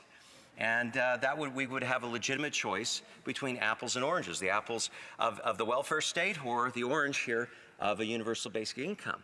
But Madam Speaker, we are not in a position where we have, the our economic growth is not flowing. We have something called secular stagnation, and the indebtedness of not just of G7 and G20 countries, but the aging populations, Madam Speaker. We already see that we have many provinces where businesses are complaining about the lack of workers. Now, there is we've seen unemployment tick up, but Madam Speaker, at a time where we are saying that we need to have more people to build the homes, why would we be inducing healthy individuals to take a benefit from the government and just take them out of the workforce completely? So, Madam Speaker, I understand the sentiment behind the thinking here that the member is choosing, but I don't think this is the right policy environment for this type of policy to go forward. Again, our aging demographics, we want to encourage more people to work. Why, Madam Speaker? Well, because our old age security system, something that I think most people, if you talk to most Canadians, they feel it's a pillar that's important to support. It is, again, a transfer from existing taxpayers today, those that are paying taxes, send it to Ottawa in good faith, and then those transfers go out to what's becoming a larger and larger population of seniors. So, Madam Speaker, suddenly switching the gears and having where we're actually pushing people to consider not working, to me, makes it very difficult to support this kind of transition.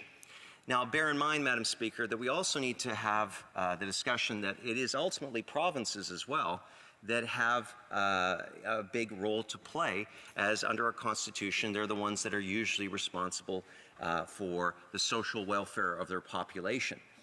And so, Madam Speaker, suddenly having a new federal program coming down, how it interacts with each individual province and their system of transfers, their systems of grants, their system of programs and services, I don't think will work. Madam Speaker, if we look to C-22 that was passed it was passed by this chamber, it talks about creating a Canada Disability Benefit. I would hope that all of us can acknowledge the truth. That particular program, we have no idea of how much someone can get, except that now we know that the government won't give more than, what is it, $2,000 a year, Madam Speaker, or $200 a month. You know, this is the problem we have, Madam Speaker, is we have so many different programs at the federal and provincial level, and they already are so extensively costly. I just don't think, Madam Speaker, that this is a good use of time and energy. So, Madam Speaker, again, I appreciate the sentiment. I do believe that we need to be thinking about how we can help out our fellow Canadian. Again, this is a country where we look after our own, but again, given my worries about the economic arguments, Madam Speaker, our aging demographics, the lack of clarity of what provincial programs are doing, the fact that provinces like BC have looked at this and have actually said, no, we're not proceeding with our own system, similar to what the member here entails. And then lastly, Madam Speaker, again, that reverse utilitarianism. We should not be considering more universal benefits, in my opinion, without first asking ourselves, what does this do to those that are suffering the most? I do believe that targeted programs such as our guaranteed income supplement should be looked at, Madam Speaker, and we should always be trying to ask ourselves, how can we help those that are in the most extreme of need, that are that do not have the revenues to be able to look after themselves, or those people that unfortunately, due to some circumstance, are with a disability that does not allow them to engage in Canadian society like the rest of us. So, Madam Speaker, I will be voting against this. I do appreciate that there's a number of people that speak very, very strongly in this. But, Madam Speaker, if it comes down to it, I only have two choices in this, to support or not support. And I reluctantly will just say I am not going to be in support of, Madam Speaker, of a whole comprehensive change to our support programs for the reasons that I've given. Thank you very much for the time tonight, Madam Speaker, and thank you for people listening. Resuming debate, the honourable member for North Island Powell River has 5 minutes to speak on this. Well, thank you so much, Madam Speaker, and I'm really proud to have these 5 minutes to speak on this important piece of legislation. I first of all want to start out by thanking the member from Winnipeg Centre for doing the tremendous amount of work that she has done around this issue of having a real universal basic income for people. This piece of legislation is very simple in the state that it really says it's about creating a wide framework to look at a lot of the issues that the Conservatives have expressed some concerns about. How do we do this? What is the best way to do this? And would it be the most effective? When we look at the state of our society right now, we just see an increase of poverty. And we see it in the numbers. We know that the people that are everyday people working hard are making pretty stagnant income. The level of their income is staying at the place that it's been for a very long time. At the same time, the wealthiest people in this country and in many other countries are seeing a huge increase. So when we look at our system, it's becoming essentially unfair. And that's why we need to start looking at innovative programs like this, because it really says that we need a bar of dignity in our country that nobody should fall below. And I am not unlike every other Canadian who goes out in their community and lives in their community, and what we're seeing is more and more people struggling. We're seeing more and more people living on the streets. You know, I always say to people, it's easy to judge people who are living on the streets. I know who I am. But if you put me out on the streets with nothing, I have no idea who I would become. And that's what's happening in this country, is we're seeing people become disposable. But there are no disposable people, and it's wrong that we're there. So something like a guaranteed livable income would really talk about making sure people have the resources that they need. And Madam Speaker, I don't know if this place is being as thoughtful on this as they might be. Today we had a person, a veteran, come and speak to us. And one of the things that he talked about is how the system in Veterans Affairs under the Conservative and the Liberal government has increasingly become more frustrating. So if you come home as a veteran and you have trauma, you have illness, you have some sort of suffering, your partner now has to go out and fight for that money because it's a separate part of the bucket of money that goes to veterans. I don't know how many loved ones we've seen come to us and talk about the fact that they don't have enough time to work as much as they would like to because they're caring for their loved one. And so when we keep making these little buckets that people have to go and find out, know if they're available, know if they're allowed to, it makes the system fail for so many people. So we see them falling through the cracks. And by the time they've fallen through the cracks, the need is so high that addressing that need becomes overwhelming. You know, we've seen this work done in different places. I think of the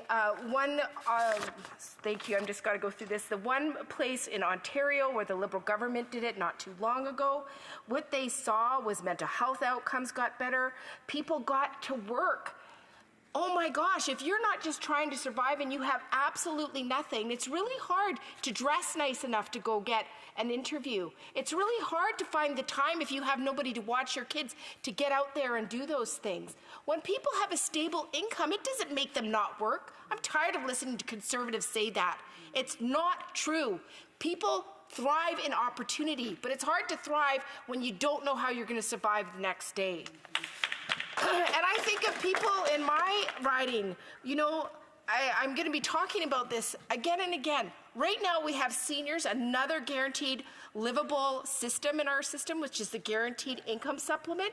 Poorest seniors in Canada, their CPP got raised, and this government didn't think about it for a minute. So what happened the next year? Their GIS got cut substantively, and now they're trying to make it through the month. They lost money because nobody plans. That's why we need a holistic program that serves everyone. The honourable member for Winnipeg Centre has 5 minutes for right of reply. Thank you so much, Madam Speaker, and I'd like to start out by thanking so many people, specifically Basic Income Canada, Manitoba, UBI Works, and of course the Honourable Senator Kim Pate, who I partnered on the bill with her presenting it on the Senate side, because it's time for a guaranteed livable basic income that can bring people across Canada, that are falling through the cracks together. And I want to urge my colleagues to take this opportunity, a final effort, to get this passed to committee. Because I've heard today, oh, it's just a framework. Well, there are limits in PMBs. There's no budgetary allotment in it. You're not allowed to do that within the parameters of a PMB. But you are allowed to put in a framework. You are allowed to put in a framework that we can, of course, all together get to committee for further study. And I know that many people, all MPs across this Parliament, heard from their constituents over the summer that people everywhere are struggling to keep up with the rising costs of living. The people that we represent need real solutions. And we have income guarantees in this country. EI, income guarantee, not livable. GIS, income guarantee, not livable. All I'm proposing, I'm not proposing anything new. All I'm proposing is to make current income guarantees livable and expand them out for people that are falling through the cracks. Somebody said it's not for international students. My bill very clearly states for anybody over the age of 17 residing in Canada. Everybody over the age of 17. But we know that in recent years, policymakers largely abandon efforts to invest in our people and our communities, focusing instead on investing in huge corporations through subsidies and tax breaks.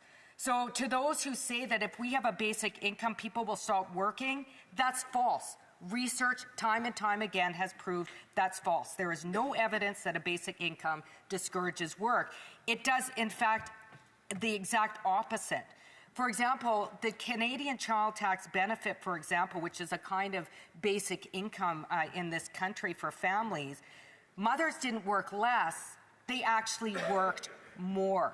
The Canada Child Benefit grows the economy. If we want to talk about benefits to the economy, $2 for every dollar invested, and it keeps 250,000 families out of poverty and contributes 450,000 jobs to the economy. Basic income is good for the economy. And the myth of the poor person who's trying to game the welfare system is nothing more than poor bashing. What's far, far more common, Madam Speaker, is the ultra-wealthy gaming the system to evade paying taxes. That's right. So to those who say that if we have a basic income, inflation will get worse, that's false. Inflation worsens when the government borrows money or increases the money supply. But this is not necessary to introduce a JLBI. Every cent needed to support a basic income is already being spent in this economy on corporate subsidies and inefficiencies in the social safety net. And to those who say that a basic income is too expensive, I say, why don't we start talking about the high costs of poverty, like the fact that it costs $225,000 a year to house one woman in a federal penitentiary, or the high cost to our healthcare system. Poverty keeps people sick, causes strain to our healthcare system. That costs a lot of money. Governments dump billions to criminalizing poverty rather than addressing its root causes. So what I'm asking all members of Parliament to do today, let's study this more. I am asking for you to lend your vote to get this to committee. Instead of basing decisions on false understandings of a JLBI, let's really study it. Let's at least support this bill to get it through second reading so that we can actually study it, so that we can make policy decisions based on facts and not assumptions. So with that, I will end. Thank you, everybody who's supporting the bill. It means a lot to hundreds of thousands of people, including the many seniors who support this bill. And of course, the disability community who are critically left out of the social safety net. Thank you, Madam Speaker. Comme il est 18h42, as it is 6, the question is as follows. The question's as follows. Ms. Gazan, seconded by Mr. Green, move that Bill C-223, an act to develop a national framework for guaranteed livable basic income, be now read a second time and referred to the Standing Committee on Human Resources, Skills and Social Development and the Status of Persons with Disabilities. If a member participating in person wishes that the motion, the honourable member for Winnipeg Centre. To request a recorded division, Madam Speaker. Conformément à l'article 93. Pursuant to the standing order, a recorded vote will be deferred till next Wednesday after the period for oral questions. Order 38, a motion to adjourn the House is deemed to have been made and seconded at this time. Therefore, the question is that this House do now adjourn. The honourable member for Kelowna Lake Country. Madam Speaker, and it's always an honor to rise on behalf of the residents of Kelowna Lake Country. After 9 years of the NDP Liberals, housing, gas and groceries cost more, and hardworking Canadians increasingly can't pay their bills.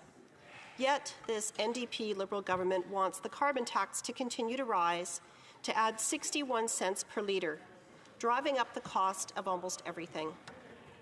When you tax those who farm, who transport, who warehouse, who retail, you tax the one who buys. Families already will be paying $700 more for food this year than in 2023. The carbon tax has already been such a costly disaster for Canadian small businesses and for family pocketbooks, that there are fewer politicians in Canada now defending it. In their latest desperate publicity stunt, both the leader of the NDP here and the NDP Premier of British Columbia have tried to make Canadians believe that now, on the eve of or with the possibility of elections, they were opposed to carbon taxes, that they have strongly supported their entire political careers. But who can believe their baloney? The NDP in this House voted to defend the carbon tax 24 separate times in this House, even though 70% of Canadians wanted to cancel the increase earlier this year. The Fraser Institute reported that a carbon tax that continues to increase to 61 cents per litre will cost the average Canadian worker $6,700 by 2030. And it's estimated it will also reduce Canada's GDP by 6.2% by 2030, resulting in 164,000 fewer jobs. The federal carbon tax will also have a negative economic impact on Canada's real gross domestic product, the GDP, of $25 billion by 2030, according to the government's own figures, numbers the government tried to hide even from the parliamentary budget officer. And that's just carbon tax 1. Recently, Conservatives forced the government to turn over documents on their second carbon tax, which shows carbon tax 2 will cost the Canadian economy an additional $9 billion by 2030. The carbon taxes are not an environmental plan, but a tax plan. Forcing carbon taxes on Canadians has not stopped a single natural disaster. Meanwhile, this NDP Liberal government killed green energy projects like Sustainable Marines Tidal Energy Project and continue to import dirty oil from foreign dictators with poor environmental standards. Canada fell to 62nd out of 67 countries on the Climate Change Performance Index, and Canadians are not going to be fooled. The phantom finance minister, carbon tax Mark Carney, may now be writing government policy from the boardroom of the Liberal Party of Canada, but it was just 1 year ago that he wrote that the Prime Minister was wrong even to exempt home heating fuels from the carbon tax. Canadians face a clear choice between a continuing cost of living crisis with the Costly Coalition or a Conservative government that will axe the tax. Thank you, Madam Speaker. The Honourable Parliamentary Secretary to the Minister of Environment and Climate Change and to the Minister of Sport and Activity. Thank you very much, Madam Speaker. Now, look, we've been here before. We've talked about this before with that member and with many other members.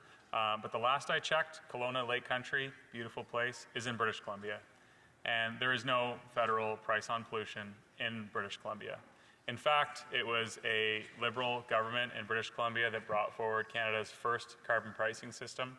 It has been in effect for over a decade, and it has been drastically reducing the emissions of British Columbia since then.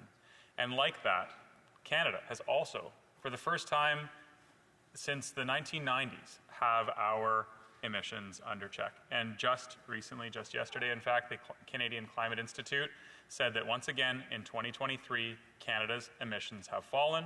In addition to that, they said that one of the chief reasons for that was because of carbon pricing, Madam Speaker. Whether it's on the industrial side or the consumer price, carbon pricing works. I don't have a Nobel Prize, and last time I checked, there are no Nobel Prizes in this House of Commons, but one person has, in fact, won a Nobel Prize for carbon pricing, Madam Speaker, and he has said that Canada's carbon pricing system gets it right. Now, you know what? The Conservatives have been using these lines about what's up. And instead of talking about what's up right now, I'd like to talk about what's down. Because currently, inflation is down to the target range, 2%. Canadians, still having a difficult time financially. That's I don't want to make any mistakes. But when inflation comes down, that means prices are on their way down as well. And that with that 2% inflation rate, which is right in line with the Bank of Canada's goals, we also have seen that interest rates are down.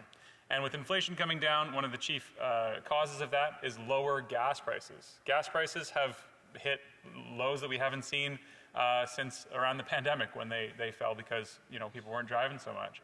But Madam Speaker, if as the Conservatives say that carbon pricing is causing inflation, the price on pollution in Canada has gone up every year for the last 4 years, and over the last 4 years our inflation has steadily come down. So either the Conservatives can't do math, or they think Canadians are so stupid that they can't do math, or both. I actually don't put it past them that they might just be willing to treat Canadians with no respect and to keep using these tired taglines instead of putting forth some actual policies that will grow our economy and reduce our emissions. Gratefully, Madam Speaker, we're doing just that. But you know what? We're following the lead of British Columbia, and as my colleague from Manitoba, he loves to heckle me, does it all the time, doesn't impact me whatsoever. Again, not very good arguments that he puts forward. But we've made it very clear. Canadians get more money back through the price on pollution's Canada carbon rebate than they pay. And that's true. That's been clearly stated by the PBO, by 300 economists across this country, and the Parliamentary Budget Officer. And that means that low and medium income households benefit the most. And I know I'm talking to a Conservative right now. They don't typically care too much about low and medium income households. They usually just focus on corporations and millionaires and which oil and gas CEO is asking them to do one thing or another. But we did just finish a debate on a guaranteed livable income. And Madam Speaker, things like this, the Canada carbon rebate, the Canada child benefit, the GIS, that's more money in Canadians' pockets. And that actually helps Canadians. What doesn't help Canadians is tired three-word slogans from the Conservative Party of Canada. On the Lake Country. Thank you, Madam Speaker. And for the member to insinuate that I don't care about residents in my community that are lower middle income is pretty awful and pretty shameful. So, but this Liberal member has made the Liberal Party position very clear about the carbon tax. Well, unless you carve out exceptions due to fear of losing elections like they did in Atlantic Canada. And Conservatives and most Canadians, including those in my community, don't want to keep paying the carbon taxes. And the facts are clear that Canadians are forced to eat less, they're skipping meals, they're buying less healthy food. There's lots of information on this, and there's more lineups in food banks in the millions just to make ends meet. Just recently, Food Banks BC reported that it had served 100,000 food bank users in a single month for the first time. So Canadians cannot afford to endure 12 more months of this cost of living crisis, so they should be given the choice to axe the tax and have a carbon tax election. Thank you, Madam Speaker. Parliamentary Secretary. Thank you, Madam Speaker. It's a shame that the Conservatives keep using the words of the food banks completely out of context. The food banks, when they propose these things, they also make recommendations. None of the recommendations are to use any of the tired three-word slogans or eliminate a program which is actually supporting low and medium income housing. And they also like to completely ignore the fact that climate change impacts poorer folks more drastically, Madam Speaker. I want to say again, Kelowna Lake Country is in British Columbia, which does not have a federal carbon price. So if the member wants it eliminated, then she needs to talk to the Premier of British Columbia. And they are working on lots and lots of different environmental protection projects out there, and I'd encourage them to do that. Now, Madam Speaker, as I said, inflation is down, interest rates are down, gas prices are down, and so are emissions. And that's thanks to our sound economic policies, not thanks to tired three-word slogans. The honourable member for Spadina-Fort York. On April 15th, I asked the Minister of Foreign Affairs if the government could tear itself away from its NDP partners' traditional anti-Israeli ideology and take a strong stand against the Islamic regime in Iran's missile attacks against Israel and support that country's right to exist and to defend itself.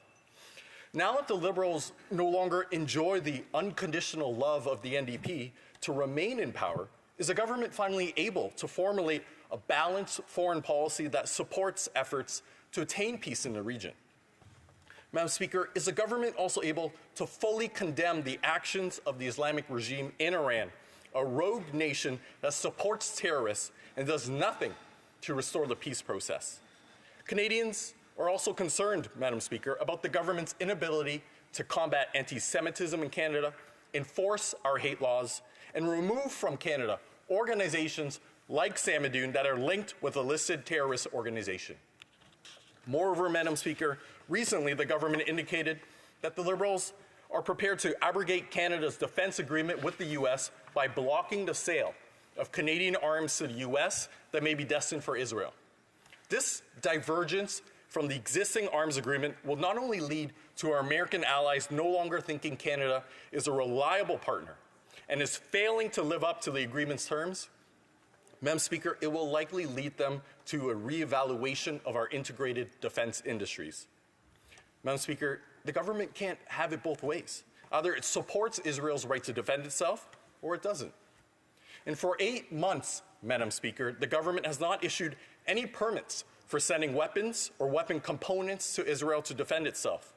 Moreover, if Canada does block arms sales to the U.S., Canada would be in violation of the 1956 Defense Production Sharing Agreement, which is a key military trade deal between our two countries. Most Canadians, Madam Speaker, support Israel in its war against Hamas. Let us remember that Israel did not start this war. We will soon be observing the first anniversary since the horrific October 7th attack against Israel by Hamas. And over 1,200 Israelis were killed and hundreds taken hostage, and 101 remain in captivity. Let us also not forget the Islamic regime in Iran's massive missile attack on Israel, where the Hezbollah has fired over 8,000 rockets at Israel since October 8th. Madam Speaker, Canadians fail to see the logic of this Liberal government. In the face of unprecedented anti-Semitic riots across Canada, with supporters of Hamas and the PFLP roaming around spewing their hate propaganda with immunity, and with attacks launched against Israel by Hamas, the Islamic regime in Iran, and their proxies, the Liberal government announces an arms embargo on Israel. What a brilliant policy initiative. Madam Speaker, Tehran does not want peace. When they launched their missile attack against Israel, it was not to defend Hamas or to avenge the deaths of Palestinians. It was to destabilize the region and disrupt the Abraham Accords. Yet no one saw the Liberal government demanding Tehran stops to supply arms to Hamas. Canada didn't come up with any arms embargo for Tehran. Instead, Madam Speaker, Canada decided to weaken Israel and their ability to defend itself. Why? Secretary. Thank you very much, Madam Speaker. I'd like to start by restating, and I will continually state, that Canada unequivocally condemns the attacks by Iran against Israel. This attack only serves to destabilize the region and further escalate the violence which is disproportionately killing innocent people, women, children, elderly, and disabled people disproportionately, Madam Speaker. This violence achieves nothing. It is completely unacceptable, and it must come to an end. Our government has been clear. Hamas is a terrorist organization. Hezbollah is a terrorist organization. The IRGC is a terrorist organization. The violence must stop. Canada has been calling for an immediate, sustainable ceasefire for months. This cannot be one-sided. Hamas must release all hostages and lay down its arms, and humanitarian aid must urgently be increased and sustained, and those pathways which assure it must be maintained as well. Rapid, safe, and unimpeded humanitarian relief must continually be provided to civilians as long as this conflict continues. Israel must listen to the international community. The protection of civilians is paramount and a requirement under international law. Canada will continue to push proactively to ensure that we take every measure possible to ensure that there is no further escalation and that we bring peace and stability back to the region. That's everyone's goal, Madam Speaker. The Minister has been in contact for many, many months with her counterparts in the region on this very thing, and our overriding goal is to see an end of the suffering of those who are caught in the middle of this conflict.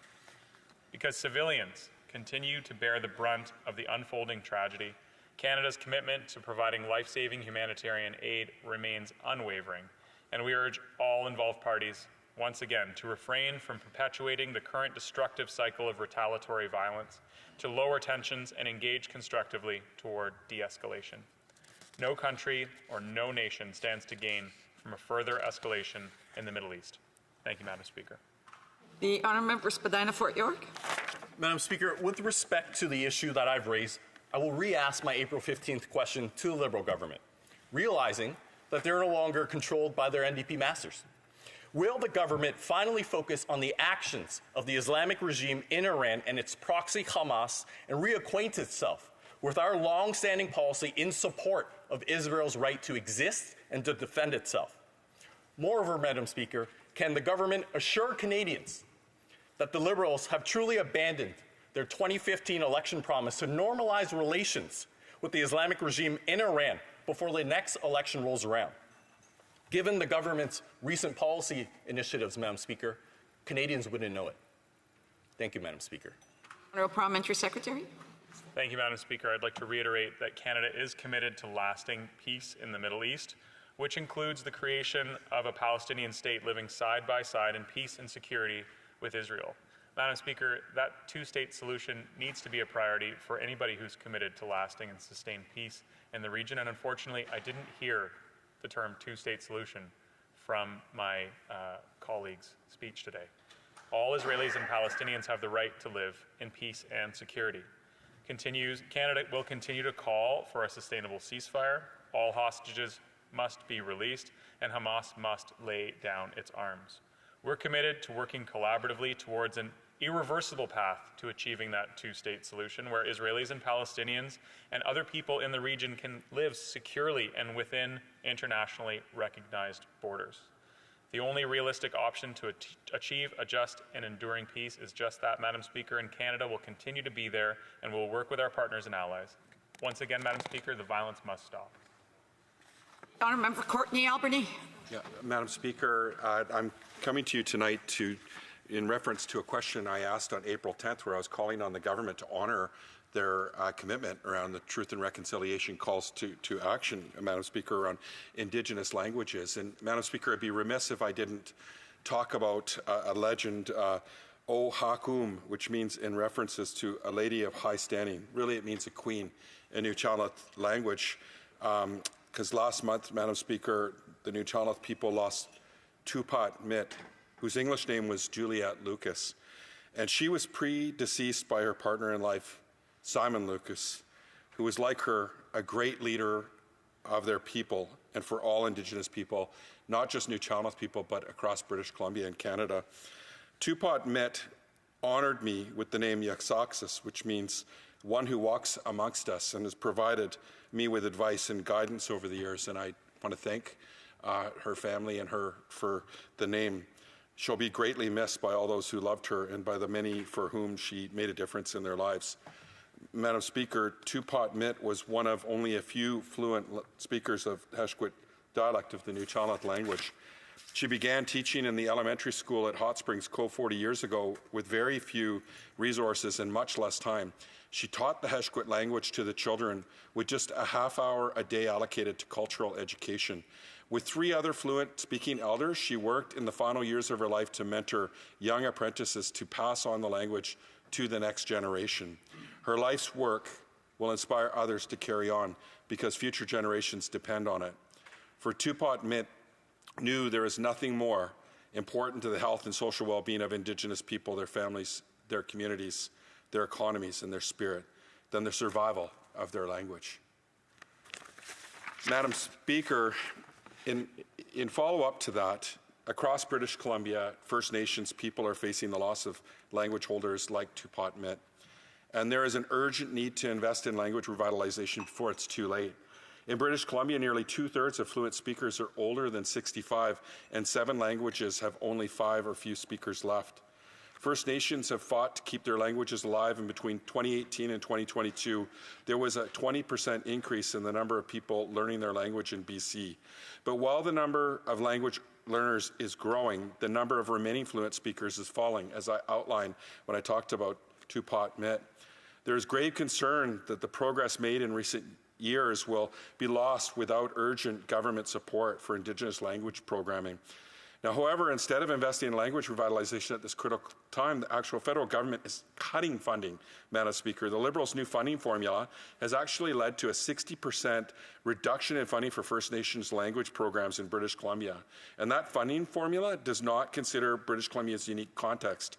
As home to more than half of Indigenous languages in Canada, and across the province, 204 First Nations, there are 36 unique languages and more than 95 dialects. The First Peoples Cultural Council, a First Nations-led Crown Corporation working to revitalize First Nations languages in British Columbia, has written to the government about the funding cliff they are facing. This year's budget provided significantly less funding than previous years, and the drop in revenue has opened the door to the loss of hundreds of jobs, service cuts, and cancelled community programs. These cuts put the preservation and revitalization of First Nation languages and cultural heritage at risk. The Honourable Parliamentary Secretary. Thank you very much, Madam Speaker. I appreciate the opportunity to address the House of Commons on this important issue with my friend and colleague from British Columbia. Notre gouvernement s'est engagé à maintenir. Our government has committed to supporting Indigenous communities in their efforts that seek to reappropriate Indigenous languages, policy that seeks to revitalise them and strengthen them. We recognise the important work undertaken by Indigenous communities throughout the country since the adoption of the Indigenous Languages Act.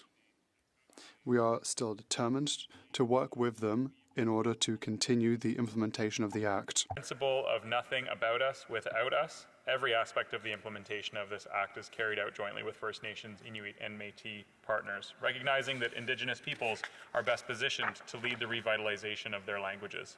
Par exemple, notre gouvernement a mis en œuvre des nouveaux. Our government has implemented new funding measures for Indigenous languages that promote independence of languages and autonomy with regards to their priorities. We've also started new long-term financial agreements to support multi-year strategies. This approach respects Indigenous governance structures and decision-making structures. The unique circumstances of Indigenous languages across Canada, particularly in British Columbia, Madam Speaker, but those include those of First Nations in British Columbia, and as such, in December, the Minister of Canadian Heritage met with the First Peoples Cultural Council in BC to discuss Indigenous language issues. The First Peoples Cultural Council is a long-standing partner in its efforts to serve as a model for managing Canadian Heritage's Indigenous languages funding, providing support to First Nations communities and organizations in developing resources and innovative approaches to advancing Indigenous language preservation and revitalization. This is one of the reasons why this department signed a Memorandum of Understanding in June 2022 with the province of BC and the First Peoples Cultural Council, which establishes a framework for ongoing collaboration and commits to the parties to advance predictable and sustainable funding for the revitalization of First Nations languages, cultural arts, and the arts. Under this Memorandum of Understanding, a 5-year agreement for $103.9 million starting in 2023 and 2024 was signed with the First Peoples Cultural Council. Notre gouvernement reconnaît que le... Our government recognises that the reappropriation, revitalisation, strengthening and maintenance of Indigenous languages requires a long-term commitment from us, and we will continue this work in collaboration with our Indigenous partners. Thank you, Madam Speaker. The Honourable Member for Courtenay Albany. Speaker, I'm actually calling for the government to right this wrong at the earliest opportunity and commit to include adequate long-term funding for First Nations language programs in British Columbia in the fall economic statement. An essential part of reconciliation is addressing the enormous harms First Nations have experienced throughout their 200-year history of colonization, including the devastating loss of language and culture. The government needs to listen to what First Nations need and fulfill its legal obligations with respect to language revitalization. In the Indigenous Languages Act, the government declared it was committed to providing adequate, sustainable, and long-term funding for the reclamation, revitalization, maintenance, and strengthening of Indigenous language. However, the current funding is not enough to maintain existing programming, let alone meet the growing demand. So will the government take its obligations seriously and commit to ensuring fair, adequate, long-term funding for Indigenous language programming to benefit generations to come? The Honourable Parliamentary Secretary. Thank you very much, Madam Speaker. And I would just like to reiterate that the memorandum of understanding that I referenced was, just signed back in June 2022. And in collaboration with the First Peoples Cultural Council, our government signed an unprecedented 5-year funding agreement for almost $104 million, which started last calendar year. And that was signed with the First Peoples Cultural Council, Madam Speaker. This year also marks the 5th anniversary of the Royal Assent of the Indigenous Languages Act. Our government has been steadfast in our commitment to work with Indigenous peoples to ensure that the Act's full implementation is seen as quickly as possible. That's why this much work has been undertaken, but we realize that there's more work to do, Madam Speaker, and we remain dedicated to working with Indigenous peoples to support their efforts to reclaim, revitalize, strengthen, and maintain Indigenous languages. Thank you, Madam Speaker. La motion portant que la Chambre... The motion to adjourn the House now deemed to have been adopted. Accordingly, this House stands adjourned until tomorrow, 10 a.m., pursuant to Standing Order 24.1. Bonsoir tout le monde.